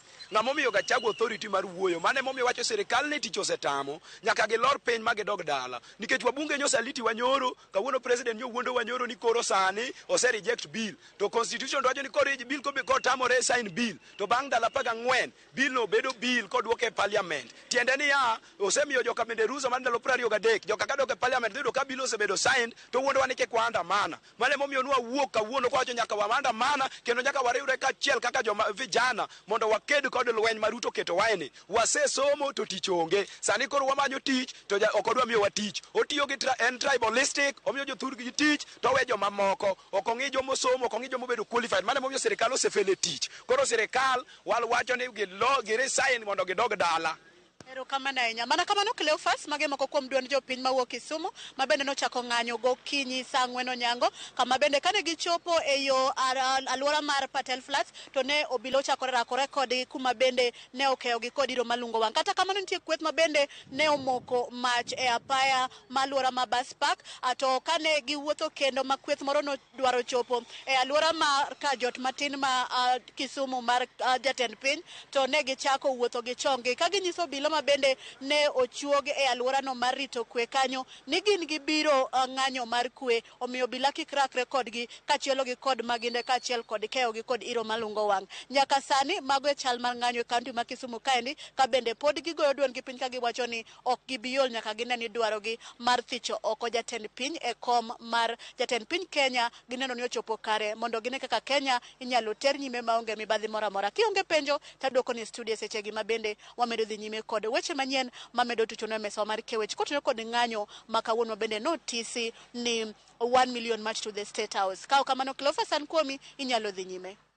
Agoni erokamano ahinya Melissa Adhiambo ibago twake makare kendo jopiny oloso iwacho ni mae thuolo mag yudore Ramogi TV mar neno achiel kachiel gigo matimore kuonde duto mag piny Kenya. Imiyo wang'eyo gik matimore kaunti ma Kisumu. Adawe thuolo idhi rangane chenro moko matimore kaunti ma Kisumu kod alwora mare kotenore kod ng'anyo ma ibago odiochiengni ma kawuono. Wacho ni 1 million people march to State House. Erokamano ahinya Melissa Adhiambo mano nyaboma ene boma ma Kisumu. Nyakora Ramogi jwang' machielo wabiro mondo mi wakoni moko mabende wantie kod achiel kachiel kaka neno mantiere Wayaki wei kanyo podi mago obila mabende koro nie apaya mano kama gichomo podang' wakoni wakia kama gidhi to giwuoka wuoka wacho ni gin mane ndara kanyo Wayaki wei kanyo gwenge mopogore opogore. Kama chielo kanyo ntiere obila moko mantiere jong'anyo ntiere chuny boma ma Nairobi mage pichni ma waneno kanyo kod Ramogi jwang' achiel kachiel bende thuolo marango kanyo gintiere apaya no mano mar Moi Avenue, mano kama obila bende koro oseluoro kendo osechopo. Chalo ka gima obila moko bende nitiere wi apiko del ibayo kama okwero donjo apaya no mano ma Tomboya wadhi nene kacha yo machal nade. Jong'anyo nitiere oko kanyo, moko bende nitiere tije gi mapile ka pile. Nyaka sani wan ka achiel ka achiel wakuni nene ginto gi chal nade. Gima mako dhok nyakura mogi jwang ni mwandu moko iketho to gin mwandu matok ng'anyo ni oganda dhi dok kanyo mondo mi odhi oti. Kokinyi ma kawuono wano kanyo chenro mopogore opogore mantiere kanyo ma bende biro ka dhi nyime. Apaya ni mano mar Waiyaki Way, obila ma gin jolweny ma pacho ka ntiere apaya to gichalo jok mago mana patrol gitemo rango ni kanyo ma gintiere.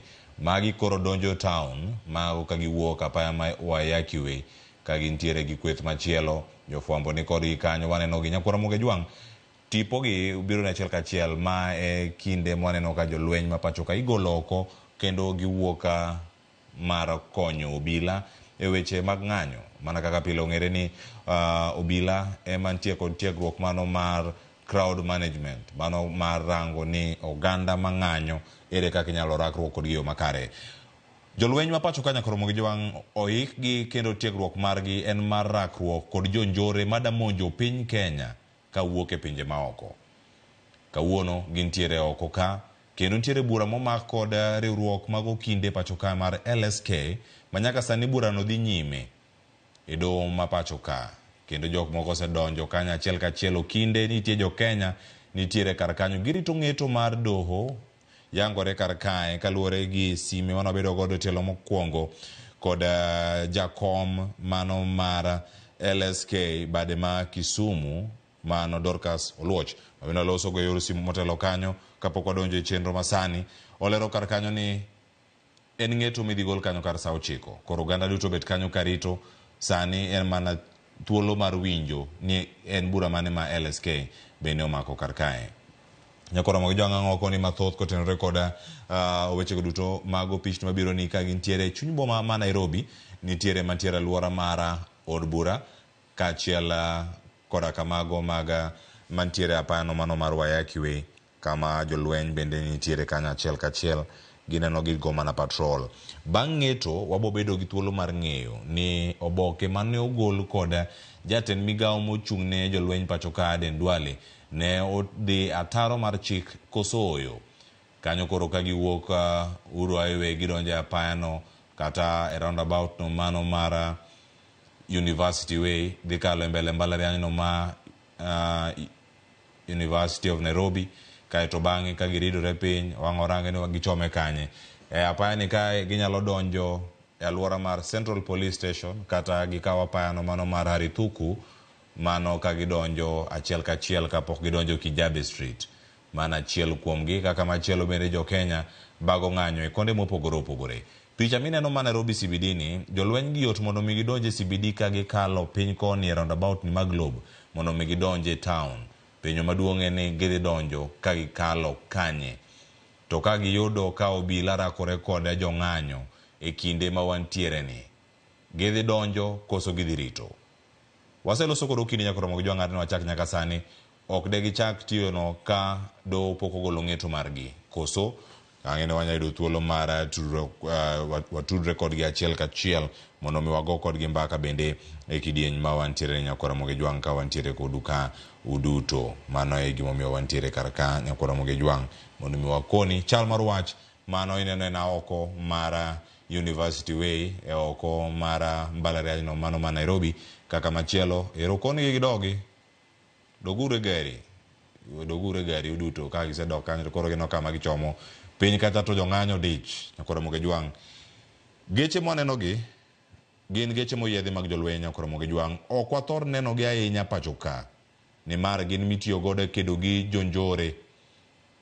jonjore ma monjo piny Kenya ka wuok e pinje maoko.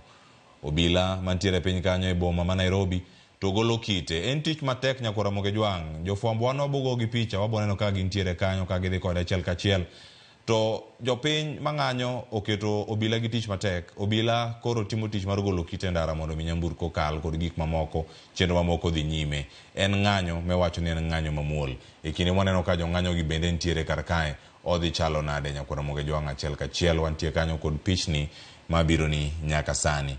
Yura ni thuolo mar neno gi kanyo kaeto bang'e ang' wakoni kantiere joma moko maponono ni omaki nitiere lori no koso gin jok ma obila oketa keta kanyo giko obila wetegi mondo mi odhi oket kuonde mamoko e boma ma Nairobi.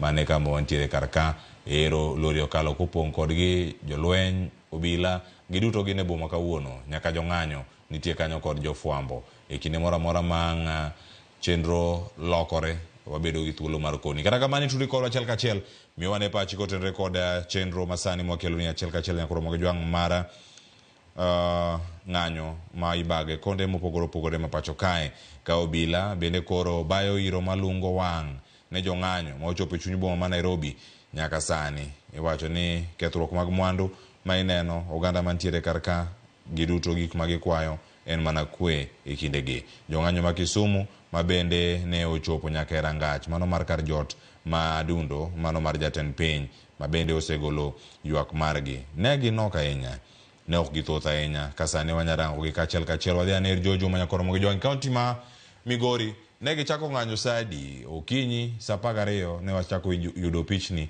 mag apaya maolor e kaunti ma Migori. Jojuma nyaka sani chal mar wachen mane otimo mos orengo uchamo iro malungo pi wang' wacho ni bunde amuoch koni gi kocha. Nyaka sani nyalo konwa ni okue koso pod oliet e kaunti ma Migori. Erokamano Cleophas, kaka ilero no en ng'anyo bende obila wane gichako rakore kod rawere kar saa 8 mar otieno. Kabende nyaka sama wuoye ni rakruok e kind obila kaachiel kod jogo mang'anyo pod dhi nyime e chuny boma ma Migori. Kabende ewinjo ka sauti kata mana mar lisasi kaachiel kod iro malungo pi wang' kata tear gas bende nyaka sani obila koro pod dhi nyime. Ka nyaka sama wuoye ni ng'eny gi nyaka sani koro nitie gwengo mag Suna West, kama bende nyaka sani koro winjo ka rawere pod lawre kod koni gi koni. Ada wacho ni report bende ma wiye waseyudo en ni chakre nyaka ne ng'anyo ne chakre okinyi ma kawuono nyaka saa mwawuoye ni en ni ji 6 osedinyruok. Mariyo kuomgi gin obila 2 gi ne ogo kod kidi kod jopiny mane ng'anyo. Kabende ji 4 modong' to gin jopiny ama bende ne ogo kod lisasi. Duto gite gin te osiptal mar duong' ma Migori Referral Hospital. Wacho bende nyaka sano osiange kod director migawo no mathieth e kaunti ma Migori Dano Chiel ma bende ne wawuoyo go e kinde machuok mokalo. Kabende sama wuoyo ko ni rakruok osebedo mager e kinde mar seche 2 mokalo ne ochopo sama bende koro jopiny ne lawo obila kod kinwa no kata ka wan ma bende norikwan kanyo nochuno mondo waring to obila wuon moko noidho nyaka piko ka koro ringo nikech koro chal ka gima tear gas mane gintiere go kaachiel kod rubber bullet mane gintiego norumo. Nochuno gi mondo gin owuon ne giwuok kod ng'wech kama okuomgi no waringo to gimbe giringo kodwa. Bang' kata mano no ka bende ochako kelo obila ma bende koro ne ochako kelo ochako oduoko jong'anyo gi. Waneno ka jong'anyo gi kawuono otiyo gi kidi kupo kod kata rakruok kod obila. Waneno ka jong'anyo gi bende moko no rakore kod gin giwegi mowuok e gogo mag Suna East kaachiel kod West. Jo Suna East moko kuomgi ne obede kama e chuny boma ma Migori ka giramo ne gin ok ni giwuok oko mar bedo kod ng'anyo. Nochuno gi mondo koro bende ne gitem ka gima gipogore paro gi jong'anyo metegwego mag Suna West. No ka rakruok no obede kindegi kata mano obila bende no obiro mono kwe ka sama wuoye chuny boma Migori chenro mar ohala onge madhi nyime, mano ma wuoth be onge madhi nyime nyaka sama wuoye ni. Ka bende obile ma koro pod okwor kamoro amora bende koro pod dhi nyime kod rakore kod jong'anyo gi. Pod wantie kaka bende wabiro mi mathoth to jogo mang'anyo gi ma bende koro biro ka wacho ni gidwa ni jatend piny Kenya mondo koro dhiyo giramo ne gibiro dhi nyime kod ng'anyo margi. Ka bende kawuono chal ka gima giwacho ni gin bo wuon ok gibi dok piny ka beno obila tiyo kod lisasi tiyo kod ng'ok gibi dok piny. Ono kanti kata rawere moko ma bende chal ka gima kata obila nitie machiegni kod gima romo mita 50 pod gikwanyo kite kendo koro gibayo obila manyiso ni ok osebiro rakruok makare. Ka bende rakruok makame nyaka sani koro osekelo hinyruok mag ji 6 moting'o obila 2 ma bende nyaka sani koro pod ni timore e kaunti ma Migori. Pod wago tach ke chuny boma mar ng'e ni to odhi nade. Waneno kaka gwenge mag Suna East ni beto dok piny matin lakini gwenge mag Suna West pod lisasi ywak pod tear gas ywak manyiso ni rawere gi pod nie chuny yo. Ka bende king'iyo apaya mowuok Migori kocha Isebania nitie kuonde modin kod kite kaachiel kod kuno bende koro moke mach bende koro miyo chenro mag wuoth moro amora ok nyal dhi nyime to chuny boma ma Migori. Koro pod wago tach ka mar ng'iyo ni to odhi dhi nade. Wawinjo ka mokunju mang'anyo wacho ni gidhi e break, gidhi e yweyo matin, gidhi duogo. Koro wabet mar ng'iyo ne to bang' break magi wacho ni chenro dhi chalo nade, to bende obila dhi bedo thuolo makare mane koro weche mag ng'anyo koro duok piny to en Chingo ma Migori. Juma, motelo okinyi ma kawuono nitie gik mathoth mane otimore. Inyalo lero ane kar kae wacho ni ji 6 ma bende oyudo hinyruok mopogore opogore mago mag risasi. Kama wacho ni ka nitiere ji 2 ma gin obila gi kwan mamoko ma pod nitiere kar ka, nimar nitiere director ma ochung' ne weche go mago mag medical services e county ma Migori. Kwan makamagi dipo ni ging'eny e county ma Migori, koso magi ne owuok mana e alwora ma nyaka sani bonde wacho ni pod medo ywak e alwora ma Suna West. Nyaka sama wuoye ni ma kwan mar Migori mangima, nikech director ma thieth ochung' ne weche mag thieth e county ma Migori mangima. Ka bende wacho ni joma hinyore gin mana mawuok e chuny boma ni ma Migori. Bombe mamoko moting'o Awendo kaachiel kod Rongo onge hinyruok ma osene. Ka bende kuom ji 6 ma wacho gi, ji 2 kuom gi gin obila. Obila go achiel nogo gi kod kidi e wigi. Ka bende ji 4 mag jopiny bende onyere ga, achiel nogo lisasi gi e iye ma bende ogo to kalo, achiel bende ogo lisasi gi e bade. Ka bende wadhi nyaka osiptal maduong' ma Migori level 4 wayudo ka gintie kanyo gin duto kendo gidhi nyime kod yudo thieth. Ka bende obila bende nyaka sani koro pod okwore osiptal ma Migori level 4. Waneno ka sama mokuom jong'anyo donjo kanyo ne gichako bayo kidi ma bende nomiyo nokworo obila kanyo bende nyaka sani koro pod ni kanyo. Mane arita kwe ma kanyo bende koro bedo makare e boma ma Migori.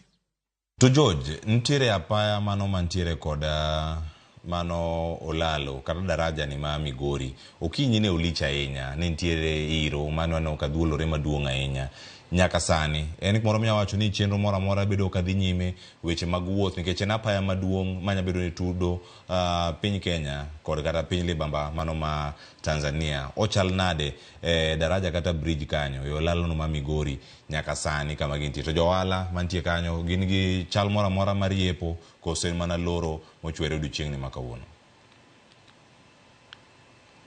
Okinyi makawuono chakre gimoro saa 11 enadi na apaya ma Migori kata daraja ma Migori bende ne omoke mach kendo ne odin. Kata kamano waneno ka obila ne obiro kanyo gi gari manego mach, masin manego mach bende ne onego majno kod pi. Ka bang'e bende obila notiyo machiegni kod jopiny ma gigolo gik manoket kachiel kod mach mane liel kanyo. Kata mano mach bende odong' pod liel en machiegni kod footbridge kata kama ing'ado mar tielo machiegni kod skul primary ma Migori. Ka bende kanye mathoth jong'anyo nyaka sani koro goe tach. Ka ng'eny gi ne oriemb koni kiduoko kochacha. Ka koche ma nyaka sani koro gigoe tach kendo gimbe gibayo obila kod kite. Ka bende bedo ni koro apaya ni odin e gwenge mag skul primary ma Migori osemiyo chenro go mag wuoth moro amora onge madhi nyime chuny boma ni, kaachiel kod kata king'iyo kamoro amora chenro go mag ohala onge moro amora ma bende dhi nyime. Nitie johanda soka matindo ma bende no waneno ka notemo wuoth chuny boma ka gokinyi moko ne uso mandas. Waneno ka moro ne oma mandas mono uso machiegni kod posta ground kama jopiny ocha mandas temo kawo pesa mane nitiere godo. Ma osekelo luoro. Waneno ka nyaka sani koro onge chenro mar ohala moro amora kata hotel moro amora moyaw machiegni ma bende koro chenro mag ohala koro dhi nyime chuny boma ma Migori. Magi gin jotelo mag counties kama gintiere ponono kethruok mag mwandu gi jowa kama gintiere ponono maling'ling kata miseyudo kar kae kotenre kod kethruok mag mwandu gi ma bende iwacho ni gin jowa matimo ohala to kendo jowa gi machaki monjo kar ka jaus mandas milose no.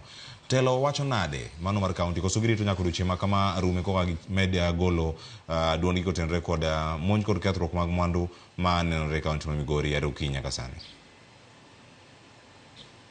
Nyaka sama wuoye ne joma sewuoyo go kapisa maduong' mana mochung' ne weche go mag thieth miluongo ni Samuel Atola ma bende no aneno kochopo osiptal kanyo na chielo kuma apisas mag piny owacho mar county ma Migori. Ka bende owinjo ka kwayo maduong' ma bende koro kono oganda en ni ng'anyo nego bed ng'anyo mar kwe. En ng'anyo monego bed oganda dhi e ndara to ka giting'o gik ma giting'o ginyalo wer ginyalo timo tok bed mano mar ketho mwandu. Ka bende king'iyo osiptal level 4 kama irwako jotuo mapiyo ne emergency the casualty section waneno ka kiyo ma bende mar kanyo no to kod joma ne okelo achiel kuom joma nogo kod lisas mane ikelo mondo thieth kanyo. Kambe giwacho ni ber ka oganda timo ng'anyo mar kwe kik obed man to joanda bende ywak ni gimbo wuode gi wuok mar kwe mobile ma samoro chal ka gima koro soko gi omiyo koro gimbe koro giwuok oko mar koro nene koro gitimo ng'anyo koro girakore kod obila. Ka bende kata bende mano dhi nyime to jotelo kwa jogo mang'anyo mondo koro tim siasa mar kwe otim ng'anyo mar kwe ma bende koro kik kel lal mora mar mwandu to ainy chuny boma Migori. Nyaka ne ng'anyo chake tich ariyo wanya wacho ni pok waneno mwandu moseketh chuny boma ni. Kata kamano chieng' tich ariyo ka ng'ato achiel bende nogol lisasi e iye. Ka bende nyaka sani koro pod odhi nyime kod thieth. Bang' nyiso ni nyaka ne ng'anyo chake tich ariyo nyaka kawuono wan gi ji maromo 7 mosiro hinyruok. Koro kod obila 2 ma bende ne ohinyore odiochieng' ma kawuono. Agoni erokamano ahinya Joe Juma. Med luwo sigana ma kendo wature kodi e kinde mabiro kanyaka sani nyakoromo gi jwang' wawe Joe Juma dhi luwo chenro mamoko matimore e kaunti ma Migori. Picha mineno kanyo en picha achiel kachiel jolweny mantie mane raundi giluoro aluora boma ma Nairobi. Iwacho ni nitie ng'eto mano ma koni kanyo motelo ni biro saa 9 odiochieng'ni ma kawuono, mano kotenore kod keto jolweny oko mondo mi girakre kod jong'anyo. Jong'anyo orwako jolweny e boma. Mane wach mantiere kanyo. Akia ka ntiere duol mwanyalo yudo kata picha achiel kachiel maneno kanyo koromo gi jwang'. Jofwambo wane boma, nitiere obila mantiere oko ka. Jolweny osechopo e boma ko gitiyo gi apayano mano mar Globe Roundabout. Gidonjo achiel kachiel apayano mano mar Tom Mboya. Gintiere wiye kanyo koromo gi jwang' sani kendo koro en mana luoro magiluoro.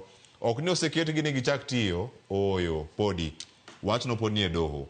Kendo nyaka sani rito ng'eto mar dono to dhi wacho nade ka otenore kod gigi duto mane wach mantiere.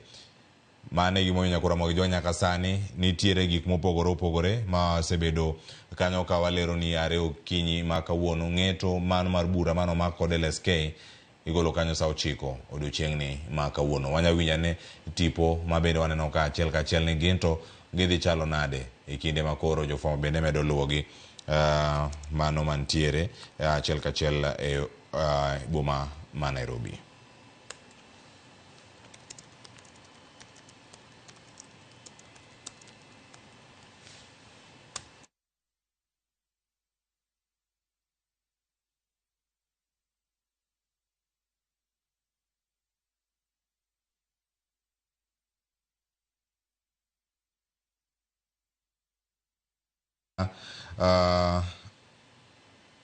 Luoro ka girangaranga boma kaka chal obila magin anti-riot kata jogo matamo jong'anyo chopo kama gintiere kendo rito mwandu mopogore opogore boma ma Nairobi dhi e yo makare. Mano obila mago mag anti-riot ma bende ntiere kar kanyo achiel kachiel.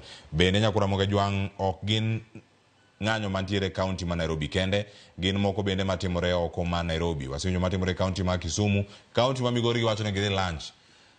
Mane waporo bedo ka waluwo gisewuok Tom Mboya kendo koro sani gintiere apaya ma Moi Avenue kendo gichomo kanyo roundabout mantiere machiegni kod Kareru kata Kenya Railways kaeto bang'e wanene gidok kanye.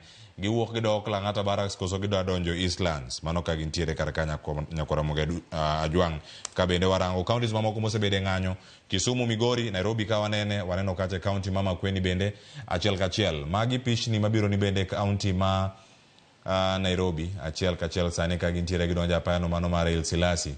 Mano e chuny boma ma Nairobi kendo kanyo gichomo kure. Wacho ne mana luoro. Obila ma bende osebedo ka tayo wechegi mopogore opogore bende gigwenyore go kanyo mondo mi gikwe jong'anyo ma ponono nyalo bedo kacha kawuok. Ng'eto kata bura ma omaki ne jatend migawo mochung' ne wechegi mag jolweny Aden Duale en mano ma iwacho no dhi ataro mar chik e paro manogolo mar golo jolweny kawuok e kambi kendo weyo gi thuolo mondo mi gidonji e od bura gidonje e boma ma Nairobi kod kuonde mamoko manya bedo ni ng'anyo nyalo bedo ni obede mapek. Kanyo emomiyo gidhi bedo kar kanyo achiel kachiel. Mago obila koro ni gik math giting'o sote pi imiyo gi kanyo buskut. En lunch time ng'ato ka ng'ato koro oyud gimoro monyalo chamo. Teko nyaka iduoki. Nyakoromo jwang' ka intie kumoro kikawo break kiduogo tirang kaka gintiere. Oganda pon tiere oko nyakoromo gi jwang' girango gi aranga kendo gimor mar neno jok mantiere oko. Kata kamano ng'anyo mar sundo sirkal ka iseyo sirkal mar William Ruto pod dhi nyime kuonde mopogore opogore nyakoromo gi jwang' e kaunti ma Kisumu wakoni gik matimore ka achiel kachiel ka obila medo diro iro malungo pi wang' kata malungo wang' ahinya ne jopiny wano kanyo jofwambo kaachiel koda ka oganda mamoko giduto gintiere e boma ma Nairobi mondo wabed kod ng'eyo ni gin to gichal ni e yo machal nade. Nyakoro Mogi Jwang' en round ma jogi goyo iwacho ni gin ok gin masinde ma wathoro neno e kinde ng'anyo, gin mag jolweny to pok ochak ti kodgi ni mar bura mane LSK kata riwruogno mar okinde pacho kae mano ma pacho kae mabedo kae ka warito ng'eto margi dhi wacho nade. Bura mano maki en ni Aden Duale nodhi ataro mar chik kuom golo chik makamano chieng' tich ariyo e ng'anyo mano neno ka piny Kenya jong'anyo nodonjo e od bura ma pacho ka. Nyaka sani bura no nie doho kendo imedo winje.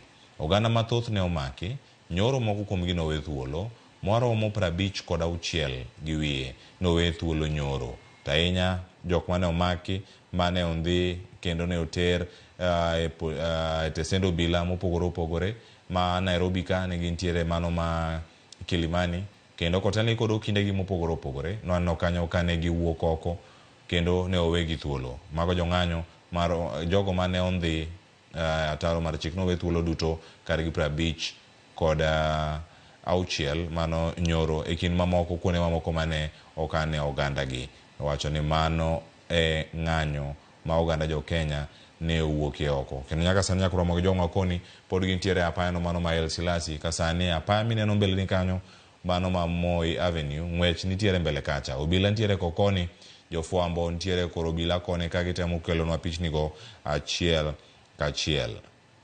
Mano wabedo kae ka walero nigi achiel kachiel. Nyakoro Mogi Jwang' nyaka sani weche pod nitie. Sa osekalo dakika 44 tok sa 7. Nitiere mamoko bene moda tango ni kanyo mano timore counties mamoko mondo mabeda ne kod ng'eyo ni gin to gichal nade. Ka nyaka sani pichni ma wayudo gin mag jolweny mantiere e boma. Nyakoro Mogi Jwang' jopiny ginyalo penjo ne ging'anyo koso ne gintiere ohala. Ineno giting'o mana simbegi gimor neno jolweny gi be samoro jok nega mathoth ahinya. Koro ka onegi ka jomoko bedo kod buok ni to kare gintiega jogi be kare nyalo ga ringo e apeni waka. Moi Avenue ka obila thurore e gachgi moyiedhi ma gidatimo go patrol e county ma Nairobi kata e boma ma Nairobi ka achiel kachiel. Kipejore ni gidhi kanye ginyabiro kama intiere kanyo ka dipo ni luwo chenro mar Ramogi TV achiel kachiel e mbui mar Facebook yudo Ramogi TV, e mbui mar YouTube yudo Ramogi TV Kenya. Achiel kachiel kiluwo chenro tibedo kod ng'eyo ni chenro biro ni e yo ma chal nade. Nyaka sani Nyakoro Mogi Jwang' oganda mathoth penjore ni Nairobi chal nade. Jok mani Nairobi chunygi omoko ni Kisumu liet. Jok mani Kisumu penjore ni jo Nairobi un kare koso dipo ni gik moko onge yo maber ahinya. Iwacho ni jite chunygi omoko kendo gitemo mana rango ni gibiro e yo machal nade. Mano nyaka sani kama wantiere kae mondo mi wabeda ne kod ng'eyo e kinde mabiro ni wayudogi e yo mane. Mane kama wantiere kae to pichni mamoko bene moda ni warang' ni sani Nyakoro Mogi Jwang' gin mago mane otimore motelo e county ma Homa Bay. Mabende mago idhi bedo kanyo kae nene kae loko wang'i dipo kineno godasego. Mano picha motelo ne odiochieng' ma kawuono kaka ne ntiere mano chal mar obila kaka ne gintiere county ma Homa Bay kendo kanyo jong'anyo ne owuok kite ne odin godo apeni mago ma Homa Bay ka ntiere obila morwako mana lep dala gichako moro manyageng'o risasi mondo mi kik donje korgi. Nitie mano moting'o mana bustola mana matin e lwete kanyo mago moting'o tiagas bende irono malungo wang' nitiere. Jopiny okichre mabor ahinya en miel mana magintie go tung' kanyo kinyaneno gi achiel kachiel mano e picha mineno e Ramogi TV nyaka sani Nyakoro Mogi Jwang'. Jopiny kik kiny obila oting'o magina iting'o kidi. Achiel nyalo kawo ngimani, achiel nyalo teri mana ka ituo. Wawinjo kanyo kata jogo ma oyudo hinyruok kaluwore koda kite mani bayo obila ariyo oyudo hinyruok mane county ma Migori. Koro sani giwuok e apaya ma El Silasi mano picha machiel kachiel mabende neno kar kanyo mano ka giwuok gidonjo apaya no mano mar Uhuru Highway penjo mantiene gichomo kure. Wadhi neno ka gidonjo Ngong Road koso ka giwuok gichomo kanye odiochieng' ma kawuono. En ng'wech mane oganda oringo joma mine joma tindo e county ma Homa Bay. Iwacho ni en ng'wech mar paka go yieyo. Eric Owenga nyalo koni kamano. En tugo mar paka go yieyo mantiere kipondo oyudi iwuok oteri kama chal nade achiel kachiel. Ng'anyo ma kawuono moke e konde mopogore opogore ma pacho kae chal nade nyakora Moge Jwang', mano ka gidonjo e roundabout no mano mar Haile Selassie e boma Nairobi ka pod nyakora Moge Jwang' ang'wakoni gie kuku mar gini ginto gintie yo machal nade. Jo Kenya obago ng'anyo mano mar sundo piny owacho ka bende ng'anyo ma kawuono iwacho ni ong'ich mago e obila mantiere kar kacha achiel kachiel, kendo kanyo wabedo gi thuolo mar neno kit gigo ma gitiyo godo e tijegi ma pile ka pile. Nyakora Moge Jwang' moko bende ok ti kodgi pile ka pile, are ne gitiek training margi ne gidog gibet, kata kamano tich mar jolweny nitiere kar ka. Jogi luora boma ma Nairobi, chak gintiere Uhuru Highway, debed ni giwuok chak gidok e roundabout no mano mar GPO, ang gidok kar jot ma jatend piny Kenya koso ang gichom kure. Mago pichni mineno duto mago biro ni ka gintiere e boma ma Nairobi. Jofwambo ntiere kar kanyo duto, kendo ang'wakoni achiel kachiel ne ginto gintiere e konde mage. Mano e gimomiyo wantiere kodi ka nyakora Moge Jwang' chuny boma ma Nairobi. Ute fwambo mopogore opogore ntiere kar ka e yude ni ochal nade nyaka sani.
Which one?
Na mtazamaji, ni picha hizo za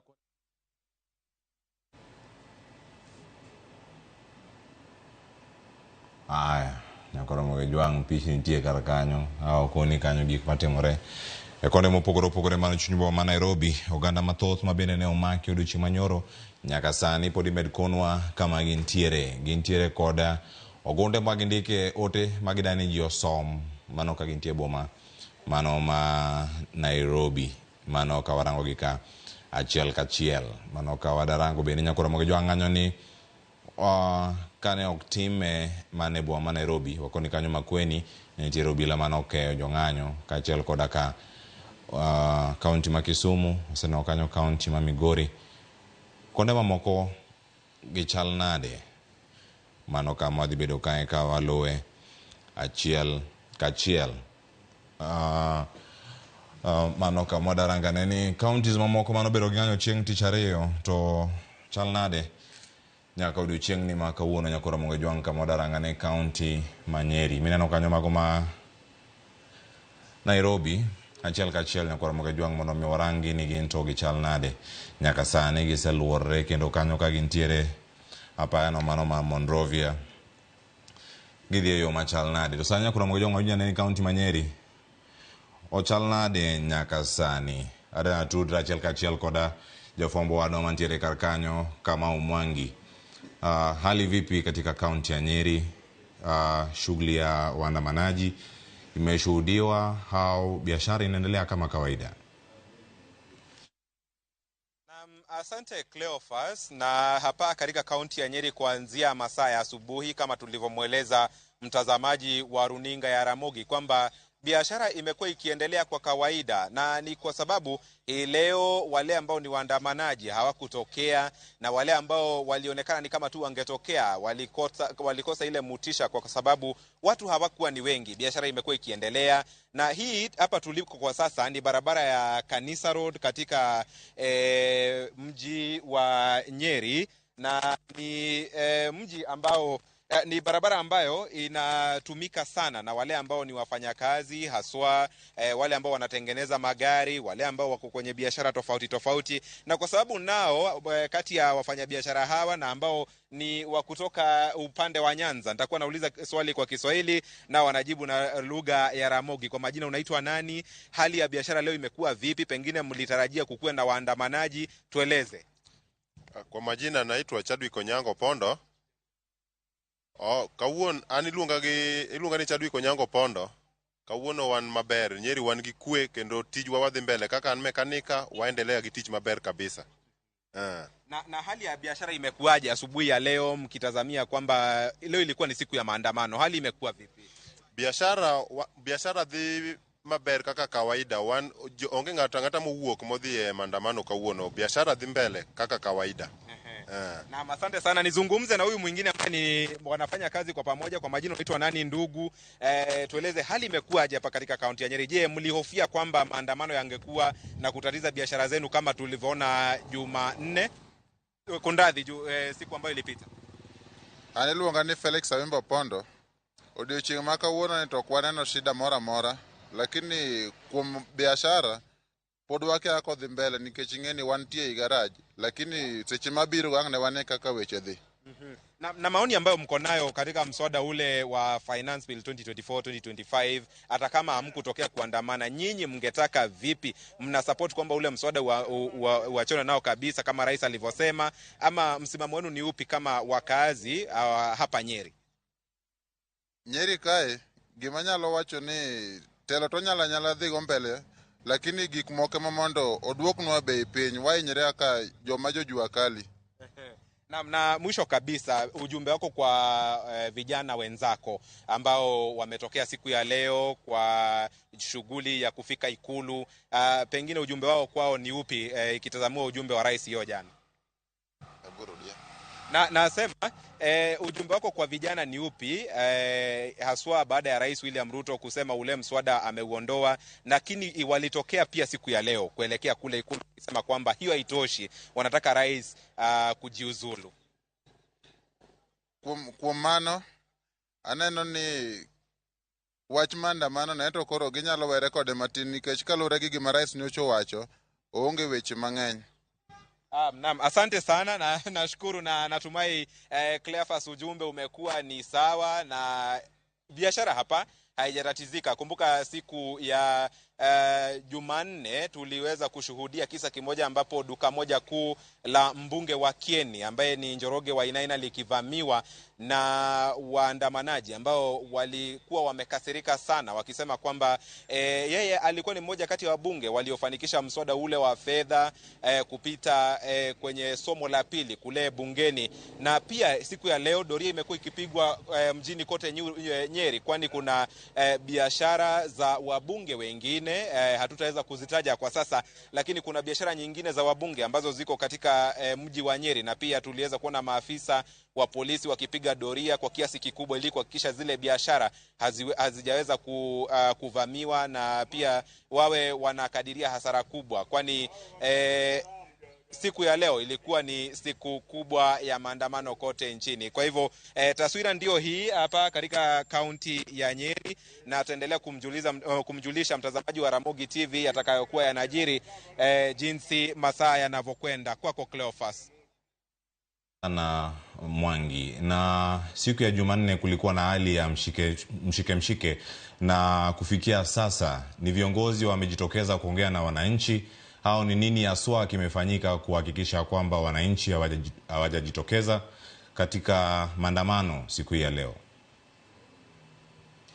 Naam, Cleophas, nadhani kulingana na ile ratiba ambayo ilikuweko ya waandamanaji ambao wengi ni wana Gen Z na wale ambao wanazungumza kwa mitandao, leo ilikuwa ni siku moja kubwa ambayo ilikuwa ni siku ya kufika kule ikulu ya Nairobi. Kwa hivyo wengi walichukua ule mwito na kusafiri, wengine tu wakikosa hata nauli ya kufika katika jiji la Nairobi, lakini mitandaoni wako very active ama wako kule kwa wingi wakipush agenda ambayo wanasema ni sio tu kumtaka Rais William Ruto kuachana na ule mswada wa fedha, ila ni kuhakikisha kwamba amejiuzulu na kuondoka. Lakini naweza kupata tu ujumbe kutoka kwa huyu ndugu, atuambie pengine nyinyi kama watu ambao ni wachanga na ambao hamtaki mswada huu, mliamua kivipi kosa kufika Nairobi kwenye ule mswada, kufanya maandamano kuhusu ule mswada wa fedha? Kwa majina naitwa Bernard Oduor Nyawire, mkazi wa hapa Nyeri. Tunasema hii mswada tutaki kama wakazi wa Nyeri, sababu hii owachunia mswada maru fedha no kwadwa kalure kod kaka uchumi shala. Kwa hivyo wan kaka na uli madocho kwa Nairobi ni bongo, lakini ben do ayu krasani twadwa chopo Nairobi sane mondo jotend pinyo neni waumia ipi gine ground kaka tishonge wabed dio kucharuki nya kudhiambo onge pesa to podi serikal potemo tirwa piny okonya lie. Yes. Na kuna pengine wale ambao waliwazungumzia na kuambia pengine msijiri maandamano leo, myafuate kwenye runinga na vitu kama hivyo, ama mliamua tu mfanye kazi, muendelee na kazi mkitazamia yale ambayo yanaendelea kule Nairobi? Podwarito wach mar onego bed gi nitere parliament mondo wetangulo lungu MPs mondo gol gino, to pok waneno nyaka sani. Koro warito kawuono kendo, koro mokiny ka pod gino onge wadok ndara. Naam. Yes. Naam, asante, sijakuelewa, lakini natumai ujumbe upo na ni kati tu ya wale ambao ni wafanyakazi hapa katika kaunti na wanaoishi hapa, lakini kikubwa ni kwamba wengi walisafiri kuelekea Nairobi, na wale ambao hawakuweza wanaendeleza jumbe hizi za agenda wanayo push hawa wana Gen Z katika mitandao ya kijamii na kuhakikisha wanawapa support wale ambao ni wenzao na wanaoshughulika kule Nairobi. Kwako Cleophas. Sana kama Mwangi, kwa ufupi amesema ukipata fursa kuja Nairobi. Ero kama na nyakura Mogejwang chendu mathoth ntiere karaka kenangwa we kanyo dio manywechi mamoko Matimore County. Manyeri kakurosa ne wayudo pichni achiel kachiel Matimore County ma Nairobi gi dha paya mamalo kendo giyudo thuolo mag rango ni weche mag ng'anyo chomo gwenge mage. Akoni kanyo county ma Makueni, Kisumu, Migori, Nairobi, wasedo kanyo county Manyeri chal mare nade, county ma Homa Bay kinyi motelo ne chenro masani kaka ne chal mar wach en. Mineno kanyo en ng'anyo mabende nitie kanyo e boma ma Nairobi, gik mathoth nitiere kar kanyo mineno. Jogo golo number plate mar gach obila, ma en gach obila nyakora Mogejwang. Gigole olwar koringo koso ma gigolo kure. Nyakora Mogejwang untiere oko kanyo. Gari no ka ing'e namba ne kone obiyo kao number plate ne town. Mano kama gintiere kanyo number plate ero be koro giwuok go gichomo gwenge mopogore koro ka odonjo roundabout no mano ma Bunyala Road achiel kachiel, mano kama wantiere kodgi. Jolweny medo mana donjo gidonjo e gwenge ma South B koso angidhi e gwenge magi ka gichomo industrial area ka gintiere kanyo Bunyala Road. Apano ma Bunyala kanyo bila golo nyamburko mantiere ndara kanyo mondo mi omigi thuolo gikadh. Iwacho ni kanyo kama gintiere achiel kachiel gidonjo kanyo e gwenge magidhi bedo kanyo ka gintiere nyakora Mogejwang. Gintiere mana alwora kanyo, gigo mana raundi gi. Iwacho ni kama gintiere ka girito ng'eto mano mar bura mar LSK ka Aden Duale nitiere kod ratiro mar miyo gi chik mar mondo mi giwuogi kendo giriwre kod obila mano mar mondo mi gigajo ng'anyo kama gintiere. Wach madonjo kanya koro Mogi Jwang' ni jong'anyo medo donjo githurore gi konde mopogore opogore kaunti ma Nairobi e boma ma Nairobi. Jo kanyo mantiere chuny boma ma Nairobi kanyo nitie gik ma gitimo mopogore opogore achiel kachiel mana kama gintie kanya koro Mogi Jwang' mondo mi wakoni gini kanyo to iluwogi e yo machal nade. Mano bende kama gintiere kae.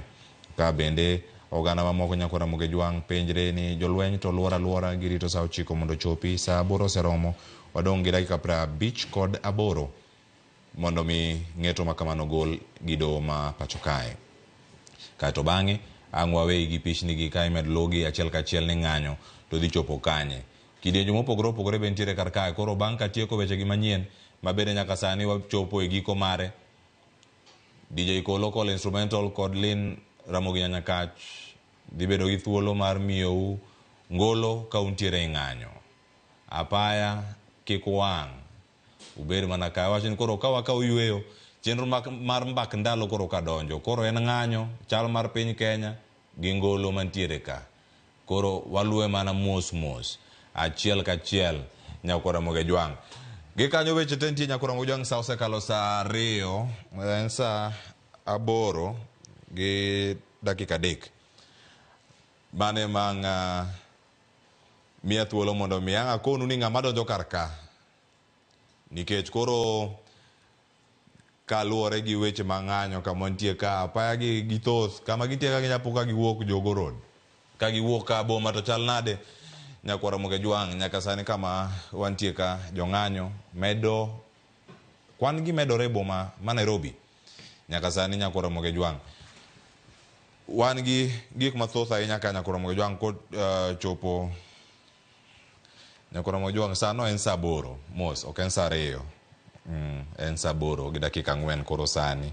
Weche thoth ahinya kama ntiere ka to ok waweu nono. Weche gi ubiro luwo gi achiel kachiel. Wabukoni gi kaka gimedo mana donjo nyaka ang' ochopi giko mare.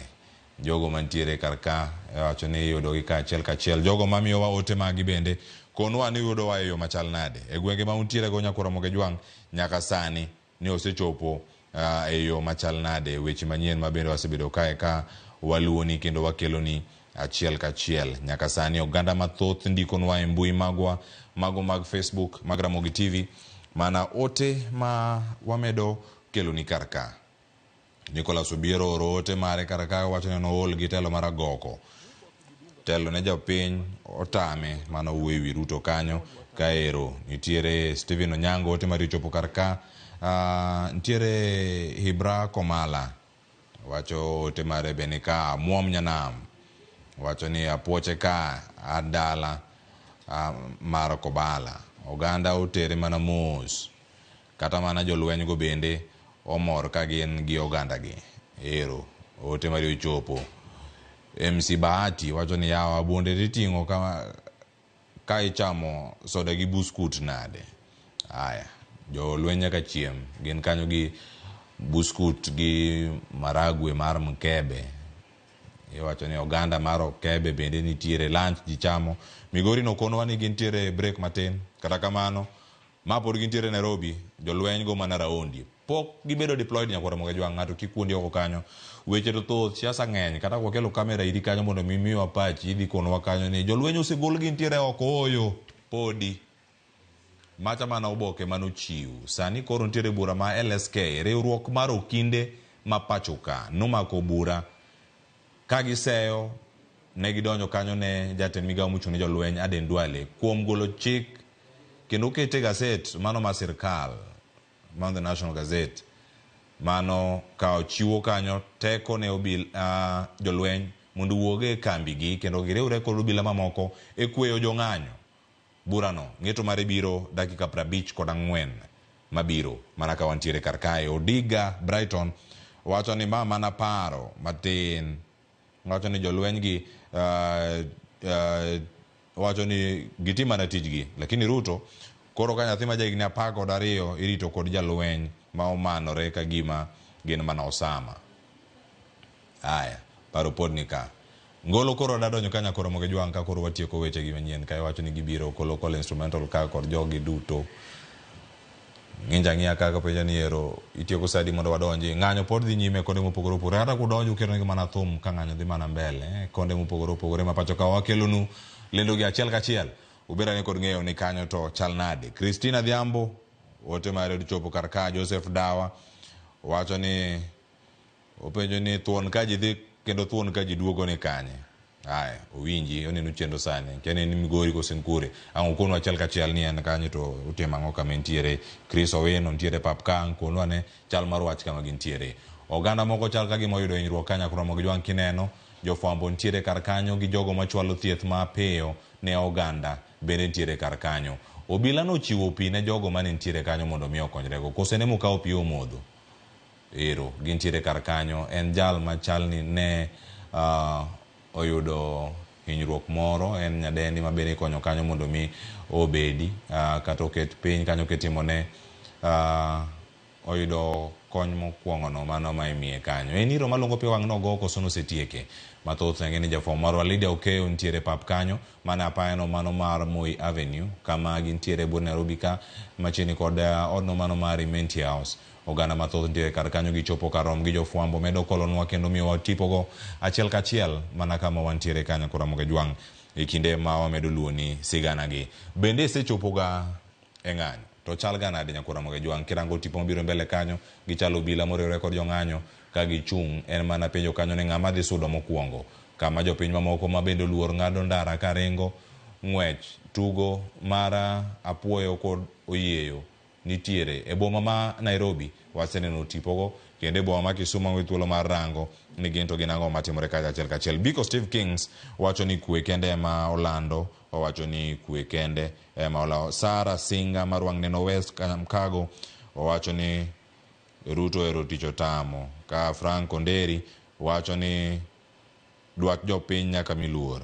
Sara Singa marwang neno pontiere kar kae ka Steve Onyango otemari bende osichopo nwa ka achiel kachiel imedo mana kono wanito gi chal nade kamora mora ma intiere ukiny odiochieng' ma kawuono wamedo mana luoni chenro gi achiel kachiel aro kiny ma kawuono sa 12 nyaka sani makoro wachopo saa 8:09 wasebedo kae ka wakelo ni chenro mopogore opogore kendo wakolo kaka onego bed ni itimo gi achiel kachiel lony mantiere kar ka mano kawarango gi achiel kachiel gi thoth kendo oganda jo Kenya mamedo yudo hinyruok nitiere kuonde ma ikono nyaka obedi jo kanyo ka jogo ema koyudo luar magi matin kata mapiny yudo kanyo kaka inyalo konye kata kaka onyalo yudo resruok makende kama wantiere kae Karamogi Jwang' ka wantiere ka kodu mano kama wantiere ka achiel kachiel mondo mi wabeda ni kod ng'eyo ni kanyo to gintiere kanye mana kama wantiere kod kanyo Karamogi Jwang' wantiere ka kendo wamedo mana luwo kama wantiere kodu ka achiel kachiel Karamogi Jwang' mondo mi wadhi kodu nyime ka wakoni chal mar wach ne ginto gin mage med ndikonwa SMS line oyawe na 3:600 orane ote gigo sani ka adasomo gi kama ndikona ne ni pachien mane mano wantiere kodi ka achiel kachiel Karamogi Jwang' SMS line wa 3:600 dugruok mag nyamburko mantie kanyo marachar mag jofwambo oging'o ne jok moko ndara owuogo wene jogo ndara kanyo mondo jogo kal wamed luwo weche mamoko mantiere wanto wan gi picha no ene ma owito picha kata kamano ji medo mana kele ka achiel kachiel chal mar piny Kenya Karamogi Jwang' penjo mathoth ahinya monego bed ni wapenjore odiochieng' ni ka oganda mathoth ni kod to ni en ang'o mabedo kae ka timore jofwambo kachiel koda ka jolony masebedo e studio odiochieng' ma kawuono ka mondo mi gikonwa ni oboke mara Aden Duale no winje yo machal nade mane gimomiyo wantiere kanyo kod burano mantiere en bura mantiere do nyaka sani kama wantiere kendo bodo thuolo mar winjo ng'eto no e dakika 49 mabiro nitiere weche mag chwalo magi jolweny mapacho kae KDF mondo rakre kod jong'anyo idhi time gwenge mage ma jogi idhi tergie mano bende do dhi konwa kapo ni oyie mano wadhi bedo kanyo kod ng'eyo achiel kachiel en ang'o migolo gi oko mondo mi girakre kod jopiny. Wasewinjo kanya kweda mathoth mawuok kuom riwruogo kinde ma pacho kae kata LSK kotenore kod ng'anyo ni mosebedo kaka timore jumbe mago jumbe mokalo nyaka sani. To ere kaka idhi ta chenro ma kama? En ang'o mantiere karka ma osebed kanyo ka iluwo achiel kachiel mago ntiere karkae? Bende wacho ni nitie mago monego konwa ni chik to wacho ang'o? Mano gimomiyo waringe doho kinde ka kinde mondo mi wang'e ni kanyo to ochale nade. Bende gima nyaka ing'e ni KDF kata jolweny ma pacho ka ok giti kod tear gas, bende ok giti kod water cannon kata lori makeyo picha. Gin gima gitiyo godo en bunde ma giting'o ni. Ka giting'o bunde no tende nang'o ka gibire ng'anyo? Gik mathoth gintiere karka kendo ang'o thuolo mar winjo ane gima chalo kamae. Kama jopiny nitiere, jolweny gi kadipo ni wuok ma ochopo oko, gibiro tiyo gi bunde ni kuom ng'a? Lisasi mage dhi diro ni, nikech gin koro ka gidire risasi gidhi dire kuom jok mage? Jopiny ema ng'anyo, jopiny ema dhi bedo ka idiro ne gini koso dhi time e yo machal nade? Mano civilians ipenji kanyo ni civilian gintie kod bunde koso gidhi bedo e yo machal nade? Magi penjo mathoth nyakora moge jwang' ni mar ng'anyo mantiere. Chik oyiene ng'anyo mora mora mondo mi odhi nyime. Gima ber ni usechiwo notice maru kendo en ng'anyo maonge gig lweny mantiere karka. Joma ng'anyo ma bende kwadok chien e twak ma jatend piny Kenya ne oganda jo Kenya ne obedo kanyo ka oleronwa ni ng'anyo ne oyud ka jopiny moko ne oriwore kod jo ng'anyo ma bende ne wacho ni gin jo maundu, oluong kata ni criminals moko ne ntiere iye ka. En ng'anyo manobedo ka nyithindo matindo mideno kanyo ni Gen Zs, jogi ne ng'anyo ma gisebedo ka ging'anyo go nyakura moge jwang' ne gin mana kod simu. Luoro margi nen ka pi ma giting'o rumo, ka betari margi mar simu okonogi kacha ni en betari low kosechopo 15%, mano betri simu dhi ka same. Kaachiel koda ka weche mamoko ma pod otenore kod ng'anyo magi, iwacho ni ka onge wifi kata data mar simu mie kibaji. Rowere gi ne ng'anyo kendo ne gintiere kod kwe ahinya. Demed dinjo jore moko ne donjo e ng'anyo ni ma orocho kwe, mano miyo gik mathoth otimore chieng' tich ariyo. Mane penjo maduong' mantiere karka. Kendo jogo mabende osebedo kata ka wuoyo e mbui en mano mar penjo ni jonjore gi de gibed ni gin jok mage. E kinde mineno ka gigi timre to oganda mathoth bedo kod buok. Gin ang'o ma timore hie. Nyaka sani nyakura moge jwang' oganda jo Kenya ntiere kama chalo kamano ka gipenjore ni ne wachom kanyi kendo kama wantiere nyaka sani nyakura moge jwang'. Oganda mathoth medo wuok e boma kendo gimedo mana loro. To ka giloro dibed ni giloro nikech luoro ni jolweny ponono ka opuodh donjo mare gide gidonji e boma koso gidhi chalo nade. Obila nigi tich matek. Koro number plate mar obila mane okaucha ng'ato kete pikipiki ne. Pikipiki cha nigi GK.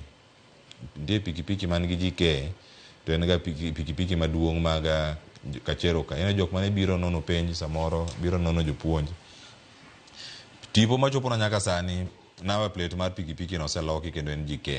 King'e wuon number plate no obi okaw town ka ji pok odhi mabor. Mano nyamiyo iseto ji nyaka boma nyaka kuonde ma gidake. Nyakura moge jwang' pi ntiere kanyo e boma, jok matemo luwo chenro mopogore opogore bende medo luwo ni kawuono to dhi chalo nade. Kopogore gi ng'anyo ma chieng' tich ariyo nyakura moge jwang', ng'anyo ma kawuono ni ong'ich nang'o. Ji pok one kaka ringo ng'we aputh njiri, ji otemo ringo matin sa auchiel ka to chaka gima teko ka norumo gibedo kama chal nade. Jo ng'anyo bende koro oromo kanyo gi gari no mar jolweny mana tipo mokwongo kendo ne gin gi mor ka gisembe ka gima giluongo kanyo maduong' giwacho mana ni Ruto must go. Mane gima duong' ahinya ma giluongo kar kanyo mage slogan mage chant ar ne gichaki nyaka sani. Tipo mineno kanyo go duto matimore county ma Nairobi wantiere kar kanyo kura moge jwang'. Gimoro amora matimore wantie kodi kae mondo mi wabed kod ng'eyo. To kidieny masani nyakura moge jwang' mana kana lero ni kanyo kane pok achako koni kone mamoko ma ng'anyo no osebedo ka timore. Jogi tiyo mana kod simbegi mondo mi gikonwa kama wantiere ka achiel kachiel. Mano kama wantiere, mano boma ma Nairobi, neno kanyo kama iro malungo wang' nosechak bae. Tibae to nitie jok maduoko ne obila, to gichal nade e kinde magigi bende timore Nyakoro Mogejwang'. Mano e chal mar wach mabendo bedo kae kawaluoni mondo warange ane achiel kachiel. Bende ohala e kaunti ma Kisumu ioro kar kae kod japicha marwa mano Jeff Obonyo, mabende wacho ni dukni mathoth olor, mano kaluwore kod pichni mayudo nyaka sani, mano ka gintiere e alwora ma Kisumu. Mago ineno kanyo nitiere bookshops mantiere alwora ma roundabout ma Kisumu Boys, mano dukni go lor duto. En luoro mag jopiny kotenore kod ng'anyo ma osetimore kinde mokalo kendo kelo lal mag mwandu mopogore opogore. Orano losane kod jothuro Nyakoro Mogejwang' nyaka sani kama nitiere ng'anyo go ne kaunti ma Nairobi ka, kendo nitiere gigo ma iwang'o e chuny ndara, nitiere tiagas ma ibayo, nitiere kite ma ibayo e ndara. Bende ing'eni ndara ni pod ibiro tiyo godo e kinde mabiro. Ng'anyo to wang'anyuru to warituru mwandu wa wawegi, nimar mwandu go ma pod wabiro duogo tiyo kanyo e kinde ma gigi duto bende dhi mana mbele. Nimar nyaka sani Nyakoro Mogejwang' ka iketho apayano, chopo osiptal bobiro ni matek. Iwacho ni ka gik mathoth bende otimore kar kanyo, dichop kama idhiye nade. Mane kawuono kae wantiere kodi, mano kama warange achiel kachiel. Mama Nyasangu wacho kar kani Ruto to olowa to Morino Kalo wacho ni jonyeri riek. Aya, wawinjo ote mari. Jonyeri riek, nitie jomoko ma bende ng'anyo, nitie ji mopogore opogore man gi paro mag ng'anyo to luor wuok oko. Nyakoro Mogejwang' chal nade kama intiere? Ndiknwa SMS line omena 3600 ka ikono nyaka sani ni gweng' ma intiere ng'anyo ni nitiere kosoyo. Motelo ne mae, jo ng'anyo e kaunti ma Kisumu ne oringo mochopo nyaka kar jot mar jatend piny Kenya, mano kar jot mare Madundo mantie Kisumu e alwora ma Milimani kanyo. Ne gichopo kendo gibet e lo kanyo e lam, kendo gigo mbaka gi obila. Kata kamano gin gichopo kare paro ma ikono gi cha koso obedo paro mopogore. Mano kama gintiere achiel kachiel. Pichi mineno ka Nyakoro Mogejwang' biro yo ma opogore kar kae kiwacho Ramogi TV. Amor ahinya an auka kanisia ya Bondo, Ruto mondo mi uogi. Maana itwa Daudi Chwa, ng'anyo to ber, to nikech omiyo wadhi bedo gi geno. Erokamano kuom ote mari Ramogi TV. An Ken Juma mar Dandora, waneni maber ka wantiere ka gi jaoda Mary, mano mar warito ng'eto mar doho mondo wajoin ng'anyo kama kawa. Jirite Omosh gavana mar Okana, Ruto ticho tamo werego chon time. Nyakoro Mogejwang' wawe ka gi duol ma wuok e ng'anyo mopogore opogore gi tipo ma ineno achiel kachiel ka waduogo to wamedo koloni kama gintiere. Ino kanyo kama gintiere industrial area, prison kanyo ma alwora ma Nairobi. Winjane kaka chal mar wachen e konde mopogore opogore Nairobi ka oganda mathoth bende wuotha mos, moko bende reto ng'wecho chomot. Wawinjane kaka gintie.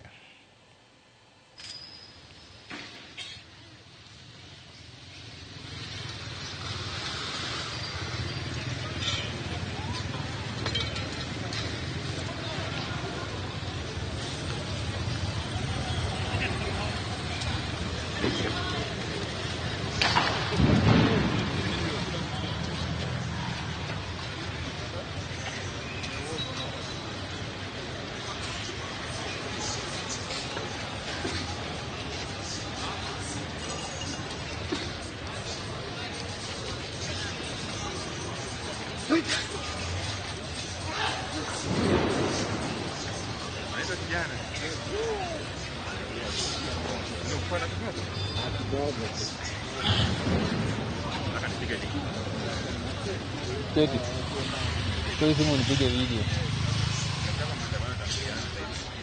Before tukimbia.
Mago pichni mabende yudo achiel kachiel mago mantiere kaunti ma Nairobi, obila duto kidienje gi duto nitie oko tainya mago bende mantiere oko kanya Koromoge Jwang mantiere kaunti ma Nairobi.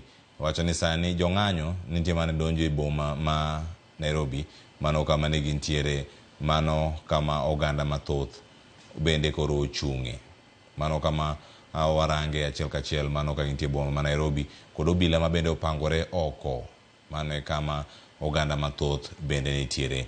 Picha gi Koromoge Jwang kanyo nokoni kanyo no yudo ote mamoko wacho ni tang'nwa uru Nakuru County ni chal nade kawuono. Philip nigi Nakuru County nitie oganda mawuok mapenjo kanyo Nakuru County kano chal nade. Ombok Jack Jasembo wacho ni ero chal mar wache na kaka entiere ni uduro tamo ticho tame odog dala, wacho ni owene jo Kenya. Ramogi TV an Lawi Ojala ma Kanyadoto antiere chenro ka achiel kachiel, wa jatend piny oyie winyane duond jopiny mar Kenya. Tang'nwa uru Kisumu an Mili, ero kamana ahinya Emily ang'wa koni ane kanyo no chal nade. An japiny okikono wa nyingi, an japiny apenjo ni jolweny kod polise gin giwinjo ga maber momiyo ok ginyal ga dagi gidagi loch matiyo kod agokoni. Obila nyalo duokie mano kod jolweny. Cleophas wan Mabati mbili kae wan wadhi mbele gi ng'anyo. An Bongo ja Mabati mbili, Bongo ja Mabati mbili, ero kamana nya Mabati mbili utimo tich tiyo untie kanyo Koromoge Jwang. Oganda moko bende tiyo matek nya Koromoge Jwang, gimedo mana chwalo chenro gi mar odiochieng' kodiochieng' no kanyo jogo ma uting'o kanyo mwandu mopogore opogore gitero gi e chiro koso gitero gi kama chal nade. Aya, Brighton Seko wacho ni kan Magunga telo oingo Karoli gi Ruto. Awuoro jowadu gima Ruto timo. Wacho ni otimo madongo. An jakadol, erokamano. Aya, ote moko bende wuoro nyakoro mokjongo kudwa som gi yamo. Ka wuoro ote, kioro ote mnyalo som to abosomo. Kioro ayanyo to kwa biyanyo ji TV kachiel kachiel. Wabukoni miketo kacha tinyalo keto e mbui magi. Mbui kacha intiere gi ratiro. Wan mana gi chike wa matayo wa kaka ute fuambo. Mane gi momiwa achiel kuom chike kod chir momiwa mar timo. Weche gi achiel kachiel nyakwara Mugejwang. En mano mar keto oganda oko. Nyakwara Mugejwang. Komanda mar obila ma Nairobi, Adamson Bungei, en achiel kuom jogo ma osebedo oko ahinya ka wacho ni onge ng'anyo mora mora ma ibiro bagi e kaunti ma Nairobi, kendo obila biro rango ni onge jong'anyo modonjo kuonde ma sirkal ma oyiedhi. Mano ka gintie kanyo bo ma Nairobi, en jolweny obila nitiere oko kanyo, kendo wadhi bedo gi thuolo mar neno ni en ang'o ma wadhi bedo ka waneno kata ka waluoni achiel kachiel odiochieng'ni ma kawuono. Wacho ni joma riek Nyakwara Mugejwang dok e tich kendo giluwo chenro achiel kachiel mano ka gitimogi. Ka Ruto bende dhi nyime kod chenroge mago odiochieng' ma kawuono kata ni weche mage modhi bedo kata kolose. Maboyo dira mar kudho skul, chal mar sikunde to chalo nade. Sikunde olor Nyakwara Mugejwang, ka in nyathi sikul to intiere dala, ng'eni after mari korumo nego bed dok sikul ka ingima. Kik idonje weche moko manyamiyo chenro magi mag bedo dala bedo magalagala. Kata kamano ok bed moro mamori kata in iwuon. Nyithindo mantiere after sikunde mathoth nosekawo after margi, nitiere matin ahinya kama mapod nitiere sikunde.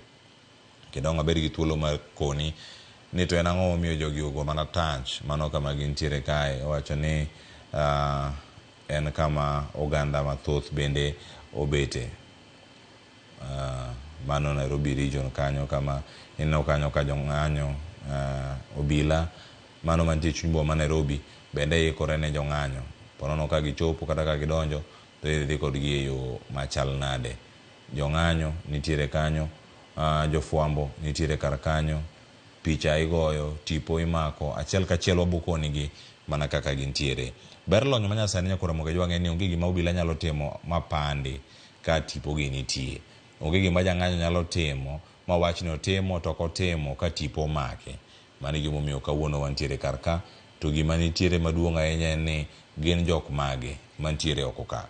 Jofuambo bende ka mineno gi Nyakwara Mugejwang gin kod kad magi manyiso gi jofuambo. Badi kocha ineno kanyo ka mago ambulances kata geche man gi kod gig thieth moyiedhi makonyo oganda mamoko madipo ni oyudo hinyruok kendo ringo kodgi e ute thieth ma opogore opogore. Okinyi ma kawuono nitie tipo mathoth bende mwamedo mana luoni kar ka mondo mi kang' wayude wadhi yudo gi e yo machal nade.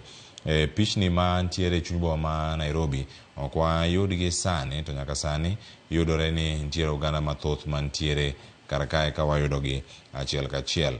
Motelo ne mae rowere ne osingo kendo chiwo singo margi ni gidhi chopo e kar jot mar jatend piny Kenya mano William Ruto, kar jot mare ma Nairobi kar kae. Mane wacho ni okelo ting'o iwacho ni en geno mag ji mathoth mane gintiere godo ni gidhi chopo nyaka e kar jot mar jatend piny Kenya mane kama ne gintiere. Mokwongo ne giwacho ni gidhi bedo odiochieng' ma kawuono kae climax, kata wacho ni dhi bedo e kuku mar ng'anyo ma osebedo kae ka dhi nyime kuom kinde malach ahinya. Jogi ok ng'any nikech paro mar chik mar omenda kende. Nyoro Ruto ne ogo bade piny kendo wacho ni gini awerago koduok e od bura tiende nang'o, sekonwa gik mantiere kar ka. Jogi ng'anyo ka nyiso ich wang' margi kaachiel koda ka sirkal rem chopo dwaro chopo kare singo mane gichiwo ne jo Kenya mano ka gintiere sirkal mar William Ruto. Bende nitiere ng'anyo mano timore chieng' tich ariyo mano juma ma wantiere ni, mano weyo ka oganda mamoko nowito ngimagi mano bang' ka moko kuomgi ne othurore kendo donjo nyaka e od bura ma pacho ka. mano jal ma odagi ni kik make kama entiere kar kanyo, kama imakogi, jofwambo makogi. Achiel kachiel, en ang'o manyalo bedo ka ne timore, to ka odagi chung', ibiro time nade?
Utaingia gani? I'm not done anything. I'm not done anything. I'm not done anything.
You not kill Kenyans. You not kill me. The revolution has started. Why are you harassing me? What have I done? Who have I insulted? Who have I insulted? What have I done? You come here with me anything?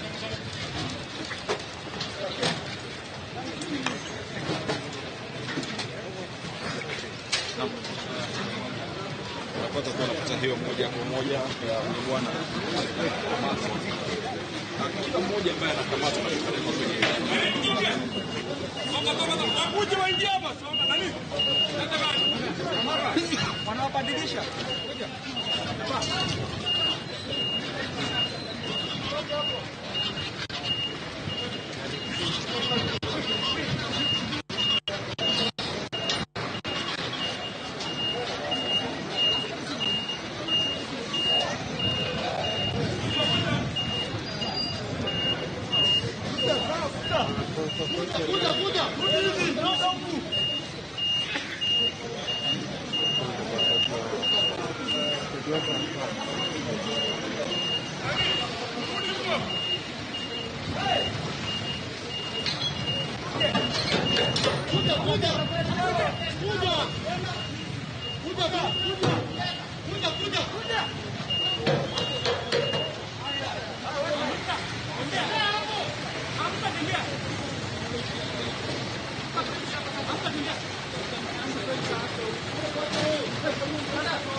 Lazima ni shine bwana.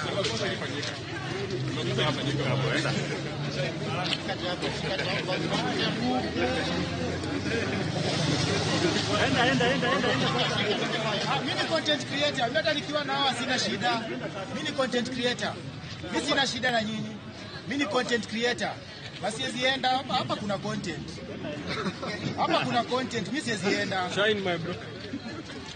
I'm a content creator. It's my right. Content creator ni kama private nini wanaitwa aje journalists. Unanifukuza mbona? Freelancer. Bas, fantastic. Thank you my brother. I'm a freelancer. Hi. I'm a freelancer.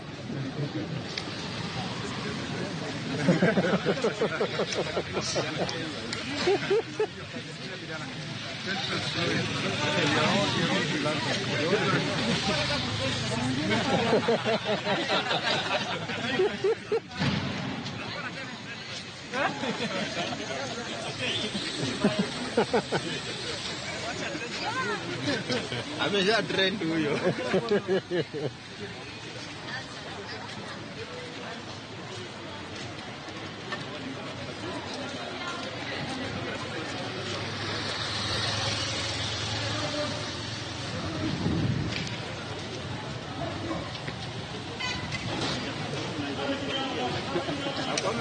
Hiyo side nimetoka hapa. Niko kazi. Ukipata na kurushia picha. Ukipatana na wewe uko hiyo ni gani hiyo?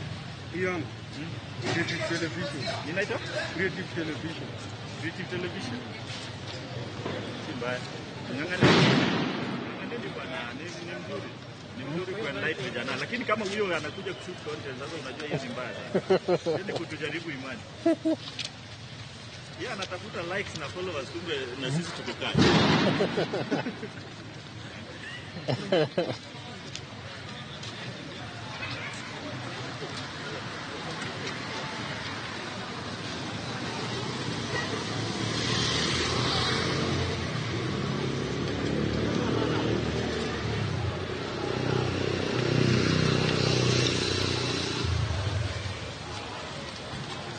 Content creator. Huyo ni amejipanga. Unajitetea. Kama content creator. Unaweka private journalist. Content imeweka picha. Bora ni shida.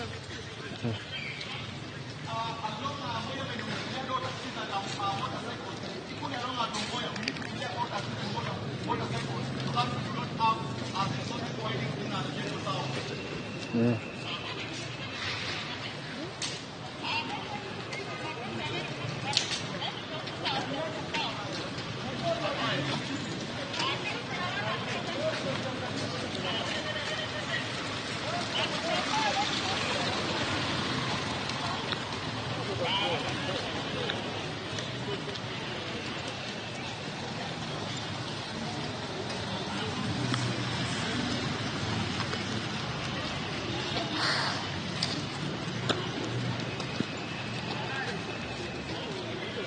Imagine these cops. They're being supplied with this small box of water. These guys are very stingy. The cop gave me. What is that? Truck. Can you imagine this one? That's how you actually bag it.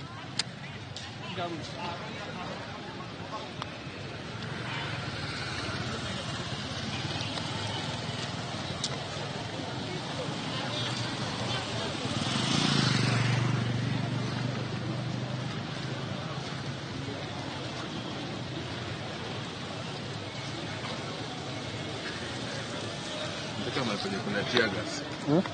Kama penye kuna tear gas.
Ni JSU.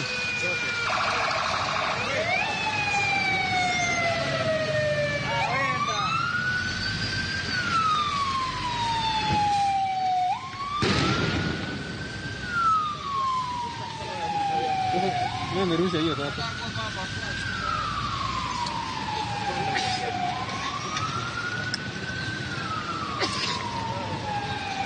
Unaona wanapiga kila mtu hiyo Nini? live. Mnacheka online. Wanapiga kila watu different. Random? Kupiki nini? Hizi live. Ndio wapigi simu. Juu baadhi hata last week ilikuwa hivyo. Wapiga wangi ukiwa live unajua tena. Ukiwa umeenda hivyo chini nilikuona. Yes.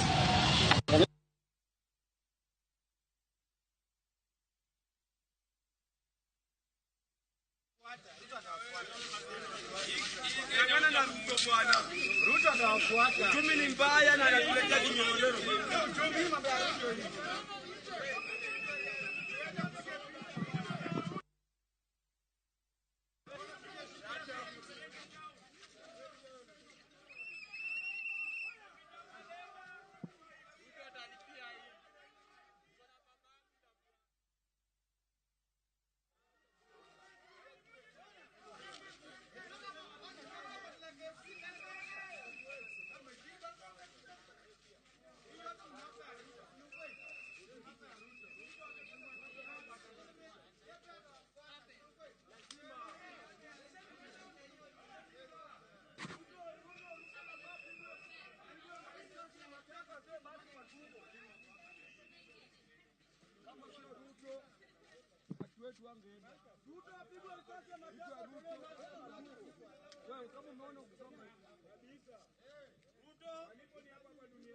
National anthem. National anthem.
Nini?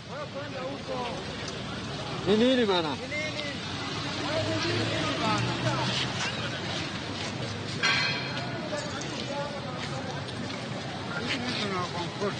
Nani hawa jinga?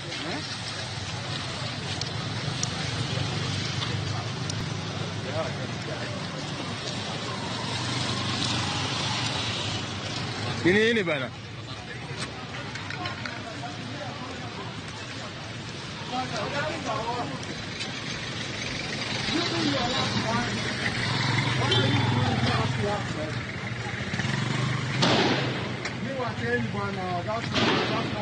Watupigia tia gas ya nini bwana? Alafu unasema tia gas. Sasa hataikuwa hapo ya watu wake.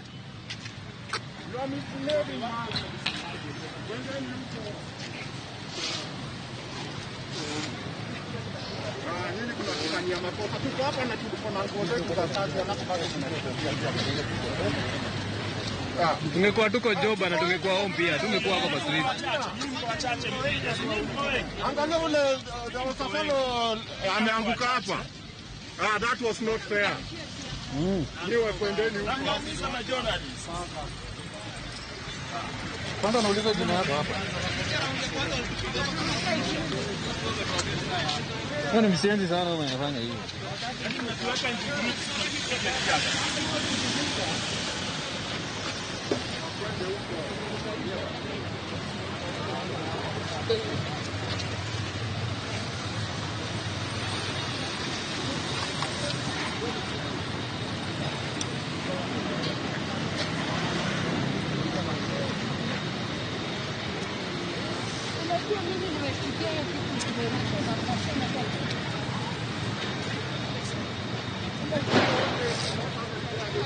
Wale wajinga ndio wametupatia dawa.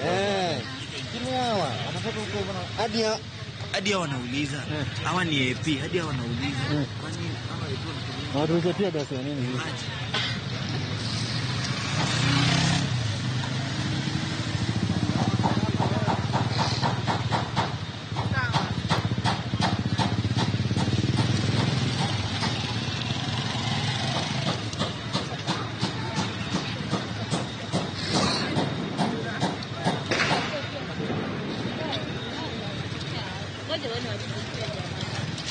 Ndio ngoja waje waone.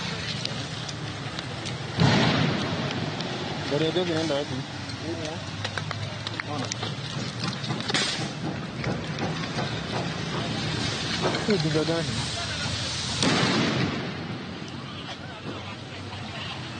Wewe mzuri ukienda hapa. Nini bana hadi? Ndio.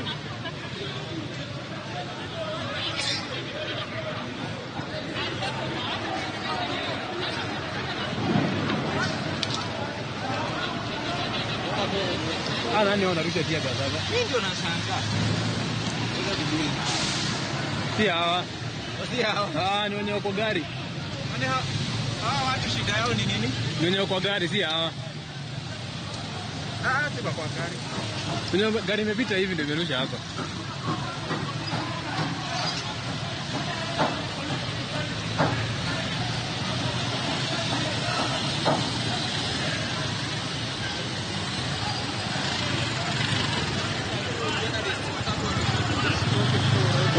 Unaona nyuma ni kubaya. Ni kama wameanza kuflash. Nyuma ni kubaya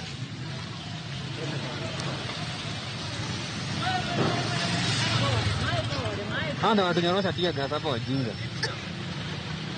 Hapo pi maisha? Maisha hapo? Sijui. Sijui.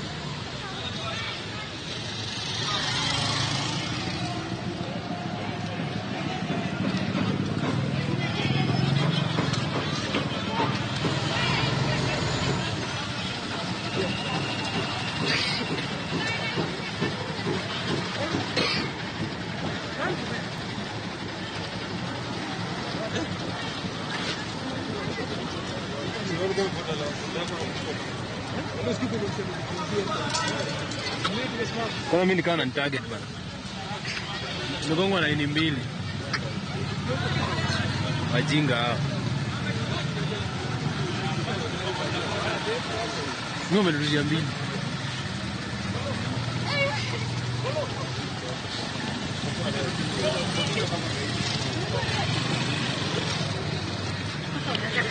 Wana target. Kwanza mimi nashuku na target hata zingine.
Kamera yako hii ndio inafanya mimi sina hiyo time. Mimi niko kazi. Huyu tuko na yeye.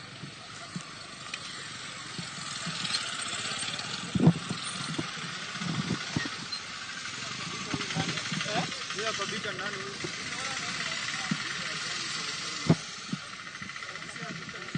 Toka kwa picha. Nani? Toka tuko live. Salimiana hapa.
Waja newsmaker or a journalist.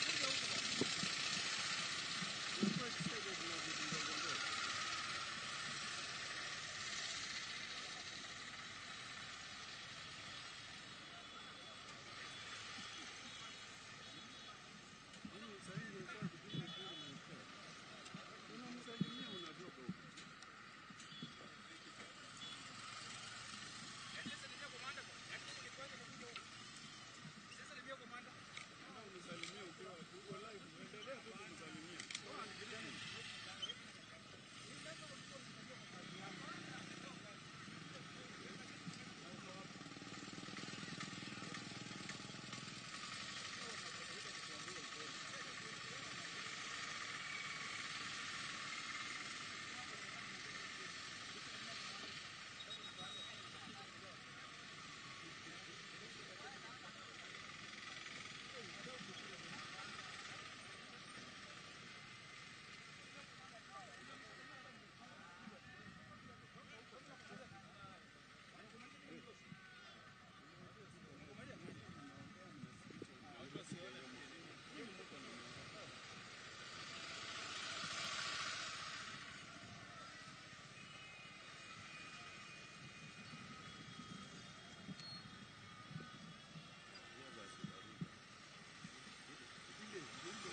Mana kamano Nyakwaramogi e kaka weche timore e chuny boma ma Nairobi to gi kuonde mamoko e pacho ka. Iluonga ni Milton Ochieng, abro tayi e chenro ni nyaka thuolo mabiro no ka wamedo nyisi piche moko mag moko kuom gigo matimore e buore Nairobi. Odiochieng' iri ma kawuono rowere ma osebedo ka ng'anyo ne owacho ni kawuono ni negi chano mar chopo e kar jot mar jatend piny Kenya, to kata kamano arita no ket mager mokalo chakre okinyi ka jolweny kaachiel gi apisa mag obila noluoro kamoro amora, to moluoyo to State House ma Nairobi obila oluoro nyaka mabor ma ng'ata makalo kanyo nyaka yangri ni ng'at manade tidhi timang'o tiluwo kanyo nang'o eka dimi thuolo mar kalo. Kata kamano motelo ne mano ne waneno ka jolweny e chuny boma ma Nairobi mano yudogo patrol ne yudo thuolo mar bet machiegni gi jopiny, kendo jopiny nopako gi mokalo ni mar ne gibet kodgi machiegni to onge kata mana tear gas ma jolweny ne owito. Gie thuolo ni inyalo neno ka moko kuom oganda e boma ma Kakamega bende pogo misuma ka gidwa moko misuma, ranyisi mar kelo kwe. Moko bende oting'o mana othidhe.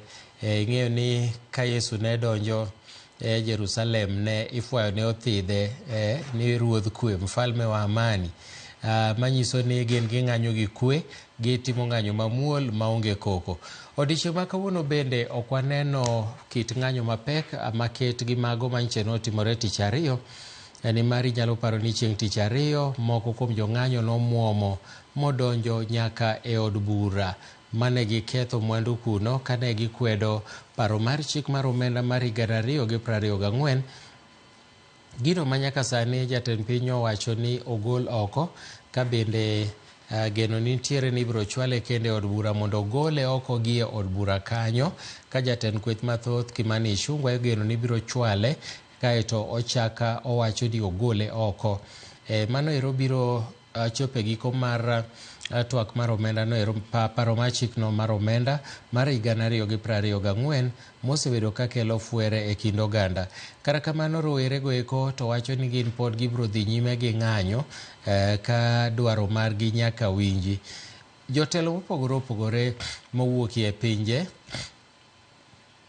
oseoro ote magi ne Kenya ka ginyiso Kenya ni mondo hore kendo mondo dew ratiro mag oganda, kik gibed jogo marocho ratiro mag jong'anyo.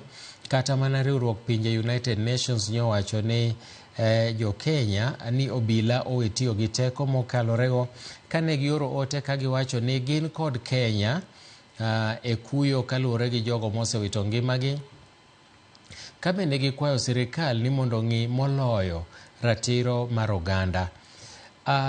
IMF bende nooro ote mare kane giwacho ni gin bende gitemo matek mokalo mar neno ni gibet gi Kenya, mar neno ni Kenya ok olwar e yore mag ochumi kod dongruok. Magi gin moko kuom ote ma bende noor kawuok e riwruoge mag pinje kaachiel koda mamoko. Aneno ka oganda bende oronwa ote ka mopogore opogore, to jofwamb weche mawanie konde duto te mag Kenya ka bath pap komachielo inyalo neno boma ma Nairobi, obila pod go patrol, nitie jogo mimako, jomoko bende kawuono aneno ko obila mako ji kendo kosoi kata mana Land Rover tiyangori tiweyi. Opogore gi nyocha manyiche ne nyaka chwali nyaka iye malorni, moko bende nindhiyo kamano. Maeri en gima opogore kawuono. Jolweny bende mana kaka wacho ni e seche mane gintiere e chuny boma ma Nairobi ni godiochieng' ne en mana jogo eko mago patrol, kendo ne gibedo osiep jopiny, kama jopiny bende ne okawo thuolo makende mar mor kodgi kane gipako jolweny ni gin jogo maonge tulo. Jolweny ne wuotho machiegni gi jopiny, onge tear gas, onge koko moro amora, onge chweto, onge meko. Mano e gima jopiny ne neno ka bernegi mopogore gi gigo ma obila osebedo ka timo e pacho ka. Nyakwaramogi pichego biro ni achiel kachiel kowuok e boma ma Kakamega, mamoko bende biro ni kowuok e boma ma Nairobi. Seche moko e seche mag okinyi ni waneno ka tulo no muoche gwenge ma Migori, kendo kata mana jomoko nochiel gi magina. Apisa mag obila bende ohinyore Migori ka koro iwacho ni en achiel kuom kuonde ma kawuono bet ne ng'anyo nie rang'iny mamalo. To ka wanyalo neno loche mag obila ochung' achung'a kawuono, ok gisebedo gi ng'wech manyiche gibedo godo tich ariyo ma ka gi kacha, ma kata mana jok ma giselawo malich kawuono onge. Ineno ka rawuoyi no koro osemaki kendo isoye loch obila. Ka machielo bende ikowo mana gi ng'wech jogo eko momaki, ka jofwamb weche bende kawo pichego achiel kachiel. Gima ber kawuono en ni komaki openjo obila na donj ka ose mana weye thuolo, isoye lori machielo. Aeto kawuono aneno ka kiyangori miwacho negi ni an ng'at makama, rawera moro nomaki to wacho ni an ane tich. Gimomiyo ane tich e kitambulisho mara koro noweye thuolo. Kara kamano nitie moko ma bende ok ane kiweyo thuolo, kamoro luwore gi kaka iyangori nobila gi gik machalo kamago. Rawuoyi no aneno ka golo kipande mare konyiso obila ni en ng'at manade. Mae e gima aneno ko obila timo maber kawuono. Kiseyangori, ineno koseweye thuolo, kiseyangori mong'eyi ni ok in ng'at marach, to bende giweyi mana thuolo. Moko kata mana wan jofwamb weche moko nosedinwa gokinyi, to kiseyangori maber nobila, en kwe kende, giweyi mana thuolo, onge wach moro, chweto moro ok aseneno kobedo kawuono. Magi gin ng'anyo mosebedo katimore e thuolo duto te chakre okinyi. Ka kawuono ni eri, gima duong' mane ji oluoro ne en ni kapo ni rowerego ne muomore madonji e kar jot mar jatend piny, mane gima dobedo midhiero maduong' ma kawuono. Kara kamano ne ok gidonjo kaluwore gi arita manoketi. To gima giparo bende ok wang'eyo, kamoro nitie yore moko ma gitudore godo, ma kapo ni nitiere wach moro amora to jofwambo mani kamoro amora kendo gibiro kelo ni wechegi kaka gimedo timore. E gwenge ma Kakamega bende ng'anyo notimore, iro malungo wang' nodir. Gwenge ma Migori bende, Kisumu bende, Nebeta otimore matin nono. Ka bang'e no to nwaneno apaya mawuok Kibuye kochomo Kondele, kata mawuok Kondele kochomo chuny boma, ne ni mana gi kwe, chenro ne dhi adhiya nyime makare. E boma ma Nairobi ka, mana e CBD kende, estate kucho chande to kaneno ka nitie chandruok, to e CBD ka, chuny boma, nde thoth ohala no lor chakre okinyi. Magawa ne okoyepo, supermarket no lor. Ing'eni supermarket ema jogo eko ma bende gin jong'anyo kata jo maundu madonje kind jong'anyo thoro ga yako. Nyocha uneno kako yak supermarket moro yo Naivasha, ma en achiel kuom supermarket mag jasiasa moro, ma bende iwacho ni ne osiro paro mar ombulu no. Koro mano ero nyiso ni paro mar chik no, koro mano nyiso ni jo ohala obet akicha. Ging'eyo ni kamoro kia ohala kawuono, tiketo ngimani e kind akuru gasumbi, gino ma ok gidwa ni mondo jokgi. Arita kwe osebedo makare kamoro amora, to moloyo e alwora ma State House ma Nairobi. Ok apar ahinya ka nitiere rawera manyalo kawo thuolo ne ni mondo bi ni donje State House kaka nye giwacho cha, kaluwore gi kit arita ma waneno oko ka. Kama walende ni chiegni ahinya gi State House en kama iwuotho awuotha gi tiendi tidonjo. Omiyo waneno gi kendo wachopo, jofwamb weche ma wabende ogo tach kanyo no. Kapo ni nitie gimoro motuch, to wabiro kelo ni achiel kachiel mondo ing'e ni gima kama otimore, gima kama otimore. Wan kodi seche 24 kendo kamoro amora, gimoro amora matimore ibiro yudo gi achiel kachiel. Wawinjane kaka weche dhi nyime oko kocha chande, ka director mara nyalo ketonwa mondo wawinjane gigo matimore oko kocha kapok wachak waduogo. Boma ma Machakos bende inyalo neno ka nitiere ng'anyo moko matindo tindo, kendo moko kuom rowere chal modino ndara, to chal ma bende gibuogo obila neno ka duogo chien. Ing'eni kaluwore gi achiel manche no obila ochielo godo moko kuom jopiny gi magina, kwet nowuok kuonde mopogore opogore, riwruok mag pinje kaachiel gi pinje ma oko, mbetre mopogore opogore nowacho ni obila notiyo gi teko mokalore go. Kuom mano aneno kaka wuono ni chal ka gima gibolore moromo, onge chweto ahinya, to bende onge chielo ng'ato gi magina e boma ma Nairobi. Pok wawinjo ahinya ka wabiro yudo ripot moro amora, to bende par ni Ramogi TV eka minyalo yudo lipodego eko mapiyo kendo e sa mowinjore. Aneno ka moko kuom rowere e gwenge ma Nairobi ochako chielo bila gi kite. Mae gima koro ok timre maber, nikech ka jopiny chako chielo bila gi kite, ngeche ni gidwaro lweny, nikech aneno ko bila no oling' aling'a, to koro gima moko kuom jopiny e boma ma Nairobi timo en gino ma bende nyalo wang'o yo bila, kendo ginyalo yawo lweny gi jopiny. Gino ma bende ing'eni nitiere gimiluongo ni self defense. Samoro iting'o kata opanga tichomo bila, to en oting'o mach, obro timi nade? Obro yawo mach. Ka en gima neno mowacho ni yawa, an ng'ani ne biro nega, ing'eni bura onge kanyo, nikech oneni kiting'o beti ok obiling' to en gi mach. Omiyo jopiny onego bed akicha mokalo. Kik wakwinyo bila, kik iba kite. Ng'anyo en ng'anyo mamuol, ma bende nyocha ne jatend migawo mar arita Kithure Kindiki oseyie ni jopiny nyalo ng'anyo, to wacho no bed ng'anyo mamuol maonge ywaruok moro amora. Mak mana ni bed ni obila emochako bayo tiagas, bed ni jopiny emochako chielo obila gi kite, mago e moko kuom gigo manyalo kelo lweny ma bende ok owinjore godo kata matin. Wayudo lipode mowuok e gwenge mopogore opogore, boma ma Machakos sani koro ineno ko obila ochung' bet nitiere kwe. Nairobi bende bathe komachielo nitiere kwe. Aneno ka rawera moro maki kanyo to kodwadhe.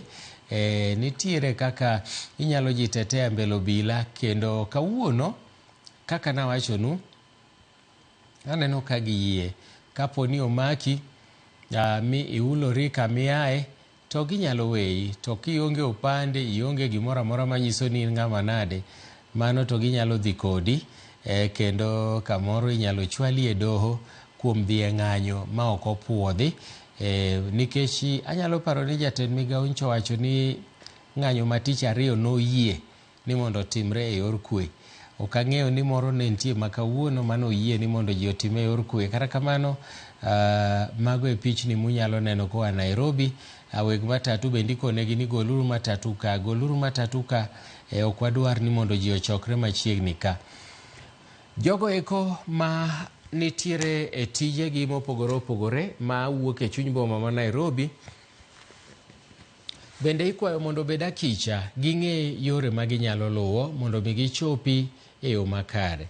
Nimar ka ok ing'eyo minyalo luwo, nyalo bedo ni matek, nikech samoro inyalo chopo mana e kind jogo eko mabayo kite, kata inyalo muomori kuom obila ma nosewang' igi gi jopiny. Kuom mano samoro ginyalo monji ma gihinyi. Kata kamano waduoko erokamano ne jowinjowa mamedo luwo Ramogi TV, nimar wan bende wachiwore mar kelo ni weche gi achiel kachiel kaka gitimore. Boma ma Nairobi, Machakos, Machakos kanyo ero ineno ka nitie kaka jolweny moko bende chal ka gima koro wacho ni ok jolweny, apisa mag obila. Jolweny bende ka wang'iyo to waneno ka nyamburko magi mane timo patrol chal mosewuok, to kara kamano watemo ng'iyo ni to bro bedo nade, mondo wadhe wane kaka wanyalo chwale mondo wachopi okang' ma bende kwe biro bedo e pacho ka. Magi duto timore e sechegi eki ma bende jotelo mopogore opogore medo oro ote mag lito gi kuyo kaluwore gi oganda mosewito ngimagi, mosechiel gi magina. Apisa moko mag obila mang'eny bende osehinyore kaluwore gi gik mosetimore. Mago gin jogo ma bende osefundi e lori kanyo, kirito chwalo gi e tesende mag obila mopogore opogore. En gino ma bende osebedo ka timore kinde duto mag ng'anyo. Apisa mag obila nyalo paro ni chieng' tich ariyo nitie kata gache manowang', manotia mach, mano machiegni gi od bura. Kuom mano kawuono ok wawinjo wach moro amora mar nyamburko mowang'. Moko kuom weg gachego noywak ahinya. Ohala mag jotelo mopogore opogore ma bende ichich ni nosiro paro mar chik, gin bende ne giyudo ka ohandgi nokethore. moko ne nigi bache, oganda nomuomore mokawo math duto te moketho bachegigo, moko bende wang' utegi, moko nyaka ohala nyaka pisi magi. Kuom mano en mana ng'wech, en mana lwenj joka Adam gi Hawa. Wabiro ng'iyo ni to ochopo kama nade. Gima jopiny onego ng'e en ni wang'o apaya ok nyal kelo kwe. Ketho apaya moselosi gi omenda mag josol osuru ok en gino manyalo kelo kwe, to nimar kiwang'o apaya biro chuno ni kendi biro ti mana gi pesa mag osuru e loso apayano. Gigo moselosi kaber, weng'o kata mana chik luo ne ok en gima ber ahinya. Wang'o gimoro, wang'o ot, wang'o gik machalo kamago ok en gima kare ahinya. Omiyo jogo duto mawinjo Ramogi TV, nitie timbe moko ma kata komakigo, koyudi ka in miweng'o momaki, ok dhi bedo ni mamit, ok dhi bedo ni maber, dhi bedo ni matek, nikech itimo gimoro ma piny owacho ok oyie godo, iketho chik. Kech wang'o mwandu ng'ato en ketho chik. Bas, pichego wapogoni, inyalo neno moko matimore Nairobi, moko bende timore e gwenge ma Machakos, moko bende timore e gwenge mopogore opogore pacho ka. Wabiro medo tudore gi jotelo mopogore opogore bang'eno mondo giyangnwa ni to koro wachni chal nade. Motelo ne mano, ne wabedo gi jotelo mopogore opogore chakre okinyi kane ginyisowa gima golo manye jatend Kenya William Ruto ogolo godo paro mar chikno. Ngeche nawinjo ka moko kuom okinde ma wigi otimo jere owacho ni gima kamano nyaka gol mane od bura. Kuom mano, jatend kweth mathoth nyaka duoke od bura to nyiso spika ni an koro adwa golo paro mar chikni mar omenda ma higa 2024. Ka spika oseyie no gole oko, to mano bende e kaka paro makamano mar chik ruma. To ka ok ogole, to ng'e ni onyalo lokore chik tok ndalo mowinjore moyiedhi, nikech inyalo paro kata mana kinde mokalo nitie moko makata mane osebedo President Uhuru Kenyatta ne ok okete koke, to bang' ndalo manowinjore to ne gilokore chike. Kuom mano nyaka duoke od bura magole ayanga, mane ga koro obedo makare. Haya, obila ochunga kicha, jopiny bende ging'iyo, ginyiso jopiny kuonde monego lu, kuonde mok gidwa ni jopiny olu, mana achiel kachiel e boma ma Nairobi. Kendo ka gisudo, jopiny bende sudo, nikech ing'e ni ok inyal wacho nang'o mach en gima komaki to mane mabedo giko mari. Onge ng'at mabiro konyo iki, en mana in kendi. Omiyo wabeduru motang', kik waba kite kuonde mobila nitie, nikech ginyalo duoke gi mach. Kamano bende chik ok oyie. Ting'e ni dhano ok ong'e, ng'ato iye nyalo wang' ni to koro an gi mach, to ng'ato ba achiela gi kite, bedo matek mokalo. Patrol medo gore e street mopogore opogore e chuny boma ma Nairobi, boma ma Kakamega, Kisumu. Jafwambo marwa Millicent Adhiambo nyisowa ni bet nitie kwe, kara kobedo ni ng'anyo to timore. Migori bende nobedo gi achiel ariyo adek, nitiere jomocham mach, ochiel gi magina gobila, kobila moko bende ohinyore. Magi duto timore odiochieng' eri ma kawuono. Wanyalo ng'iyo pichego eko motelo kae, to bang'e no ero wachak wapimnue mago matimore.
Mana kamano nyakaramogi mago pichni mineno mag gigo matimore e gwenge mopogore opogore ka nitiere jok moko momoko misuma bende ka giwacho ni gin gidwaro mana kwe, giwacho ni ok gidwar koko. Boma ma Machakos ineno ko obila pod ochung' oketo arita makare. Boma ma Nairobi to pod en mana kamano, nitie oganda machokore. Machakos bende oganda osechokore ka chal ma gibare gobila gi kite. Mago yawuoyi ma Machakos kinyalo neno kanyo, gitemo chielo obila gi kite. Kama bende moko kuom oganda bende obila temo ni mondo geng' to ok ginyal dok chien. Mano alwora ma Machakos emomiyo wacho ni chal mar piny Kenya. Kinyalo neno chal ma gidwa moko mach kuonde moko ma mach otinga. Gima timore kae ni seche moko inyalo yudo ni iseo ogwang' tiseo gweno, tiseo gwang'. Mano nyiso ni samoro nitie jok ma kwinyo jowetegi. Ka kuom mano nyaka sani wamedo kelo ni ripode mopogore opogore mag gigo matimore e gwenge ma pacho kaeri, boma ma Kisumu, Machakos, Migori, kamora mora. Nakuru kawuono bet ne nitiere kwe, nyaka Eldoret tok kancha ne mathoth otimore e kinde mokalo. To jogo eko ma jong'anyo bende wacho ni gin gitimo ng'anyo mar kwe, mak mana ni nitiere jo maundu madonjore e kindgi ema giwacho ni thoro yeko. Ka mana kaka nawacho ni motelo, moko kuom supermarkets bende oseyaki, kuonde math bende osekethi, apise moko bende osewang'. Gik machalo kamago osetimore nyaka ne ng'anyo ni chakre. Kara kamano, kaka nwawacho ni motelo, jatend piny olando ni koro chik ni ok obi kete koke mondo olokre chik, kata paro mar chik ni ok obi kete koke mondo olokre chik, kowacho ni koro ogole oko. To gole oko en mana ni nyaka duoke od bura mondo jo od bura ema mondo gole oko ayanga, kaeto koro en gima wich owil godo. Gima okindene temo nyisowa ni paro mar chik ni mar omenda en gima biro higa ka higa. Nyu neno ka moko kuom jo od bura manyo nche ne temo wuok e od bura katiyo gi ambulance. Bende moko kuom gi ne oyudore kama rach ka jopiny ne oyawo ambulance ka gidwa ng'iyo ni to ng'ano gini man ka gin jotuo koso gin joma nade. E boma ma Nairobi nitie kama koro oganda ochokore ka giting'o bandera mar Kenya. Giwacho ni gidwaro mana kwe, giwacho ni matumaini, ngeche ni geno nitie. Giwacho ni geno nitie kaluwore gi gigo mosetimore sani. Inyalo paro ote mokwongo ma jatend piny nogolo kowacho ni jok matimo kama gichal jogo madwa loko sirikal, jok mane timo ng'anyo, gichal gi jogo mane dwa loko sirikal. Ting'e ni ting' mar dwaro loko sirikal kata keth mar dwaro loko sirikal, okumu mare en mano mar nek. Mak mana ni doho mamalo mogik Supreme Court bende nowacho ni wach mar nek kata ng'ado bura mar nek en gino moko winjore obedie, ni kar mondo mi onegi tinyalo twe ngimani duto. Kuom mano, kaluwore gi kaka jatend piny nowacho, kapo ni inyalo yudi gi keth moro ni idwa temo loko sirikal, kamoro inyatwe ngimani duto. Kapo ni to mano ok en gima yot ahinya. Ng'anyo kende ok en dwaro loko sirikal, luwore gi kaka okinde ubiro twerore e doho. Kamago magi kachiel gi mag piny owacho, moro ka moro biro wacho ni yawa ng'ani to ne ng'anyo to ne en gi kama, to be ne in e thuolo mar nyalo loko sirikal, ng'anya ng'anya kiting'o boke. Mago gin moko kuom gigo ma bende sirikal kata doho nyaka penjre mokwongo ni to modonjne ni be ne en gi paro mar loko sirikal kaka jatend piny ne wacho. Winjo ka moko kuom jopiny bende temo wacho ni ok en gima kare mondo mi oluonggi ni jo maundu, to gin hustlers manogo ombulu. Giwacho kaluwore gi ote manowachi motelo gi jatend piny ni jok maricho ema nodonjo e ng'anyo ma okelo midhiero mane chal manotimore, ma bende nokelo lal maduong' mokalo. Kata kawuono, lal moyudore kawuono duong' mokalo. Inyalo paro ni ohala mathoth olor, to moloyo boma ma Nairobi onge ohala madhi nyime kuonde moko. Inyalo ng'iyo supermarket madongo dongo aduto loro e boma ma Nairobi. Kichaki ng'iyo kuonde mag Tongona bende olor. kuonde math. Onge gima timore kawuono. Aneno ka jafwamb weche moro chal ma ochiel gi kidi kendo giringo gi kameras magi. Nitie kaka jopiny koro dwa yawo lweny go obila Machakos kendo gitemo chielo obila gi kidi. Obila bende bayo iro malungo wang' kanyo mondo giyud kaka ginyalo wuok. Jopiny bende osebedo ka nigi riekni moko ni kidiro iro malungo wang' to gikwanyo kendo giduoko n'obila. Gin giluongo ni back to sender. Koro gik machalo kamagi kelo midhiero kata keto arita. Jofwambo, inyalo neno kaka jofwambo bedo gi tich matek mondo mi yud pichegi. Jofwambo mawa ni kanyo tineno kit iro malungo wang' magikale. Omiyo ok en tich mayot ahinya. Nyaka wago erokamano ne kambi ma bende omiyo jofwambo tich mondo mi in bende iyud thuolo mar yudo gigo matimore achiel kachiel. Ineno kata jofwambo manyiri gin bende gin mane pap kanyo. En ng'wech ma koni gi kocha. Miyo chachal ma ka ok ohinyore to kamoro odwaro kony moro momiyo opore lwet obila. Mano e chal mar piny Kenya gi thuolo ni Nyakora Mogi, kaka wasebedo kwa dhi nyime kwa nyisi ni gik moko osetimore mathoth mokalo e pachoka ka gwenge mopogore e boma ma Nairobi kaachiel gi gwenge ma Kaluo. Kaka nanyisi e boma ma Migori kawuono bet ne ng'anyo omako mach kendo ne waneno ka apisa moko mag obila nohinyore kaachiel bende gi jopiny moko manochiel gi magina. Mano ne en kaluwore gi ng'anyo mano muocho kiny ma kawuono e boma ma Migori. Machakos aneno ka pod entiere nyaka sani. Oganda yware go obila, jomoko chielo obila gi kite, gik moko timore mopogore opogore. Ka kuom mano wan bende wabet akicha mondo wanyisi mago matimore kowuok e gwenge ko duto te. Paro mar chik mar omenda no ma bende osebedo ka kelo tulo ni en gino ma bende jatend piny owacho odiochieng' manyoro ni koro owerego kendo ok biti kode. Mak mana no kinde bende nyotemo lero ni jatend piny onge gi teko mar wito oko paro mar chikno nyaka duoke od bura. Tinyalo paro ni od bura sani ni e yueyo. Koro biro chuno ni kamoro spika mar od bura mamalo Moses Wetangula mondo luong romo mapoya mondo mi gitwagi e wachni kendo mondo mi ogol chikni. Biro chuno ni jatend kweth mathoth Kimani Ichung'wa mondo duok paro mar chikni od bura to nyis spika ni an to koro nego bed nagolo gini, adwa gole. Koro spika bende ok bi yie kamano. Obiro ng'iyo gimomiyo idwaro ni mondo gol paro mar chik mano osetwakie mokal kendo kal. Koyudo ka en wach monyong'e to obiro wacho ni yawa paro mar chik ni koro mondo wagole chutho kendo ibiro gole. Mak mana ni kitemo ng'iyo wang' jowi koni gi koni tineno ka piny pod wang' kuonde mopogore opogore. Mak mana ni kawuono ok ochal kaka nobedo chieng' tich ariyo.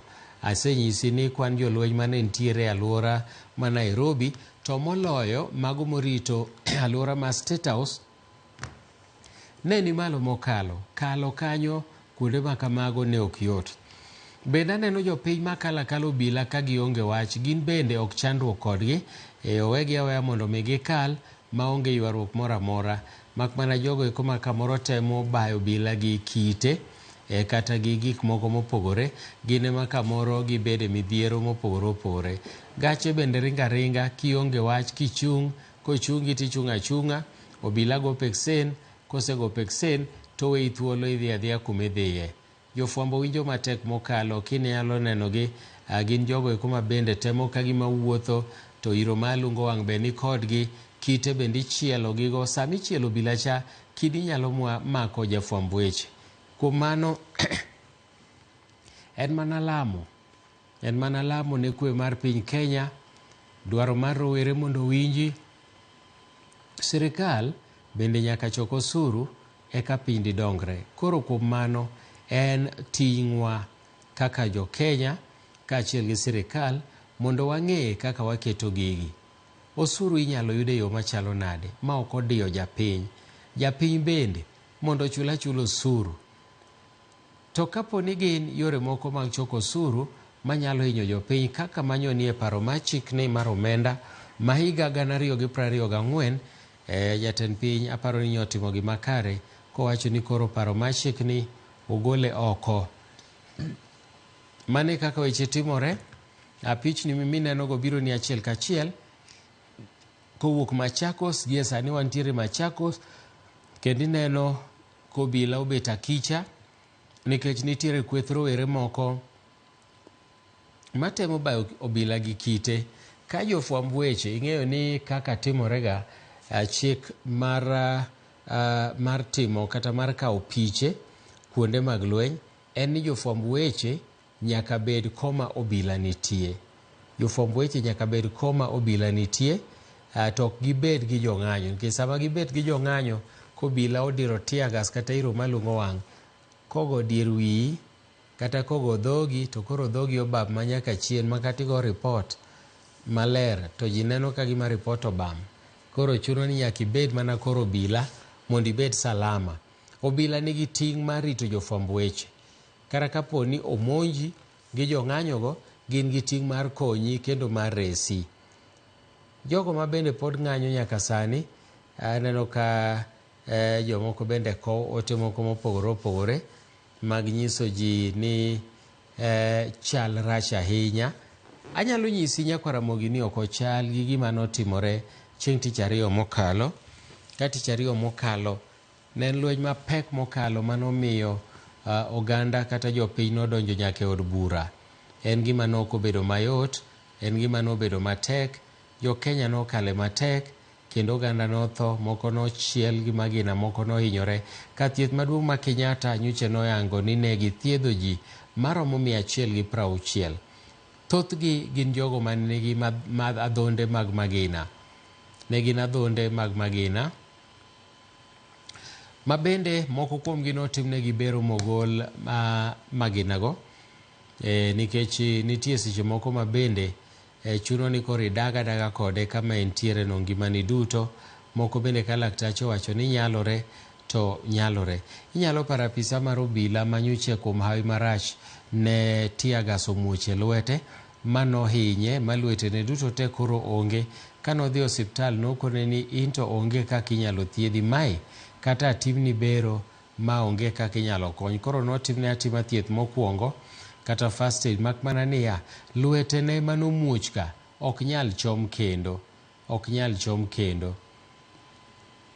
Apeyni mopogore opogore e boma ma Nairobi, kata king'iyo ka mano Central Police Station kinyalo ng'iyo, mandara machielo chomo Globe Roundabout, moro bende donjo e chuny boma kata wuok e chuny boma. Kikalo toke kocha University Way, kanyo en kano machiegni ki University of Nairobi, kama inyalo neno noero moting'o Central Police Station, ma bende omakore gi mbalariany ma Nairobi. Kanyo bende ema jokedo ne ratiro mag oganda osebedo ka dhiye to temo golo jogo momaki gobila, kaachiel gokinde bende. Okinde ma Nairobi oseti ahinya, gitemoga magidhi magipenjo obila ni to koro umako jopiny nang'o, gikosa ang'o, ng'anyo katibo yie, japiny ne onge gimoro e lwete, imako japiny nang'o, iloro ne japiny nang'o. Magi osebedo katimore. Obila bende osebedo ka winjogi. Odiochieng' mokwongo kane okinde odhi, obila ne oweyo jogo duto manomaki thuolo, mane ripgi tamore weyo. Moko bende nyoteri e doho. Gikwayo, obila no okwayo, kata jamin wach okwayo ni mondo lornegi kuom ndalo 14 kitimo nonro.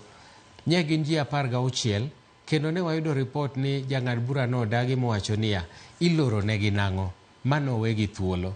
Kuom mano nyaka ibed ng'ato mong'e kaka loso, kata koteri iye nyaka ibed ng'ano mong'e kaka inyalo jitetea. Nikech ka onge makosa kata keth momakine, ni nyaka som ni ketho keth makama manie pend chik namba kama e chike mag Kenya, maka obila ok nyal somo mano to onge bura kanyo. Doho nyaka nyisi pend chik miketho ma bende nie katiba mar Kenya. Aneno ko obila koro yawo mach Nairobi, kendo koro giwacho ni ok gidwa tugo gi jopiny, jogo mane bayo gi kite. Abro nyisi ni mana apaya mane bang' thuolo machuok ochalo apaya chalo apaya ma University Way, katemo ng'iye maber, pod ok anene maber ahinya, ochalo University Way kama oting'o mbalariany ma Nairobi machiegni gi Central Police Station, aparo ni mano University Way, machiegni gi mbalariany ma Nairobi kanyo, ma kiwuok tidhi Globe Roundabout Ngara tichomo Thika Super Highway. Mana kamano, kama bende wanyalo neno bath pap komachielo koni, tear gas koro opong'o lwasi, kendo mane chal mar weche e bombe mopogore opogore. Obila bath pap komachielo koni bende pod rakore gi kijende moko piny ka, moko bayogi gi kite, en ng'wech ma koni gi kocha. Nairobi otimo iro malungo wang', ting'eni iro ni ok orum piyo, kata wan sama ang' wawuok ka ok wang'eyo, walamo mana Nyasaye ni to ang' nwaluw kama nade, nikech yo madhi kata mana Ngara madhi kuonde mamoko jolweny odino nyaka sani, ok inyal kalo mayot. To kata kidwa chomo chuny boma ma Nairobi, ere nyamburko mabro teri ot? Ok en tich mayot Nyakaramogi, obedo matek mokalo. Kata kamano waweyo ne Ruoth ni koyie Kenya mondo bedie gi kwe. Gima duong' mwalamo ne Kenya en mana kwe mar Kenya. Ngima dhano Nyasaye nomiyi ngima achiel kende, ma kiwito ngimani, anyuola mari dong' gi kuyo, nyithindi odong' gi kuyo, gimoro amora timore marach. Koro gik motimore bang'e no, nikech sani kata king'iyo gik mosebedo ka timore, jok manonegi gi magina moting'o Rex Masai kane ng'anyo chakore, sani ok iwinj ng'ama lose wachgi. Koro ichako ing'iyo gik manyo otimore, manye jopiny odonjo godo e od bura momwomore. Mago e gik ma koro nitie. Mangeche niya, kaponi ichung' marach, kaponi iyuari gobila ma kuom hawi marach onegi, riwruoge mag kedo ne ratiro mag oganda biro donje. Mak mana niya, kapok ratiro mari yudo, wach moro nyalo sieko, to wach ni no bedo mana sigana, olalala kamano. Isewito ngimani, iwe nyithindo, iwe jonyuolni, gimoro amora mane timo odong'. Samoro iwe mwanduni, koro mwanduni iyaka. Wabeduru motang' ahinya Nyakaramogi e kindegi eki mag ng'anyo. Iwacho ni ngimani ema mondo iket motelo. Kaponi ng'eni kamidhiye no ngimani nyalo bedo marach, bede odi. Kaponi idhi kata kochuni gi ng'at mitiyone ni yawa, leo lazima ukuje kazini, kineno kaka midhi luwo ok ber ahinya, yawa gonegi simu konegi ni jokama, anto yo maluwo ni ok ane kober. Aparo ni gin mana dhano, ng'ata mondiko ng'ate tich en dhano, onyalo winjo. To konego beni koro chungi e tich no, kidhi tich chal bende rach, samoro idhi tich jong'anyo monjou ka tich kuno.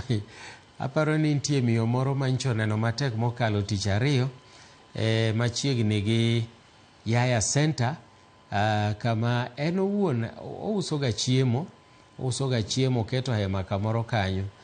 Koro yawuoyi nodonja to ni tokna gweno, tokna ring'o, timna kama. To ka gise chiemo to giwacho ni ok wanyal ng'anyo to in uso chiemo, wan wadhi e ng'anyo. E kaka ne gidhi, miyono nodong' ka ywak nikech lal manoyudo chieng'no. Gino notimore mana madhi saa 8 ka koro osetedi, joma noyud ka chiemo mane chulo noriembe. Koro ok en gima yot ahinya, osetimore malit, dhano osewito mwandugi. Beda kicha kama intie, pod waheri, pod wadwa ni ne Ramogi TV, pod wadwa ni bed jahera mar Ramogi TV. Weche manyien ne timed puonjo oganda mamoko kaka inyalo ritori e kinde mag lweny. Ing'eni ya kidhi bet e front line kar lweny, thuolo mari mar yudo hinyruok ni malo. King'iyo kata mane Muma, jogo manotere laima mbele e lweny, gin moko kuom gi nowito ngimagi, ne ok en gima yot. Ka kuom mano James Latano bende ntiere ground, ochoko weche ng'anyo ma Homa Bay, obro kelo nwa weche seche mabiro go eko. Mano ripota maro ma Homa Bay, en bende ochoko nwa weche mag ng'anyo madhi nyime Homa Bay kono, wabro yudo gi weche manyien mabiro e Ramogi TV. Ng'ato wacho na ka ni iluongo ni wachona ni gima wuoro ni sondu kwe nitie, ok ding'e ni ng'anyo nitiere, ohala dhi nyime kaka pile, mano tomo goya sure, okona ni sondu kwe nitie, mane madwarore. Wacho ni ok ding'e ni ng'anyo dhi mbele, wacho no wuoro ahinya ni kawuono sondu kwe nitie, mane maber. Kata ka ok iwuoro to mane midwaro. Emomiyo ahero wer moro mane Rosemary Ogonyo wero ni lamo emanokel kwe e pinywa ka. Achaka neno kanyo Akendo Jalung'a, en bende wacho ni seme kocha okone ka nitie shida. Erokamano ahinya. Ji 7 obila ochielo gi magina yo Homa Bay kocha, mano kaluwore gi jafwambo marwa Ali Abich. Aneno koro na oteka kendo ter gi Homa Bay referral. Mano ji 7 ma obila ochielo gi magina, mano Ali Abich oro na oteka kowacho ni report makamano bro biro gi ibro orwa gi James Latano, ma en jafwambo marwa mabende e kaunti ma Homa Bay. Kowacho ni ji 7 go nitiere kar thieth ma Homa Bay referral. Aya, achiel kuom piche motelogo minyalo neno mbele kanyo ne en mar Homa Bay matimore sani. Mano otimore Homa Bay, kendo inyalo neno kae ma Ali Abich owachonwa ni ji 7 ochiel gi magina kendo gintiere kar thieth ma Homa Bay referral. Wechego ko wabro yudo seche mag saa 1 kod saa 3 mar otieno, miyo kik ilew makineno Ramogi TV e weche manyien mabirogo. Bath pap komachielo koni en Homa Bay. Ineno kaka ng'anyo dhi mbele, kaeto ne dhi mbele, kendo e seche makamagi eki Ali Abich to nyisa ni pek pod opek nyaka sani. Mano kaluwore gi Ali Abich, ma en jafwambo marwa Homa Bay, wacho ni ng'anyo pod pek. Kara kamano, mana gima wacho ni safety first. Bed king'eyo ni in gi ngima achiel kende. Kapo ni gimoro timore miwito ngimani, onge ngima machielo minyalo dhi ng'iew kamoro tiketoni. Onge ngima machielo minyalo dhi ng'iew kamoro timiyi. Koro kilal, ka ngimani okaw kamano, to ina ng'at modhi kamano. Inyalo neno pichni motelo mabende ne otimore e gwenge ma Homa Bay, mago matimore Nairobi, mago matimore e gwenge mopogore opogore to gi mamoko. Aya, Nyakwara Mogi en odiochieng' ma bende ni paro ni kamoro rowere kaka nyocha gisewacho ni ne gidhi chopo e kar jot mar jatend piny, mano State House ma Nairobi. Kara kamano ok ne onyalore kaluwore gi kit arita manoketi machacha. Kata ka in jalo ma bende in jang'anyo, motelo cha ing'e ni ne nitie mano obila kendgi, to bang'e no ero kawuono ne waneno ka jolweny ne owuok oko. Nitiere jok ma nyodhi e doho ka gikwedo wach mar golo jolweny.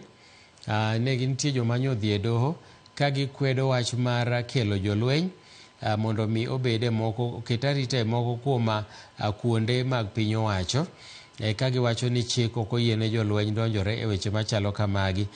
Magi timore to wabende wabiro chako wakelo ni to doho ng'ado nang'o. Mae gima ne doho ng'ado kawuono, mondo ginyiswa ni to chalo nade.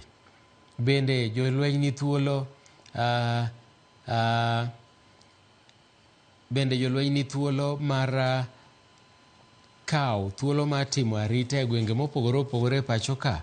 Haya, e gwenge mag wote bende wayudo ote ka ni nitiere ng'at achiel mochiel gi magina gobila e seche ma maandamano ne dhi nyime, kendo tere ka thieth ma Makueni, mano wote. Haya, mano Ukambani koya chande. Mago bende timore ka jofwambo marwa pod ni kono, gitemo iluongo ni Murutu otemo fwambonwa mondo bi onyiswa ni to chal nade. Riwruoge mopogore opogore kaka National Council of Churches of Kenya bende okwayo jatend piny Kenya William Ruto mondo otim chenro mapiyo mar chuogo duol mochung'ne yiero, kata mar neno ni ochuog duol mochung'ne yiero e pacho ka, mondo mi omi jood bura thuolo mar tiyo kaka owinjore. Nitiere kuonde chung'o od buche monego bed ni wayiero, kata kamano kaluwore gi chuok mar IEBC sani nitie kaka weche nyalo bedo matek.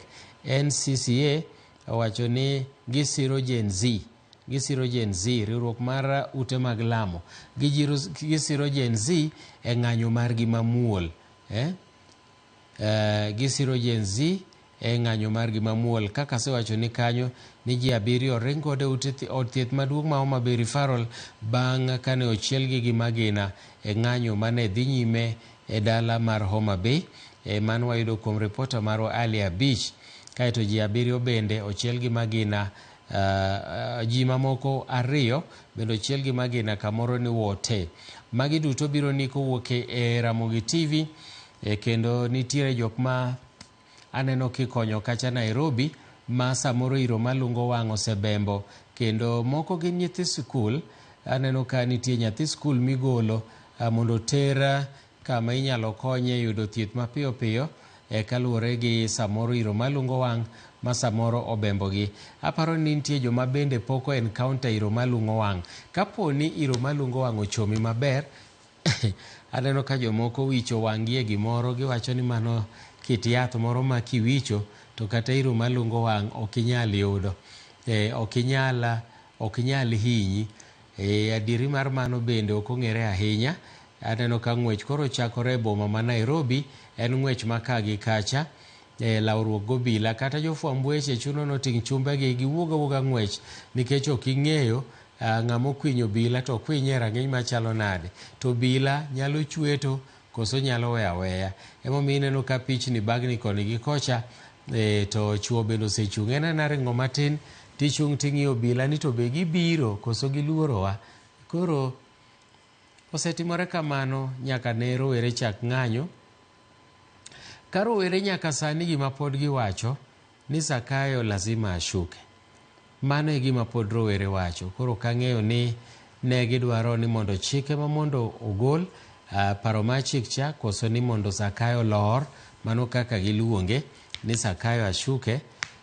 Pichni mopogore opogore bende ne wanene mbui, ka jomoko mor gi gik manyotimore, moko bende ywaga anyuolagi manyotho e kinde mar ng'anyo ma tich 2. Koro en gik mokikore kon gi koni. Jomoko nigi mor, jomoko bende oyudo kuyo, jomoko bende manyo jogi.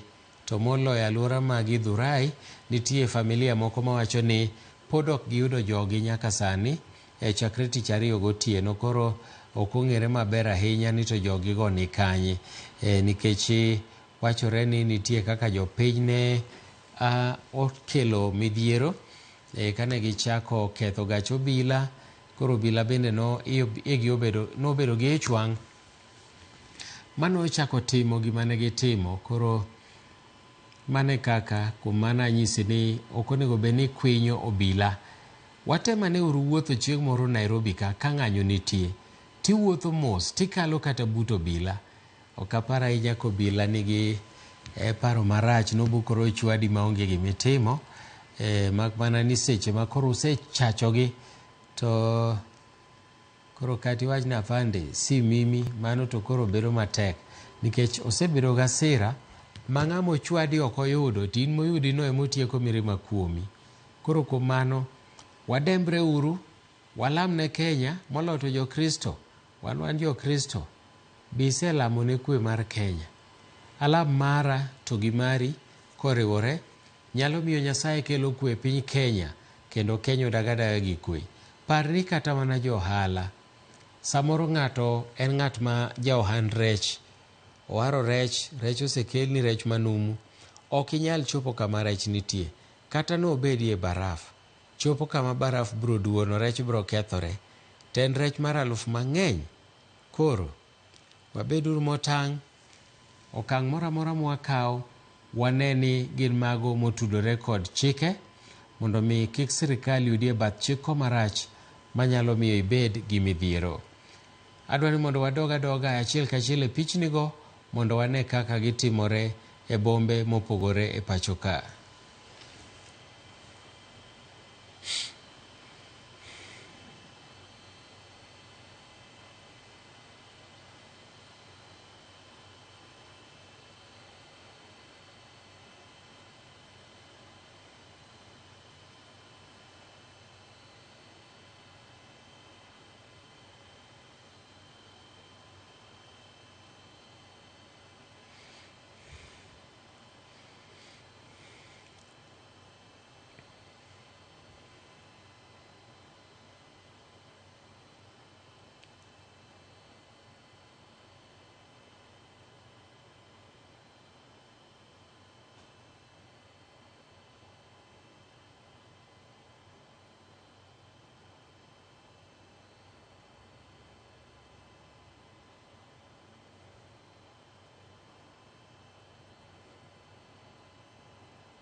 Mana kamano mago ne mane timore Mombasa motelo.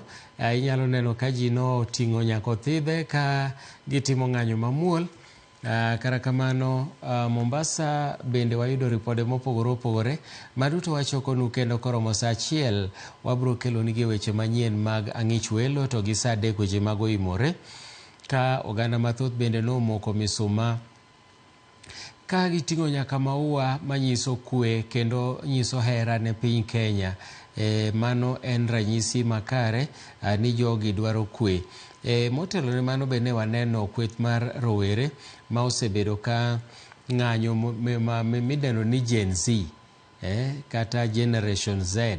Gin jogo eko ma bende ne ok dwar ni mondo nitie jokedo ne ratiro mag oganda moko ma bende nodhi riwore kodgi kendo ne gikonegi ni aiuru ma ok en maru.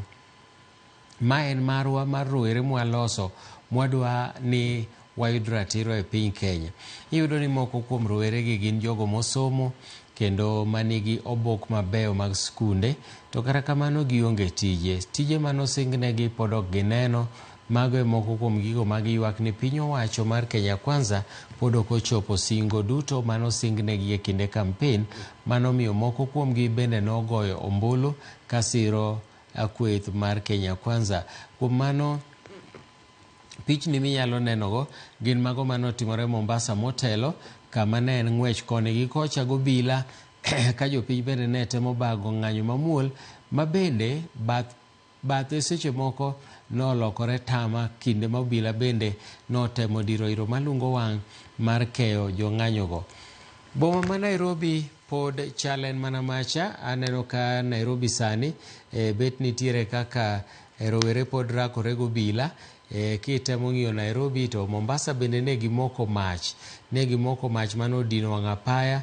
Obila noringo mogolo tair manodin godo apaya go kaka yo achiel maneno ni gisimo mai makamago ma bende ne kelo kethruok ne apaya kata infrastructure lam ma bende oselos mayom. Mach makamano ne ketho. Aeto koro wadhi e boma ma Kitale motelo. Ruto, you can kill us but not all of us. Maeri en achiel kuom jogo eko ma bende gin jogo eko ma bende ng'anyo ka giwacho ni ya justice for Rex Masai. Rex Masai en jakedo ne ratiro mag oganda manche nonegi machiegni gi archives chieng' tich ariyo ka ng'anyo ne timore. Ne ochiele gi magina mowito ngimane kendo jopiny ne dwaro ni mondo miye ratiro mare. Min mare gi wuon mare nowuok oko manoloso gi jofwamb weche. Wanyalo paro jod bura mag Azimio nodhi kacha chande mondo oku kodgi. Kaeto wachako wang'iyo ne Baringo. Mae Baringo kama notimore Baringo motelo kama jopiny bende ne obila siemo jogo manobet e gama ni nyisogi ni awuoguru oko to giwacho ni wan waonge wach, dhiura dhia mbele gi tijeu. Kendo obila nowinjogi ma owegi thuolo gidhi adhiya nyime gi neno gik matimore. Wanie gwenge mopogore opogore eka ng'wech nodogo wuok kanyo. Kaeto Homa Bay bende kwa dhi Homa Bay ka wanyalo yudo picha ma Homa Bay mane kaka ne weche chale boma ma Homa Bay kama wasiyude report ni ji 7 ochiel gi lisasi kendo gine od thieth ma Homa Bay referral ma kama bende itemo miyogi e thieth mopogore opogore mondo mi giyud kaka inyalo golnegi lisasi go. Asenyisi ni lisasi en gima kochami to nyalo bedo ni seche moko donjo kama ok nyal gol. Leche moko ni e del ka matindo ma kapono gol ma leche go ng'adore kamoro dendi nyalo tho chutho mibed paralyzed. Koro daktari ema nyalo nyisi ni to chal nade. Kapo ni en gima inyalo gol kata ok nyal gol. Ang'eyo ruoth moro yo Migori kocha chande ma bende nochiel gi magina chiegni 9 kendo lisasi go nowe aweya tiende kanyo nikech jokuoye manochiele gi magina kendo nowe kanyo ne anene ka ne nitiere ka thieth mar Russia Kisumu kendo no owe aweya lisasi go kanyo nikech nowach ni magi kogol to kamoro ok inyal wuotho kendo. Koro nowegi kanyo motimne thieth mochango owuotho gi lisasi. Bas kinyalo ng'iyo gik mane timore e gwenge ma Homa Bay mage gin jiringo kon gi koni gitemo ni mondo mi girakre go bila mago mane timore motelo e alwora go. Komachielo koni Justice for Rex Rex Masai natemo nyisi ni nitiere jood bura ma otenore gi Azimio manche moting'o nyaka moluor Babu Owino mar Embakasi East manche noyuoro mondo mi giku gi familia mar Rex ka giwacho ni ne ok en gima kare mondo obila oti gi magina machiel kachiel live bullets ka gichielo go jopiny. Gino nomiyo oganda mathoth mokalo owito ngimagi kendo nyaka sani kwan ma jok mosewito ngimagi kokale magina mar obila ok ong'ere, ok oyangore maber. Kaka kamano ji mathoth wacho ni jogi moko bende ok yudi, to moloyo mago manche notimore yo Githurai. Nitiere familia moko mawacho ni pod ok gineno jogi, koro ok ging'e koda gi ngima koda gin moko kuom jogo manonindo. To wabiro ng'eyo kaka jofwamb weche ma e tijwa, wabiro kolonu matut jo ripota mawa mag siasa. Walter Nyambaga gi Chris Owino biro dhi matut mondo ging'e ane ni to nobedo nade. Nikech dhano ok nyal lala ni onge ng'amonge kama entie. Nitiere kama entie, to ko onge nitie kama ringre nitie, to kapono ike kamoro kanyo be ringre pod nitie. Kuom mano wabeduru abeda kicha nyakwara mogi, wabeduru motang'. Ng'anyo pod dhi nyime.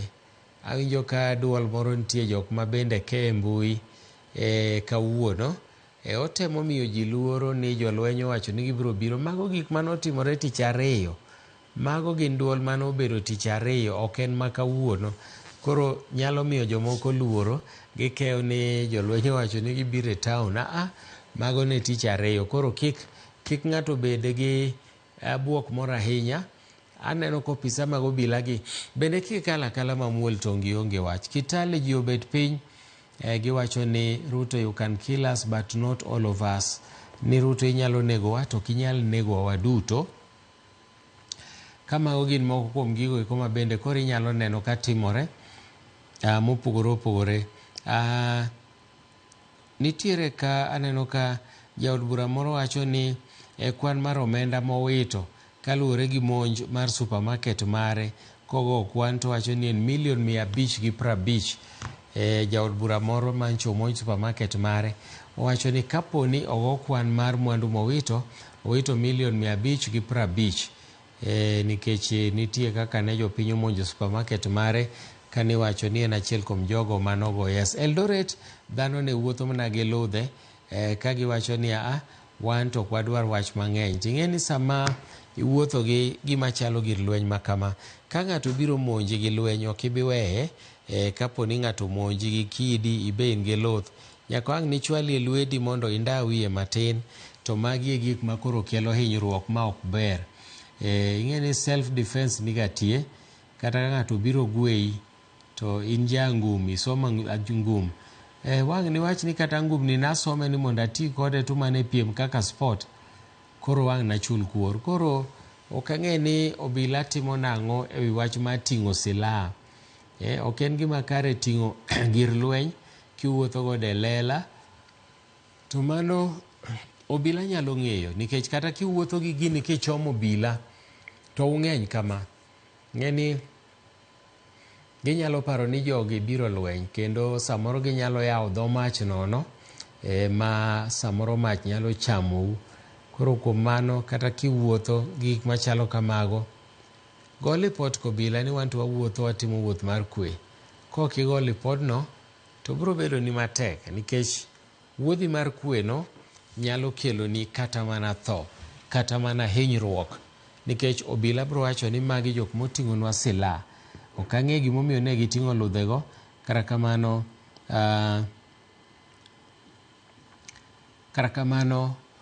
waket mana wang'wa mondo wang'i ane ni to biro chalo nade e odiechieng' ma kawuono. Piche munenogo mago manotimore Eldoret. Motelo ne mano, ka jopiny ne wuotho gi ludhe madongo dongo ma samoro ne kapo ni lweny owuok to nyalo konyogi e geng'ore. Mak mana ni gik moko osetimore mang'eny. Awinjo ka ji go mbaka ni wang' ni ok owach ni jo Azimio emokelo lweny, wang' ni en gima onywako piny Kenya mangima. Jo Kenya duto chal ka gima ool gi telo mar jatend piny, mane ote ma gichwalo kanyo ni gidwaro ni mondo Sakayo lor mane ote magichwalo kanyo, kendo otena en ote mar jopiny. Kaito ka wang'iyo Kisumu, mae kaka Kisumu nobedo motelo kane ng'anyo timore. Mano en kaunti ma Kisumu. Kinyalo neno pichnigo makoro sani jo apiko riembogo. Mano en alwora ma Kisumu. Maeri aparo ni en alwora ma Kondele ka wanyalo ng'iye maber. Moko bende oidho nyaka lori. Giwacho ni katek to bed matek. Kech lori kanyi nyalo idho, to ka koro kamoro chungu go bila to magi idho lori koro yudu e hall. Nyalo ndai maber. Koro ibedo motang' kamibete. Naneno ka kinde moko ne lweny nitiere Kisumu, Kondele, to janeku moro noringo modhi ogwome tie lori maduong'. Onyiero kong'eyo ni en safe. Nopondo nobila, to bila to nene live kama entie. Kuom mano ok en gima nikare mondo ibed abeda careless kata reckless.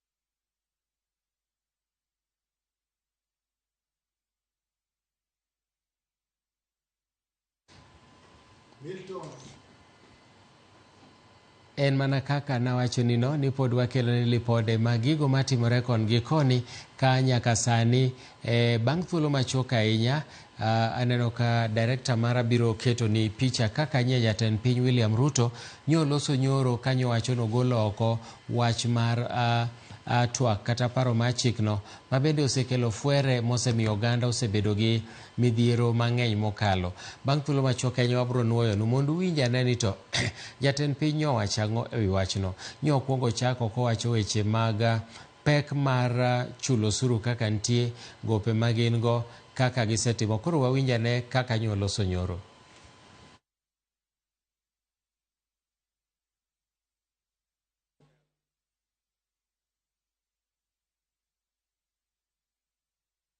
When I assumed office 20 months ago, our country was facing tremendous economic challenges. Escalating cost of essential household commodities, high fuel prices, rapid depreciation of the Kenya shilling, and spiraling public debt were threatening to ground our economy.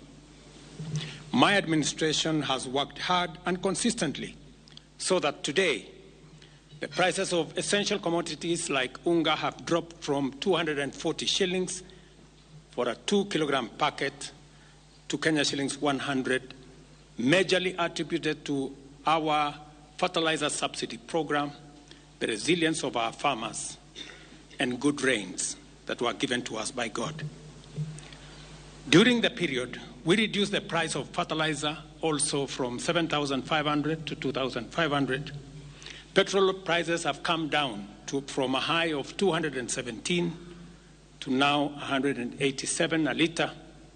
The shilling has strengthened against the dollar from a high of 165 to now 127, 128. We have made significant progress in pulling the nation back from the brink of debt distress. Our debt situation is better managed, and our budget now has space for investment and in programs aimed at easing the hardship on vulnerable people and creating opportunities for our young people. Our GDP grew by 5.6% last year, ranking Kenya among the 27 fastest growing economies in the world. Our inflation figures have fallen from a high of 9 and 8 in May last year to 5% in April this year. It is instructive for the nation to know that for every 100 shillings we collect as taxes, we spend 61 shillings in debt service. We have paid Kenya's Eurobond debt that was borrowed in 2014 of $2 billion that has been hanging around our neck. We paid the last installment of $500 million last week. Today, Kenya's debt burden is much less, more sustainable, and we are on course to redeem our country from the discomfort of debt and assert our sovereignty. Early this year, Treasury had proposed a budget of 4.18 trillion. I did direct that it be reduced by 200 billion to come down to 3.99 trillion. The Finance Bill 2024, generated to actualize this budget, underwent public participation, which resulted to concessions by which we agreed to drop proposals on VAT on bread, motor vehicle circulation tax, VAT on locally manufactured diapers and sanitary pads, as well as excise duty on money transfer services, among others. The additional tax measures we had proposed in this year's finance bill were to raise money in the tune of 346 billion. When the concessions were made, subsequent to public participation that was undertaken by Parliament, that came down to 200 billion. I had made this proposal taking into account our situation and the priorities that are there. I want to thank the members of Parliament seated behind me and those who voted yes for identifying the priority areas of our nation. Because when I made the proposals to Parliament with my cabinet, we had certain critical priorities for the nation. Number one is our agriculture. We did make recommendation, and part of the money we were going to raise from the finance bill was 10 billion shillings that will go to fertilizer subsidy, 18 billion shillings that would go to making sure that junior secondary school teachers, 46,000 of them would be confirmed on permanent and pensionable basis. We are very clear in our minds that education being the greatest equalizer, no child in Kenya should go to a school where there is no teacher or where there are no adequate teachers. It is because of that reason that in this finance bill also we had committed to hire an extra 20,000 teachers. We also had envisioned, because of the program of last mile connectivity to homes, especially in rural areas, we had committed 14.5 billion shillings, 50 million for every constituency for the last mile connectivity. Because we realize that there are many people who today cannot go to hospital because they cannot afford, because they have no health insurance.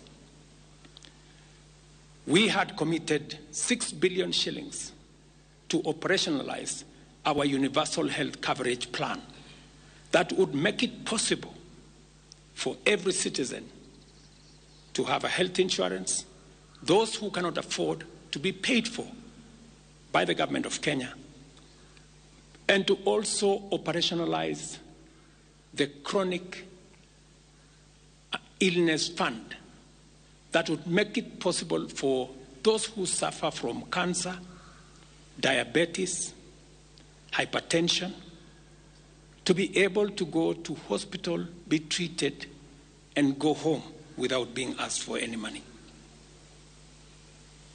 We also had planned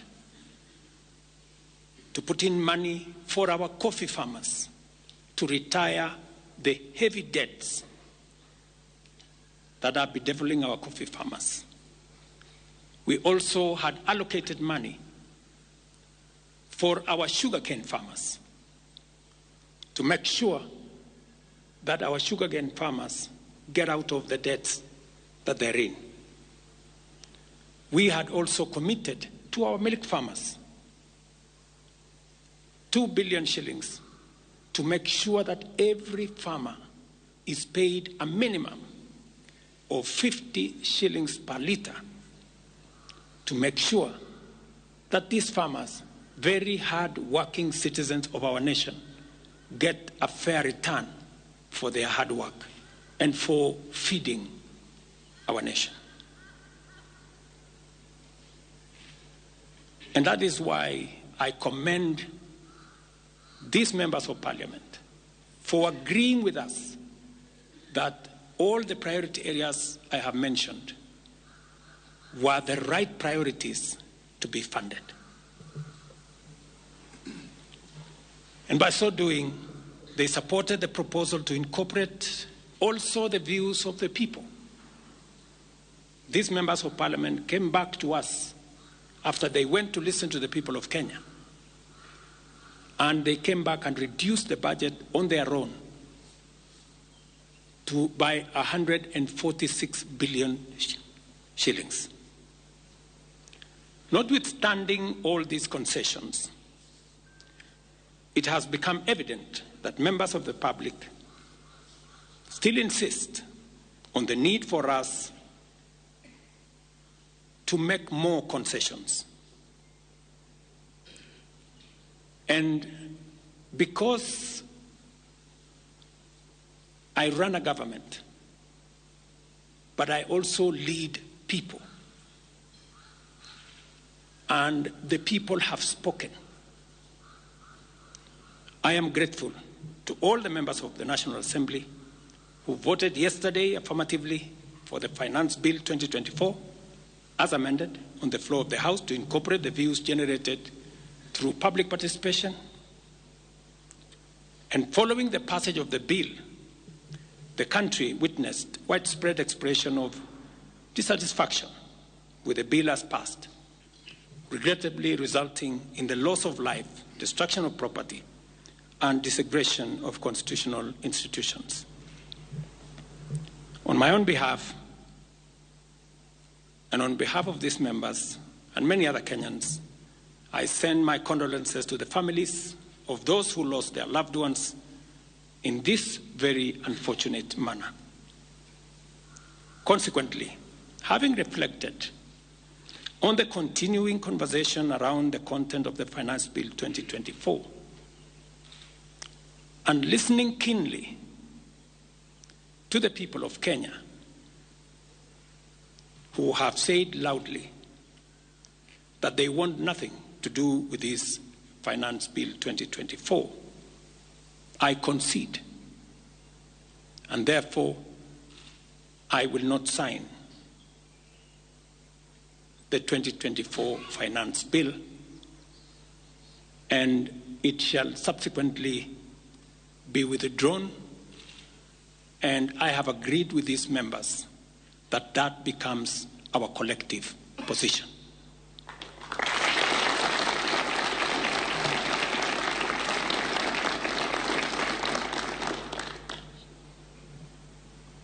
Accordingly,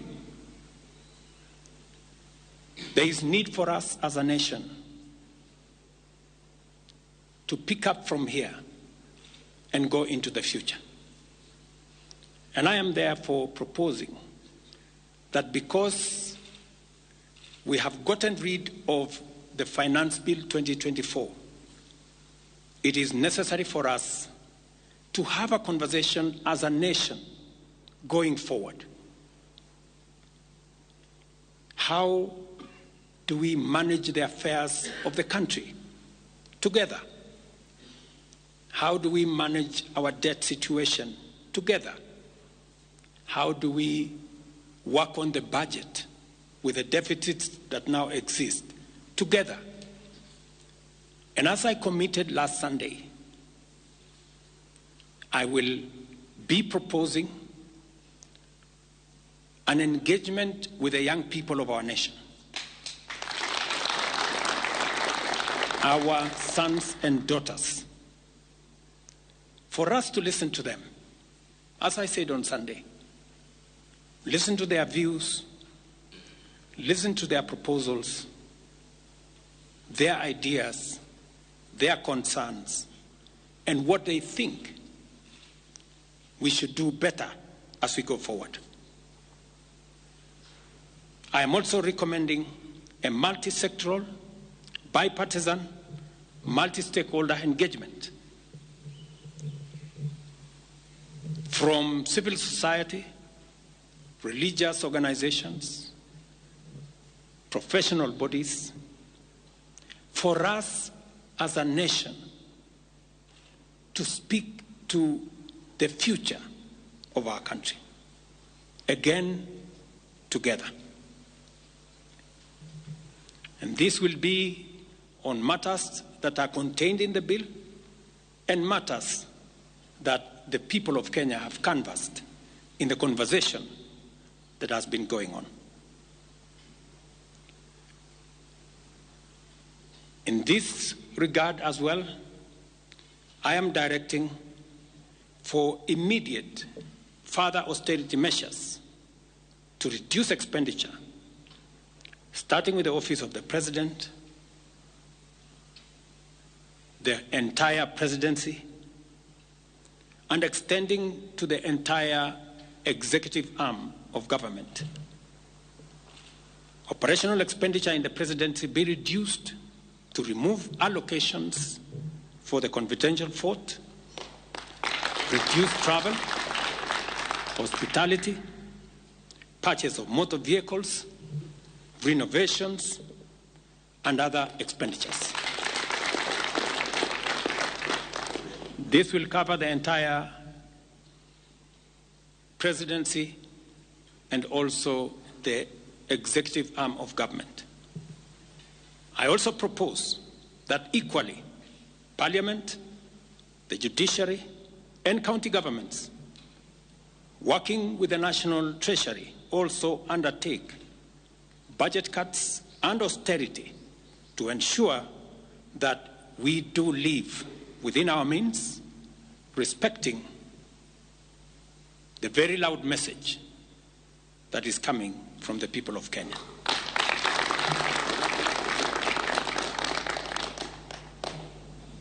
And let me confirm that I have discussed with many stakeholders. I will be meeting some of them shortly after this meeting on charting a way forward that makes sure that we carry the whole nation in this very important journey as we go into the future as a country. Let me also confirm that as we deal with austerity, the loud message on dealing firmly, decisively, and expeditiously with corruption is a matter that we have discussed and we have agreed that it will take the front banner as we go into the future. We will continue to do this and carry out this very important conversation And I want to remind us that we should proceed within the foundational principles upon which our nation is founded, namely constitutionalism, adherence to the rule of law, and respect for constitutional institutions. We must continue to operate within the parameters of the law. I thank you.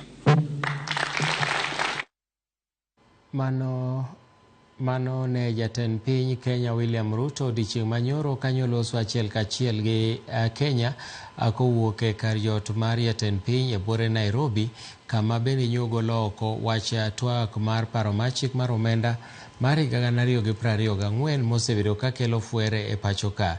Par ni en twak ma bende osemiyo jopiny osebago ng'anyo mopogore opogore kane gidwaro kata ni mondo mi okale bang' timone lokruok, to ka moko kuom jood bura mane osegolo paro mondo mi okale bang' timone lokruok ne ogolo pachgi no, kendo giwacho ni koro gidwa nogole oko. Mano ema bende nobedo duond rowere ma pacho ka, ma bende ne wacho ni nyaka gola paro mar chik mar omenda no oko chutho.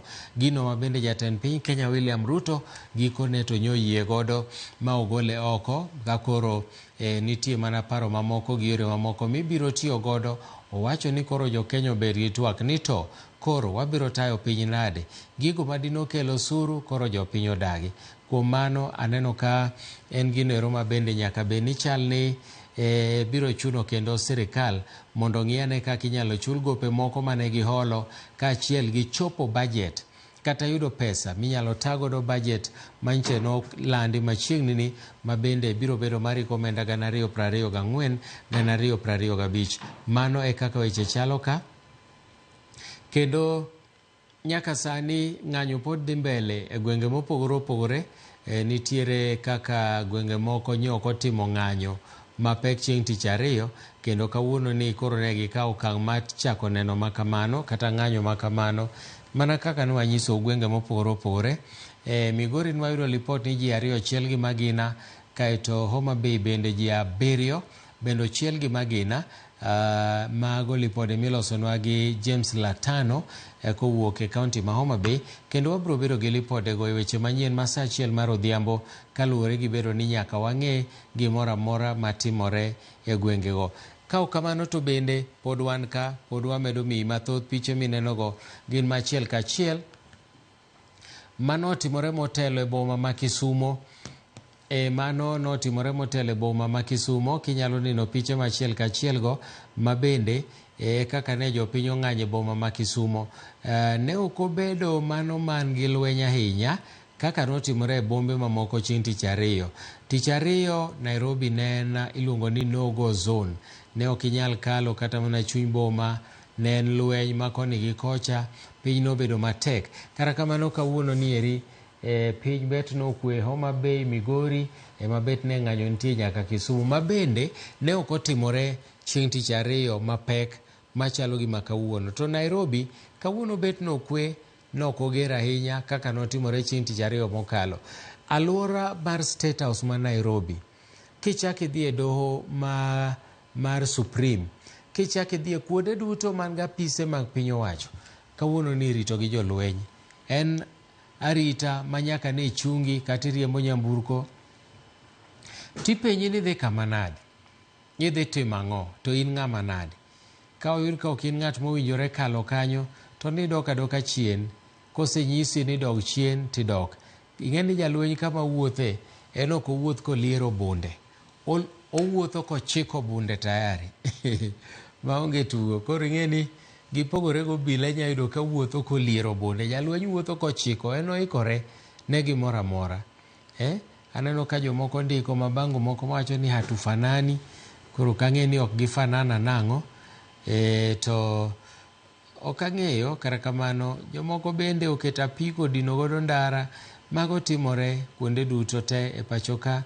To piche munenogo gin mago manotimore Kisumo e seche mabiro go iro malungo wang' nodir go bila koni gi kocha. Jopiny bende akia gima tinde gifwenyo ma giwire wang'gi, ma kata ne ba iro malungo wang' to giwacho ni nyalo konyogi mondo mi gichop achopa kama gidhiye, gichop dwaro margi mak giluoro iro malungo wang' machalo kamago.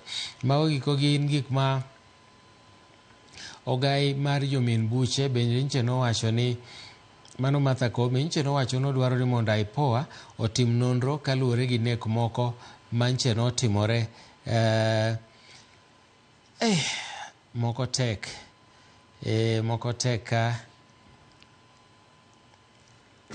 tek ka Nyakaramogi nikech nitiere kaka jopiny nye dwaro to kata kamano pod ok ong'ere ni to rowere koro parang'o gi e sani nikech paro manye gidwaro motelo ni mondo reject finance bill ni osegol to kaluwore gi ma pod wayudo matin ni pod giwacho ni pod ok oromo.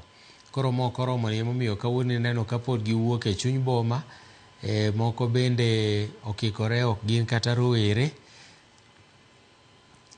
to koro giwacho ni giduto te gin jo Kenya. Mano ema koro timore kaeri ma bende koro wamedo yudo kowuok e bombe mopogore opogore. Wamed neno pichego eko pod wan kodi ka nyaka giko.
Mana kamano Nyakwaramogi mane kaka weche medo dhi, inyalo yudo pichni motelo ma bende osebedo ka timore gwenge mopogore opogore. Picha mineno no sani en mago mane timore e boma ma Kitale, mano kama bende jong'anyo bende nodhi ng'anyo ka obila bende noketo arita makare maneno ni onge mwandu mokethi. Par ni tich ariyo mwandu mathoth nokethore kendo ji mathoth mokalo nowito mwandugi manengogi kwano milion modhuro.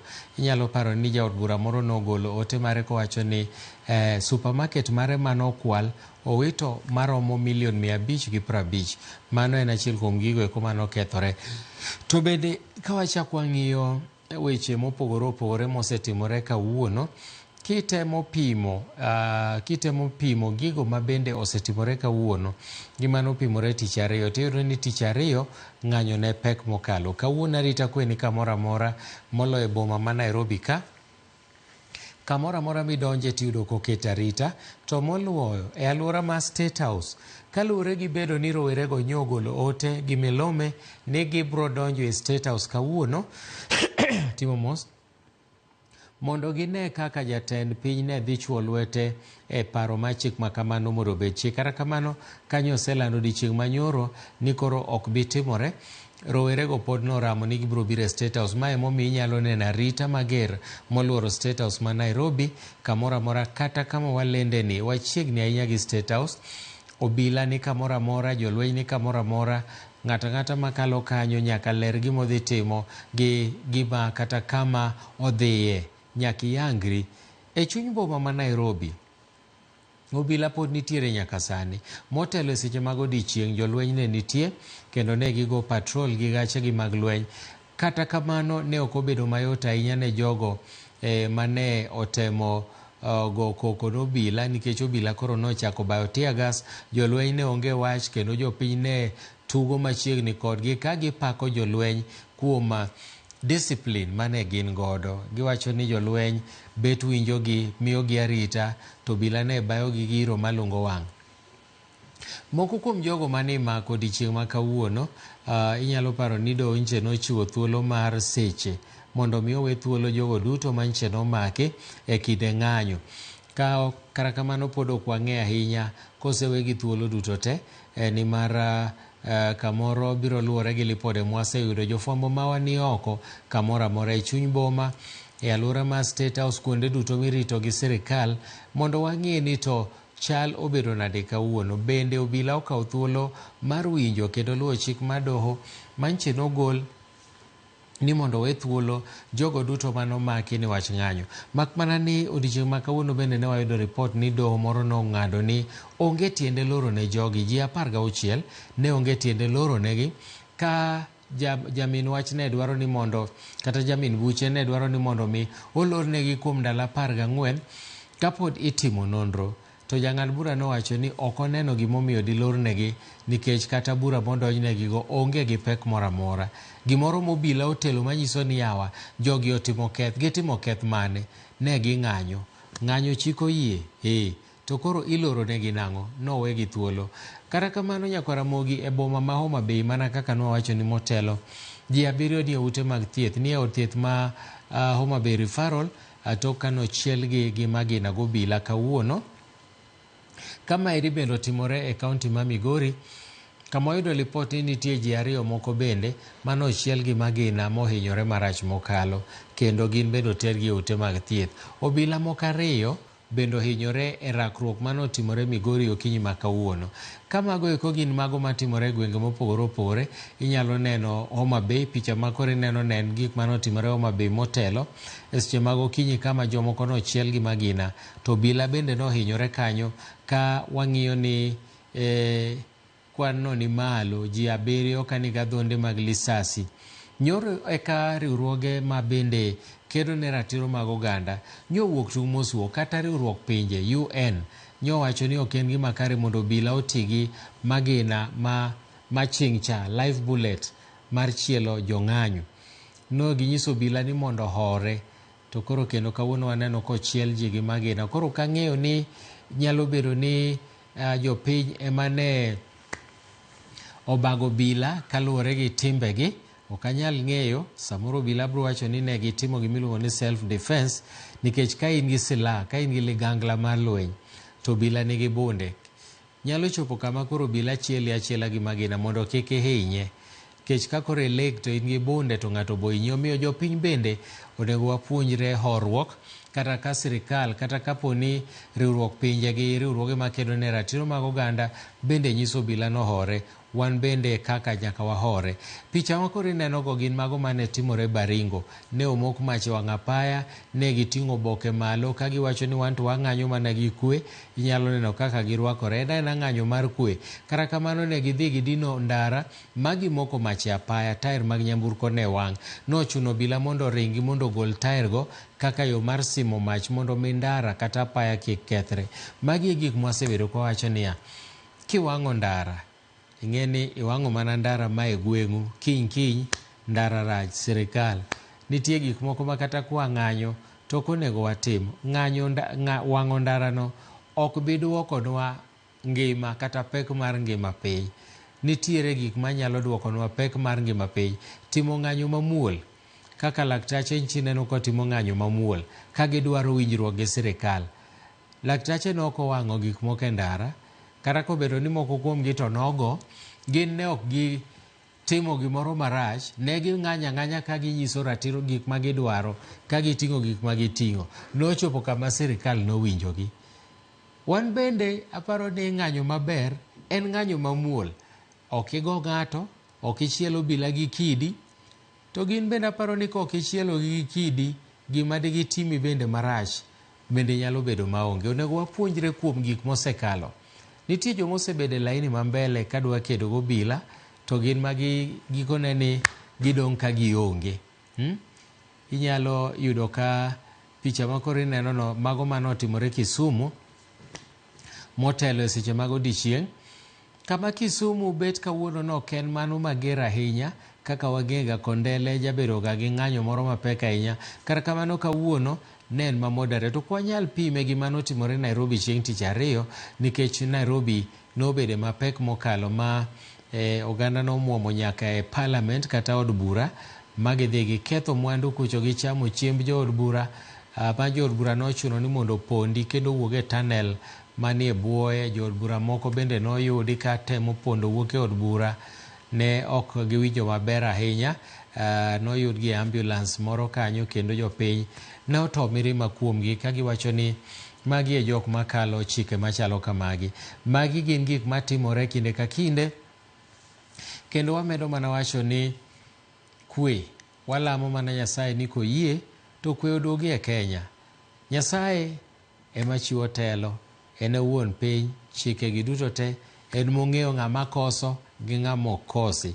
Koro konyalo kelo kwe, nikech adier ing'eni iwacho ni kineko gi bunde kata kineko gi ligangla moro, to ligangla no ema nonegi.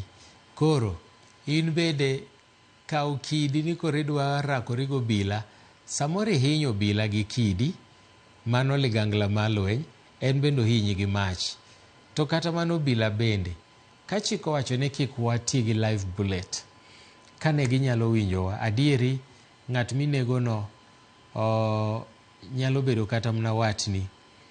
Aparo ni nyocha nitie apisa mar obila moro mancho wacho ni achiel kuom jok manochiel gi magina e dhod parliament ne en owadgi, omin mare. Koro ne chal ka gima wacho ni en koro bro we tich, kech ni kare korko neno lit mar gino. Koro jong'anyo, ng'anyo mamuol chiko yie. Jatend migawo mar arita Kithure Kindiki nyiche nowacho niya, unyalo ng'anyo mamuol to uter petition maru kama udwaro, kata ka en dhod bura to utero atera gi gik mondiki to ok udonji, nikech nitiere kuonde mobedo restricted kaka ka jolweny. Ok inyal wuok ka nidhi ng'anyo nidhi donje gate mar jolweny gi thuon. Mano ti wuok e pan tidonje mach aching', pan man gi mo tidonje mach, jiko maliel makwar. Koro watemuru hore, watemuru ng'iyo kaka weche chalo, to nimar pod wadwari in jawinjo, nyithindi pod dwari, jonyuolni pod dwari, jogo duto mogeno kuomi misebedo kikonyo bende pod dwari. Waduto waherou kaka jo Kenya. To gima duong' niya, wan jo Kristo, donge Nyasaye nyalo winjo alam ka waketo alam gadier, ka waweyo ichwag mang'eny to waketo alam, donge Nyasaye nyalo winjo alam marwa? Wacho niya, ok ibi kwaye rech to miyi thuol. Bende wacho niya, ok ibi kwaye makati to miyi kidi. Koro ka wakwaye gi chunywa niya, wadwaro ni Kenya obed kama kama, adier Nyasaye nyalo golo Kenya kama rach mokete kama ber. Osetimore kinde mokalo, lweny osebedo, kwe oseduogo, maji owinjore, maji otiyo kanyakla. Inyalo paro kinde KANU gi duond buche moko gi ne ok bedo mayot, to bang'e nochopo kama KANU mabende mani wacho ni rach notiyo gi duond buche makwedo, magikone ne gidhi giloso sirikal mar NARC kinyalo paro. Koro wabeduru jok mahore, kama koro waneno ni en Mombasa, kama bende oganda no moko misuma ka giting'o nyaka mafua manyiso kwe. Koro notimore kamano Mombasa, ne ok en ng'anyo moro mane ji hinyore ahinya. Aparo ni jo Mombasa no ng'anyo gi kwe, ne giwacho ni gin gidwaro mana kwe. Ineno ka tuk koro ting'o ji mang'eny, jok ma mine ringo giwacho ni wan mana kwe, madwaro mabango ema giting'o, jok ma gidwaro Redeem Fighters, gik machalo kamago. Ne gichwalo ote gi kae, to jo Samaria mang'won bende nochiwore machiwo pi modho. Kata mana nyoro nitie jafwamb weche moro Nairobi ka, chieng' tich ariyo ne ong'iewo smoki mang'eny, ochako pogo jo ng'anye town. En jafwamb weche moro ei boma ma Nairobi ka, opogo jogo ni yawa chiemuru kik ubed kech. Aparo ni mano ne beto